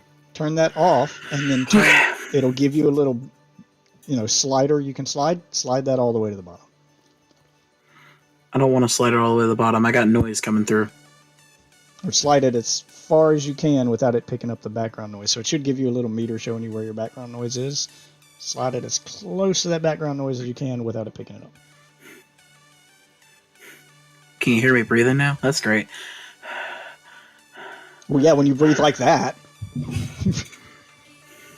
When you Darth Vader breathe, sure, but... I mean... yeah, it's going to pick up a little bit of background noise, but you want it to be sensitive enough to pick you up. Otherwise, it's going to cut you off. I'd rather occasionally hear a than not hear you at all. Is the point. But yeah, no, if I had it my way, shit would be completely changed for Call of Duty. It'd be changed for Apex. It'd be changed for every fucking shooter. Possibly that I could. Okay. So if more attachments but no new guns is your compromise, what's your ideal Call of Duty? How would they completely fix it to make you not shit on it? It would basically be that weapons would be completely and specially used for one fucking purpose. So there'd be one And sniper, I'll explain. one assault rifle, one pistol, one RPG, one shotgun, one SMG. Yep. Okay. Or it would be like 3 only. Like if they thought it was better that, there's a small number of them, but there's a little bit of diversity. I'm cool with that if that's makes it slightly better. Okay. I just think there should be a limited amount of guns. The gunsmith should be excellent at customizing the gun to a point where you can fit a lot of different play styles. All right. How do you do that? So you've got, let's say, 3 guns max per category. Okay. How do you diversify the attachments enough to accommodate every playstyle with such a limited number of guns and only 5 attachment slots? Okay. Like, how do you It solve is that hard. problem? It's not easy. You do it on an individual gun basis as you go. But I'm saying, like, give me an example. Like, how would that work? Okay.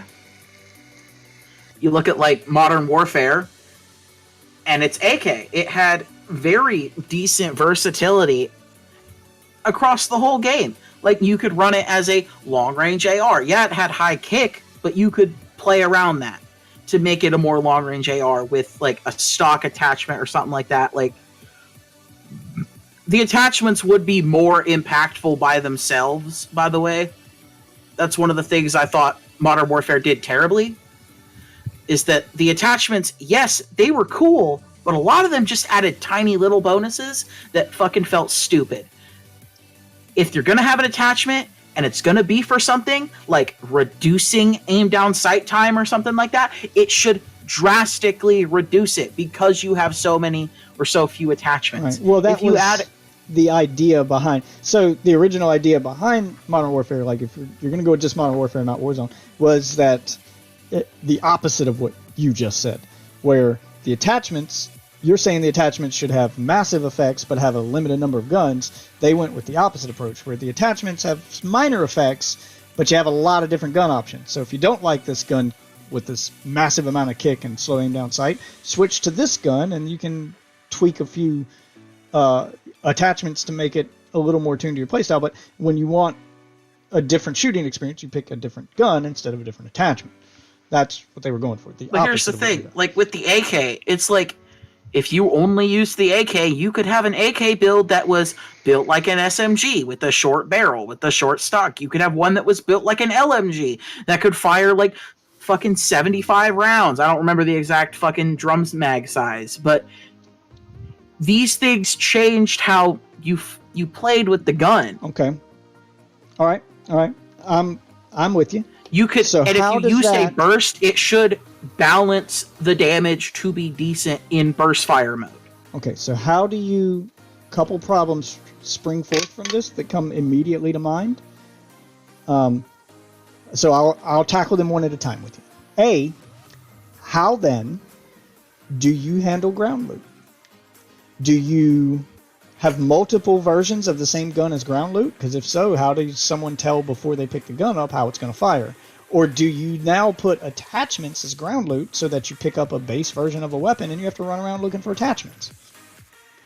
You could put the fire rate or the firing mode that it is, like how Warzone had started doing.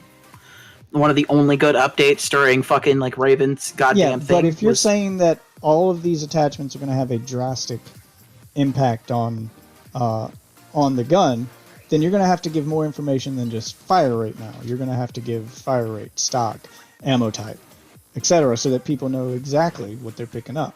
Because this gun, again, could like you fire said, ground 10 loot different is ways. not super important.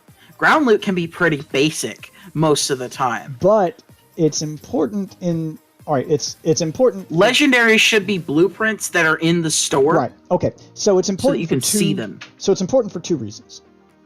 I'm not saying it's super important, but here are the two really important things ground loot does. Ground loot could possibly introduce a new player to a gun. That will be their first experience with that gun ever. And for a lot of people, that will determine if they give that gun a chance or not. Now, since the guns can shoot so drastically, so many different ways with attachments, how do you determine how you introduce a player to that gun or convey the information to them to let them know that if you don't like the gun with these attachments, there's a better version or different version? How do you let them know what they're picking up?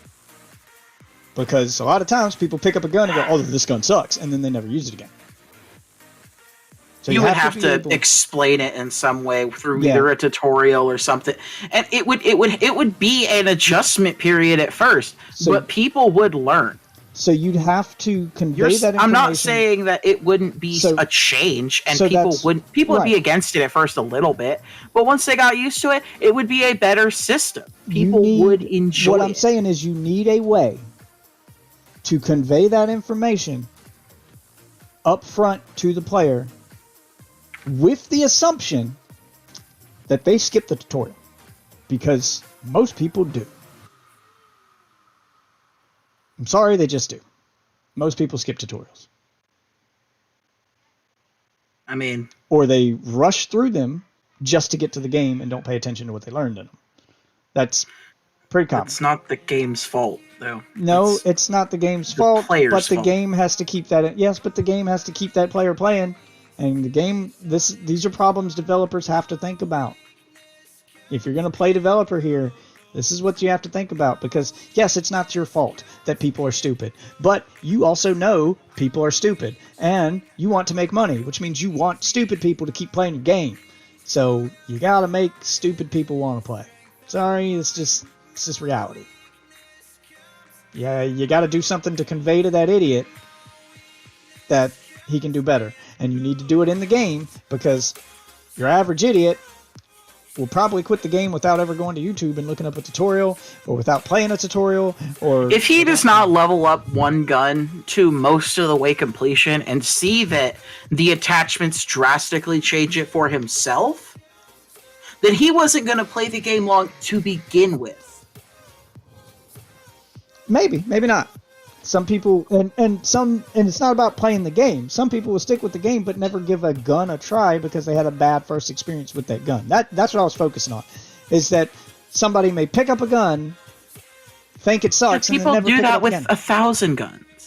You can pick up whatever gun you want. And that's why I'm saying there should be a low amount of guns. So that And- if it is ground loot, you have to pick it up. You have Right. to use it. Right, but that's what I'm saying, is the ground loot version of the gun could be drastically different than the version of the gun that they may like. How do they know that? How do they know that the gun could change that drastically? Okay. That's the issue you're trying to get across. Because right now, it's pick up a gun and you get a good understanding of how the gun works. With attachments only making minor adjustments, you can think about that and go, well, if I don't like this gun in this state, attachments are only going to help so much. And then you don't worry about the gun ever again and you don't play it ever again. I did that with a lot of gun, and I'm a fucking experienced player who understands this shit. And there's a lot of guns I didn't touch after Oh, picking them up whatever. with You ground went back and tried guns like 3 to 4 times. Sometimes, except for like one, There's like a- the one that literally did not headshot as a sniper rifle. there's so a you're like, there's yeah, a no, few that I pointless. never went back to. Unless I went and watched videos on YouTube. And I'm trying to think of myself and going, would I have gone back to that gun if I wasn't, so into the game that I was watching YouTube videos on it and letting other people tell me what to use? If I didn't have other people coaching me, would I have gone back to it? And I can think right now that there's several guns I definitely would not have gone back to had I not watched Iceman Isaac. Had I not had someone coaching me. Here's the thing. You would also have to add regular multiplayer. Because I don't understand why Warzone and Modern Warfare are separate fucking experiences. I agree, which is why Like, it should be the same game. I should be able to load it to Team Deathmatch. I should be able to load into goddamn Warzone. I agree. That is why I recommended the custom game thing.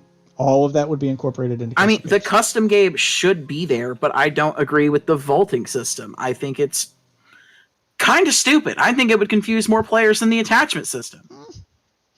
Because one minute they're playing and their gun's available. The next minute it's like, well, shit, I can't find the gun I like anymore. I don't want to play anymore. Fuck this. They just took away my gun. Well, you wouldn't be taking it away. It would still be available in custom games. But yes, you would have to convey... But how would they know that? How would you convey that to people who don't play custom games? You would have to convey that information to the player, and you could do it in several ways. Fortnite already does this successfully. Fortnite actually tells you multiple times, in multiple ways, that a gun is being vaulted or unvaulted and where you can find it. It puts a splash screen, the little news splash screen that's on the main page when you're in the lobby, that has that information on it. They force you to look at a splash screen when you log in that has that news on it. They force you to look at a splash screen on the loading screens that has that on it. And they put it as a side panel when you go to your locker or your loadout to look at this stuff.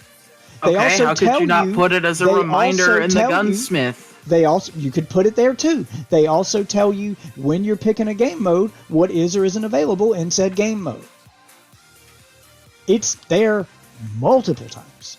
You could do the same thing in Call of Duty. Make sure that information... Do the same thing with the attachments. The only problem would be that people would have a hard time figuring out what's on the ground. Yeah, and that's the slightest problem, and it's not that big of a problem because most people just run loadout guns. It would be a problem for like the first week, and then it literally would not matter.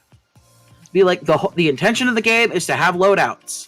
Well, you also have to have a way to separate it and make it... If you wish to wait until you have a gun fully leveled to play with it in Warzone, we offer you the multiplayer option where you can test around with guns with a quicker time to kill. And I totally agree that the multiplayer in Warzone, like all of the game modes, should be on the same menu screen. You shouldn't have to load out of Warzone and into another game to play them.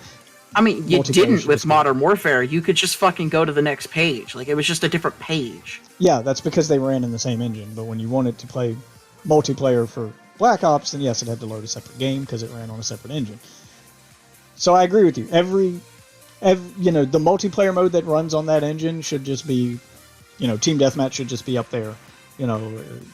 Capture the Flag or Gun Game or whatever should just be up there. But I don't know. I think that's. I don't think that system's going to be as popular as you think it would. I think people would rather have a variety of guns than a variety of attachments. Because people care about multiple things, not just how the gun looks. Not just how the gun works. People also care about their cosmetics and how a gun looks. And yeah, you can make the M16, as you said. You can use attachments on that Modern Warfare gun to make it behave like an M16, right? But it won't look like an M16. No, that was part of the thing. Like, when you added the attachment, there was a certain barrel attachment that changed it to look like an M16. It looked like one. It did not. You had to change the barrel. You had to change the stock. I saw it. To make it look exactly like one? Yes. It wasn't exact. It didn't look exactly like an M16. It looked close to damn enough. Like, you look at it, it's like, is that supposed to be the M16? Okay, yeah. What I'm saying to you is, for a gun nut, or for people who are into guns, I'm not even going to say Okay, hold up. Sorry, I want to understand this logic.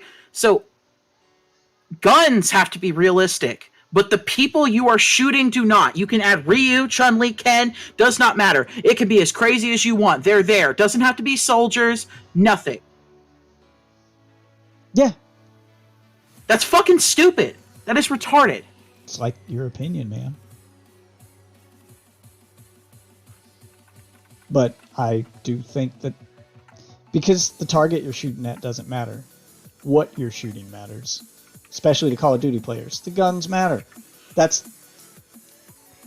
I think you're wrong. And I mean, you can post it up on Reddit, and I'll make a post on Reddit with the same stuff and displaying the two systems. I'll do a poll and see which one people like more. Like, how important are guns?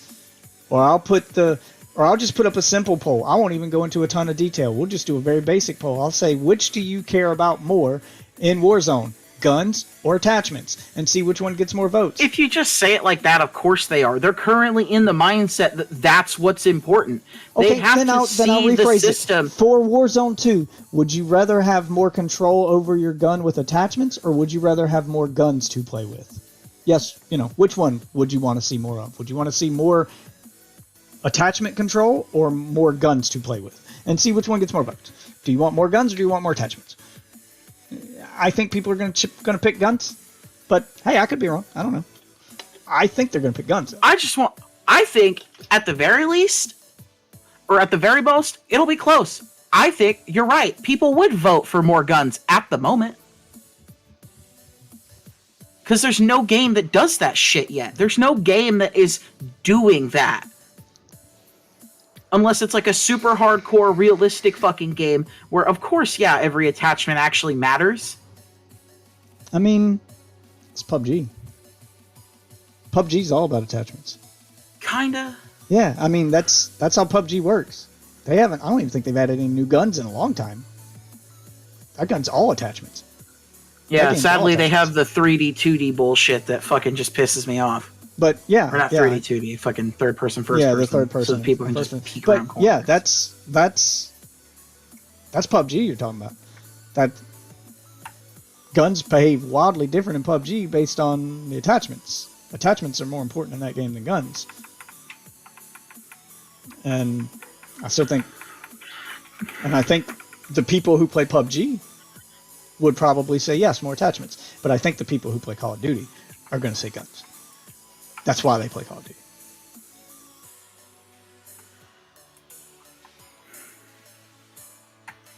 I'm just saying, I think that this audience, which is the audience of people who play this game, this is part of the reason why they play the game. Maybe not the reason, but it's a big part of it. I think guns are a big part of Call of Duty. It's why they like gun game. It's why they, having more guns is what they want. They want more guns. They like all the different guns. They like all the different gun skins. They like all the different looks of guns. I don't get it. I like regular Call of Duty because of the fact that that's how it feels. It feels like, hey, there are guns for certain shit. Like, if you want the fast fire rate shotgun, here it is. You can make this one faster, but because it has more power, or you can make this one slightly slower and more powerful. Like, you can do that shit. It was better in Modern Warfare than any of the other ones. And then that also brings up But the other problem that also comes from your solution is it's more of a developer problem, but I think it applies to the players as well. But it has nothing to do with gameplay. But it does have to do with how the game will stay alive. And that is, how do you do cosmetics now? I mean, you've only got 3 guns per category to make skins for, so, then what? you make a fuck ton. Apex literally has like 4 or 5 guns each category. So we'll they go with fucking release like 80 skins for each of them. So we'll go with the shotgun analogy that you just said. Where you've got 3 shotguns to choose from and a bunch of different attachments. So you can make it shoot fast, you can make it shoot slow, etc., etc. That's fine. You can make it behave the way you want. But what if a person doesn't like the look of any of those 3 shotguns? They don't like the body. They don't like the shape. They don't think they look cool enough. Doesn't matter how many skins you make for them. Could be applied. Doesn't matter how many skins you make for them. They still don't look cool. Skins Skins don't change the size and shape of a gun most of the time. And if they do, then people are just going to go, why not just make a new gun?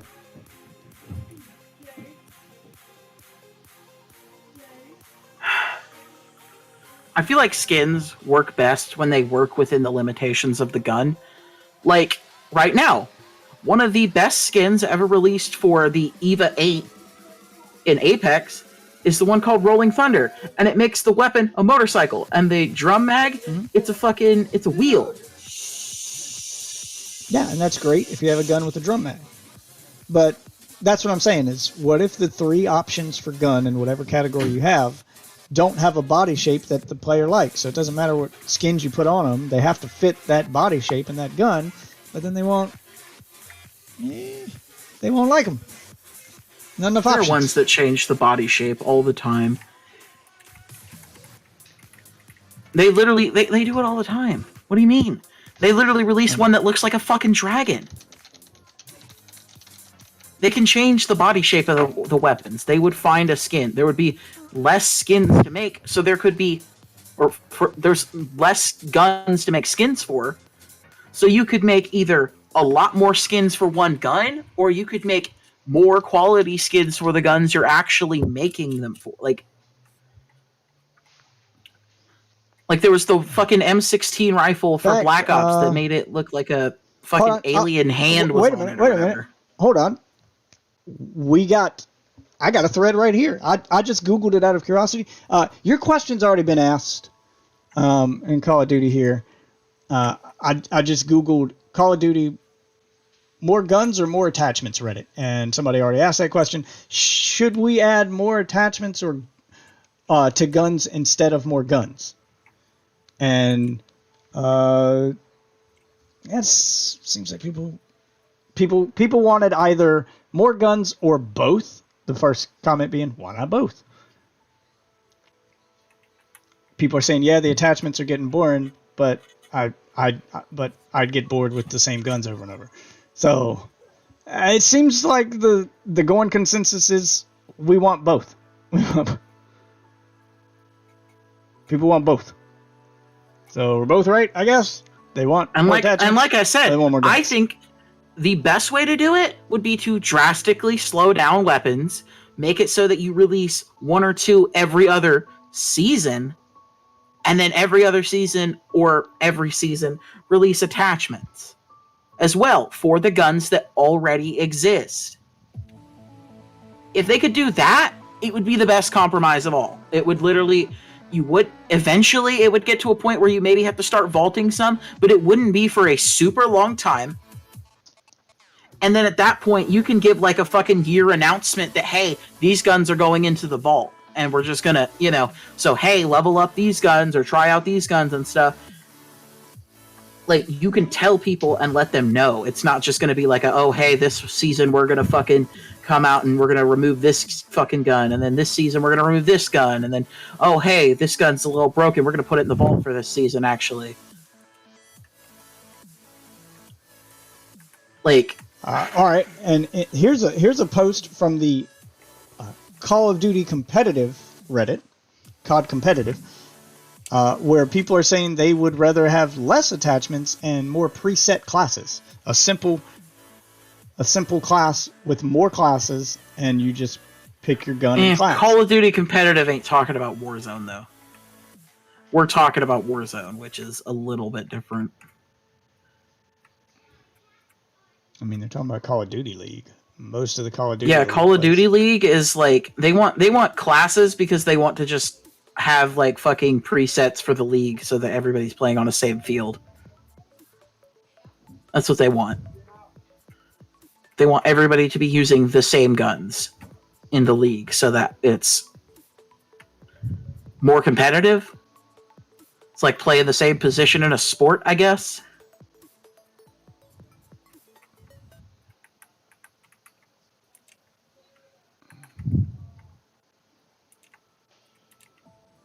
It's the weird way to think about it. I don't know. They have. I don't know. They're making a lot of good points here. They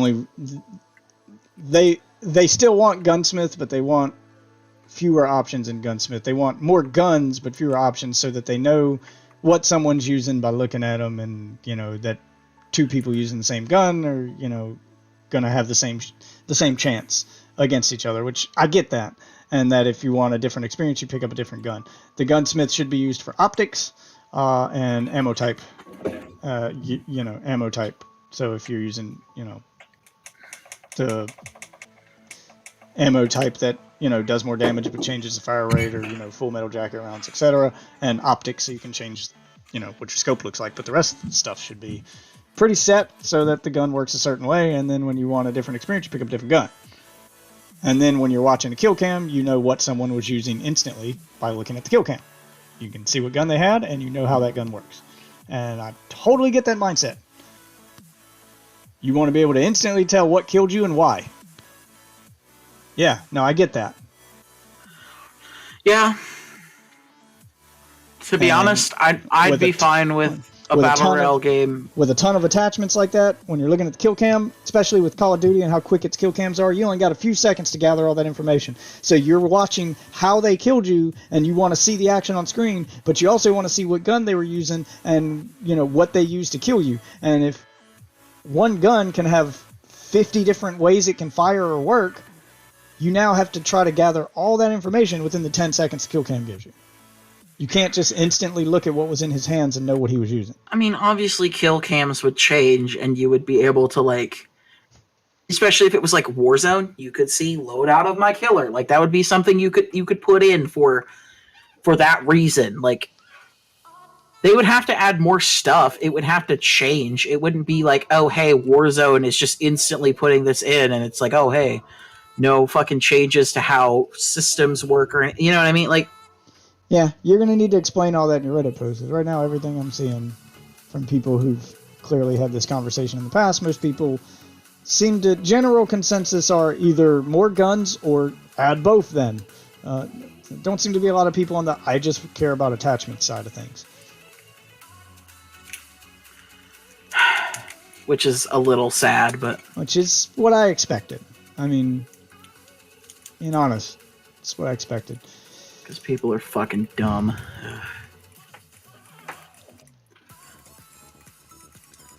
I bet they're the people who fucking don't mind the ARs just being able to beam halfway across the fucking map in Warzone. They're too fucking strong, I swear to God. I never feel like the sniper rifle needed to be used. I could just fucking pepper at them with fucking... Once I was discovered, I'd do one shot with the sniper rifle, and then after that, what was the point? Just fucking pepper them. I could get more shots out and fuck up their aim before they fucking could shoot me. Instead of having this war where maybe I'll hit the fucking headshot. No, I just gotta hit them. Just gotta keep tapping them. Tip, tip, tip, tip, tip, tip, tip, tip. What? Aim goes up into the fucking sky. Yeah. I got you a whole case of Dr. Perky, so you can stop complaining about not having... I was complaining about not having Dr. Pepper. Dr. Perky's one you want, right? No. And perky up. No. It's the same thing as Dr. Pepper, just more perky. It's the same thing. Just more perky. Yeah, it's the same thing. Are you really worried about which doctor made your soda? They taste the same. What? Thank you, sweetie. I'm glad you like your Dr. Perky. Thanks. Perky, pepper, whatever. It's all the same shit. I'm not paying $7 for Dr. Pepper cakes when I can get Dr. Perky for $3. I'm not stupid. Got Dr. Perky. Yeah, picked up a whole case of Dr. Perky. That sounds... Same thing as Dr. Pepper, it's fine. No. It's not. It's the same thing. It's like saying fucking we have Mario at home and it's goddamn Bubsy 3D.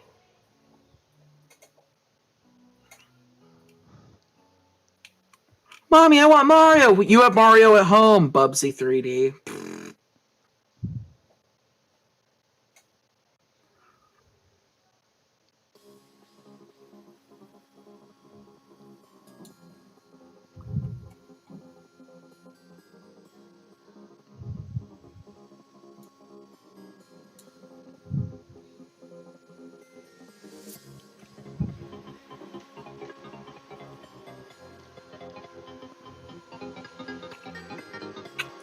Yeah, it's just I'm just going over a bunch of different threads when I search for this, and it's a few people saying attachments, but most people are like, I just want to pick up a gun and know how a gun works. I just want to pick up the gun and shoot the gun. I want to know how the gun works. I don't. Quite a few people are like, I don't even like playing with attachments. Are you on Call of Duty League still? I mean, I'm bouncing around different ones. I just did a Google search. I don't know who the fuck doesn't some are like modern- playing with attachments. That's some- retarded. Some are Modern Warfare, some are Modern Warzone, some are Call of Duty Warzone, some are, there's a bunch of different Call of Duty loadouts. Yeah, there's a people bunch who of different don't play with Reddits. attachments are actual retards. Like, I don't take their opinion fucking seriously. I'm just going. Because even a fucking idiot adds a goddamn magazine attachment to their fucking gun. I'm just going with general consensus here, man. Not individuals. I'm not trying to target any one individual. I'm just going over general consensus, and the general consensus seems to be, I'd rather have more guns and more attachments. I'd rather pick up a gun and know how it works. A lot of people seem to like the attachments make minor adjustments over attachments making major adjustments. They want to just be able to pick up a gun and know how it works and then fine-tune it after that, instead of pick up a gun and have to fine-tune it from the beginning and spend 20 minutes in your menu playing with attachments. They just want to quickly do attachments and get back. I know that there's like a whole genre of people who would find this fucking awesome Oh, I'm because sure there's there are. literally an indie dev doing it right now, except instead of it being a loadout, you pick your gun at the start of the game, and Right. each like round you add attachments, and the attachments do major things to the gun. Like if you're in a situation where you need Right. fucking a longer range gun, not- but you have a shotgun, I'm not you add a disagreeing with- slug round. I'm not disagreeing with you. I think that there probably are quite a lot of people who like that. I just think that there are more people who like the other, especially more people who play Call of Duty who like the other way. That's what I'm saying.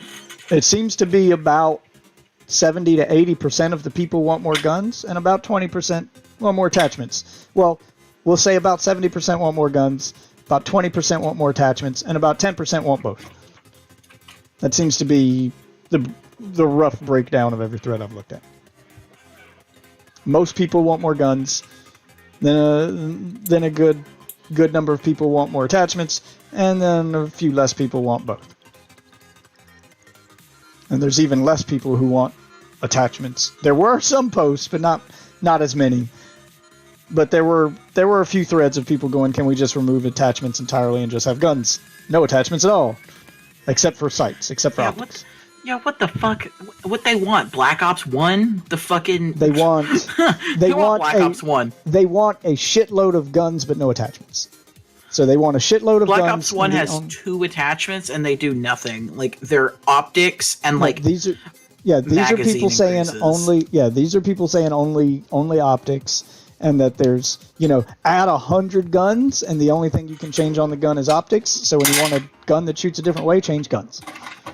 That's what some people want. Not many. There aren't many that have said that, but there were a few threads where the people problem with that trying is to that get there's just 100 fucking guns to market towards. Like, if they weren't gonna add skins or anything, maybe it could work. But now you also have to sell skins for 100 guns, all of them not being great.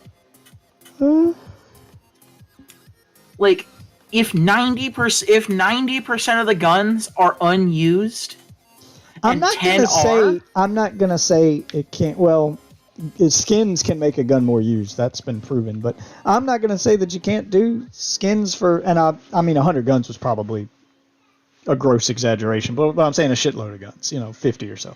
But I'm not saying you can't make skins for 50 different guns. Fuck, Fortnite puts out like 100 skins in a season. Like just for different characters. I mean, character skins are much harder to make than a gun skin. So it can they be also done. don't have the trouble of making it realistic. They chose a very simplistic art style for a reason, and it was super fucking smart. I'm not. I mean, I think Like, that. Well, we've been down this road. With I Call think- of Duty, okay, the skins have to be a certain level of quality over I mean, I'm not You saying know, that they they're have to not work with higher better quality. lighting. I'm not saying that Call of Duty needs to put out as many fucking skins as Fortnite does. Fortnite puts out 100 fucking character skins, 100 fucking pickaxe skins, 100 fucking glider skins, 100 fucking, like, Fortnite shits those things out once a week.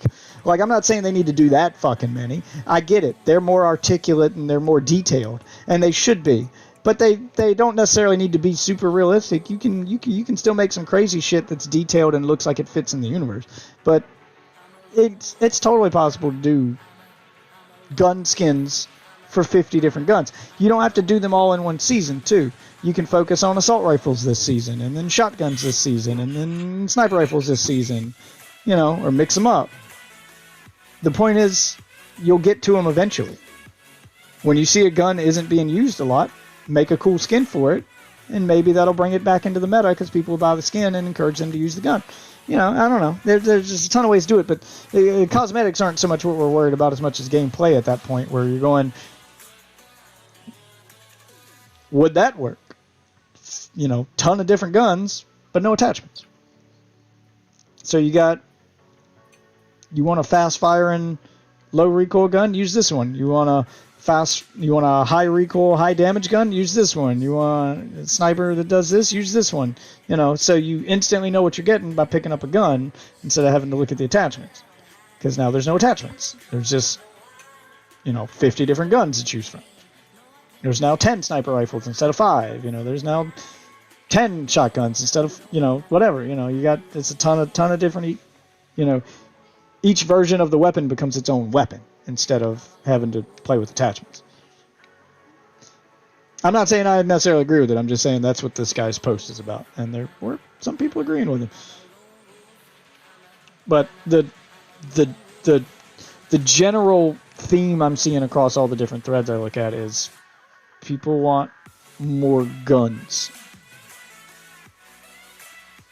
They get more excited when they see a new gun than when they see a new attachment. And they'd rather pick up a gun and know what the gun does by looking at the gun than they would having to look at the attachments every time they pick up a gun.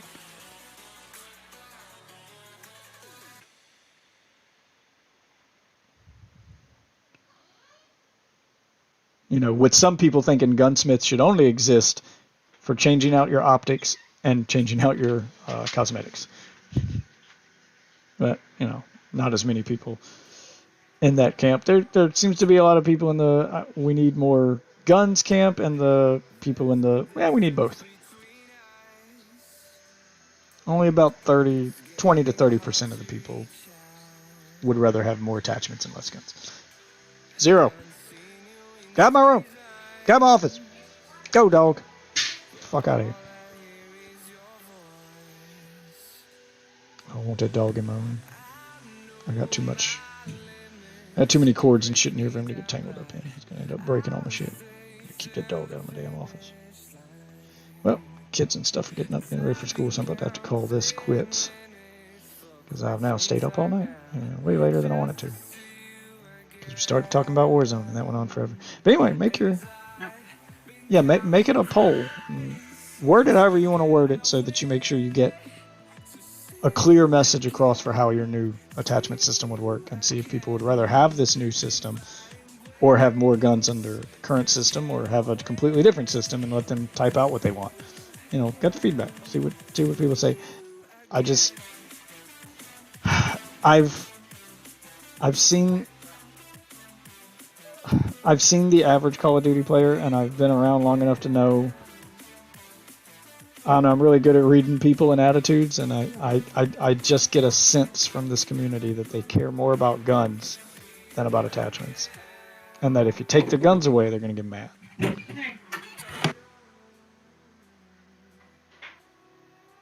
I've seen how excited this community gets when you add a new gun. And they're going to want to keep that excitement. That they like it too much. But maybe I'm wrong.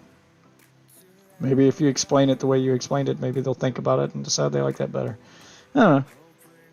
Be interesting to see what people pick. When is Warzone 2 supposed to come out anyway? I love you. Love you You too. boys have fun. He's probably about to get off here in a minute.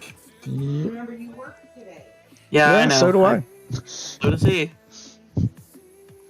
He was supposed to go to bed 3 hours ago, like I said. Yep. I'm officially staying up all night and working all day, so this will be fun. Yeah, I could still go to bed. I got like 8 hours till I gotta go to work. Oh, you got plenty of time. I Yeah. do not. I can at least catch a nap before I go to work, if anything. Yeah, I don't even have time for that. I have to get my kids ready for school, and after they go to school, I gotta go to work. But I don't know. Let me know how that post goes. Do we know when Warzone 2 is supposed to be coming out anyway? I can look it up.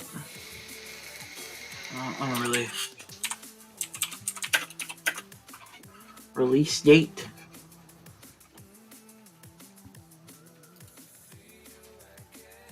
It's on a release track. Is on Bloomberg claims the sequel is on track to release in 2023. Alright, guys. Jesus, that could be either 6 months away or another whole year away. When's the next season of regular Warzone start? Maybe I'll jump back in then and have a look. See if they fix shit. Or at least make it playable. If I jump back in, I'll probably be doing all Rebirth Island. I hate the Caldera map.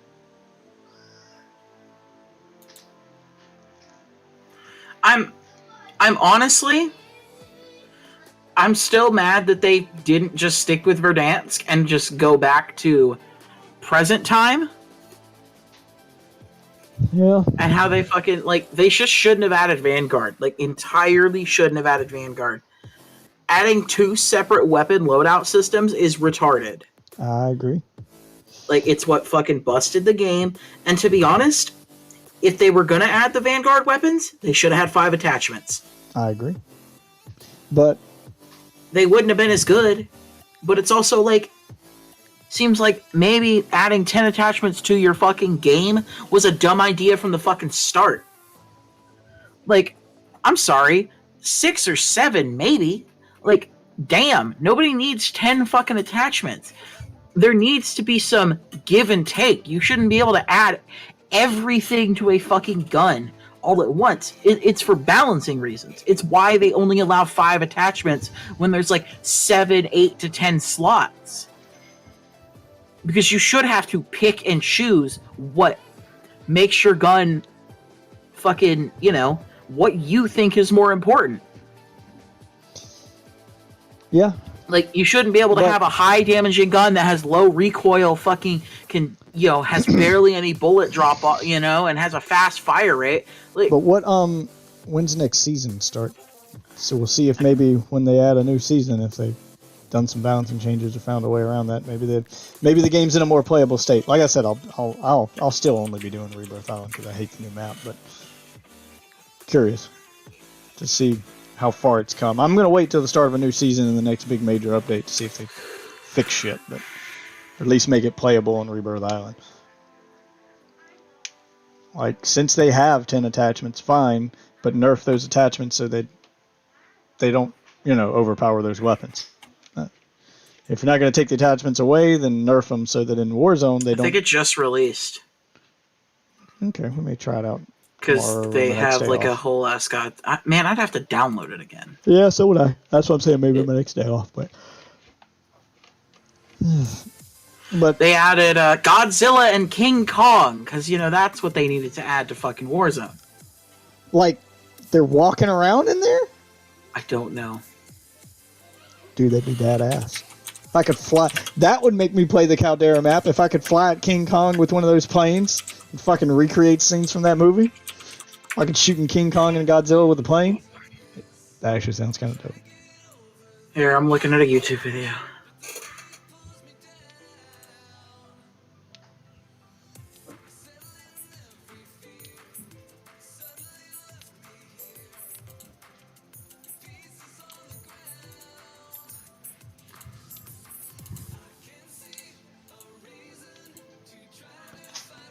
Why the fuck are you just playing Rebirth?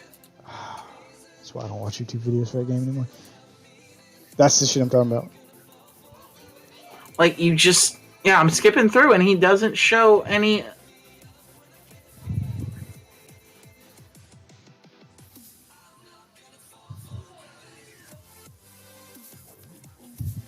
Yeah. but Actually, hold up. This... Apparently, it's later this week. Actually, I'm sorry. Okay. Well, when that happens, then that's when I'll jump in.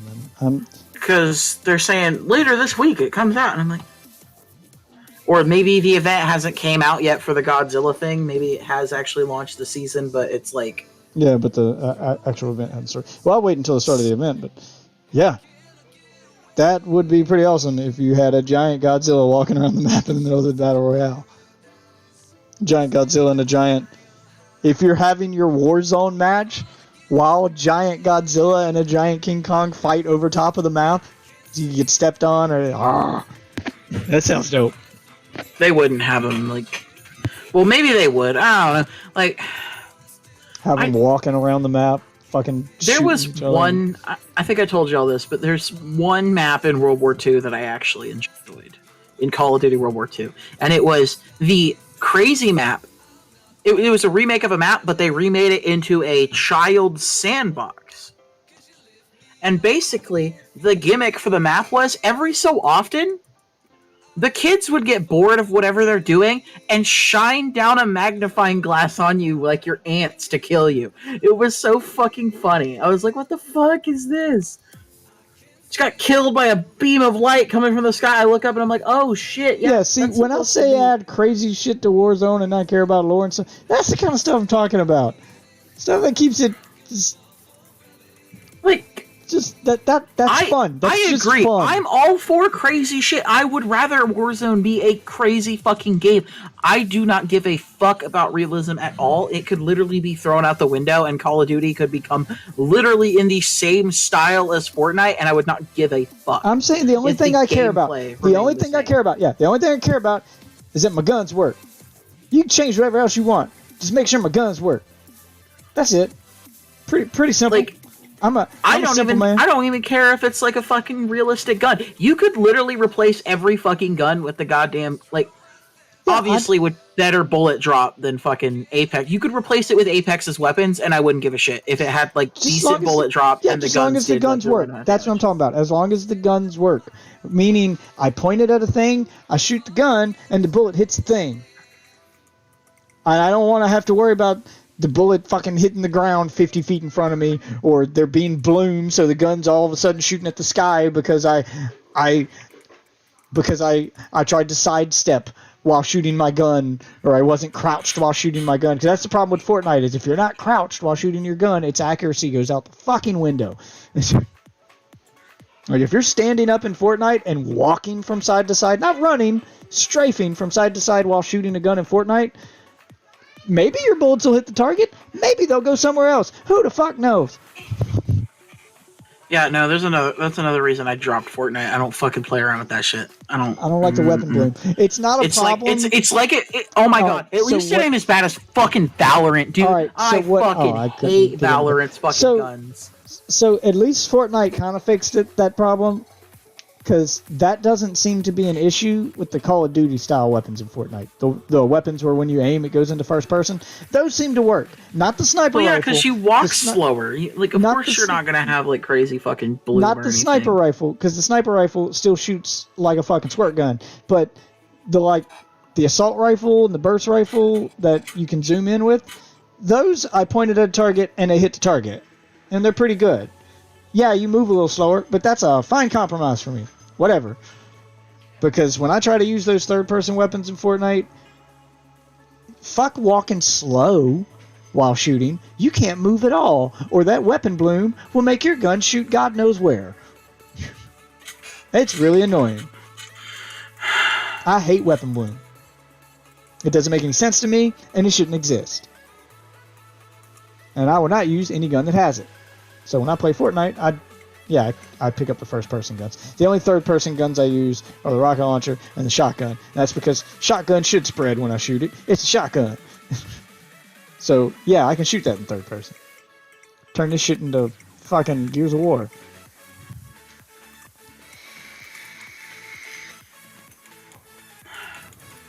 To be honest, I really wish there was just another game like Team Fortress 2. But I don't play Fortnite to win. I like play that Fortnite game. to dick around and just have stupid fun.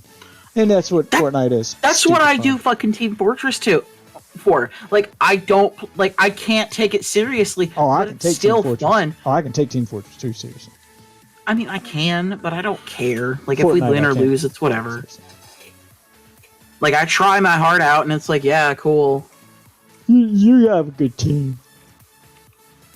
I'm the same way with Team Fortress 2 and with Overwatch. I can take it seriously and play to win if I got a team of people who are doing the same thing.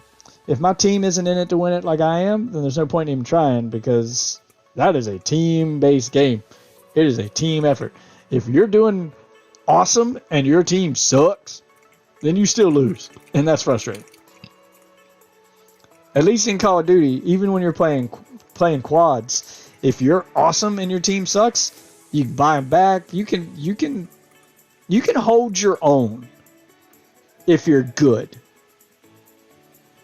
You can't carry a team to victory in Overwatch by yourself. You just can't. You can carry a team to victory in Warzone if you're good. Team play is important, but it ain't that important. So, if we can get a good team together for, Overwatch or Team Fortress, I'd jump into either one of those. I have them all the time during the weekends. Like, I'm serious. I have, But you have to have a team. everybody of people. but one person, and it's like as soon as you're not on, that's when they all get off. Or as soon as you're on. But you have to have a solid team of people all on the same page. Like, you have to have... I have one person who's not on the page, otherwise they're fucking goated. Because you got to have, and you got to have one person for each class. So you got to have your dedicated healer guy, your dedicated tank, your dedicated, or if you're playing Team Fortress, your dedicated engineer, your dedicated scout, your dedicated, whatever. You got to have people who know their class and stick with that class.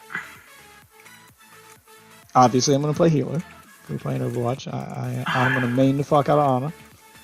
Oh, I thought you were saying you were going to play medic on fucking Team Fortress. I'd be like, nah. I play medic, bitch.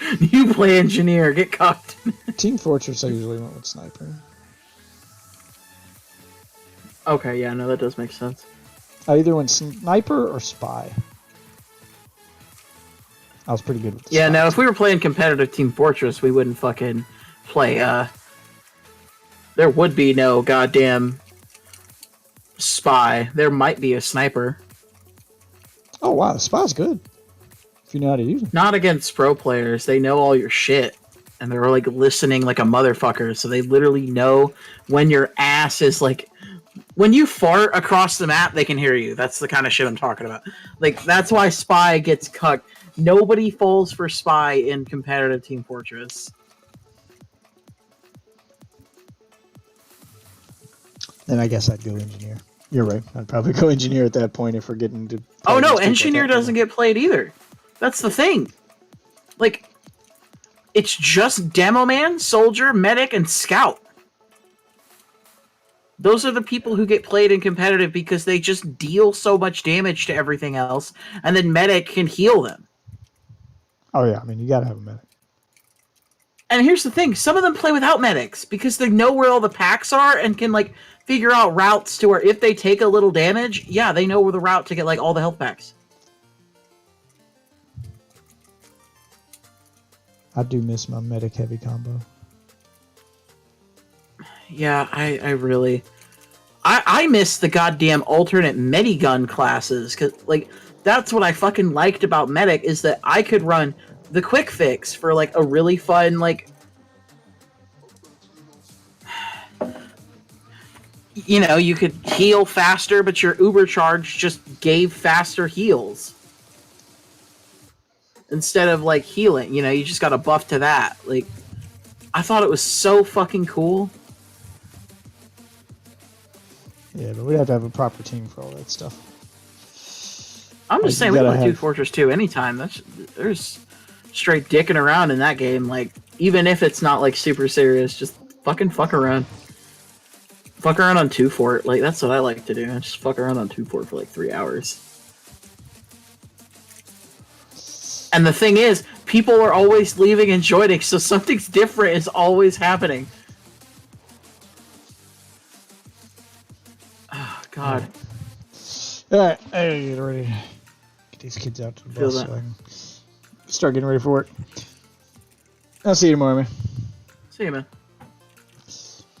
And as for the rest of you wonderful witches, I want to thank you all for watching. Hope you enjoyed the podcast-like conversation at the end there. Just didn't really feel like going to bed, so I guess we stayed up and talked. For now, though, I am going to get my kids ready for school and get to work. I hope you guys have a lovely day. If you're new to the stream, socials are above my head here. Pretty much Death Witch on everything. Be sure to follow the Twitter to see when I go live. And the Discord is where the community is at, so you can get in on conversations like that one. So thanks for watching, and I'll see you wonderful witches possibly later tonight, unless I pass out when I get off work. Anyway, see you later, witches. Have a good day.